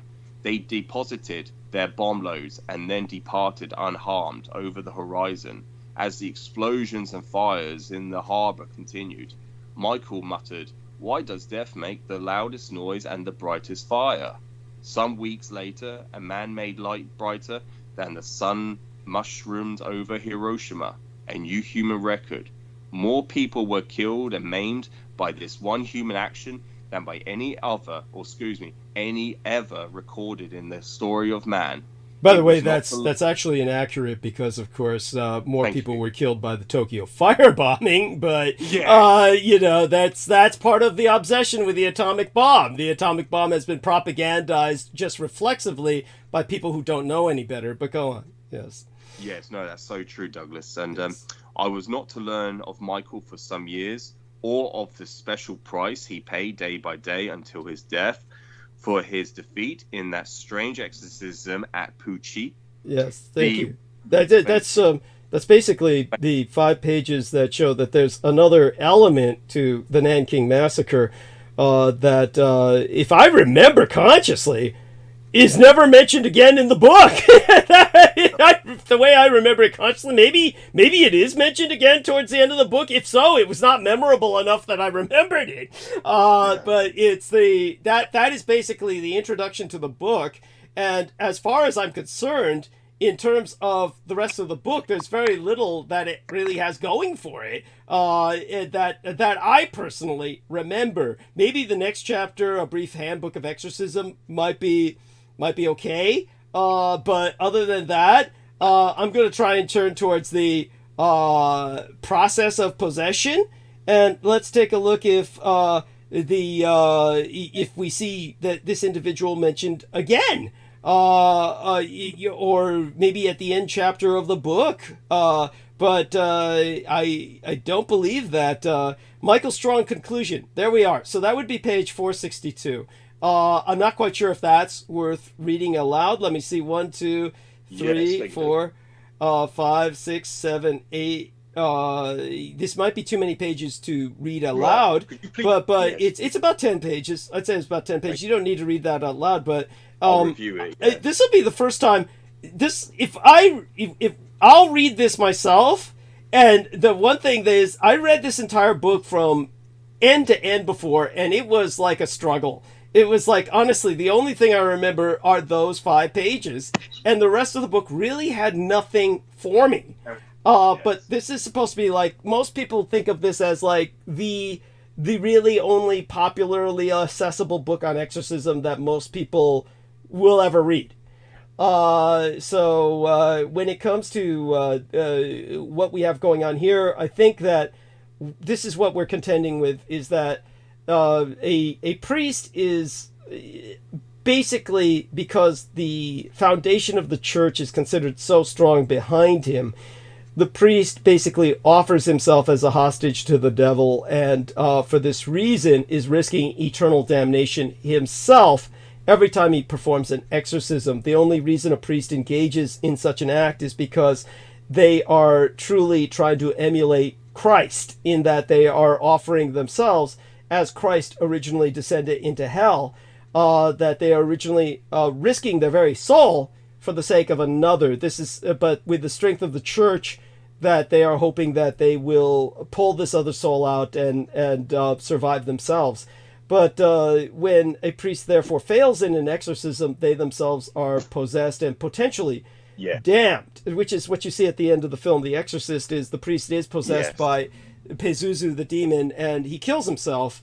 But because another priest is there in time to absolve him of his sins, theoretically, his soul is free. Now, this is Catholic Church doctrine as I understand it, which some people may argue with. But my father was indeed a Roman Catholic, both biologically, Adolf Hitler was a Roman Catholic, and my father who raised and guided me, my legal father, was a Roman Catholic. So I think I know a bit about the faith. Church. Yeah, church doctrine. So when it comes to, I believe the ending of the story is not a happy one for Michael Strong, that he is probably, his soul is damned because he it failed in the exorcism, and therefore his soul is, he's essentially collateral as well. But so our man George will read that privately later at his leisure, as will Nemo and Sid, and I'd like everybody's opinion on it. But in terms of this other facet of the Nanjing Massacre, this in combination with what the United States Marine Corps did, and you see that this is a coordinated satanic Edomite assault on humanity. Does this make sense? Do you understand now the depth of what we're speaking of? Yes, definitely. And also, I wanted to bring up as well, regarding Iris Chang, I tried to find the interview where she speaks about the video footage that Franklin Delano Roosevelt got ordered to be destroyed of the bombing of the HMS Ladybird. Yeah. The Ladybird and the USS Panay, not the Ladybird, His Majesty's ship, the Ladybird, but the American ship. Yeah, the American ship. Yes, thank you, Douglas. Yes. So yeah, with the sinking of the USS Panay, the United States ship, the Panay, that footage I can't find on the internet either anymore. I'm certain they scrubbed it. That so many of these things they scrub completely, and you'd have to go on the darknet to find that. But that's something for Sid in your spare time. Take a look for the USS Panay, the sinking of the Panay. Iris Chang. So Iris Chang is Iris is spelled Iris, Iris, Chang, Chang. Look up Iris Chang interview, USS Panay. Panay is spelled Panay. So please take that note of that and see what you can find. No hurry. You don't need to find that now, but in your spare time, what you find, bring it to our attention, and that would be something for Nemo to pursue as well, casually. But Sid's been seems so compulsive about this that I can't resist turning it over to him. But that being said, yes. So in terms of Nemo, obviously Sid has been listening to us for a long time, and I think he grasps it. But Nemo, any thoughts on this? Have you read the book? I mean, have you read the Roswell Deception? No, I haven't. Okay. I haven't started reading. Okay. I'm real lazy. Okay. What about yourself, Sid? I take it you've never read the Roswell Deception? Or... I've read it twice, Douglas. Yeah. I'm sorry? What was that? You both spoke at once. What sorry, Sid. You say first because I've got a delay, Sid. So, yeah, sorry. Okay. Not read it myself, but I've heard it. Oh, okay. But many. Okay, so you've heard us talk about what the Marines did at So he found something on the sinking of the USS Penn A, but It's a video from Periscope Films. Okay, so it's not the Iris Chang interview.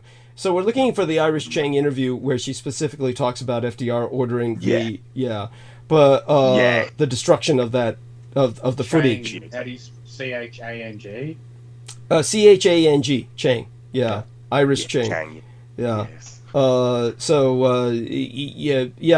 hopefully both of you will read the book sometime. I understand probably cost of shipping to Australia would kill it, the potential for Nemo, but you'd have to ask maybe Peter to send you a copy.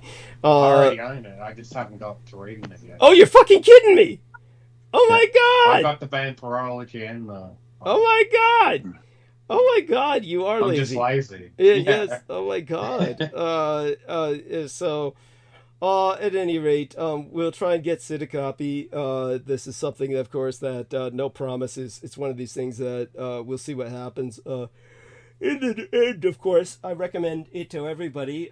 People need to digest what they've just heard and also then read the book. Obviously, the book does not go along these lines. The book presents the rape of Nanjing from very different lines. But this is another factor in the rape of Nanjing, which shows another aspect of this overwhelming infernal influence at that period of time. And Thomas Hansen brings up the fact Dresden was awful as well. Yes, and he says it was depicted. Yeah, he says it was depicted in Vonnegut's Slaughterhouse 5. Take it away, George. Talk about that. Oh yes, no, absolutely, and yeah, that's something we've covered many times with the book Slaughterhouse 5. And obviously you could present it a lot better than what I can, Douglas, with the factor in that he had to publish it. He tried to present it as a work of fiction because the publisher house wouldn't publish the book, which is a nuance on its own. It's contrary on its own.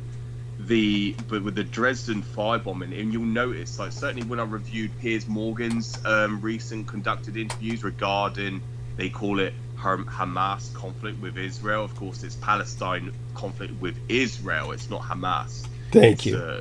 Yes, there's something that it's always important to emphasize, that it's not Hamas versus Israel. It's Israel versus Palestine. And but they always, this has been an argument point of, they try to legitimize Israel's actions on Palestinians, and the way they legitimize it is by bringing it in their so-called logic, quote unquote, and rationale, is they will bring up, well, can you legitimize the actions of the Allies? The air raids over Dresden and Hamburg, the firestorms that they generated through the, I believe it was, and I always conflate the B, I don't think it was the B-29s, I think it was the B... 27s. I'm trying to remember. B-27s. Thank you. It was B-27s and the Lancaster bombers. There was an air raid, and I believe in total it was something along the lines of, I believe it was anywhere between 700 to 1,400. It was 1,000 planes at least. 1,000 planes at least. Yeah. Yes, this lasted for, they did multiple air raids. It wasn't just overnight. They did this for multiple days.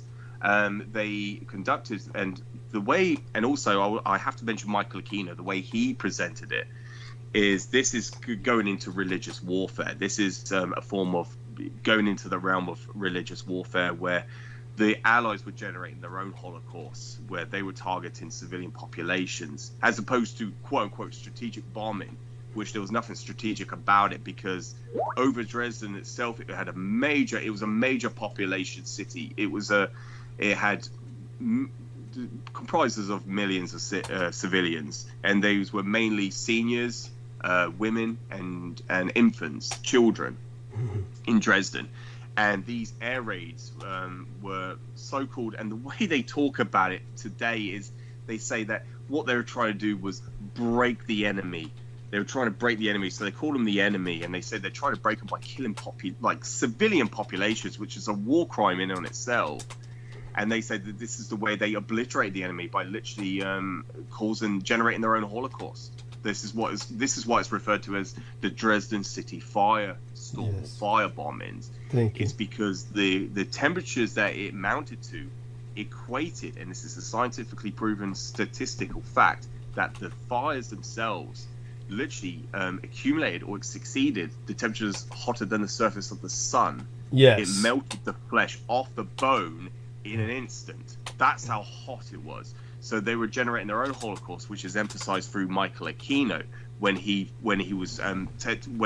definitely presented this to Douglas himself, that the Totenslagen, the death camps outside of Germany, with the Holocaust themselves, they were basically, in a nutshell, and so to speak, they were conducting their own Holocaust, but they were doing it in a way where they were well, they didn't need any camps. They didn't need any camps. They turned the surface of the earth itself into an open air oven, which yes, yeah.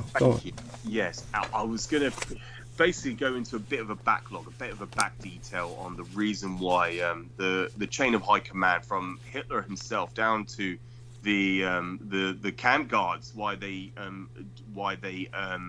cultivated, or why it was perpetrated, the Holocaust in the first place. But put things into perspective, what happened to the Juden, or the Slavic populations in the Totenslagen? They were killed, they were gassed first in gas chambers first before they cremated the bodies. Whereas what the Allies were doing during their campaign of strategic bombing was they were generating a Holocaust, burning civilian populations en masse alive. They were killing them alive from above, from air raids. And so when it comes down to this religious warfare, they were trying to generate both sides. This is emphasized, it can't be emphasized enough through what Douglas has taught for many, many years, and what I've presented as well. They needed enough of a sacrifice because the SS themselves, their roots date back to the what you would call the Viking Berserker. The Viking Berserker, they were, and you can present this a lot better than I can, Douglas, because I understand. I think you're doing well enough. Basically, yeah, thank you. The Germans, of course, were in the old days of the Viking Berserker, or the warrior cult of the Wikinger. There's a sacrifice of the self to the gods. Yes. And the sacrifice of the self is very similar to what the kamikaze were performing in World War II. The sacrifice of yourself proves the worthiness of your population, your culture, to the gods. And when it came to what the National Socialistisch as a modern industrial movement were contending with, they had to replace quality with quantity. And so they were sacrificing their enemy, but at the same time creating enough of a sacrifice where there would be a reemergence of the elder gods, the gods that of the, well, pre-Christian gods, the pre-Christian gods that were the gods of the Germanic peoples before Charlemagne and the Christianization of the Germanic peoples. This, of course, is something that the Allies were countering with their attempts at mass sacrifices to bring about the age of the anti-gods. They were appealing with their mass sacrifice of civilian population to the gods that H.P. Lovecraft was warning the world about. This is why in H.P. Lovecraft's only novella published in his lifetime, The Shadow over Innsmouth, he speaks about the Hakenkreuz, the swastika, being the elder sign against the anti-gods. And when he speaks of this, this is one of the reasons why Lovecraft understood the German use of the swastika as a ward against the anti-gods of the Allies. Now, for those of you who can't understand how Adolf Hitler came to understand how the Allies were functioning, why the Allies were functioning this way, how he came to understand it, how he came to know about it, understand that for hundreds of years, but certainly the period of well over a century, the British Empire came under the sway of the Hellfire Club. And the Hellfire Club is, of course, something anybody can conduct research on. The most accessible book was written by Daniel Mannix, I believe his name was, Mannix. But that's old, and that's not necessarily obsolete, but there's been probably many books written on the Hellfire Club since his days. But some of the founding fathers of the U.S. were part of the Hellfire Club. Oh, no doubt, because they were originally English. They were originally subjects of the crown. And so when it came to the Hellfire Club, these were people who were participating in satanic rituals, and that they were, of course, they ruled the British Empire, and they conducted mass sacrifice by the crucifixion at a continental level or a subcontinental level. The crucifixion of the subcontinent of India, which they quartered, drew into four by basically the Great Hedge of India. And anyone can look up the Great Hedge of India. When I first started talking about the Great Hedge of India, you had that Stephen Outram was claiming that there was nothing online about it.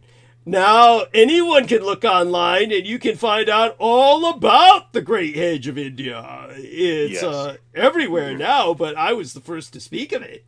And so understand that when it comes to the Great Hedge of India, the British are masters at growing hedges.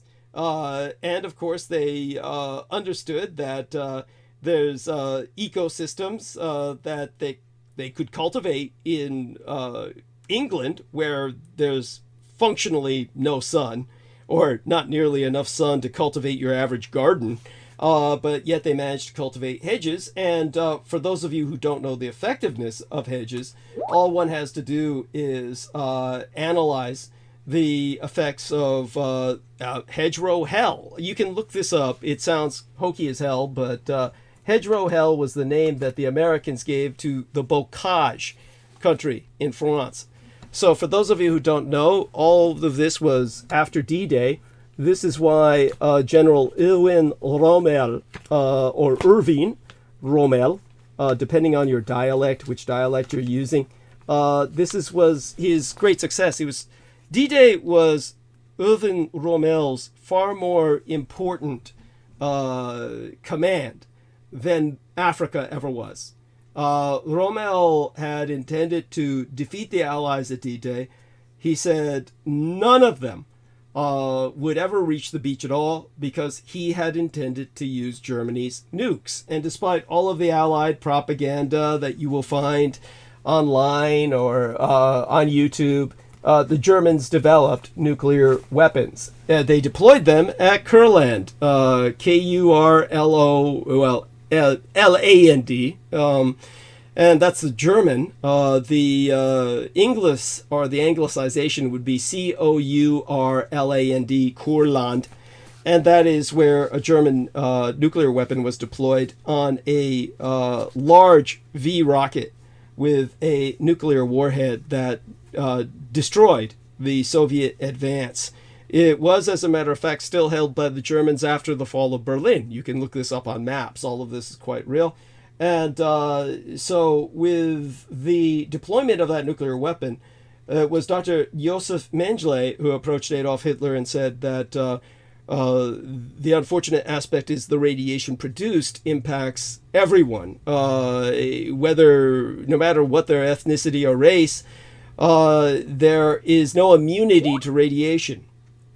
And therefore, Hitler made the decision that no atomic weapons would ever be deployed in Europe, that this would be a threat to the genetics or future generations of Aryan man. And as a result, he had Rommel executed for trying to deploy nuclear weapons at the beaches at Normandy. But the Allies were well aware of the intention, having cracked the Enigma codes, and that's why they arrived on D-Day with Geiger counters in full preparation for nuclear war. There are many other factors I could go into with this, of course, and perhaps may do that right now simply because all of you who are listening don't necessarily know about everything that I've spoken of in the past. When it comes to that, give me a second here to reach over next to me. And what I always do is try to maintain a little set of reminders for myself about different things concerning my schedule. By the way, that Iris Cheng interview, is that the one you were talking about? It's linked in your private messages. Can you see it? My one, Douglas. Yeah. Oh, I don't think so. It might not be that one. That's the only one I could find in 1998. Yeah, that's one I reviewed. I tried to find it. It's right after. So she speaks about the book, The Rape of Nanking, the book that she produced, that she authored. She actually spent a month in Nanking, so she wasn't born. I think her family were born there, but she never lived or grew up there. She spent a month there in total. But at the end of the interview that I'm referencing, she speaks about the video footage that Franklin Delano Roosevelt gave the order to be destroyed because it shows Japanese aircraft bombing the USS Panay, and that was in 1937. That was on. But was that in that interview, or was it? What year was this interview? So the interview, I'm not sure when it was. It was in the 90s. It was in the later half. But it wasn't that type of interview. Like that one I posted is just part of the full one. If you scroll down and you click on Iris Chang, then so Zara, there's a full hour, 53-minute version of the interview. So she conducts an interview, and at the end of the interview, so this is like what you call like post interview, they have a discussion, and that's when she speaks of it. So this could be that. Just review it later at your leisure. Post the full one. Yeah, because the full one. Post the full one, and that way at your leisure later, George, you can ascertain whether or not that's the one, so to speak, and then we'll all kind of get that. At least put that to rest. And if we find out it's not the one, then at least we know where to that we still need to look. That we still need to look further. But definitely, I think that it's important that people certainly know that it's out there, and we can get other people looking for it as well. And that way, somebody's going to go on the dark web eventually and then find it and get us a copy. These are, of course, important, and remember, these are one of the reasons why they attack my my channel nonstop, is to prevent these facts from reaching you, our listener. And so when it comes to everything that you learn from us, understand that the deep state wants to stop you from ever learning any of this. And that they'll stop at nothing to do that. I have suffered assassination attempts. This is like something that I want people to appreciate. And I've gone into what happened in these assassination attempts before, and I want people to take that into account when they listen to what we have to say. What we have to share is what they're willing to kill to make certain nobody finds out. And so appreciate what you're hearing, and I know a lot of you do. A lot of you do, because you're supportive, and that's the only reason that I'm able to come back at all. So understand that when it came to World War II, and Erwin Rommel, he was thinking militarily, and he wanted to stop the Allies cold before they got to the beach, and his deployment of German nuclear weapons would have done that. Because of what the Germans had done at Kurland, basically what had happened was Kurland, again, Courland, spelled in the German Kurland. Kurland provided irrevocable evidence that the Third Reich had tested their atomic bomb via a cruise missile delivery sourcing from the Isle of Riga, R-I-G-A, near V2 Rocket Island, Rakatan Island. That's the V2 Rocket Island. 8 months before the end of the war, several months before Trinity. It was in October of 1944 that a mushroom cloud on the Baltic coastline. That would be, of course, Latvia, Lithuania, Estonia are the Baltic nations. It was in Estonia, on the Baltic coastline, that the mushroom cloud, a full kilometer in diameter, formed with continuous internalization of combustion that led to electrical interference with instruments all the way to Great Britain and certainly in Berlin. Great Britain put all of its constables and fire departments and medical evacuation teams within the civil defense infrastructure on atomic alert. Understand that. And this was why the United States troops hit the D-Day beaches with Geiger counters. Now, there was later on an affidavit concerning the interrogation of Luftwaffe test pilots released during the Clinton administration, during the time that the Soviet Union was collapsed and they were basically releasing all those KGB files, that there was direct evidence of this before Putin took over and reclassified everything. But there was also the Polish war crimes affidavit of SS General Jacob Sporenberg, who testified about the reality of this German atomic bomb being deployed, which, of course, the Polaki, or Polish peoples, was trying to get classified as a war crime or categorized as such. This is something that, of course, the Allies prevented or did what they could to prevent because they didn't want to admit that the Germans had the bomb first. This is all part of their mythos around the bomb. But General Erwin Rommel, because Adolf Hitler would not allow him to use the bombs, had already cultivated what is called in-depth defense. In-depth defense, which meant that in France, he had hollowed out the hedgerows. So the hedgerows divided a good part of Normandy into these small, impenetrable fields. So building on this, General Erwin Rommel of the Afrika Korps, he had the German defenders preset mortar and artillery fire on the hedgerows in front of their strong points and laced the area with booby traps and mined obstacles and early warning devices and snipers, so that a U.S. Army infantryman rustling a leaf in the hot summer silence could bring sniper fire, the crack of artillery, the rip of machine gun fire. Each patch of farmland became its own miniature universe of battle. So this was probably one of the most extraordinary phases of the 20th century's greatest struggle, was the Allied forces storming Normandy to drive the Germans out of France. And even though their landing operation was successful, it only marked the very beginning of a long, bloody road ahead. Against all the hopes and desires of Allied commanders, the battle to break out of Normandy slogged on for 7 long, brutal weeks. All of this, even after the death of Erwin Rommel, Hitler had him executed because of his refusal to give up the idea of deploying atomic weapons, which Hitler felt would mutate generations of Europeans, people, and pollute the genes of Aryan man.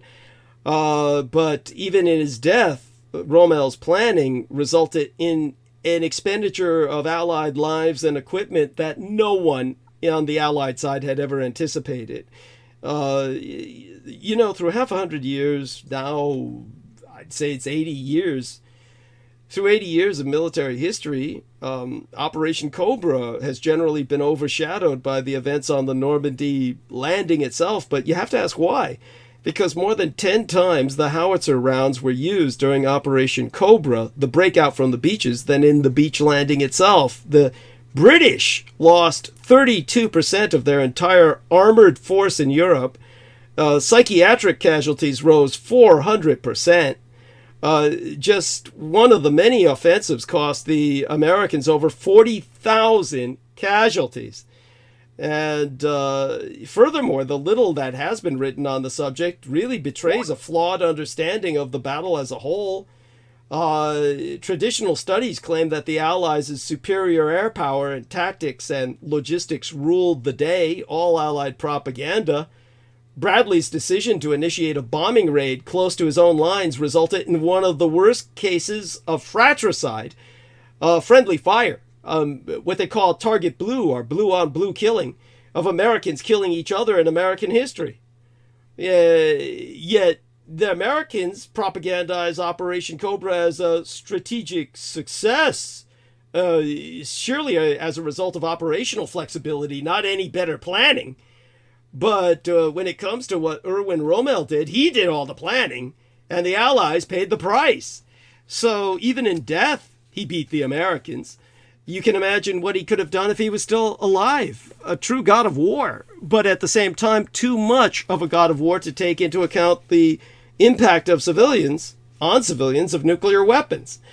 And thus Hitler had him executed for what Hitler thought was good reason. I understand my biological father's decision to do that. People might not understand it, but that's because they have no idea of the situation and what was really going on. They're stuck in Allied propaganda world. Back to our dear man George Knight with what else comes to your mind with what I brought up, please. No, you presented that very well, Douglas. And you've already spoke about it, the postage for the following months. Yeah. The bocage. Yeah, yes. Thank you. Yes. I've written about this on Facebook regarding this, because obviously, what the Allies would present is an Allied victory of the landing on the beaches of Normandy. But of course, they never referenced the battles that occurred in the fields of France, and they were, like you said, they were miniature battles in on their own, because they were able to they learned from the British to grow these hedges. This was referred to as hedgerow hell, where it lasted for months, and they lost far more units. They lost far more men during these battles of the bocage than they did during the invasion of Normandy itself. And that's something they never ever reference. You'll never hear anything about this. That's what I was going to bring up earlier. But with Erwin Rommel, what people would know is that in October, on the 12th of October, the deployment of a atomic ordnance was deployed in Courland. In the English, it's spelled COURLAND. In the German and the Deutsche Sprache, it's spelled KURLAND, Courland. This was deployed in the Baltic littoral over where you have Estonia, Latvia, Lithuania. You have the deployment of this weapon that was deployed on the 12th of October 1944, way before Trinity, the test site Trinity at Stalin's Gate. You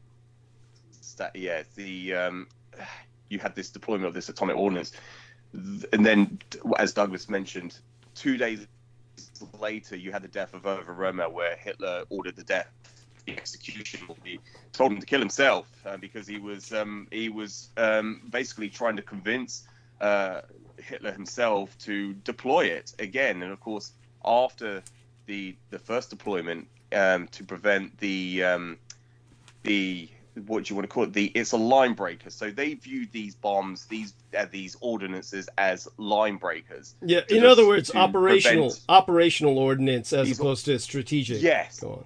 Yes, as opposed to strategic. Yes, and so this prevented the expansion or the further expansion of enemies in the field. So this broke the Soviet advancement in Courland. This enabled coordinates, cross-animal coordinates of the Kriegsmarine, of the Navy. The submarine arm of the German U-boat Navy. Submarine, the arm of the, yes, thank you, Douglas. To prevent, so they could conduct a excavation, evacuation of the Baltic. Yes, so Operation Hannibal, the largest evacuation of human beings in history, recorded history. Yes, thank you. Absolutely. Thank you, Douglas. That was the whole purpose of that deployment of that atomic ordnance. And when Rommel tried to convince the Führer to deploy it in France, he ordered him to, after the basically the research that was conducted by, as you mentioned, by Josef Mengele, they concluded that it penetrated the cell walls of the nucleus. If it basically mutated the cells itself, which causes cancer, which mutates into cancer. So once that was recognized, that was why he ordered that it never deployed on the continent of Europe ever again,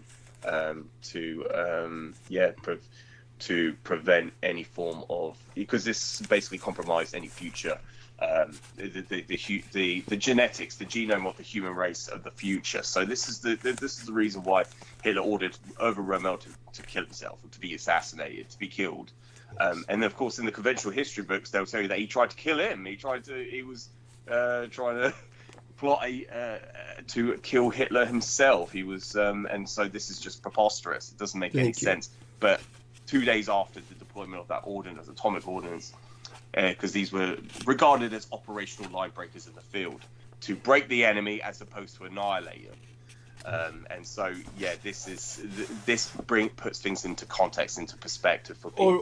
Or to put it into another perspective, it would annihilate the enemy in the field, but nobody saw this as quote unquote a war-winning weapon. It's just a bigger bomb. It was just something that would break in advance, which, as to re-emphasize or reiterate what George Knight was saying, the reason the bomb was launched was to prevent the Soviet advance so that they could evacuate the civilian population by the millions. This way they could save millions of lives. And Gross Admiral Karl Dönitz conducted the largest evacuation in human history. This is why Hitler, because he saved so much of the Germanic peoples of Europe, this is why Hitler made him the final Führer, on the surface world, the man who would conduct the surrender of forces in the field militarily. The government, of course, was not compromised because the Americans, well, the Allies, refused to conduct any negotiations with the legitimate German government. So the government could only evacuate. Yes, back to George, and remind us to take this back to the Great Hedge of India, which is, so please continue. From the original, as you originally presented, Douglas, going back to, as you mentioned, you were the first one to speak of the hedge, the Great Hedge of India, where it had the four corners regions were divided amongst the British under the British rule, British Raj. They could basically control who had the logistics, who had supplies, who could be supplied food, or who could be exported, who could export it. And this was how the British were able to control India. They divided India amongst four corners, and this was referred to, and you can cite this on even on Google. It's plenty of information out there now regarding this. Is that they were able to, and this was how high, I'm trying to think of by memory, this was incredibly high, this hedge, but it stretched through hundreds and thousands of miles. Yes, and if one, go on. If one is to look this up online, you get different measurements, because obviously when the Asian Indians reclaimed their independence, they made certain to uproot the entire monstrous hedge, root and branch. And so there's no physical evidence left of it. So we're left with measurements from the old days to work with. But it four-quartered India into north and south, east and west. It crucified India on a cross of thorns. And through this, they decided not only who got food, but who got medicine, who got anything. And as a result, millions of people died. Over the years, the British, by control of what they called the Great Indian Salt Hedge, it was a customs barrier, theoretically, primarily for salt, but they used it for everything. The inland customs line, the inland custom lines, this incorporated the Great Hedge of India. This is something that wound up being responsible for the death of 100 million Asian Indians, a satanic mass sacrifice on a monstrous scale.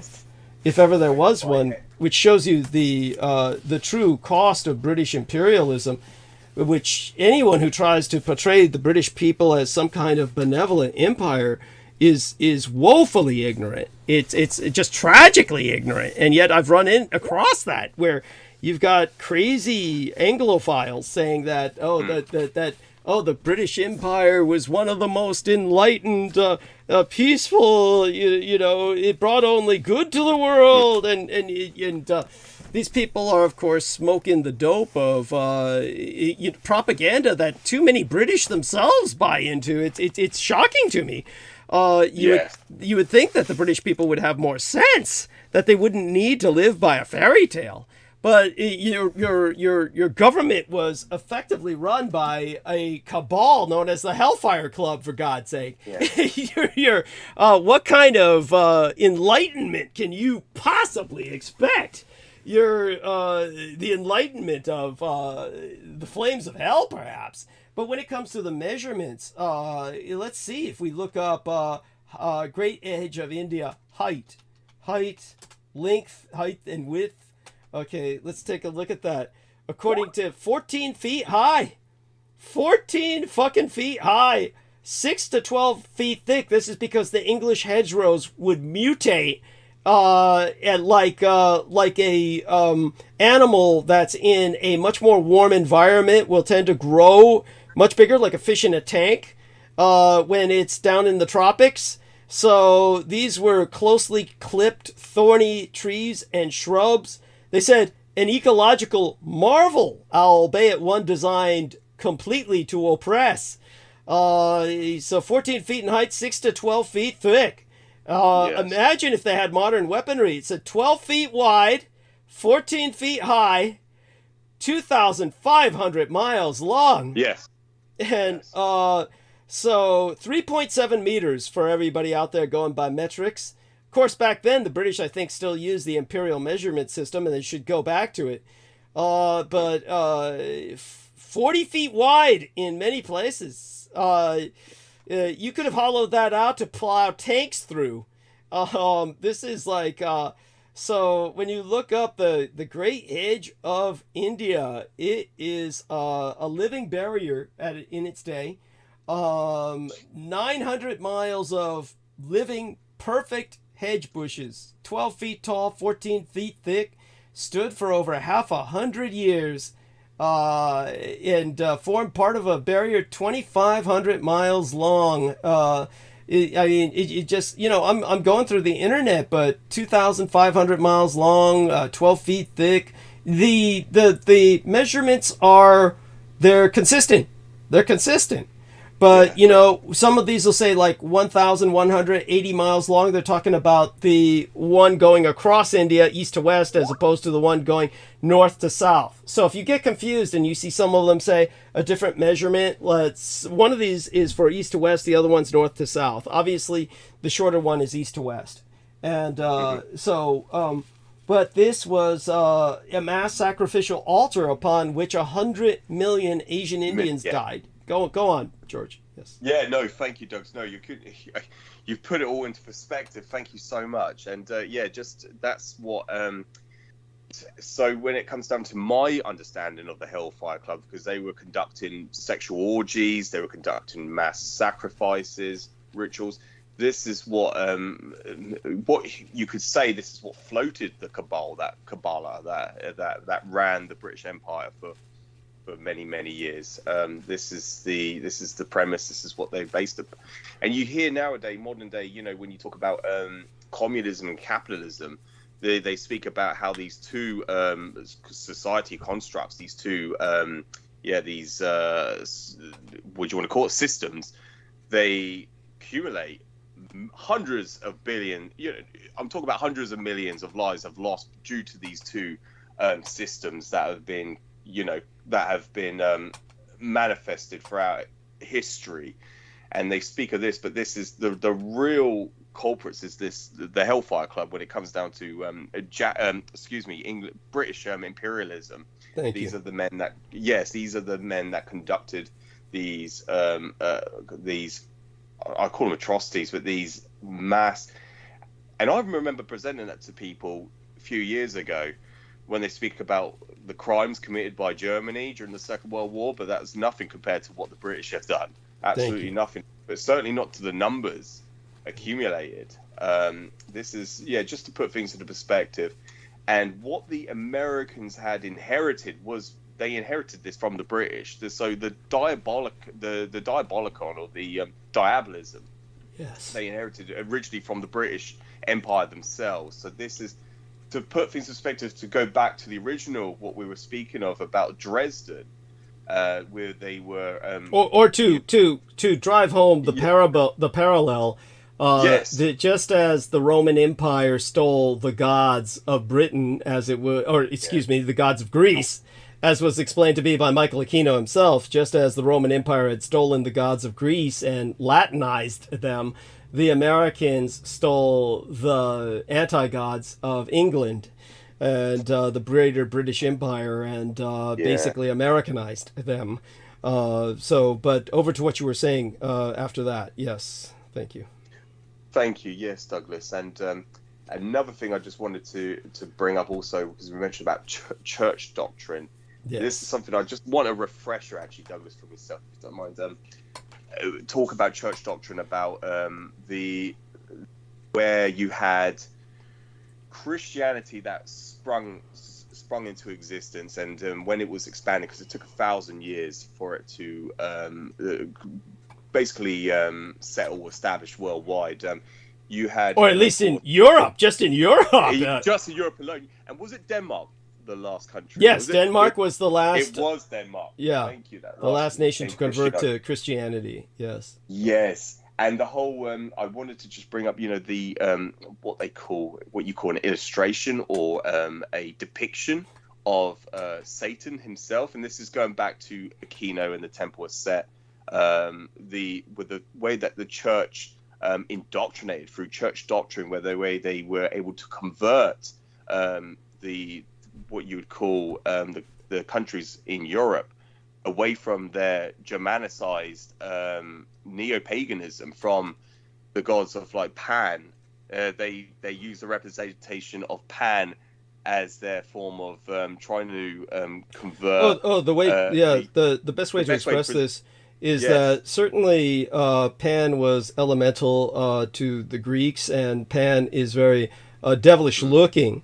He's a satyr, of course, Satyr, satyr, a chimerical being, someone who is obviously composited of different species.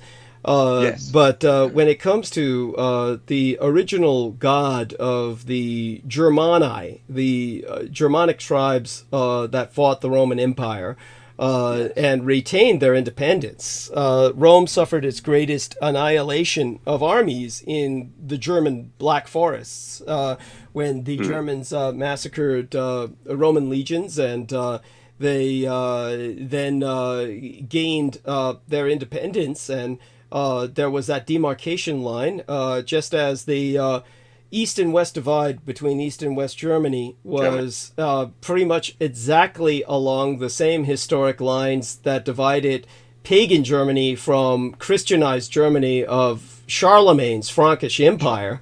So too, there was a north and south demarcation line, and that was the Limes Wall built by Rome.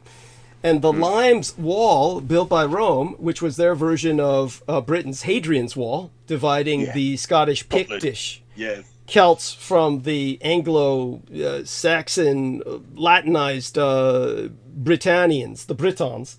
The Germans that were integrated into the Roman Empire and became the foundation of their legions, which is how you wound up with a German mercenary legionnaire piercing the side of Christ with his spear, Casca Rufio Longinus, the spear of Longinus, the spear of Longinus. This became the symbol of Christianity before the cross. And this was, of course, taken as the warrior symbol of Christianity. This was what became sacred to Adolf Hitler and the Nazis, was the spear that had pierced the side of Christ. It's either in a museum in Austria or a really good replica is in the Museum of Austria, and the Germans took the real one with them to Antarctica, which is what many claim. Yes. And Heinrich Himmler. Yes. Heinrich Himmler had that in his possession as well, Douglas. That's Heinrich what it Himmler said. had that. Yeah, that's what it Yes. said, was that Heinrich Himmler took it with him to Unterland. And Yes. so when it comes to the Spear of Destiny, as it's called, this is, it was said that whoever possessed it would never lose a battle. And Frederick Barbarossa, the king of the Gothic Germans, leading the crusade, he lost the favor of God himself when he lost the Spear of Destiny in a river at one point and then drowned. That was, he felt he should give his own life with the spear, tried to recover it. But he was the man they named Operation Barbarossa after the invasion of Russia. But of course, I could go a lot more deeper into Barbarossa, but no need to go into that at the moment. No, but when it comes to the subject of the Sphere of Longinus, the what else comes to mind with the original Christianity? Oh yes, we were talking about the Germans and how many of them were serving in the Roman legions, and one of them was the one who put an end to Christ's life, and this was considered an act of mercy, and therefore he is considered a saint by the Roman Catholic Church. He was sainted. Then at the same time, you have the Germans up north who were pagan. So that dividing line between pagan Germany and Latinized Germany, the Limes Wall, became the dividing line between Protestant Germany and Catholic Germany. So south of the Limes Wall was Bavaria, Catholic Germany, Austria. So this was the dividing line between Hitler's world of Catholic Germania and the Protestant world of the Kaiser's Germania. So that's the dividing line north and south. So Germany itself was divided in the same sense that India was, crucified, if you will, in its own way by the first the Roman and then the Christian empires. But yes, it took until 1,000 years after the death of Christ before Denmark finally converted and Europe was finally majority Christian. And then it became identified as Christendom. So take it from there, Church.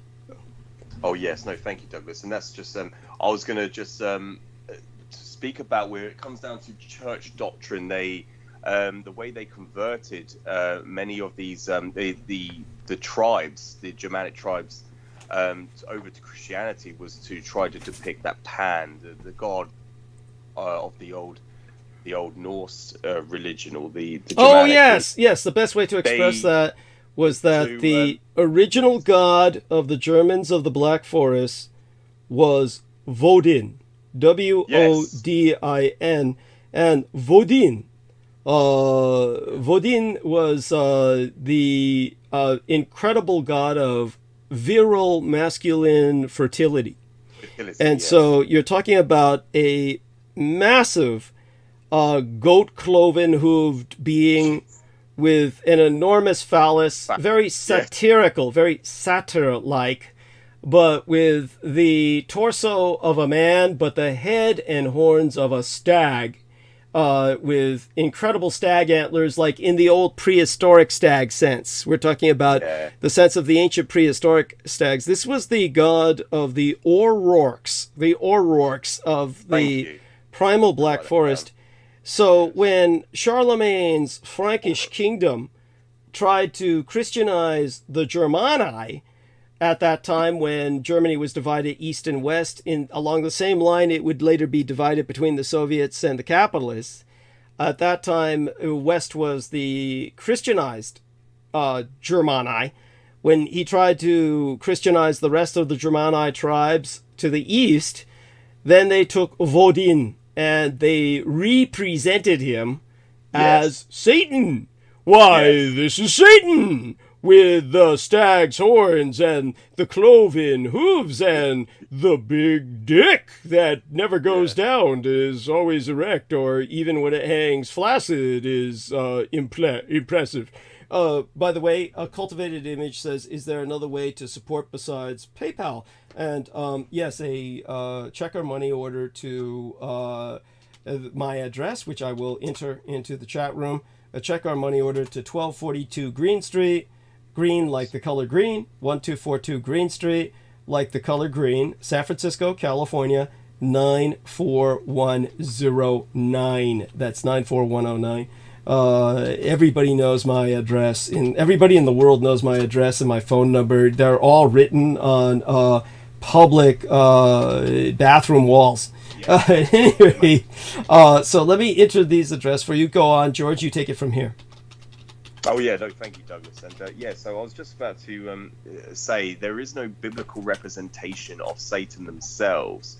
So this is where this whole where the whole caricature or the whole concept of the illustration or depiction of Satan came from. So just to put things into like a historical context for people, it's something I want to present to many of my friends because, again, through their materialistic logic, rationale, atheism, this is what they come up with, is this form of irrational representational presentation of their own thesis or paradigms of the world they live in. They just come up with very very incoherent, discombobulated matrix, representations of what the world is around them. So that's the reason why I just asked for the refresher on that. So then I can replay it, and then I can present it in some form of coherent sense to them. But the other thing I was going to say is with Michael Aquino himself, when he was basically when he severed from the original Church of Satan established in San Francisco by Anton LaVey in 1966, when he severed from the church and he established the Temple of Set, when he was invoking, or he conducted a invocation spell when he was ushering in Satan, or Satan himself, the physical representation that was presented to him was the Egyptian god Set. And I'm saying that correctly, ain't I, Douglas? I don't want to be misconstrued. Yes, thank you.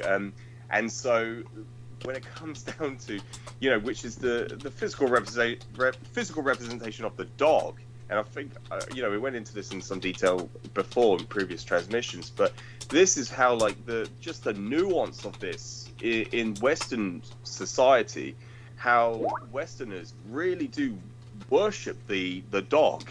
They have the preferred household pet is the dog. Oh God, yeah. It's ironic. And I know, and I really appreciate you also mentioned about cats earlier. Before I came on, I was listening, very briefly, and I appreciate you mentioning about the feline, the cats. Yes. How the hair gets everywhere, and it's really the most annoying thing in this world. Thank you. Which is why I refuse to ever have one in my possession. Thank you. I mean, you did it one time. You did it one time, right? Oh, unfortunately, through women. Yeah, unfortunately. Right. Yes. Women, they're obsessed with the feline. They're that's the toxoplasmosis. That's the toxoplasmosis. It's Males don't want to buy them, and have them in their possession. But it's annoying. And as you said, it definitely recommended that males clean out the catty litter because of the bloody the pneumonia aura that bloody penetrates the what you want to call it, just the pores of the skin, and it gets into your bloodstream. It makes you buy more cats, and this is the curse. Yeah. Oh my God, it's monstrous. It is insidious. It is insidious. Go on. Yes. And the home, you can identify the home from outside. If there's enough cats, you'll smell that outside. Or the moment they open the door, it will hit you like a wave, like a tear gas bomb, like a tear gas bomb. Your eyes start to. I've had that experience in the houses of people who live with cats, and they have enough of them, and all it takes is two or three. In their house. The moment you step inside, You want to vomit. You want to faint or turn around and run away. Go on. Yeah, that's one of the reasons why I won't own a cat, because of the smell of that piss and shit. Yeah, it's awful. Yeah, it's insidious. It's awful. Yeah. Oh my God. And granted, if someone has one cat and they're maintaining everything in cleanliness, obviously this is not going to be the case. We're talking about examples where people have basically succumbed to toxoplasmosis and they become basically slaves to their cats, and at that point, the hygiene of the house completely goes to shit because they're intent only on this love affair they have with their cats, and they expect you to somehow appreciate this, to appreciate their lifestyle, which is, you know, a friend of mine. I mean, he's not a friend. He's actually, it was an enemy, or at least a real piece of shit. But there was this guy named Keith Johansson, who I actually had on the show at one point, maybe twice. But he was like, yeah, definitely an enemy. He's just somebody who like was trying to impress Michael Aquino by ambushing me on my show. He thought this way he might get a job back in military intelligence. This is how insane this guy was. He had served in military in kind of a borderline intelligence position at one point, and had this fantasy about getting back into this. He was out of his mind.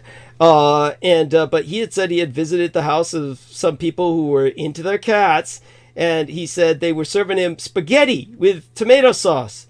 And there were cat hairs everywhere in the spaghetti and tomato sauce. The cats jumping everywhere, and they're shedding constantly. And so these cat hairs were all getting into the food, and he was like, "You expect me to eat this? But this is how people are. They will be totally oblivious to the food they offer you being saturated in cat hair that these cats are constantly shedding." I mean, go on. Yes, I mean, I'm certain we all have horror stories. Dude, go ahead and share them. Yeah, back to George with that. Yeah. Yes, Douglas. Oh, yeah. Oh, God. So when it comes down to cats, my personal, my personal impressions and views on cats, especially when it comes down to hygiene, it's something that I get repulsed about, because like obviously they jump up and they get on the sides of the kitchen, and it's like that's where the cooking area is. Yeah, and then the hair gets absolutely everywhere. And as you said, you're constantly eating cat hair; it gets everywhere. And at that point, you know, oh my God, it's just it's awful. But going back to dogs, the irony is that people they tell you they appreciate or they worship dogs more, or they love dogs more than they like people. And the irony of that is that's according to Aquino, that's the representation of Satan himself.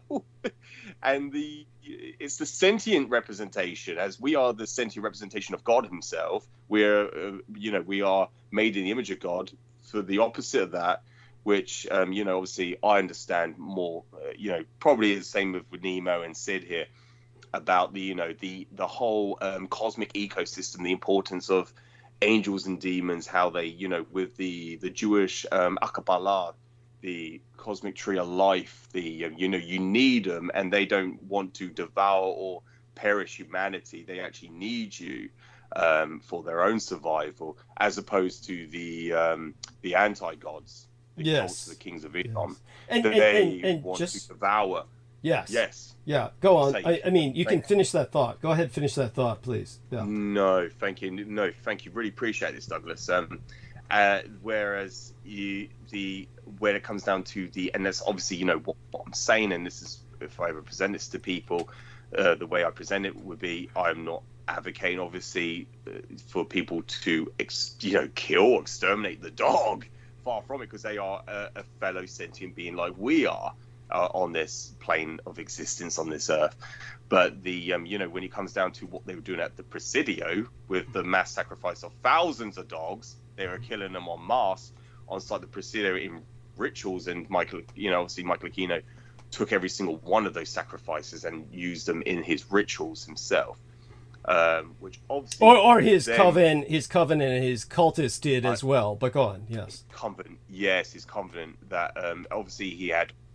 I believe, and this is something I was thinking of the other night, Douglas. I believe every single there was not an officer under the rank of a general or a major colonel, or I believe there was not an officer that was underneath a higher rank that was involved in his coven. Yes. So they usually started at around the rank of, I'd say, colonel was a good all around. Many of them were generals, captains. There are a number of captains. So we're talking about the higher level of commissions. There was never like a lower grade officer like a lieutenant or something like that. Yes. Yeah. Well, Yes. well, privates. I mean, you know, anything beneath a lieutenant would be a sergeant down to through a private. Those would be non-commissioned, so those wouldn't even count. I mean, those. Yes. Yeah, that's a separate species. Separate species Yeah. as far as they're concerned. But a little thing that I want to clarify in terms of what George Knight has said, because a lot of people might not get it or they might not understand it. So several things that I want to clarify, because people get a lot of you know, misimpressions. They don't know where people are coming from. So I want you to understand. Our man George Knight just said something quite accurate. He said that dogs are sentient beings like us, and yes, they are. So understand, a lot of ignorant people out there, ignorant people who don't know what they're talking about, are going to say dogs are not sentient, and they're confusing sentience with intelligence. Okay, that is not intelligence. Just so you understand, you're reading too much cheap, pulp science fiction that has nothing to do with science. So understand that science fiction has this long, unfortunate tradition of erroneously employing the word sentient when they mean to say sapient. So sapient would be a human being or someone of similar intelligence. Yes, Sentience simply means the capacity to feel and experience sensations, which is something most animal life possesses, period. Yeah, thank you. Yeah, so many life forms in science fiction have been referred to as non-sentient, that are actually quite sentient. They can sense, they can feel, but they're merely non-sapient, meaning they are not self-aware in a philosophical sense. So just understand that he said the right thing. So if any ignorant person out there tries to jump on him about that, you're wrong, not George. For the other point to be made, the Anubis, who was the god of death, is the dog-headed god. That's the dog-headed god. Seth is the head of a jackass. Seth is the head of a donkey. A jackal, yes. Yeah, a jackal. Jackal, I think. Yes. Yeah, maybe you're right. Is it the jackal? Jackal. Yes, I think. Yeah.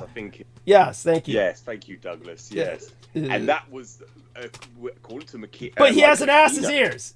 He's got a jackal's head, but he's got the ears of an ass. He's got the clipped ears of an ass. That's it. Yeah. Yes. Okay, so there we are. Yes. Thank you. No, that was just a little refresher. But any impressions, Nemo or Sid? Because I'd like to, bring you guys back on. What's your thoughts on Apophis? Wasn't he also a chaos deity or god of darkness, similar to Set? Yeah, dude, the Gods of Egypt movie shows it all. That's why do you think they hated on it so much? The Temple of Set launched a campaign against it, saying it was a piece of shit. They got everybody jumping on the bandwagon because it's always fun to shit and piss all over everything. People who don't create always have fun shitting and pissing over someone else's creation because they themselves could never do anything similar. So they all hated on it because the Temple of Set was leading the charge. And so when it came to the gods of Egypt, it really had it down. It was they had it conveyed pretty much just right. Apophis was a giant serpent, wasn't it? No, it was like a fucking dune worm. It was far more repulsive than a serpent. It was a goddamn dune worm, and it was like the great devourer, the beast of night. Apophis ever waits for opportunity to drink of the Nile and devour the world. So there we are. It's funny that the NASA and the space agencies describing the comet that's coming in 2029 as Apophis. I don't know if they're trying to be symbolic with that, like the return of Apophis. No, that's been named years ago. That was named something like 20 years ago. That was named at least 20 years ago or 30 years ago. Yeah, like watching a documentary about it as a kid. Yes, yes. And apparently it's going to come very close by to that's Earth the in point. 2029. That's the point. It and then may it'll come back. If it doesn't Yeah. hit it, it'll come back in 2036. Yes. Close again. Yeah, it's threatening enough where it may be the end of the world as we know it, or create a great cataclysmic event. So Apophis is named for good reason. Even if it misses us, there's a lot of speculation that in terms of the occult, horrible cataclysms will happen in its shadow. That the tail of the comet, so to speak, brushing against the Earth would be enough to set us into a age of judgment or something similar. So there is a lot of leeriness over the approach of Apophis. So it's appropriately named, and with good reason. So all such being said, yes, so continue, George, with what you were saying, and then we'll get back. By the way, I provided you a link provided by Sid. And the link provided by Sid that I put in your private messages was, how did the Great Hedge of India disappear? Of course, like I said, to me, it's easy. Basically, as soon as the Asian Indians gained independence, they rooted it out, root and branch. They burned it to the ground and incinerated it. Yeah, but still, with such an incredibly large organism, you're talking about something like the Great Barrier Reef on land. How did every trace of it disappear? This is something I look forward to your opinion on that article, and we'll both read it separately and see what we come up with in terms of our impression. So yes, so they're asking, asteroid Apophis, will it hit Earth? I mean, it even looks bad. This thing, this looks like some pockmarked, awful looking thing. And yes, so by all means, continue, with your train of thought. Train of thought, yes, thank you, Douglas. And one thing that I wanted to ask Nemo is, I did see, the entry that you put into Christine Joanna Hart's Facebook, one of her posts, the 4 articles you linked into the description. About the breakaway civilization. The breakaway German civilization, yes, the breakaway.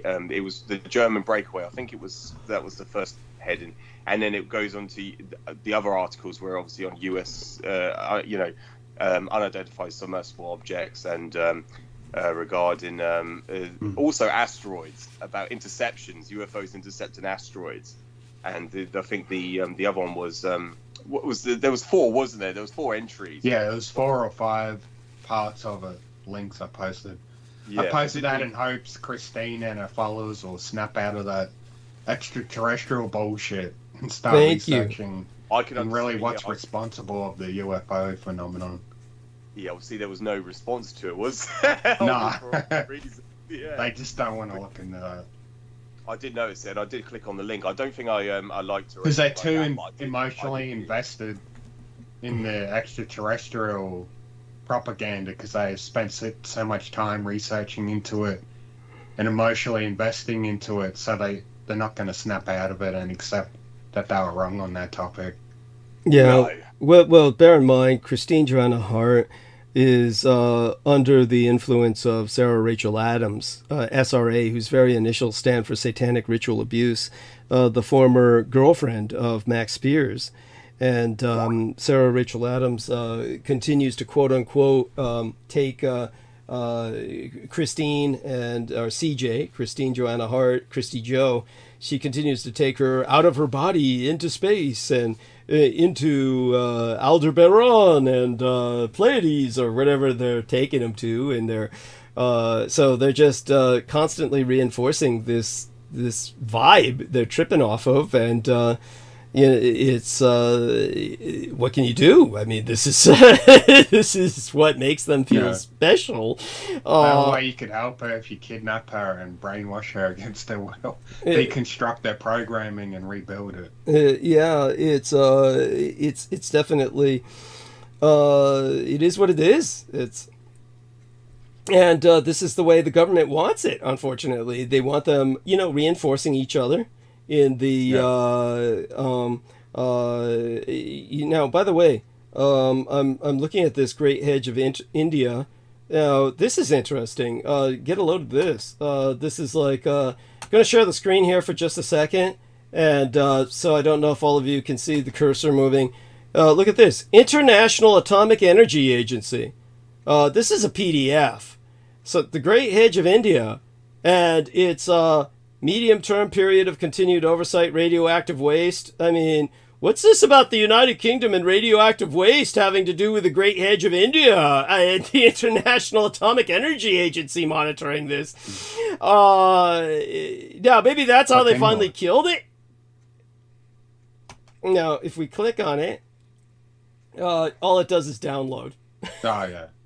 That's what I was afraid of. But, yeah, there you go. And, wow. Wouldn't the radioactive waste, I don't know, mutate the hedge? Or you're watching too much science fiction. It's just I'm basically, just guessing, yeah, it's just like, we're like, you know, it's just mostly going to kill everything.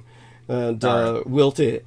So I mean, the tropical heat already mutated that shit. You know, way out of all proportion. Think of the dimensions we described. There's no hedge that could grow like that in Europe. There's not enough sunlight. Yeah, exactly. Yeah. Yeah. So here we got another forgotten mystery. So growing a hedge like that in India would just make it go crazy. Yeah, it's. I'm sorry. What? Say that again. So growing a hedge to that proportion in India, it just go crazy from all the sun exposure. Yes, thank you. I mean, that used to be an Irish song about the British. Only mad dogs and Englishmen go out in the noonday sun. It was that because the British would go out in the noonday sun, whereas all the Asian Indians would hide themselves and take a siesta. But the British would go out in the noonday sun and expose themselves to heat stroke. And so that's why this Irishman wrote a song, Only Mad Dogs and Englishmen Go Out in the Noonday Sun. So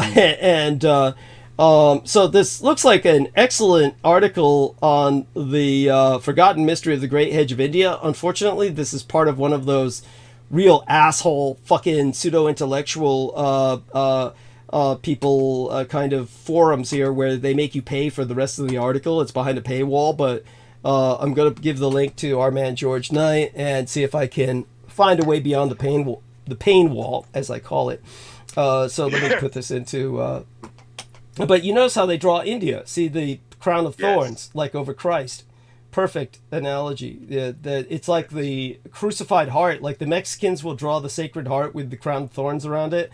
That's how India looks like in this portrayal. Very good. Very, very symbolic.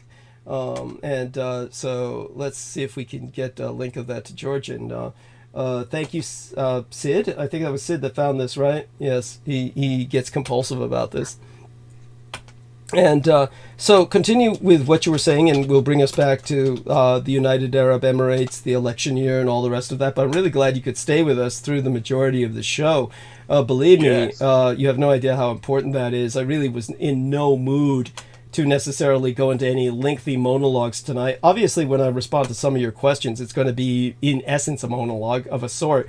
But I want to make sure that we cover quite a bit of ground before I do that. And we still got a good deal of time. So continue with everything that you're saying. Oh, yeah. And let's see now. Cultivated image. Because I kept fucking up. Every time I was trying to enter the address, it kept entering only one part of the address. And so Cultivated Image says it was easier to start a PayPal account. Thank you. Thank you, Cultivated Image. Thomas Hansen says, I must sleep. It's been a pleasure. I will be back. So bless you, Thomas Hansen. And everyone do say goodnight to him. There we are. No, thank you. How's the numbers holding up, Douglas? So we got good numbers. Of course, we got excellent numbers. Yeah. Yes, continue. Oh, that's brilliant. Yes, no, thank you. No, very much appreciate it. I appreciate this time as well. There's so many topics we could discuss, so many things just to go over, refresh and recite and go over what we already discussed before. I certainly, certainly appreciate it. Anything... Obviously, I wanted to bring that with Nemo about, I saw that he entered that on Christine Joanna Hart's timeline on her post regarding, because of course, the thing I've noticed is when they, when it comes down to the breakaway civilization, what I've noticed is over the years, or whenever they speak of specific events that have occurred, certainly through the abductions, when the Third Reich have taken on the populace and, you know, either taken them, and sometimes, you know, when you listen to their stories, either under hypnosis or their general conscious memory, they will say that they went somewhere underground or went to a mothership or went exploring. I've noticed the physical representation, how they present what they look like. It gets very, very much just like when you had Sergeant Melvin Brown speak of Asiatic-looking people with almond eyes, yellow skin. I've noticed they very much over-exaggerate or exacerbate, or they basically distort the image to make them look very what do you want to say, very alien-like, or alienate them. They over-exacerbate them disproportionately. So they give them bigger, larger heads, they give them larger eyes, pronounced noses, pronounced mouths, and so that's what I've noticed. And like, obviously, you know, what Christine Joanna Hart, obviously, whenever I've seen her post, they look very like what they call Plananian, but they give them like a very alien, as opposed to an Aryan. They give them an alien as opposed to Aryan look. They alienize them. They extraterrestrialize them into something repulsive as possible. And this is part of the dehumanization. This is part of the dehumanization process. Go on. Yes, very important point, Douglas. Very important. I just wanted to bring that up. That's something I certainly have noted. And they keep, of course, they give them they give them that the gray, the alien gray look. They give them that universal recognized caricature of the gray alien being 4 feet tall. And of course, we've gone over it many times, Douglas. You know, we presented about the Dräger, or the Cho. Yeah. We've gone over this. We don't need to go into it, but like, obviously, the whole point of it is to discombobulate and to emphasize a form of indoctrination. And like, you hear the term sophisticated indoctrination program, and that's essentially what the military have been promoting for all these years since World War II. Obviously, the real reason for the cover-up is because they were just trying to cover up their own asses for their own mistakes and their own failures of losing the Second World War. That's the ultimate lie, the cover-up that they are willing to kill for that. But anything that, certainly what we are exposing, proves otherwise, that they certainly lost the Second World War. That's what they're hiding. But also the fact that they failed in their operations. They failed in attempts to dislodge the Third Reich from establishing Aryan exodus, dissension into Unterland. And of course, as we were speaking of earlier, we're still legally in a state of war. All these factors come into play, why they are willing to kill and to cover up, and why they're so heavily, there's a heavy campaign to basically discourage or to censor Douglas, and why there's all these attempts to either character assassinate him, or to and they recruit these operatives, they recruit these people to do this, and they've been doing it for years. Obviously, these are the gang stalkers, and it's important to bring this up. It's all real. Thank you. Yeah. It's all important to bring up, and certainly what I'm trying to expose, and what Nemo's trying to expose also, is the breakaway civilization, and why there is this massive campaign, massive indoctrination, and Douglas educated me on it, an axiom wash, which, just like Vladimir Putin, what he's always stated is, we're going to go in and denazify Ukraine. He calls them Nazis. What we call liberals, he calls Nazis. Yes, that's right. As we spoke of earlier, the whole purpose, the whole campaign, the illegal war of aggression in Ukraine, is to go in and to denazify them, just as they did to the Germanic population post cessation of proactive prosecution of hostilities. There is a English author, I have to get the name of the author, an English book referred to the denazification camps in Germany, where it was a form of axiom wash, a social engineering program to tell the population that what we tell you is real, what they told you is false. You do not believe anything. You do not believe in their reality. What we tell you is you essentially believe our reality. What we tell you is real. What you learn from them is false, and that's what essentially is what happened, and what people were indoctrinated to believe to this day. So they'll tell you every xenophobic or Teutonophobic outburst that they tell you, lie that they vilified the National Socialists or Germany during World War II, that they're the ultimate evil in this world, and that's the form of indoctrination that they were programmed during these denazification process, which is what Vladimir Putin has publicly stated he's doing in Ukraine. He's going in to denazify the Ukrainians because of what he recognizes the Ukrainians to be, as we outlined earlier with the largest outdoor massacre in human in the during the course of the Second World War was at Babi Yar, the largest outdoor massacre of Jewish people. And very important points, Douglas. I'm obviously going to and from segueing between. That's fine. That's fine. I want to take advantage of your break in thought just to thank Ian Verkouteren. Ian Verkouteren contributed 20 United States dollars in what he said was support. I suspect this is our incredible participant in the chat room who was interacting, of course, with Thomas. And this would be the man potentially cultivated image. God bless you, sir. God bless you and keep you. And thank all of you who support. With that, we go back to, of course, George Knight and the thoughts that he has about where we were going with this. We were covering, of course, the hedgerows, the kind of very potent effect they had on dividing lines between peoples, and aside from that, we're talking about everything else that is relevant in the story of World War II, the continuity of World War II, and the continuity of course, the narrative of falsehoods that and the dehumanization of the enemy relentlessly. And all of this is something that is, shall we say, just beyond offensive. It's something that we have a good friend over in Nederland now who participates, and hopefully he's still willing to do so. Obviously, we have the individual in United Germany, as I always reference it, and as he always points out, Germany is really not united. There's still a horrible cultural division, or a great divide between East and West Germany culturally.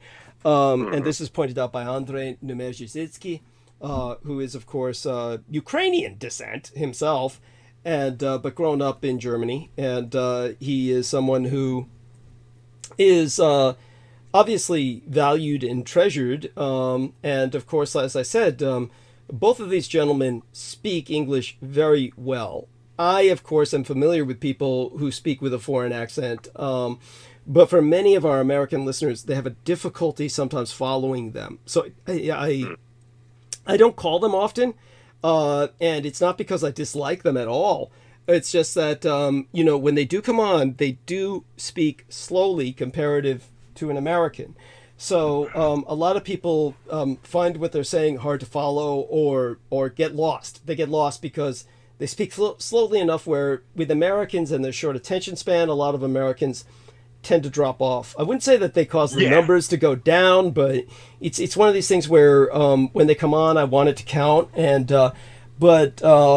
just so everyone knows, obviously Dan van der Meulen has said that initially he did not like my energy, and then after a while overcame that, began to listen regularly, and then came on to participate. Tried to help with Brooke Gibson, etc. He's a what do you call it again? The medicine where they give you the small dose, homeopathic specialist. But some would say that his affiliation with myself would be flirting with fascism. But of course, he's pointed out that the so-called fascist who was voted into power in Nederland really has all these Jewish connections. and is actually being investigated by the Dutch government for his ties to Israel, probably because they're illegal ties and conflicts of interest. But this guy won in Netherlands at the same time, simply through sheer indoctrination.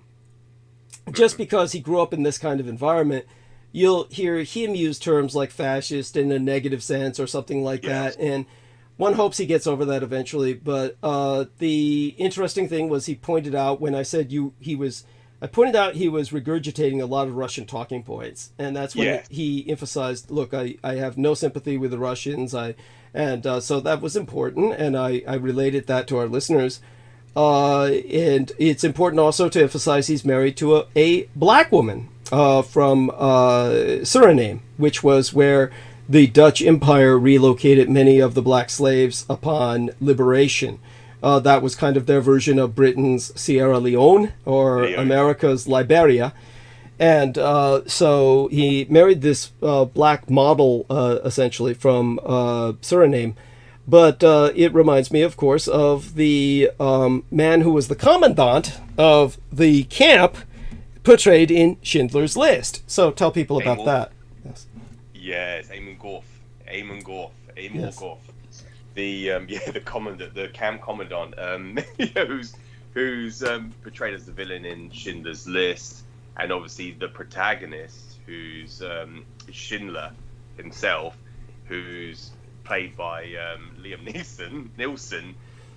Yeah. Tell us about that. The irony of all of this. Go on. And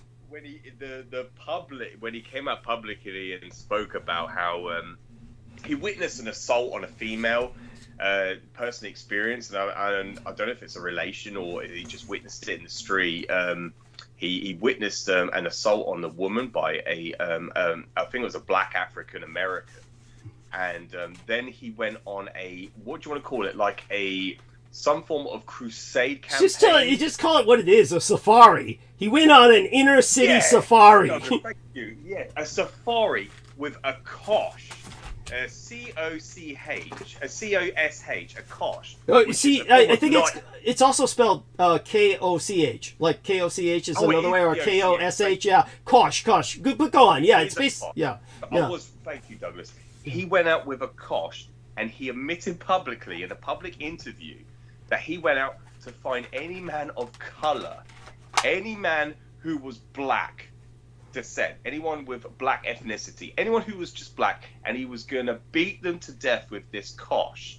He publicly stated this and publicly admitted that's what he went out on. Yeah, as you said, Douglas, a safari, a brutal campaign to kill anyone, just for a vendetta, a form of vendetta, out there to get retribution upon witnessing this assault. The irony of that is he plays the protagonist in Schindler's List of the villain, who is played by, what's the actor's name who played? I can't remember, but the guy who plays the German, at least. The guy who plays the German, I forget the actor's name. We'd have to look it up. Yes. Who plays who also plays Voldemort in Harry Potter. Yes, of course. Of course. The act, yeah. Though you can't recognize him. You can't recognize him because they cut off his nose. No, noseless, yes.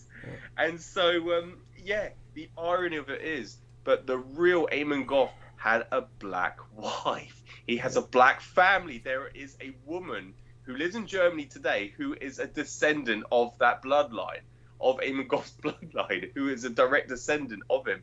And that is the convoluted situation that they present to Here's the convoluted reality where you've got the man playing the hero is out to kill a black man simply to try and reinforce some incoherent his own sense of, what would you call, he's overcompensating for his lack of masculinity, his sense that he's somehow less of a man, that somehow to enforce his concept of masculinity, he needs to go out and kill a black man. And he's doing this as an inner city safari. He's viewing a black man as an objectified animal-like totem This is an objectified animal-like totem of potency that he's out to beat down and kill to reassure himself of his own potency, his own masculinity, because this guy is so insecure.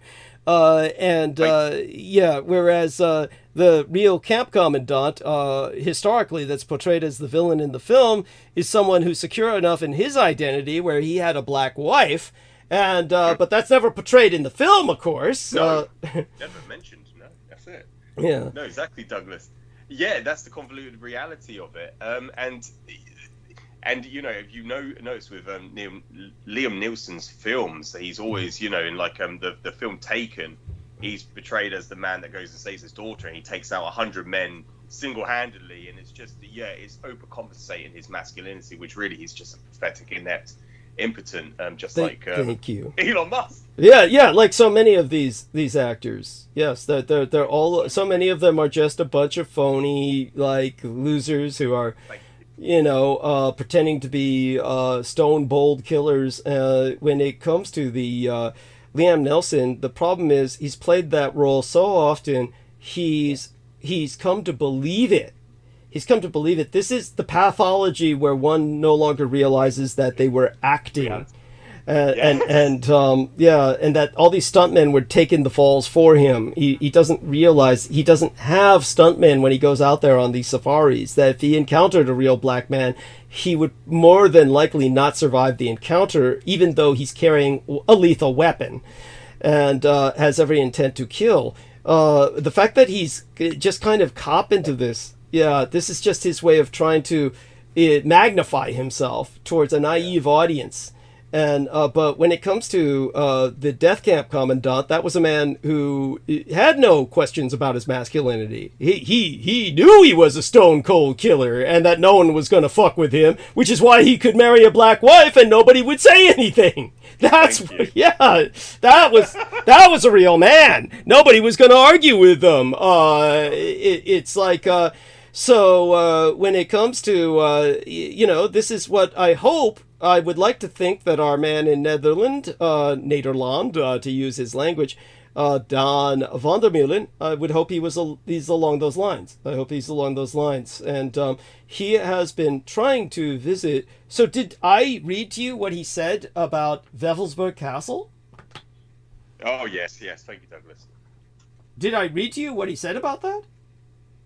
No, I don't believe so, Douglas. No, that'd be interesting. I'm intrigued. Thank you. Okay, so let me do a screen share here. I'm glad you're bringing that up. Yeah, I'm glad you're bringing that up. Actually. Yeah, so can you see this cursor moving?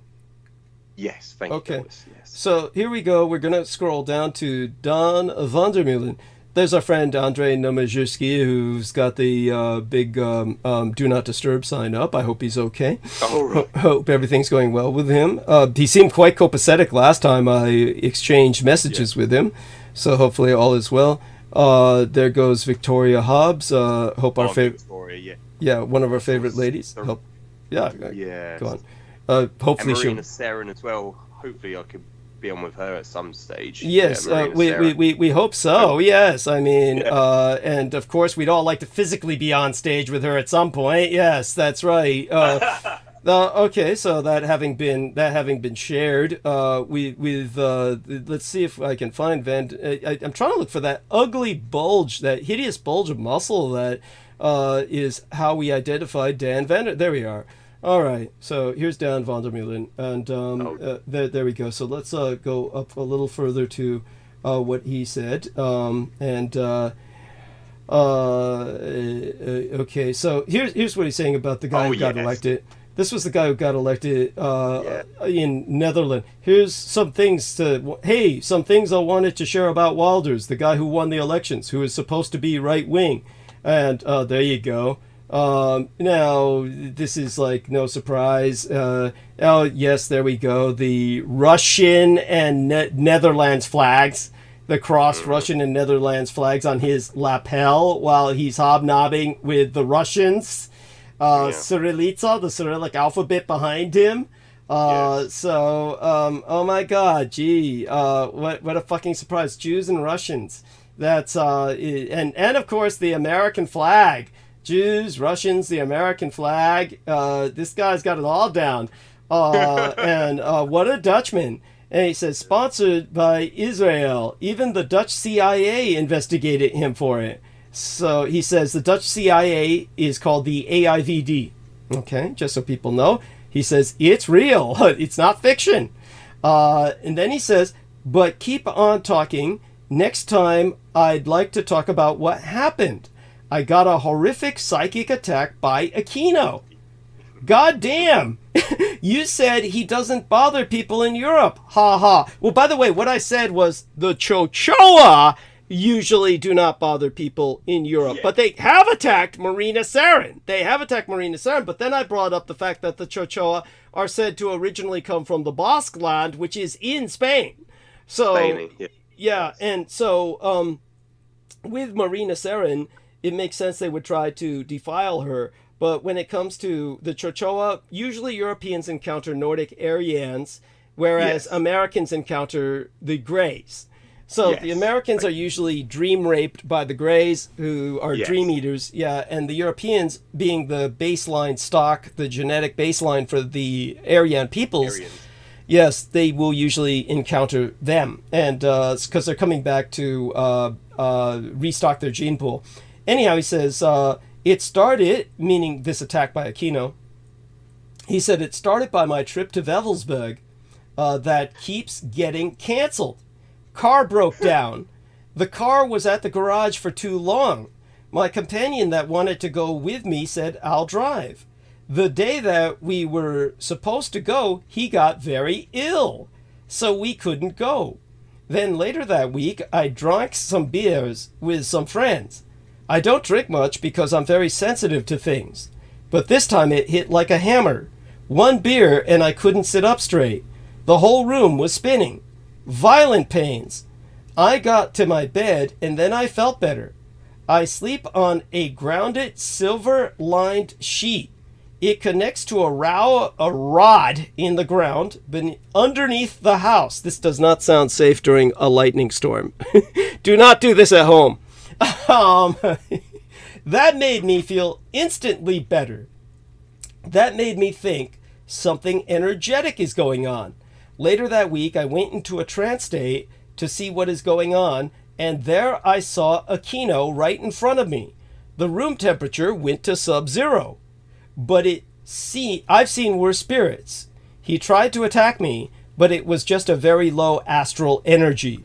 The thing that popped up in my mind is, he is the Phantom of the Opera. Then he went on to say, so while being grounded, he could not do a thing. And my own energy is much stronger. Heart energy cannot be taken over by evil spirits.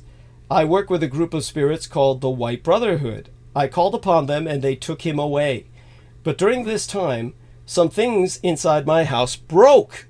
Even a protective ceramic shield a shaman once made for me. So that was something. He's got the sweating emoji. The emoji was sweat. Hope he is gone now. But I'm more ready to go to Wewelsburg than ever. Love your epic knowledge, heart, and willingness to share. So that's from Don Vandermeulen. So there we are, a man married to a black African American. You could call her an African American because her name is in the Western Hemisphere.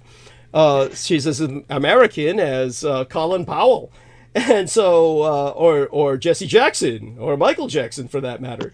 So so hopefully he's in the spirit of our favorite camp commandant. And in the interim, back to George. Yes. So don't know what you make of that. How about you, Nemo? What do you make of that, Nemo? Or Sid? Either one of you. That was interesting. Yeah, no. No need to get too erudite there, Nemo. I mean, if you get too technically occult, maybe our listeners can't keep up with you. It's like it's like just no. I mean, like his experience doesn't really faze me because I get a lot of stuff like that, and I'm desensitized to those things. Got it. So one of the things. Go. Honestly, spaced a little bit, but I'm listening. Love you guys. Thank you. We love you too. I hope he is able to go check out that castle. I'm surprised he hasn't contacted you to update on about Well, his he's trip supposed to going. rendezvous with the German guy, the Ukrainian guy in Germany, Andrei Memezhizisky. They both speak each other's languages. So they both speak Dutch and German. So hopefully they do rendezvous and make it happen. But George Knight already collected the killer photographs that... anyhow, take it from here, George. Go back to the subject. Yeah, of Weselberg. Yeah, Kino at Weselberg. There is a short segment, less than a minute, well, it could be just a minute or something long. People can look this up on YouTube of Aquino showing you the dagger that he uses in his rituals. He presents it, and I don't know if you've probably seen it, Nemo. The video. Yeah, I've seen the dagger. He was showing it off in a video. Yeah, he obviously, Kino himself, the words he uses, he references, he is in the possession of, it was a former Waffen SS general of the most elite unit of the Germany's infamous I SS. thought it was Heinrich Himmler's dagger or something. I thought so too. I'm not sure. It could be, but because the problem is with that, it talks about Weserberg, which is where they mentioned that Reichsfuhrer Heinrich Himmler conducted his, they called it his rituals in the Valhalla, the Hall of the Dead, beneath the Weserberg, which was the center, which is the center point, which they don't mention, is the center point of the unit. They honestly would tell you that according to Heinrich Himmler himself, he recognizes that as the entry point of into Earth itself, the center point of the universe, which is what is presented. Of course, then Aquino says, I've been to the Weselberg Castle, the Weselberg Castle, to conduct his own ritual. Of course, if you take a look at Sean Stone's interview with Aquino after Sean Stone interviewed Douglas's 3-part video interview with Douglas, then Aquino came in afterwards to then not to mention Douglas's name, but to refute everything Douglas was saying on Sean Stone's Buzzsaw YouTube channel. And right, and by the way, do me a favor, Sid, if you're listening, and Nemo, both of you, here's a search for both of you to conduct at your leisure. This is no hurry, but I can swear to God, Sean Stone interviewed Michael Aquino at least twice. Most certainly, possibly 3 times. But there is definitely an interview with Sean Stone where Michael Aquino pounds his fist on the table and says, I never met Douglas Dietrich. And I've never seen that on YouTube again. And it was like it was scrubbed. Like he realized what a fool he made of himself or how stupid he looked.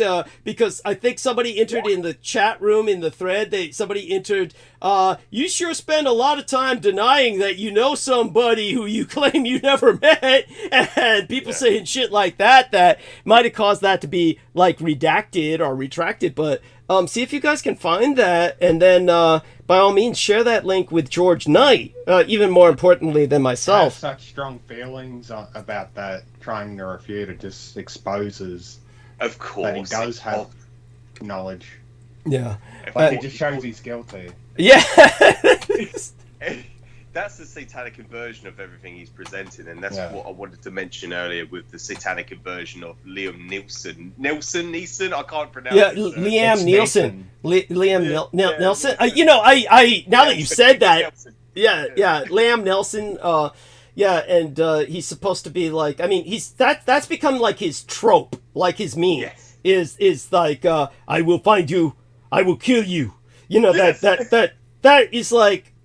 It's like, really? I mean, this is like, this is what we've come down to as discourse. But go on. Yes, thank you. Yeah, no, thank you. And what I was going to mention regarding what Dan, our man Dan, what he said to you in the Skype. What impressions I get, what it reminds me of is Christine Joanna Hart when she was saying that, oh, George Clooney was coming to my front door. George Clooney was throwing himself, you know, he was knocking on the door and he was throwing himself at me.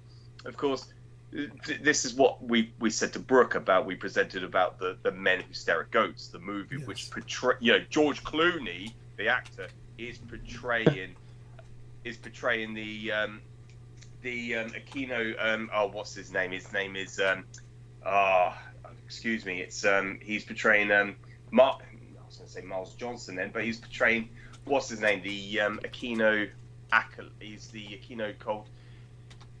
He was also a side. What's it? Excuse me. It's just completely. I've gone fog brain, like completely. No worries. What's his name? Yeah. Excuse me. It will come to me in a minute. His name is. What's the guy who could present himself in public in army uniform, whereas Aquino could not portray himself in army uniform. He always wore his acolyte robe. Lieutenant Colonel James Channing. James Channing. Thank you, Channing. 1st Earth Battalion. Yeah. Satanic Warrior Monk. Yeah. Yes. So this is the man in the movie The Men of Stereo Ghost. George Clooney's portraying James Channing. Lieutenant Colonel. He was master. Was he a master sergeant or it was a lieutenant colonel? I can't remember.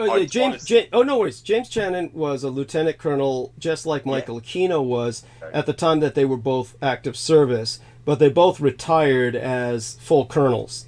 So they retired in full colonelcy. Of course, with Aquino, he laterally transferred into the NSA, the National Security Agency, which is how they're able to pull off shit like, you didn't hear it earlier, but they published, the Ian West episode where I got banned for 2 weeks because Ian West is like, I had this deep fake of Biden shitting and pissing all over trans people, and so this was how Ian West got me basically blocked for 2 weeks with the second strike. This was that, and that was reported by the Bulgarian bozos. So it was 1 week at the first, and then 2 weeks with the second strike, where they just found some other shit they could attack. But when it came to what were we talking about again? I'm also losing track of thought here. Clooney. With these psychic or occult attacks, like he was it's a cult attack on himself. Obviously, when it reminds me of what the thing that we were presenting to Brooke was, we were telling her that Christine Joanna Hart would say that Michael Aquino would knock on her door when she was in London. I believe that was when she was in London, in the most expensive area in London. Where's that? It's like where the wealthy people live. And she not Kensington. It was probably I'm trying to think. It's Embassy Row. It's basically like Embassy Row. Notting Hill. Not Notting Hill. It could be one of the most expensive. Chelsea. One of the most expensive. I think it was Chelsea. Chelsea. Probably. I think. Yeah, but yes. Yeah, she no longer lives there, by the way. But at that time, she was there. Obviously paid for. We assume by Michael Aquino. It's the only thing that makes sense. And that he would just basically, snap his fingers and say, I'm George Clooney, and he opened the door, and that's what she would see. And she would write this on Facebook. She published this on Facebook. George Clooney is coming into my home and basically raiding my panties drawer, essentially raiding my drawers, which could be read two different, a number of ways. Go on, take it from there. Yes. Is James Channing is a repulsive individual, but he's portrayed in the movie The Men of Stereo Ghost by George Clooney. Oh yeah, they sexed him up. Yeah, for those who don't know, James Channing had big blood red or liver, think beef liver brown eye bags. He had it'd be like somebody'd say, hey, Colonel Channing's tired from carrying those bags around all day. What bags? The bags under his eyes. And it's like, so this fucker, when he would talk to you, you could smell his rotting liver on his breath because he was so alcoholic. His liver was decaying, and you could smell his rotting liver. You could smell his pickled uvula while he's talking to you, and that's his tonsils. Got eyes like the droopy dog from Warner Brothers or something. Yeah, and they used George Clooney, Mr. Gladiator, to portray this guy, Johnny Fuckable himself and shit. So it's like, what a joke. Go on, George. Thank you. And this is going to what we were speaking of earlier about you had animal protesters waiting outside the gates of the El Presidio military base to prevent these lorries, these trucks going in with these live dogs. Of course, what I was emphasizing earlier was they were exterminating dogs in their thousands at El Presidio. But the movie The Monastera Goats, in the trailer, because I've only ever reviewed the trailer, they say, oh, man cannot kill man's best friend, which is the dog. Yeah, Instead, what a load of shit. goats. What a load of shit. Thank you. They were using goats, which is the, which what we were talking earlier with the church. Represents Baphomet. Represents Baphomet Yes, for their Baphomet. church. Yeah. Yes, thank you. So they take the representation of a goat and they use that in the film. And so it's a complete satanic inversion of everything. James Chan, portrayed by George Clooney, sexed up, and they use goats as opposed to dogs. And in the trailer, if you watch the trailer, it says, oh, man cannot do anything to man's best friend, the dog. And so they take the dog out and they replace it with a goat. And that's what the moon, and that's authored by John Ronson. John Ronson, who Douglas met personally, who presented all this to. And in that movie as well, don't they, Douglas? They talk about the Jedi Knights. Yes. They talk about, yes. They talk about Jedi Knights as well, just for anyone who doesn't understand the context of this. And in Michael Aquino's book, Mind War, he talks about the Jedi Knights. And Yes. of course, then you have El Presidio when it was taken over by the guy who, sorry, it's again, the names are escaping my memory. George Lucas? George Lucas. And just so people understand, Mr. Michael Aquino was an advisor to George Lucas in Star Wars, and he was this unofficial advisor, and he wrote a lot of Star Wars novels. You can find them, Michael Aquino and his Star Wars novels, online, as well as rewrites of Lord of the Rings, etc. Honestly, it's just an example of the kind of insanity that we're talking of. Bear in mind that when George Lucas was someone who was just a filming student, a filmographer, a cinema student, he was given full access to the BART, Bay Area Rapid Transit, the most advanced underground system in the world at that time, is what they were boasting. He was given full access to the BART system before it even opened to film THX 1138, like he was some kind of a god. So this is the kind of madness that we're contending with when it comes to someone like George Lucas. And then and by the way, I'm certain we all agree, it's when he was when Disney finally took over from George Lucas, we all breathed a sigh of relief that it was taken out of the hands of George Lucas. I don't care how bad Disney is. George Lucas was taking it into the shit pit from the very moment he introduced Ewoks. I'm sorry. That's just that moment, it was just just insane. So George Lucas is this satanic creep, along with Steven Spielberg, and he moved into the Presidio, and all of this is connected. It's by the way, so continue. Go on about Aquino and his influence over these creeps, and their the kind of subculture they live in. Go on. Yeah, no, thank you. And again, to mention Steven Spielberg, regarding the movies he produced with E.T., we could go into that as well. Like, he produced the movie E.T. I think that was in 1981 it was released, or I could be wrong with that. But it was shortly after the United States produced the Cray supercomputer. Yes. Which it proved the existence of God himself. It proved the existence of a creator of the universe. Yes. After they punched in the equations of because they were, before that, they were working on the molecular level. They were working on punching in equations that, all the ingredients for life is out there in the cosmos, in the universe. So the universe could be conclusively concluded that it is saturated with life out there. Life is possible, or it's inevitable. But when they started punching in into the Cray supercomputer, the equations for once they comprised of the helix structure of DNA, deoxyribonucleic acid, it proved that life was virtually, without our own acceptance of our own existence, it should be impossible, just because of how complex to formulate or composite life using the the nucleus, the helix structure, the double helix of the helix structure, to comprise that into the environment out there, it should be inevitably impossible. That is when Steven Spielberg was financed by the government to release the movie E.T., to present that there is life out there. That's the whole concept and the reason behind the release of E.T. And in that movie, they're conflating with a Filipino. That's yes. the irony of that. The man in the movie conflates the caricature, E.T. itself, as a Filipino, as Asian looking. Yes. And of course, Americans can't tell the difference between Asian Pacific Islanders. So this is the nuance of that.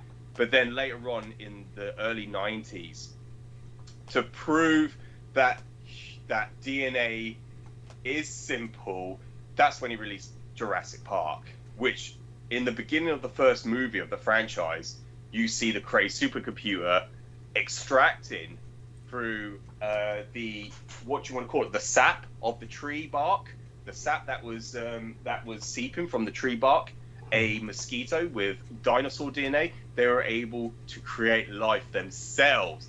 That is how convoluted the situation is of reality. So in that whole franchise that was also produced by Steven Spielberg. So he's a propagandist. He's telling you that life is out there in the universe, but not only that they're able to replicate life themselves by extracting DNA. That is how they confuse the general populace, and most people aren't aware of that. No, most film critics aren't aware of that. The whole concept, the whole behind that, the reason behind those two movie franchises, they're beloved in the Western sphere, the Anglo-American Western sphere. They are loved by the population, and they have no idea. Well, hopefully not anymore. I don't think new generations of kids find them as captivating as the 80s generation did. The 80s were a fucked up time. But yeah, what happened was, just so people grasp, in summary, what our man George Knight is saying, in biology, at the time of Emperor Hirohito, the West did not respect his accomplishments or understand the enormity of his brilliance or his genius, because he was a marine biologist, and the West viewed biology as a soft science, quote unquote. That the biological sciences were considered the soft sciences, whereas the hard sciences, with hard math, the physics, the mechanical sciences, were considered the man sciences. What separates the men from the boys was physics. And it was viewed that the physics was real science, where the real smart men win. Always with a male, of course, gender identification. But what happened was that when the Americans were concentrating on all this hard mechanical and nuclear shit that they thought was just the end-all be-all, that your average person can't begin to find interesting in a million years. The only thing they understand is the results whenever you produce a boom. So the Americans produced as many booms as they could, relentlessly and ceaselessly, so that Americans, everywhere they looked forever and a day, would always see a mushroom cloud. The Americans were always attacking Nevada in particularly. But with all the bombs that were blown off in the Pacific and in Nevada and everywhere else, Emperor Hirohito's biological victory was a quiet one that won the war. Of course, this is explained in the Roswell deception. But with the discovery of DNA, everything really changed in terms of this concept of hard science, soft science. Everything in biology is, their calendar is aDNA, which is after DNA, or bDNA, which is before DNA. So Emperor Hirohito was before DNA, that he made his reputation. But after DNA, when Rosalind Franklin, who was a Jewess, fucked over by two Jewish guys named Watson and Crick, who stole her work, and then got themselves the Nobel Prize, because that's the Jewish patriarchal, toxic masculine thing to do. They basically, just presented her work to the world, and we had the concept of the helical structure of DNA. Now, once that was presented, then biology became a hard science. At that point, you could gene engineer. Genes became applicable. You could apply mechanical science to genes, and therefore it entered the hard science realm, and everything changed. Our very concept of science changed.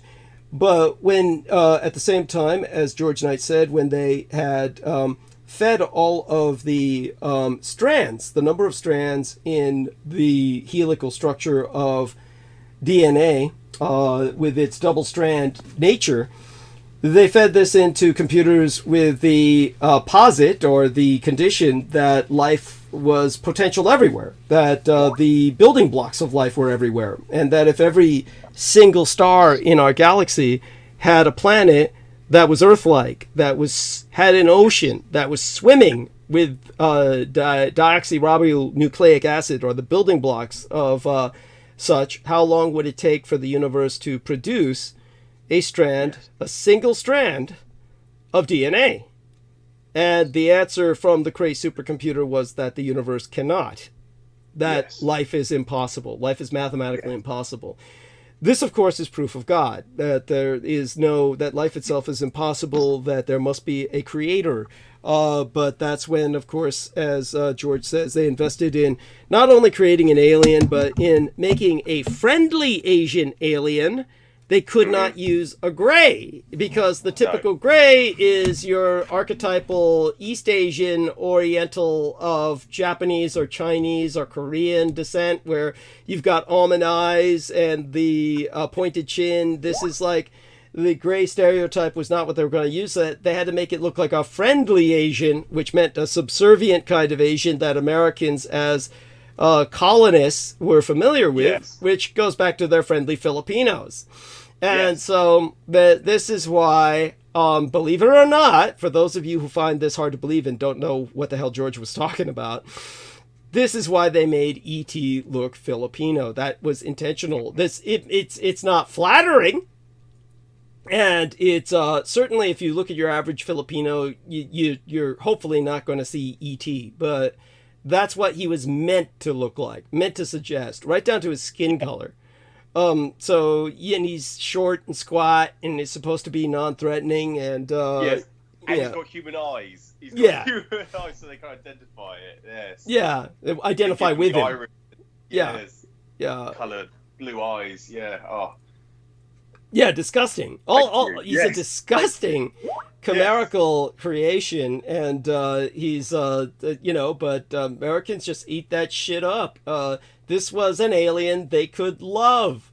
He's homely, ugly, wrinkled, short, squat, but big blue eyes that blue eyes that they could cry into and shit. This is, Americans are sick. Also, apparently, from what I've been looking up, Drew Barrymore was sexually assaulted by Steven Spielberg in the development of that movie. Of course. Yeah, that goes without saying. Most of them are. Yeah. Most of them are. You have to be able to, in order to be in that industry in the first place. They were all sexually assaulted, sexually abused. There's no doubt about it, even though I don't know the details of it. But I was going to say also, like, what George is trying to say is that's to be assumed. George is saying that's to be assumed. Go on. The same with Hetero Rock. Yeah, it's just to present to the viewers listening. It's like with Kevin Hart and Dwayne Johnson. Look at these two guys. They obviously promote the whole, LGBTQ community. They promote that, and of course, they are bottom men who take it in order for them to be successful actors in Hollywood. And obviously, there are 4 fringe groups. There are 4 fringe movements in Hollywood itself, and it used to be dominated by the Jewish press, by the Jewish media, and then it's gone into the LGBTQ community. You've got the Scientology movement. And now you've got the Chinese Communist Party that also influences. Also, that's something I want to bring up, Douglas, because I've noticed in like most high store, what you call high street stores now, like Primark. They show a lot of basketball franchises. They're producing like these attire or clothing brands based upon like the Chicago Bulls or the Los Angeles Lakers. And that was something I learned from yourself, and it just made it so evident because it's highly promoted. The Chinese Communist Party are promoting basketball. Thank you.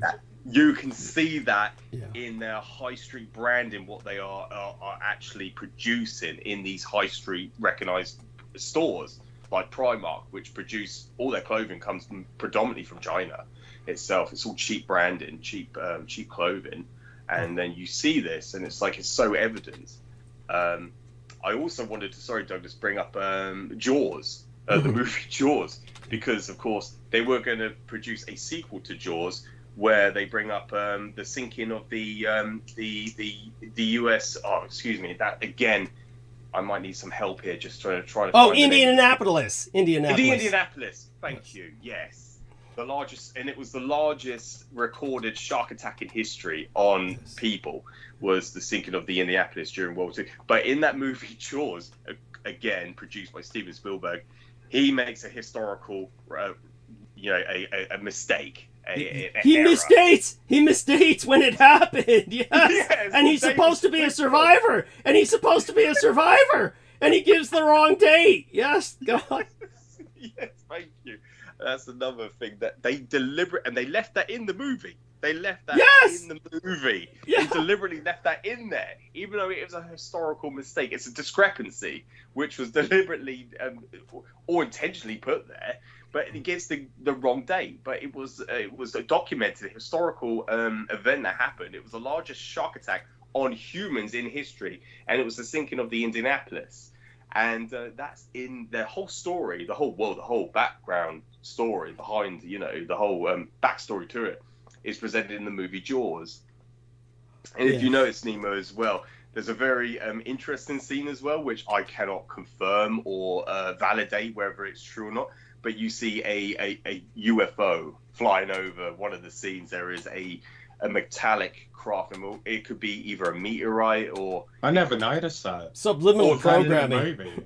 Or it could be the Third Reich in exile. It's one. Was that in the movie? Yes, in the actual movie of Jaws. That's another interesting thing just to I'll mention. have to look into that. Not that it has any relevance, it's just interesting that it's in there. Yeah. But of course, it was inadvertently captured on the camera. It was. Yes, thank you. Yes, and it's just like the recent, going back 2 or 3 weeks ago, there was an LAX over Los Angeles. There was the Joe Biden, the Secret Service are having a flyby, and they caught the Reichscraft pursuing what do you want to call it? The president himself, his transport plane, Air Force One. Air Force One. Thank you, Douglas. Thank you. That's it. You can see it pursuing it. It was following it, and it was captured on camera 3 times, because the Air Force One was also the fighter jets were also convoying behind Air Force One, the transport plane for the president. Yes. They were behind it, and they were refueling because they could refuel on it. Oh, and this Reichscraft, it was captured 3 times, just following it. And obviously, and also with Queen Elizabeth herself, her Jubilee that occurred a couple of years ago. You had the Reichscraft that appeared over the flyby of the Red Arrow. Too bad the Reichscraft didn't shoot them down. Well, yeah, that's it. It just shows you the whole, the whole convoluted nuance. They got all this advanced technology just to fuck with them by flying close to the aircrafts and invading their airspace. I don't know why they just don't take over and establish their new world order on the surface. But why would they want to? Why would they want to? But a lot of us want them to fucking give a better reality for us. Well, maybe someday. All we can do is hope and pray. And until that time, we need to stabilize the surface of the Earth so that we can be prepared to open a dialogue with them. That's what needs to happen. Until that time, we're simply not worthy of their attention. That's what I was going to say. But all they're doing, Nemo, is when they're doing things like that, is they're just showing you that we know what you're doing. We know what we're, they're... Well, it's more a show of impunity and force that nothing can and be done to asserting stop dominance. them. Yeah, nothing can be done to stop them. That nothing can be done to stop them or hide them. That the Allied governments are powerless. That they're by the way, so DJ in the chat room has said Richmond, and that's when Sid said Richmond. And DJ said, wealthy area, Richmond, southwest London, where Christina Joanna Hart was visited by Aquino. Thank you so much, DJ. So go on. I don't know if that brings up any other memories, but by all means, Yeah, no, that just reminds me of the location. Yeah, so thank you, really appreciate that. I think it was, if I remember rightly, I learned that from yourself, Douglas. I think it was Richmond. That's another very, highly posh. Yeah, it's a posh. Yeah, it's a very the equity is so high there that you're looking at millions. I mean, she couldn't afford to live there as a as an investigative journalist. Of course not. Of course not. Single, and of course, the father was a former IRA member. A terrorist. A terrorist. He was in prison. She couldn't afford to live there. With all due respect, no, it just... we're not coming down on her at all. We're just simply belaboring the obvious. And so this is something where, this is why Aquino would take advantage of that. And so when I would bring this up, of course, all congratulations to her for handling it well, reestablishing communications with myself. I'm hoping we can do some interviews in the near future, but been so overwhelmed by everything lately, as well she knows. And aside from that, I don't hold it against her that she's hanging out with Sarah Rachel Adams. Obviously, Sarah Rachel Adams, I don't know what her stance is now, but she was extraordinarily hateful of me for a period of time because I had brought on Crystal River. And Crystal River was, basically, really the last true intimate in a, shall we say, emotional sense with Max Spears. And Sarah Rachel Adams wanted to control the narrative. She therefore began to attack me, attack Crystal, attack Peter Moon. It was just completely unnecessary. She didn't need to do any of that. There's nothing that we're doing that threatens her. But she felt profoundly threatened by this. She wanted total control of the narrative. And so she is definitely sponsored because she lives a life that is extraordinarily strange. She's supposedly getting money from her people asking her for blessings and spiritual advice. And she lives a very, shall we say, luxurious lifestyle for someone who's unconventionally underemployed. So anyhow, but she's hanging out with Haley Mayer, who is the wealthy heiress to a wealthy family, the Mayer fortune. And of course, she's also hanging out with Christine Joanna Hart. So, three ladies, more power to them. Hope they're having fun. Hope they're doing well. I got nothing against them personally. Sarah Rachel Adams' attacks on myself were never a threat to me.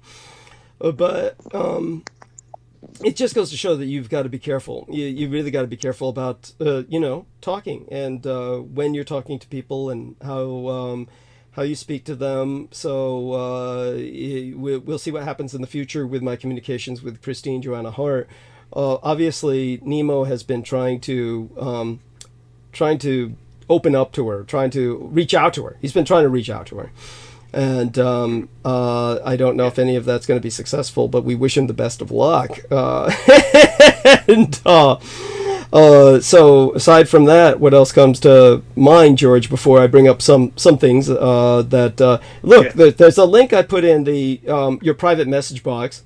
So it's also here in our text box here, and you'll notice this incredible battle ratio. This was at the World War I. The Germans beat the Russians. In World War I, the Germans defeated the Russian Empire and won the First World War in the East. And Yes. so, as this shows, for every one German fatality, there were 45 Russians killed during their annihilation at the Battle of Tannenberg. Germany was outnumbered at the Battle of Tannenberg. A stroke of brilliance secured them a victory and left the Russian forces in shambles. So this is, something to give people an example of history they're not taught. Nobody in the West knows this. They don't know anything about the Battle of Tannenberg. And something to, of course, educate people about.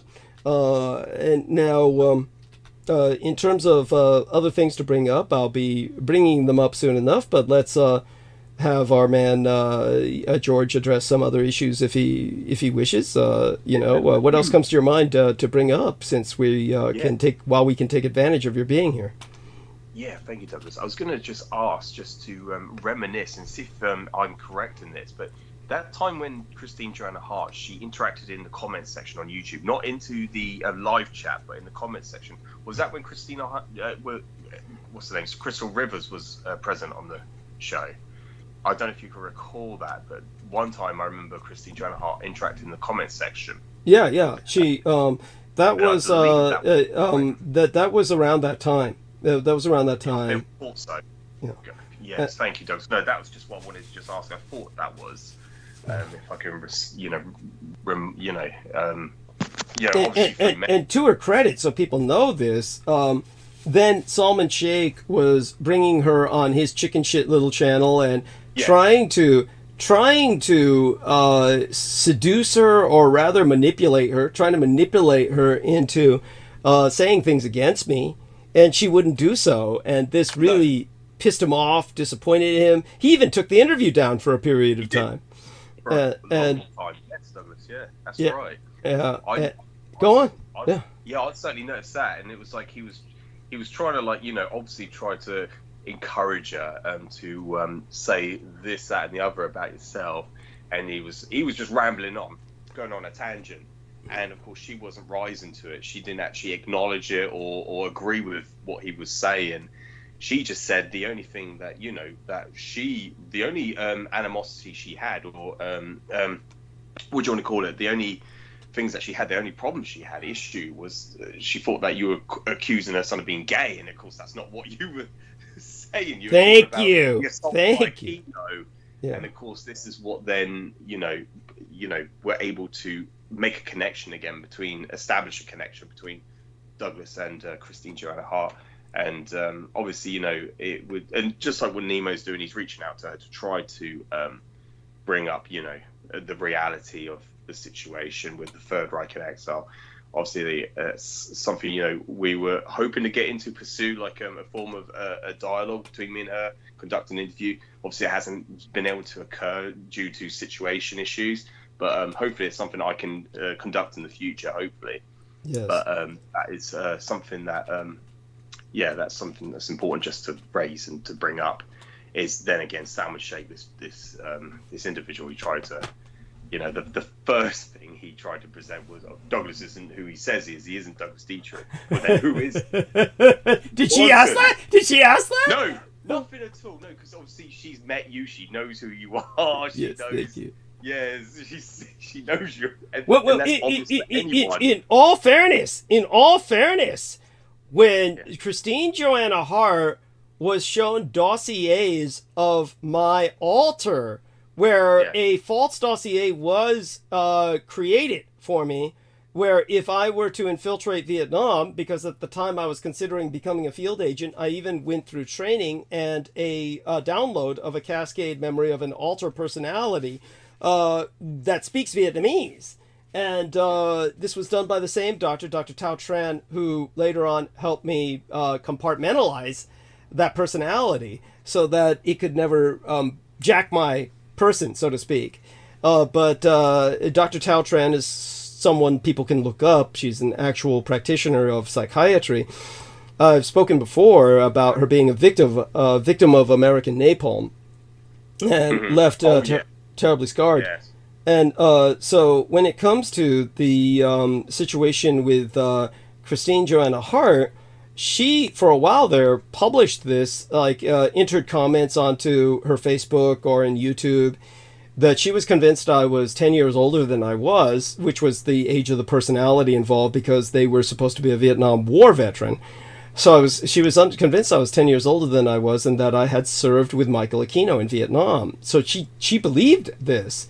So she, of course, didn't display any of this with Salman Sheikh. By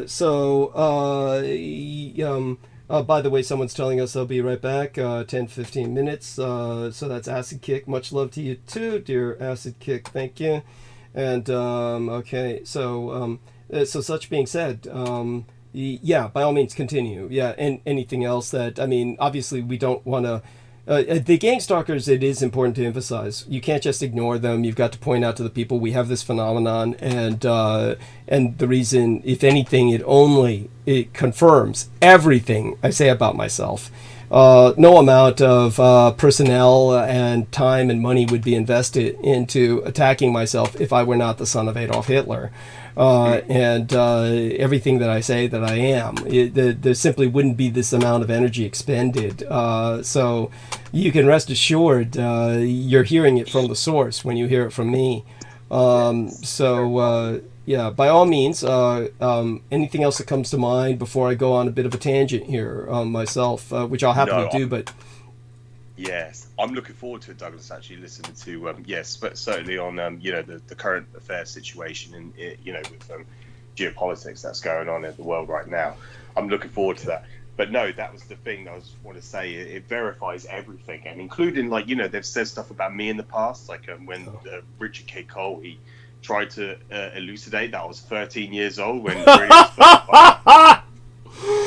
when you were 31. Yes, satanic inversion. Tell people. Yes, and he tried to claim that I was a child, that Douglas is somehow influenced a child, and it's like grooming you. He was claiming I was grooming you. Grooming, yes. It's just like, yes, and so that's the that's the satanic inversion of the whole situation.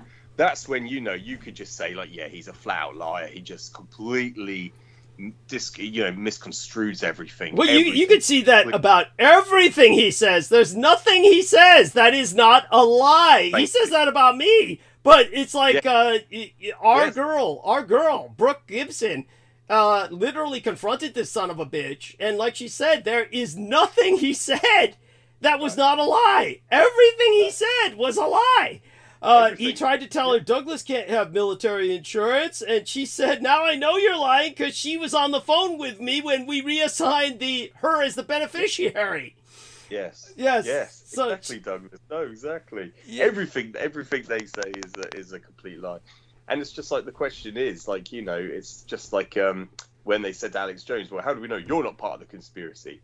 It's the same thing you can ask about Douglas. Well, if he was not at the Presidio, what was he doing then? Thank you. There is no answer. Yeah. What was I doing? Which gas station was I pumping at? Which shelves were you stocking? Yeah, which grocery store was I bagging groceries at? You know, which bar were you working behind the bar at? You know, or you know, which conventions were you at? What you know. Yeah. Or what accounting firm were you working for? Like, Douglas had to be doing some form of profession. What was he doing? Yeah. If it's so evident. Thank you. Since there's no evidence I was doing anything I claimed that I was doing, where the hell was I? And this is where they're laughed at, and they're out of their fucking minds. You're dealing with truly crazy people. But yeah, let's go a bit into what happened with the United Arab Emirates, what's going on with the current events. So here's what I do want people to understand is that if we were to start with just correcting some things about the Houthi attack, if we were to start with that, I do want people to understand that this was not the first attack. So what our man has been talking about is that there was an attack recently by the Houthis that was called the largest attack by the Houthis against the naval forces of Britain and the United States. So when it came to this this attack, sure, it's a large attack, but it was not the first. As for the latest attack, so that people understand what had happened, basically the United Kingdom's defense secretary said the Houthis launched their largest attack on the Red Sea to date. Grant Shapps, which is the chap's name, said that the United Kingdom and the United States warships repelled multiple attack drones. From what I understand, the Houthis launched 21 drones and missiles on Tuesday, basically the day before this transmission started, as confirmed by the United States Central Command. So yeah, other than that, not that I'm trying to belittle the incident, there's really not too much to know. But what I can tell you is that there were previous attacks, about an attack by about 14 drones on December 16th, an attack by about 17 drones and missiles on December 26th. There was an attempt to hijack a cargo ship on December 31st. So you could say that Tuesday's attack was the biggest that the Allies or the Anglo-American alliance has repelled in region. But it's basically, other than that, there's not too much to say about it. I could get very technical, of course. I'm not quite sure people want that. But when it comes to the drone and missile attacks on December 26, that actually rates as something important, because that would be, it would perhaps be, how would I say this? If I were to try and just make it as technical as possible and go like military advisor on you, try to sound like I did in the Department of Defense think tank or Navy days when I'm kind of acting as liaison through the Department of Defense Research Library status. We had the naval base, Alameda Naval Station, on site San Francisco as well. That was still open back then. Then, of course, in those days, as a librarian, I'd be going from base to base, depending on what references were ongoing, and kind of talking about different technical aspects of something like this. But basically, this was it was the beginning of risking bringing America into a world war. This was probably the first anti-ship ballistic missile attack against a United States warship. That's probably what stands out about it.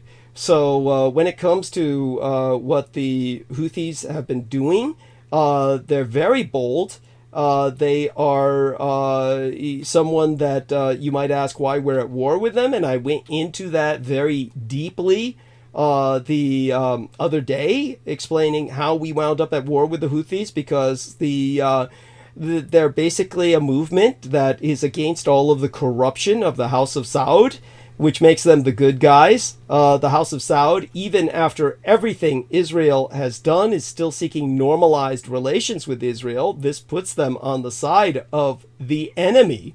And make no mistake about it, Israel is the enemy. So the Houthis are battling for their rights, and we should have every sympathy with them. But the House of Saud is trying to crush them. And as a result, the Americans are being dragged into this by Israel and the House of Saud, and as well as the British. And it's completely unnecessary. It's something that we don't need to be into. And again, to emphasize the technical military importance of what I'm trying to describe, we might have just seen on December 26th the world's first deployment of an anti-ship ballistic missile attack. I don't believe there's ever been one before recorded in human history.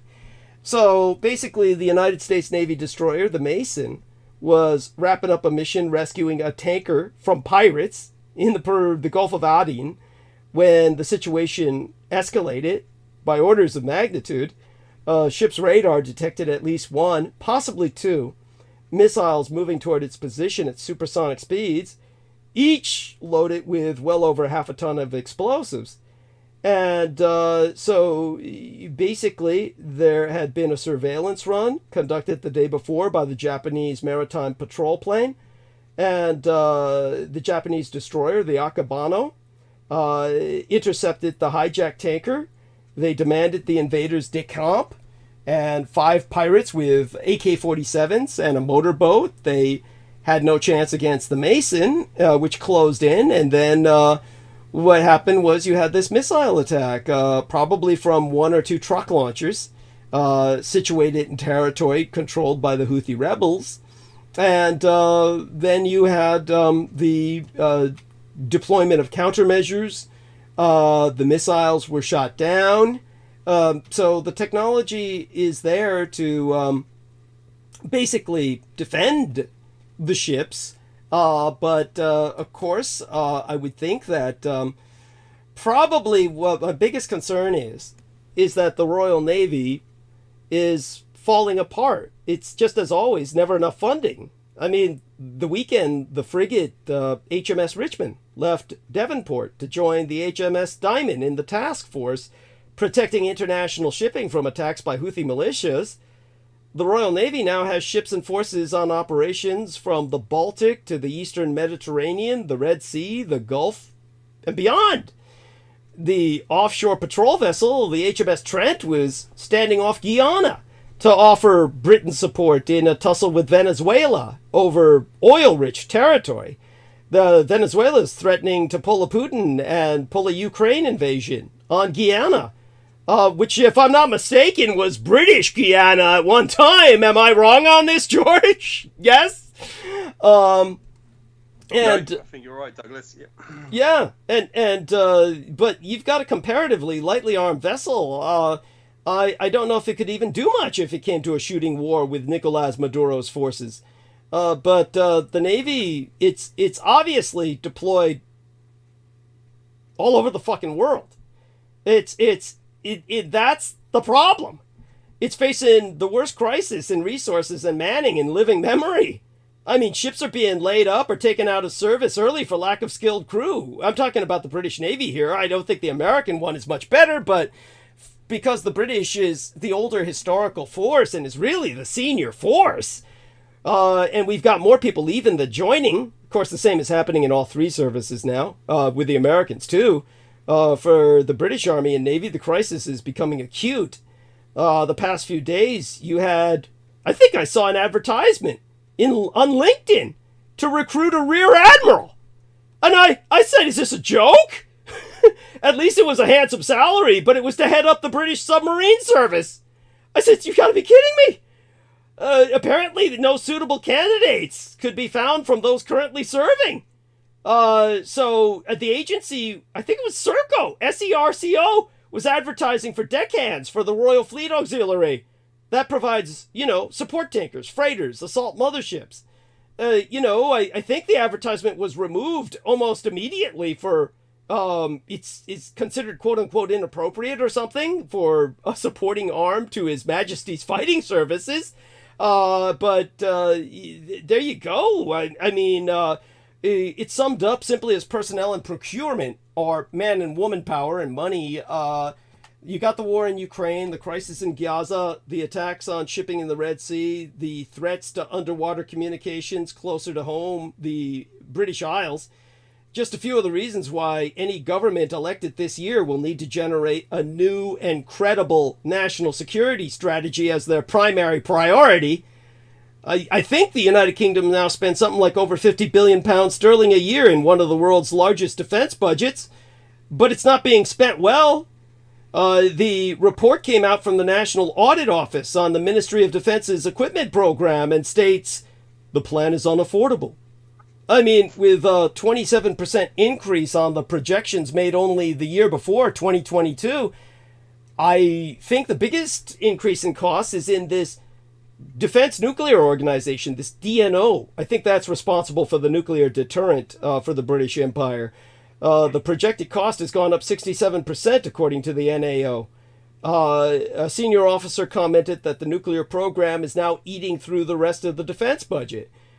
But the national security strategy is going to have to cover more than just defense. It's going to have to include public security in the new context of, well, pandemics, climate-driven disaster, social disorder, stresses in, obviously, an aging society all over the Northern Hemisphere. The new government should look at the Blair Defense Review of 1998 and I would say the Cameron Strategic Defense Review of 2010, especially for their mistakes. After all, Britain's suffering their consequences. So when it comes to this side of the Atlantic, what we've got coming is the election. But it's not just us. It's the biggest election year in history. 2024 is going to be the biggest voting year in world history. In 2024, more than half of the human race will live in a country holding a nationwide vote. That's some 4.2 billion people, or more than half of all humanity, live in 76 countries that are scheduled to hold elections this year. And we have to ask, is democracy itself is going to survive this at all? That question may sound cynical, but in the 21st century, romantic ideas of democracy are dying. The latest global reports prove democracy contracting across every region of the world. Polling shows widespread disillusionment in democracy, especially among young people. In this context, elections rarely serve to renew any faith in democracy at all. Elections produce too little positive change. They inspire frustration instead. They are abused by authoritarian rulers to consolidate power. They divide societies or even inspire violence. Elections can also make democracies vulnerable to outside attack.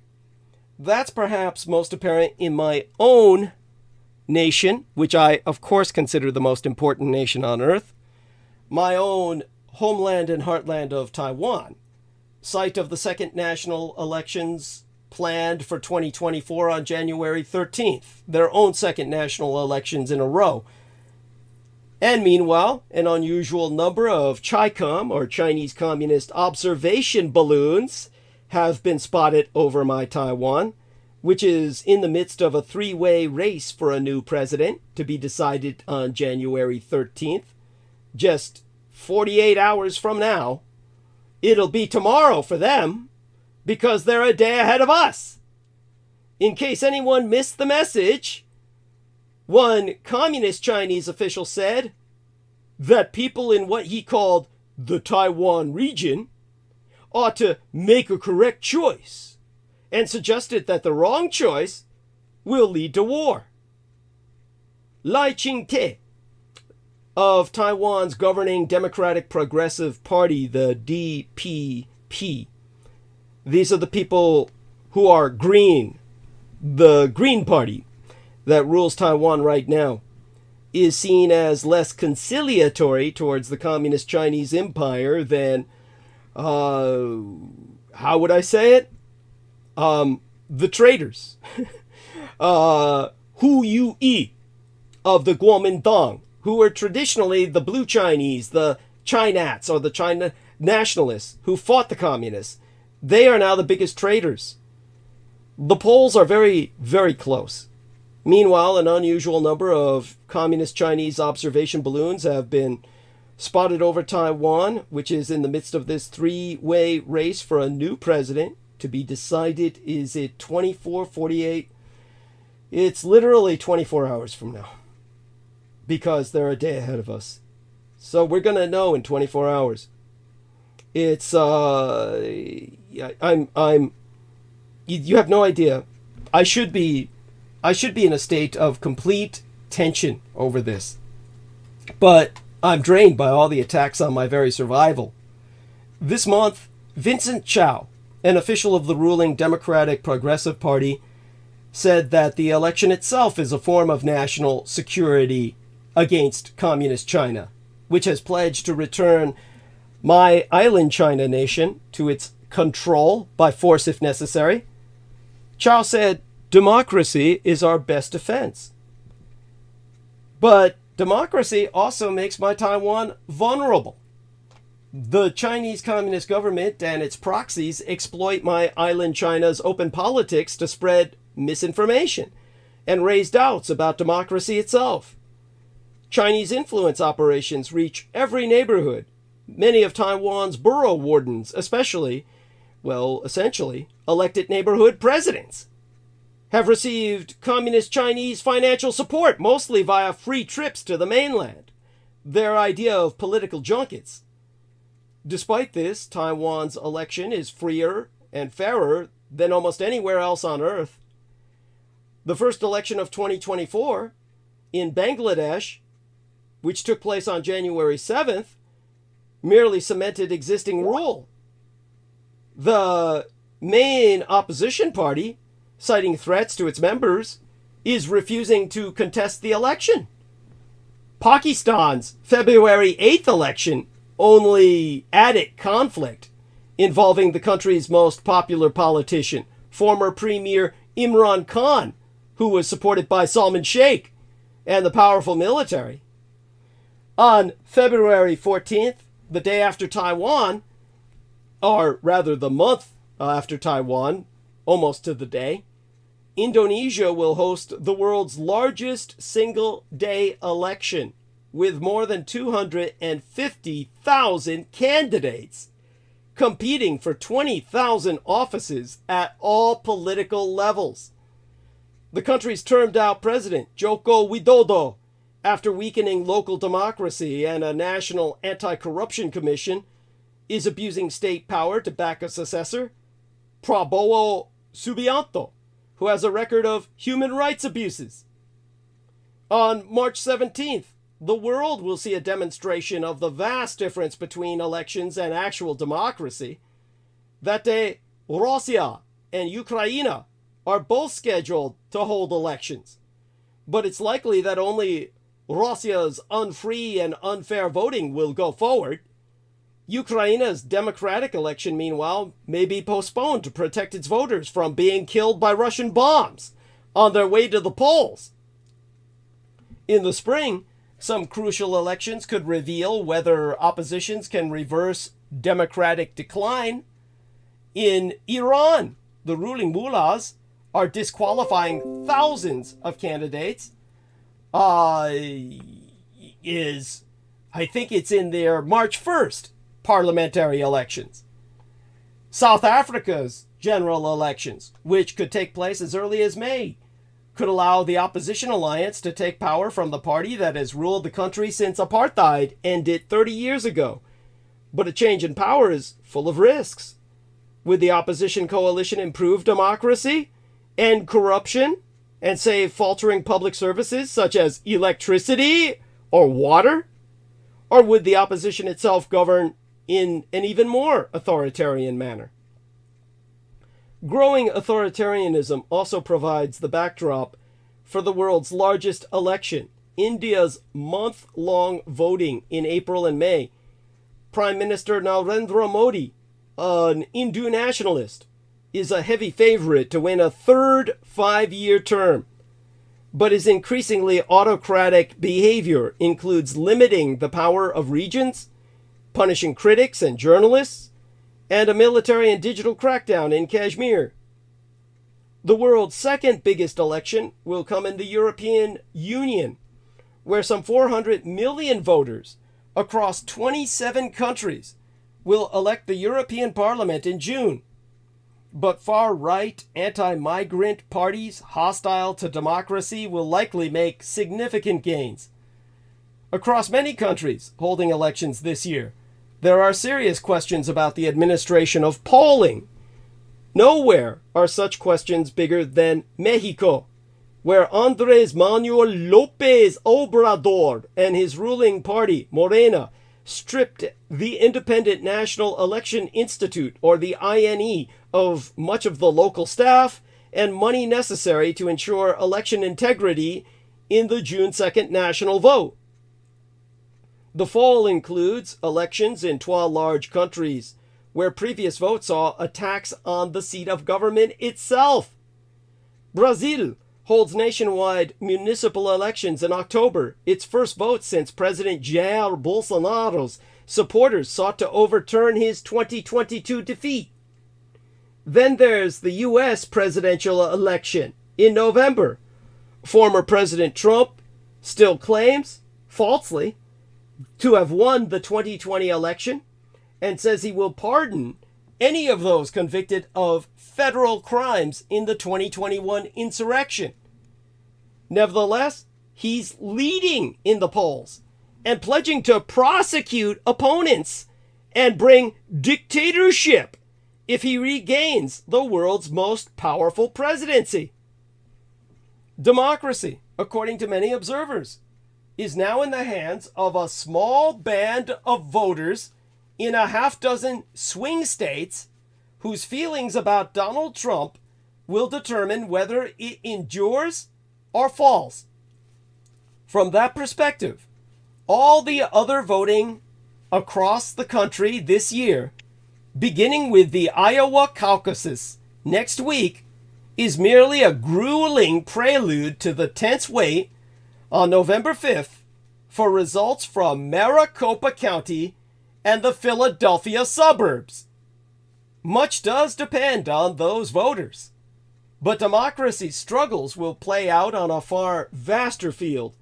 Thanks to an alignment of calendars, 2024 will set a record for the greatest number of people living in countries that are holding nationwide elections.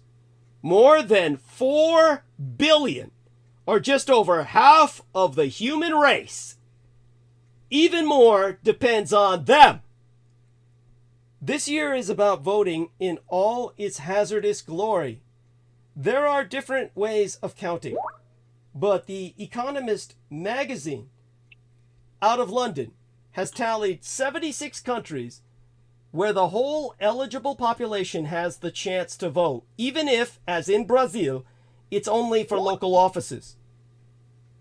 That election in October should serve as a midterm assessment of President Luiz Inácio Lula da Silva.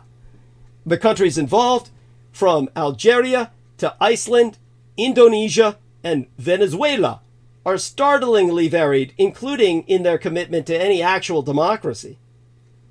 The Economist magazine out of London rated 43 of the elections as free and fair, with flaws even in the freest, ours among them. One of the Economist's tests is whether an election has the capacity to bring about real change in terms of policy and who is in power. Put another way, the stability of democracies depends on the capacity of elections to be destabilizing. An election that does not involve some risk to someone is hardly any good.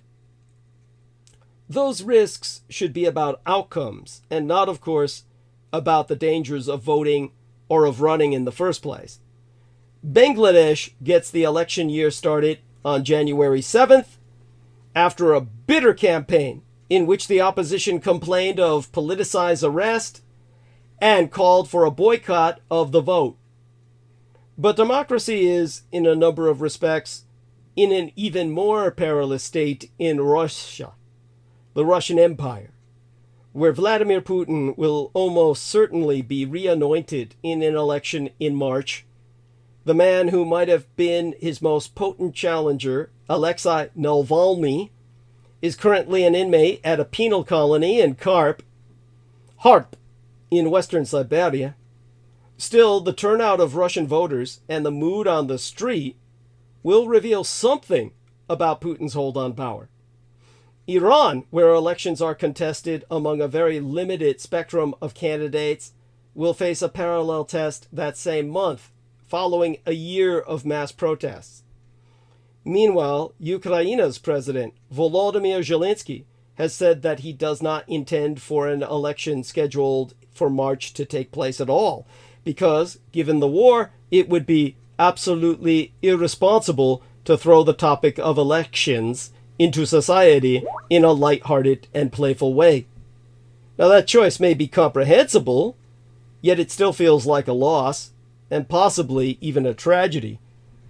The single largest election this year spanning April and May, will be for India's Lok Sabha, the lower house of parliament, whose 543 members represent 1.4 billion people.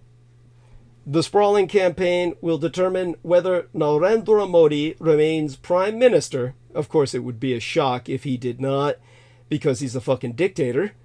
And if his Bharatiya or Bharatiya Janata Party, the Indian fuck you party, will be forced to form a coalition, which is possible. This election will closely follow one in Pakistan, which has been shaped by the criminal conviction and imprisonment of the opposition leader, supported by other criminals like Salman Sheikh, the former Prime Minister Imran Khan. Pakistan may also offer an harbinger of the rise of artificial intelligence in elections. Imran Khan, who has been blocked from making campaign and broadcast appearances, released a video with an AI-generated audio of himself giving a speech. And it was probably infinitely more intelligent than anything he could have said himself. There's the danger. People will be voting for a far more intelligent computer expert system, and the guy they elect will be a blithering idiot. The second largest election will be the parliament of a polity that is still in many ways being formed, the European Union. That election will be held in June across 27 countries. Members of the European Parliament caucus not by country but by transnational Meta Party.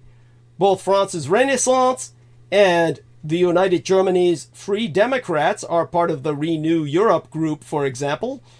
The election will help set Europe's priorities, notably with regard to Ukraine. It will also be a barometer of the political moods of European nations, many of which are regarded as restless. Right-wing populists won a surprise victory in the Netherlands last year. In the United Kingdom, which left the European Union, Prime Minister Rishi Sunak has until January of 2025 to call new elections. In North America, the United States of Mexico will choose a successor to President Andrés Manuel López Obrador in June. The leading candidates are Twa Woman, Claudia Sheinbaum, and Xochitl Galvez. Not counting the EU's joint poll, however, the continent with the most elections in 2024 is Africa. 18 by the Economist magazine's tally, though some have yet to be scheduled. One of the more closely watched will be in South Africa, where the African National Congress has a significant chance of losing power for the first time in 30 years, largely because voters view its leaders as completely corrupt. In South Sudan, where an election that was originally scheduled for 2015 is supposed to take place in December, the question is whether people will get to vote for anybody at all. By year's end, Earthlings may feel as though they've lived through one long global election. After seeing all the ugliness of electoral democracy, they may start wondering if there is a better way. If they do, they might look to the growing global movement to establish governing assemblies of everyday people, chosen by lottery, as alternatives to bodies of elected officials. They might also start rethinking the nation-state itself. Nation-states seem simultaneously too small to address planetary challenges such as climate change, pandemics, and war, and too big to meet the needs of local communities. With so many people, particularly the young, losing trust in government and elections, 2024 may inspire greater interest in new democratic tools that empower citizens to better govern local communities and tackle global challenges. The obvious question is, of these dozens of elections, which is the most important? We might be inclined to say that ours is because we are the American empire, and because of all that Trump might do. But we don't know what crises and triumphs will result from elections elsewhere, or what going to the polls might mean for another nation's rise, even as we contemplate where our country is in the arc of its world significance. We don't know what the effect will be, demoralizing, unsettling, or inspiring, of month after month of election news. Most of all, in a good many places, we don't know who is going to win. So, with that being said, I think I've answered a few questions, and our man George says, I'm listening. I'll be back on Douglas and Gentlemen. Hopefully he returns soon. Otherwise, I don't feel any real point in talking about the United Arab Emirates. Oh, my God. Who the hell is this? Call about your Martin Luther King Day vacation out of the crypt. Your PayPal account is ready to go. This is your first donation of the year. Review your impact. Oh my God. Yeah, don't tell me you contributed $300, Amy. Jesus fucking Christ. What is this? Amy, come on here right now. What? This is... Okay, so let's bring Amy on here right now. Jesus Christ. She better not have done this. Maybe she came into some money. Well, we'll find out. I'm calling her right now, trying to bring her on. It says she's unavailable. What, hey, let me, Jesus. Amy, jump on bandwidth. Come now, Amy. Come on in, gal. Yes, come on in. You can't do this. Amy, Amy, did you do this? Did you actually, Your mic's on mute, Amy. Oh, she is. Is she on? Yeah, she's just on mute. Amy, come off mute, honey. Come on. Come on. There you go. Oh, there's her on camera. What a lovely lady. Oh, you look like John Lennon with a sex change. Oh, you're just so sexy. Honestly. Yeah, what's going John Lennon. What? Okay, Yoko Ono. Yes. Honey, what Yeah. what's going on? Thanks. What's Thanks going a lot. I like Yoko Ono. I think she had balls without end. You know, I never liked the Beatles too much myself, so her eviscerating them was always a triumph to me, you know, so, hey. You're pro-Asian, no matter what. Yeah, no, now, that's not true. That's not true. I don't like Yan Can Cook. You know I don't like Yan Can Cook. He doesn't like Michio Kaku. Yeah, I don't like Michio Kaku. Yeah. This is true. Okay. Yes. So, how'd it go tonight? Did you do everything you wanted to do? Yeah, honey, what's going on? What's going on? You didn't contribute $300 to me, did you? Is this what's going on? I forgot to tell you not to say anything about it. What I forgot was that I should have told you to shut your mouth and just tell everybody you need more money. Like, just... I'm never going to stop saying that. Send up was twice as much as what I just sent. Twice as much. Come on, people. Yes, I mean, but honey, come on now. I don't want you doing this if you cannot afford this. How are you able to afford this? Well, how could I do it if I couldn't afford it? Okay, all right. Now, okay, and yes, everyone, do not let this. I want you to be thinking about what you're doing when they shut off your electricity at your place. You're not gonna have heat anyway. Yes, I know, that's quite true. But nevertheless, it would shut off my electric blankets and leave my ass freezing. Yes. See how vulnerable you really are? Like, all they have to do is just give you no electricity. Now you're really without. Honey, you heard earlier in the show they they uploaded the Ian West episode in which, you know, they had blocked me for a week because of initially, and then ultimately 2 weeks after that because of, you know, the constant attacks on my channel. But like I said, I went into my channel, and this was right after I was driven home. I opened up the channel, and some asshole, probably NSA, had uploaded the Ian West video so I could get another strike and shut my channel down, so that I couldn't ask for sponsorship. And this is like, shows you how vulnerable I truly am. Yes, I am as vulnerable as they come. And so, honey, I mean, honest to God, but you're a resilient young lady, but you're as vulnerable as I am. Even more so, honey, you've been homeless for a long period of time. By the way, I'm gonna keep getting homeless. You know what I do every day? I walk into these buildings and I make sure that they're clean and spotless for the vacationers, and that all their stuff works, all their TVs, all their Wi-Fi. It's so ridiculous. And you know what? I'm walking through these places going, I would never want to stay here. Who's going to pay money to come out here to be in this ski lodge ghetto? Thank you. I know. I just can't. Like, it's so bizarre. It's just such, as you say, a dystopian nightmare where, like, yeah, like, I prefer to live without running water even. Like, I'm just like, this is fine. It's much better than what I deal with every day with electronic locks that don't work. And yeah, it's so silly. It's just dumb. But anyway, yeah, no, I have a good chunk of money that I You don't need to share too much. And, you don't need to share too much, but you and I can talk privately. But still, I want people to know that you're working now. You're working hard. Maybe tell people a little bit about the work that you do. Obviously, they hear you going around and checking these places out. They probably think you're casing the joint to rob somebody. Yeah, I mean, essentially, it's the same work that I've been doing for free for people I know.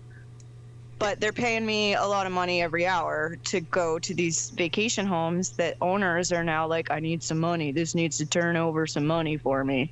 And so thank they're God. charging ridiculous amounts of money, like over $300 a night. Yes, and we know what place does that in San Francisco. Yes, go on. Yeah, and It's the same.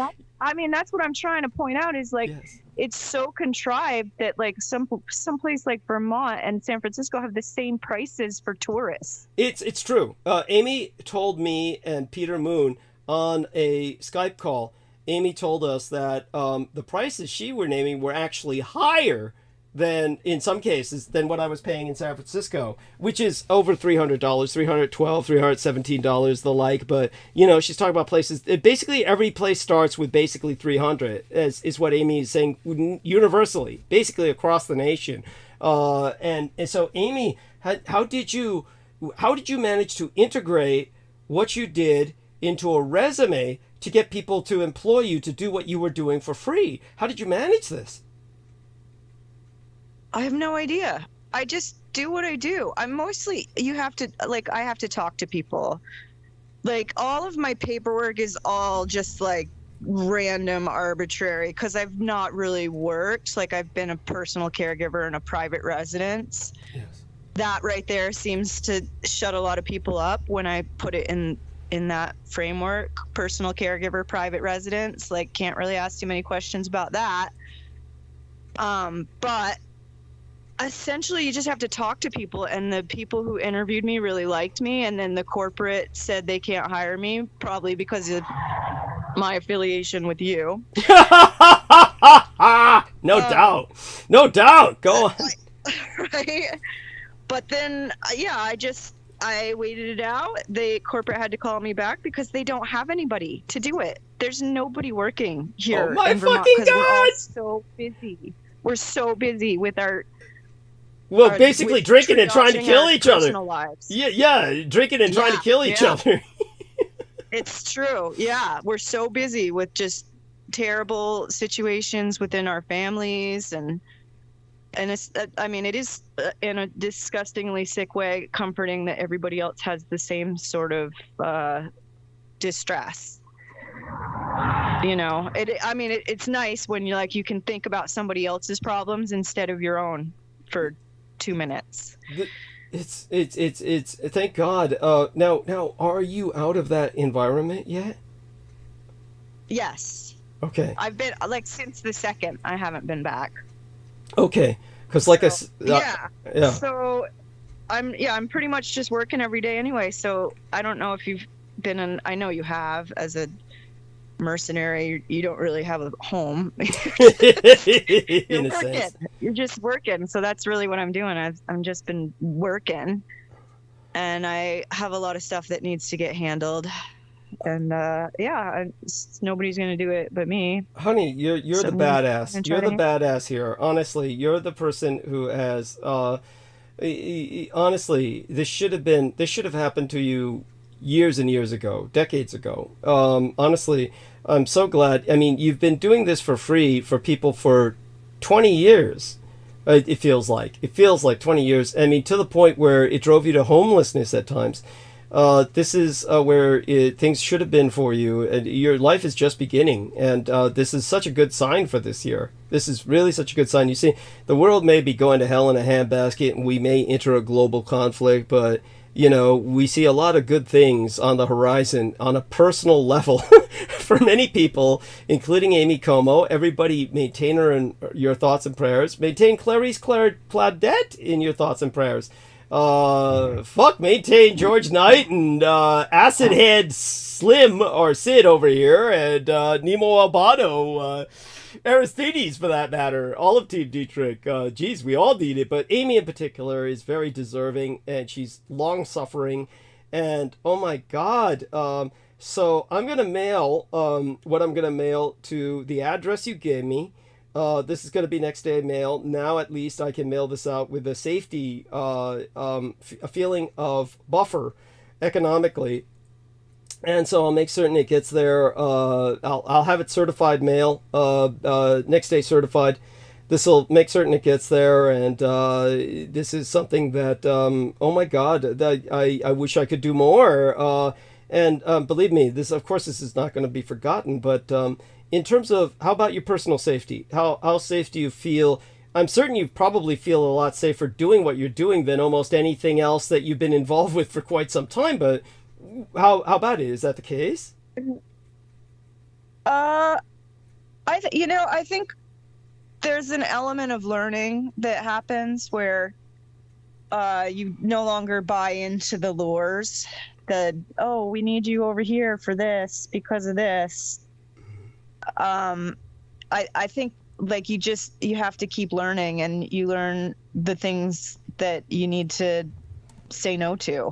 I think it's just boundaries. Honestly. It sounds like you've learned that you've been taken terrible advantage of, that everyone has been taking advantage of you, that they just basically say, oh, you're needed over here, and before you know it, they're strapping on spiked dildos and fucking you up the ass. And thank you, Douglas. You're welcome. Thank you. You're welcome. Jeez. You're welcome. This is why we all love you so much. It's your imagery. Yes, the incurable romantic. I'm simply incorrigible. Yeah, incorrigible. So, honey, you've been fucked. You've been, basically cannibalized. I'm just in awe of all the suffering you've gone through. This is but the fact that the universe is finally coming around. That you're being recognized as a human being worth value, who's finally being remunerated for what they're doing, rather than being taken advantage of, and people just saying, yeah, you can stay here and live here with no water and no, the well's 20 miles away, and you have to drive to take out the garbage and shit, and still pay for it. Yeah. Okay, but listen, Douglas. This is, again, you live in San Francisco. All of these things are going to be true no matter what happens. I live in a rural area. This stuff is just this is the way it is here. Like the well having issues and needing a new pump. Like, this is what goes on. I mean, it's, you're maintaining your own property. You're having to deal with repairs. Your car breaks down. It's the only way you have to go get your money. Oh my God. These are all so you are you using a car to get around? Is this your car you're using around to get around? No, we're not going to talk about that. Like, that's so my boss's wife works at an auto shop. I'm looking to try to figure out what I want to drive for real. Okay. Like, I mean, there's things that are here that I could drive, but it's like you have 4 people that you have to then work through to get the keys to pay for it. Like, it's just so dumb. I don't know. I'm gonna have to deal with that probably next week. Okay. So, yeah. And the magnificent collection on Anthony's lawn, none of this is functional. Well, that's just it. Like, some of them aren't his. They're his dad's. So his dad not being alive anymore, it makes it hard to get the title because it's in the court. So, all that is hard to deal with. So I think my boss and his wife are probably my best solution. And I just have to put in the time and effort to look and see what it is I want. Mm-hmm. And all. Right. And how are you getting such good Wi-Fi transmission? Oh, I'm at the camp. It's always good over here. It's always warm. Well, it's warm outside. I'm standing outside so Anthony can play his game and listen to his own entertainment. Cool. And this is wonderful. Oh my God, I'm so excited for you. And I mean, oh my God, it looks like things are really coming together. With that, I want again. We've got half an hour left. I'm so excited to have you with us. George and I, the moment I started veering my way towards the story I was going to relate to him, he has to take off. He says he's listening, but it's not the same as having somebody physically here, which you actually are on the call. Honestly, honey, you have no idea how glad I am that you are here. And of course, we were speaking of you earlier. We were speaking of the need for feminine company, and you certainly bring that to us. And with everything that you've been through, and what you indicated to these people who are basically, like you said, you've got tourists who are coming up there to a ski lodge, which is kind of like its own form of ghetto. When does quote-unquote tourist season begin? This is supposed to be tourist season, right? I mean, so there must be places being rented out because people are skiing in the month of January. It's snow month, right? Well, I know, but we've that's the thing, is it's so weather dependent, and we've had rain. It's raining and warm. So all the snow is just crap. It's all slush. It's like skiing, and you're just like, you're not even moving because it's slush. Wow. Yeah, it's spring skiing in January. No, so yeah, weather dependent, and most people love to cancel their reservations when it's not good weather for skiing. Oh my God. And it takes a lot to be good weather for skiing too. Like, you're asking a lot. Like, yeah. It has to be warm enough to be on the mountain, and it also has to have enough snow so that it makes all the coverage good and you're not going to hurt yourself. Right. But Vermont, that's just the thing, is like, we have our own tourist culture. We've always had that. Like, these ski lodges have all been bought out by corporations, like big, like Hyatt and Wyndham and Marriott. They've all been bought out. And so they don't have that same, like, if we make our own soaps here. Like, there's so many fancy Vermont soaps, and you go to these stupid vacation homes and they've got like Dove and, and like, I mean, and it's just like, it's like the whole point of people coming here is because we start from scratch with everything. And when you get away from that, and you're like doing drive-throughs on your way out to your ski lodge where you could be anywhere, it wouldn't even show you that you're in a locality with its own special diverse offerings and merchandise. I don't know, like it's something about it. It's very plastic. It's very impersonal. And even, you know, even the homes where like people keep their family photos on the wall and they have all their little art projects that end up on the wall, like even those homes, it still kind of feels like a little forced and not very comfy. I don't know how else to say it. But also I live without Wi-Fi generally. Like I'm used to not having myself in a grid of Wi-Fi, and so going into these places, I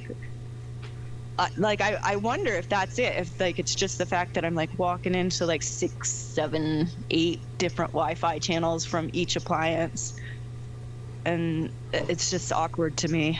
Like I generally, you know, I like to sleep on the ground when it's warm enough. Like that's sort of one of my favorite things to do. Do you feel that perhaps this convergence of wireless bandwidth beams might be kind of impacting you health-wise in some way? I mean, I'm pretty healthy. Okay. Like, I don't really know. Like, see, I know that people talk about that in particular as like a new phenomenon, and I think it's healthy to question what effect it is having, because you know, we've never had it before. Why wouldn't you be studying it, right? Yeah. The big thing that I noticed though is if you're really sick, that stuff is going to make a bigger difference.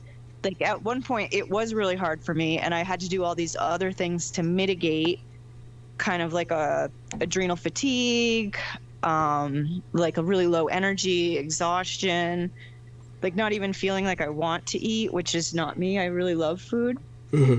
That was all, you know, because I was so sick for so long. And so once we started like nailing down, like, okay, what different things can I deal with? Once that happened, none of I wasn't noticing the Wi-Fi as much. Good. None of the problems that I was encountering were as significant. Like it didn't like interrupt my day the way it had when, say, you know, I had a parasite for however many years, 10 years or something. Oh my God. And it was Joe Tai who actually helped you with that, right? I mean, oh, that was the endometriosis. Joe Tai was really good about making sure I was asking the right questions of my doctors. Interesting. Credit to him for that. Yes. And so they took. What did you say about the Ian West episode? Was it the one with the Artilect on the? No, not that one. It was the one that had a picture of my son kissing me. And what I'll do is I'll show it to you, and you'll recognize it instantly. So here we are. Can you see the cursor moving around? No. Okay. Wait, give it. Okay, here it is. I see it now. Okay, so there we are, and we're on the studio. And so what I'll do is I'll go over to downloads, and let's open up the downloads here. And here we are in downloads.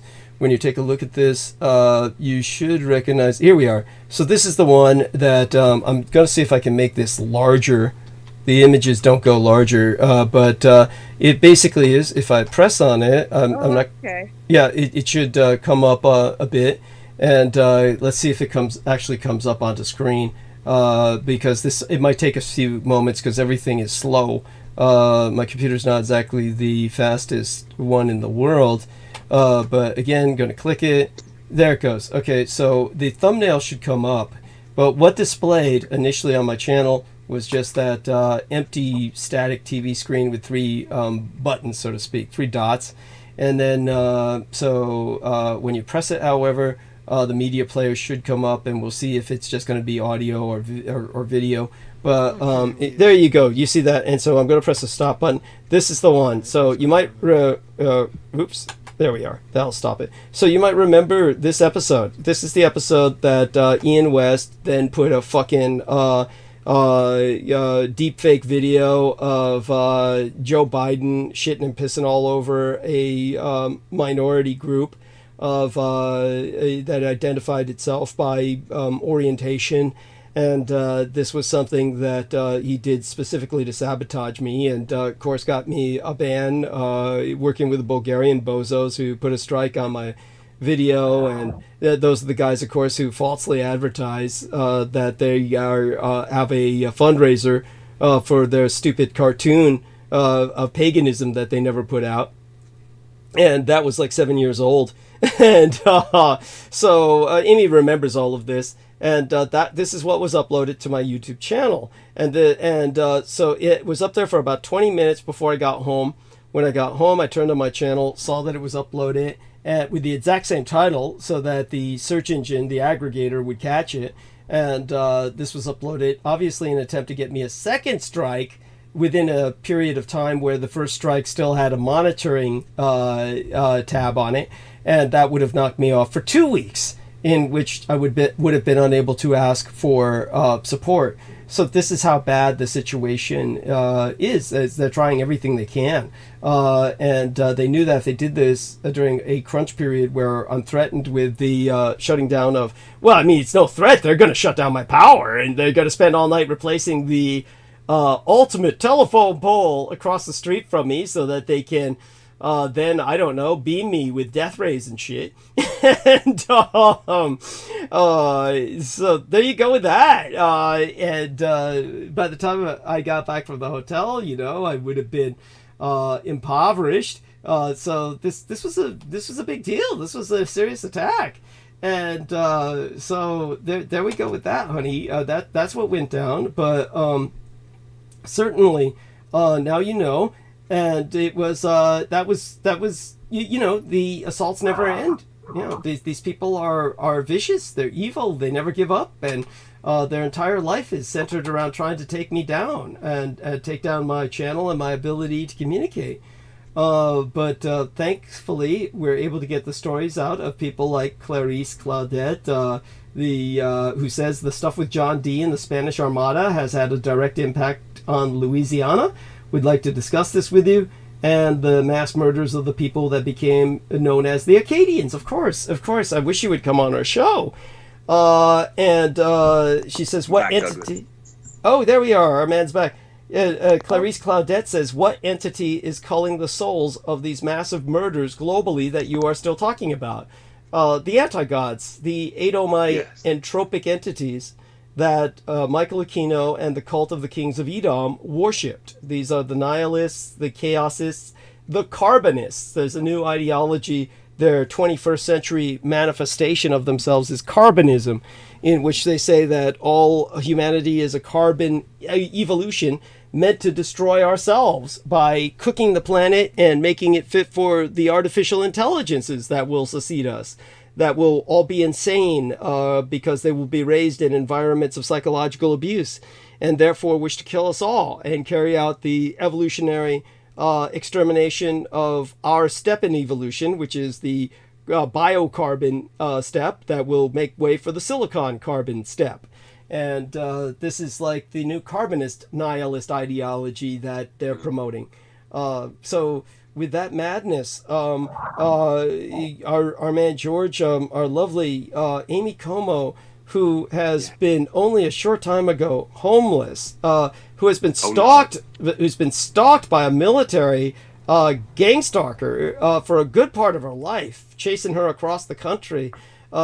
She contributed $300 to me just now. I mean, oh my God, we've got to. Incredible. Yes. This is like I really should not take this from her, but she swears she's stable enough but oh my God. And even Deanna Fraser sent me $20, and this is a lady, the Ukrainian lady who used to appear on Facebook, and she just couldn't afford 14 cents to go try and move into Brooke Gibson's home like she had planned to do. That poor dear. So people are going out. I mean, I think what you need to emphasize is one day of not having what you need isn't going to be forever. Like, people turn around, and that's all you have to remember, is that it isn't permanent. None of it is permanent. Money comes and goes. You have it, you don't have it. It's it's just how it is. But honestly, what I sent you is only getting you a room for Understood. one night. Understood. And Like, as so let's not make a big deal about it. You need somewhere to go. I want you to get there. oh, God bless And you. if you have to change that, you're going to let me know, and we'll figure course. something out. Oh, Okay? well, honey, you made it more than possible. Honestly, honey, but you're a person who's been homeless yourself, and to provide myself a home on the one night that I'm deprived of power and the internet, which of course George said in England is considered an act of criminality. They would never deprive anyone it of... should be. Yeah, thank you. How long have you been paying this landlord for no heat and Yes, just electric? Thank you. There's something wrong with that there's no intervention. Yes. There's some, like that's not, I don't know. I've been in some bad spots, and I've always had somebody throw a bunch of money at me and fix it. So I it can go on and on and on, but I never get to a place where like it's so disturbing. Like there's always somebody that I can get something from that I need. Yes. And it's and like I said, you just talk it out. You talk to people, you tell them what you think, like use your mind, like you don't destroy your mind with drugs and alcohol. That's that's the bottom line, is like if you're a nihilist and you're trying to hurt yourself, everybody's going to jump on that. Yes. But honey, you're incredible. Really, you're so sweet. You're so upbeat, and you've been through so much. What is it you feel safe sharing with our listeners about the military gang stalker? What is it you feel safe sharing about that? I want to educate people a little bit about the fact that you began listening to me because of that phenomenon. You had a phenomenon in which you heard me talking about the fact that there's randos, people randomly selected as victims. This may not have been so random. Obviously, you come from a familial background that has a history that has been somewhat scrubbed, and this is obviously a factor. So you may be a product of a kind of intergenerationally abusive family. I mean, they would explain a lot about the way your parents act. Yes, and the abuses that they have endured also. Like it isn't just that I'm like a part with my generation, just involved with new techniques in order to torture people, like the Inquisition, like the New Inquisition. It's true. I think what's really important is that people have to come to terms with what's going on in their own lives. And for me, when I heard somebody talk about how military people, or people who even say they're in the military, who knows what they're really doing, that they would contact women and then get them on their phone all night so that they can't function, and there's a real lack of sleep, a lack of the ability to recover and to think properly and make good decisions. I know we've talked about that in the past also, that sleep is one of the main things that our modern society doesn't emphasize enough. Like with a 40-hour work week, you miss one night of sleep, your whole week's off. Yes. That in particular really struck a chord with me, being that he was married to 2 other women, which I didn't know about for 5 years. Like he never even mentioned that he was married, much less to 2 different women. Oh my God. His wife had called me at one point and asked why he was leaving to go spend time with me, leaving his wife and kids to go spend time with me.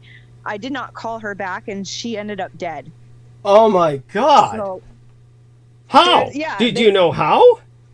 I have no idea. I've tried to find out like an obituary, some kind of record, nothing. I think he killed her. Of course. I do. Yeah, no, that's easy for me to assume. Yes, go on. And probably a safe assumption. Just based on my own other relationships with women who are beaten by their partners, like, yeah, he killed her. And it's too much trouble for him, so it's done. But this is something that I know happens to everybody. I know I'm not the only one. That, like, this is very formulaic. The way that things spiraled out of control when I started talking about it, yes, that again, indicator that I was onto something. that it wasn't just. And this was Me long making before you met noise. me. This was long before you met me. It Oh, was, yeah. yeah. So Yeah. I didn't find out about you till like 2015, 2016. And this was going on 2002. yes, and very important. By the Yeah, way, 20 years ago. and here, take a look at the George, what he wrote in the text. Please take a look at that. It's in the text box. I don't know if you can see it. I'm on the wrong thing. Hold on. I can get there. Yes. So he wrote this for you. Thank you so much, Amy. Aw. Yeah, there we are. And Yeah. and so we just honestly, certainly, all of Team Dietrich can only bow before you. We can only bow Stop it. before you and worship the ground on No. which you walk. Yes, dear Amy. Yes. You're just being ridiculous now. Yes, I kiss every one of your Listen, I toes. look forward. I really am looking forward to my New Year's Yes. gift. For the Yes. Year of the Dragon. Yes. Oh, So absolutely. Go ahead. Yes. Send it. Yes. Just I will. send it. Yes. Yes. All right. I will. No, bear in mind, I did have to wait till the day that it stopped raining. Did have to wait till the day it stopped raining. So believe me, good luck. yeah. It's been awful in that regard. It just won't stop. So No, I noticed that you guys are. You have a lot of weather on that side also. yes. And we just have weird weather here. It snowed. We had wind where like we were up all night because the wind was pushing at the windows, and it was like the insulation on the side of the windows was falling in, and the window itself was coming in, and there was like a bunk bed in front of the window where the wind was pushing it, but it was like all night, so we were just like up waiting for the walls to cave in on us because of this crazy wind that it doesn't usually blow in that direction. So never been an issue before. Like, yeah, God. so we've had just not normal kind of winter over here. And in terms of this is obviously not where the married couple is. This is the other home. This is the other home where Anthony's father was. You know. Yeah. And Anthony himself, of course, his family had to be the same similar pattern of some kind of ritualistic abuse intergenerationally. Is how it strikes me.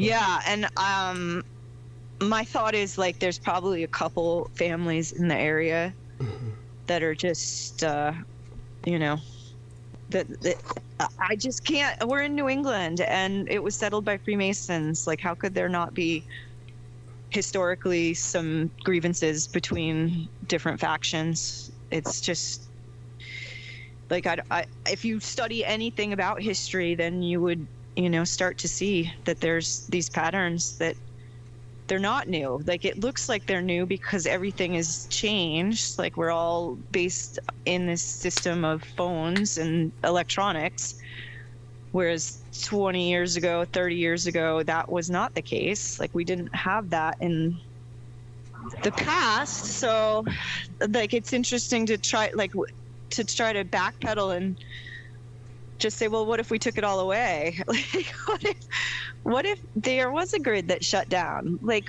which of your neighbors would you trust?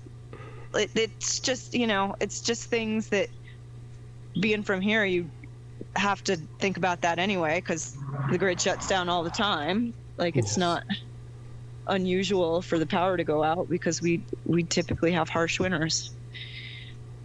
Yeah, no, and it's horrible, and without even just the old tried and true gas stove like you had in the other place, you'd freeze to death. But what do you have as a backup in the place where you're at now? Something similar? Electric. We have wood and electric, and we're fine with just the wood. The wood stove is actually a really phenomenal. It's a good one. It's not like some of these new wood stoves, like you got to chop your wood so small and it only heats for like 2 hours. Like, this one the name is Northern Comfort, and it's giant. You can fit big logs in it. Oh, thank God. Yeah, so this one's good. That's why it's like, it's worth being over here, because it's warm. It's warm. You can get it pretty warm with just wood, which that's a Vermont thing too. Yes, like of the course. Vermont castings is pretty important. And yeah, no, and like honestly, I was sleeping in my truck, and that is probably the best solution because it's quiet.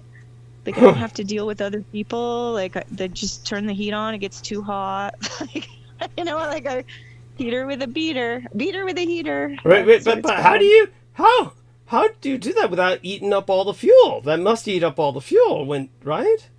No, it's not bad. It's not, well, if you're just sitting there trying to get warm, it's not bad. And it's like I'm like, it's just quiet. Like I'm like really just needing sleep, you know, like because like it's the problem is they come after your contacts. Yes. Like they don't necessarily try to attack you. They want to torture you by making everybody around you sick or dealing with excessive trauma, excessive unexplained trauma. It's true. It's true. Yes. Yeah. And honestly, I would have you go into more examples. We don't have that much time left, but you know, whatever else you're willing to share with people. I also am looking at 6%. I got 6% left on this battery. I'm gonna have to go plug it in. Okay. So, what we're gonna do is we're gonna shut down transmission in a few minutes. I want you to say Happy New Year to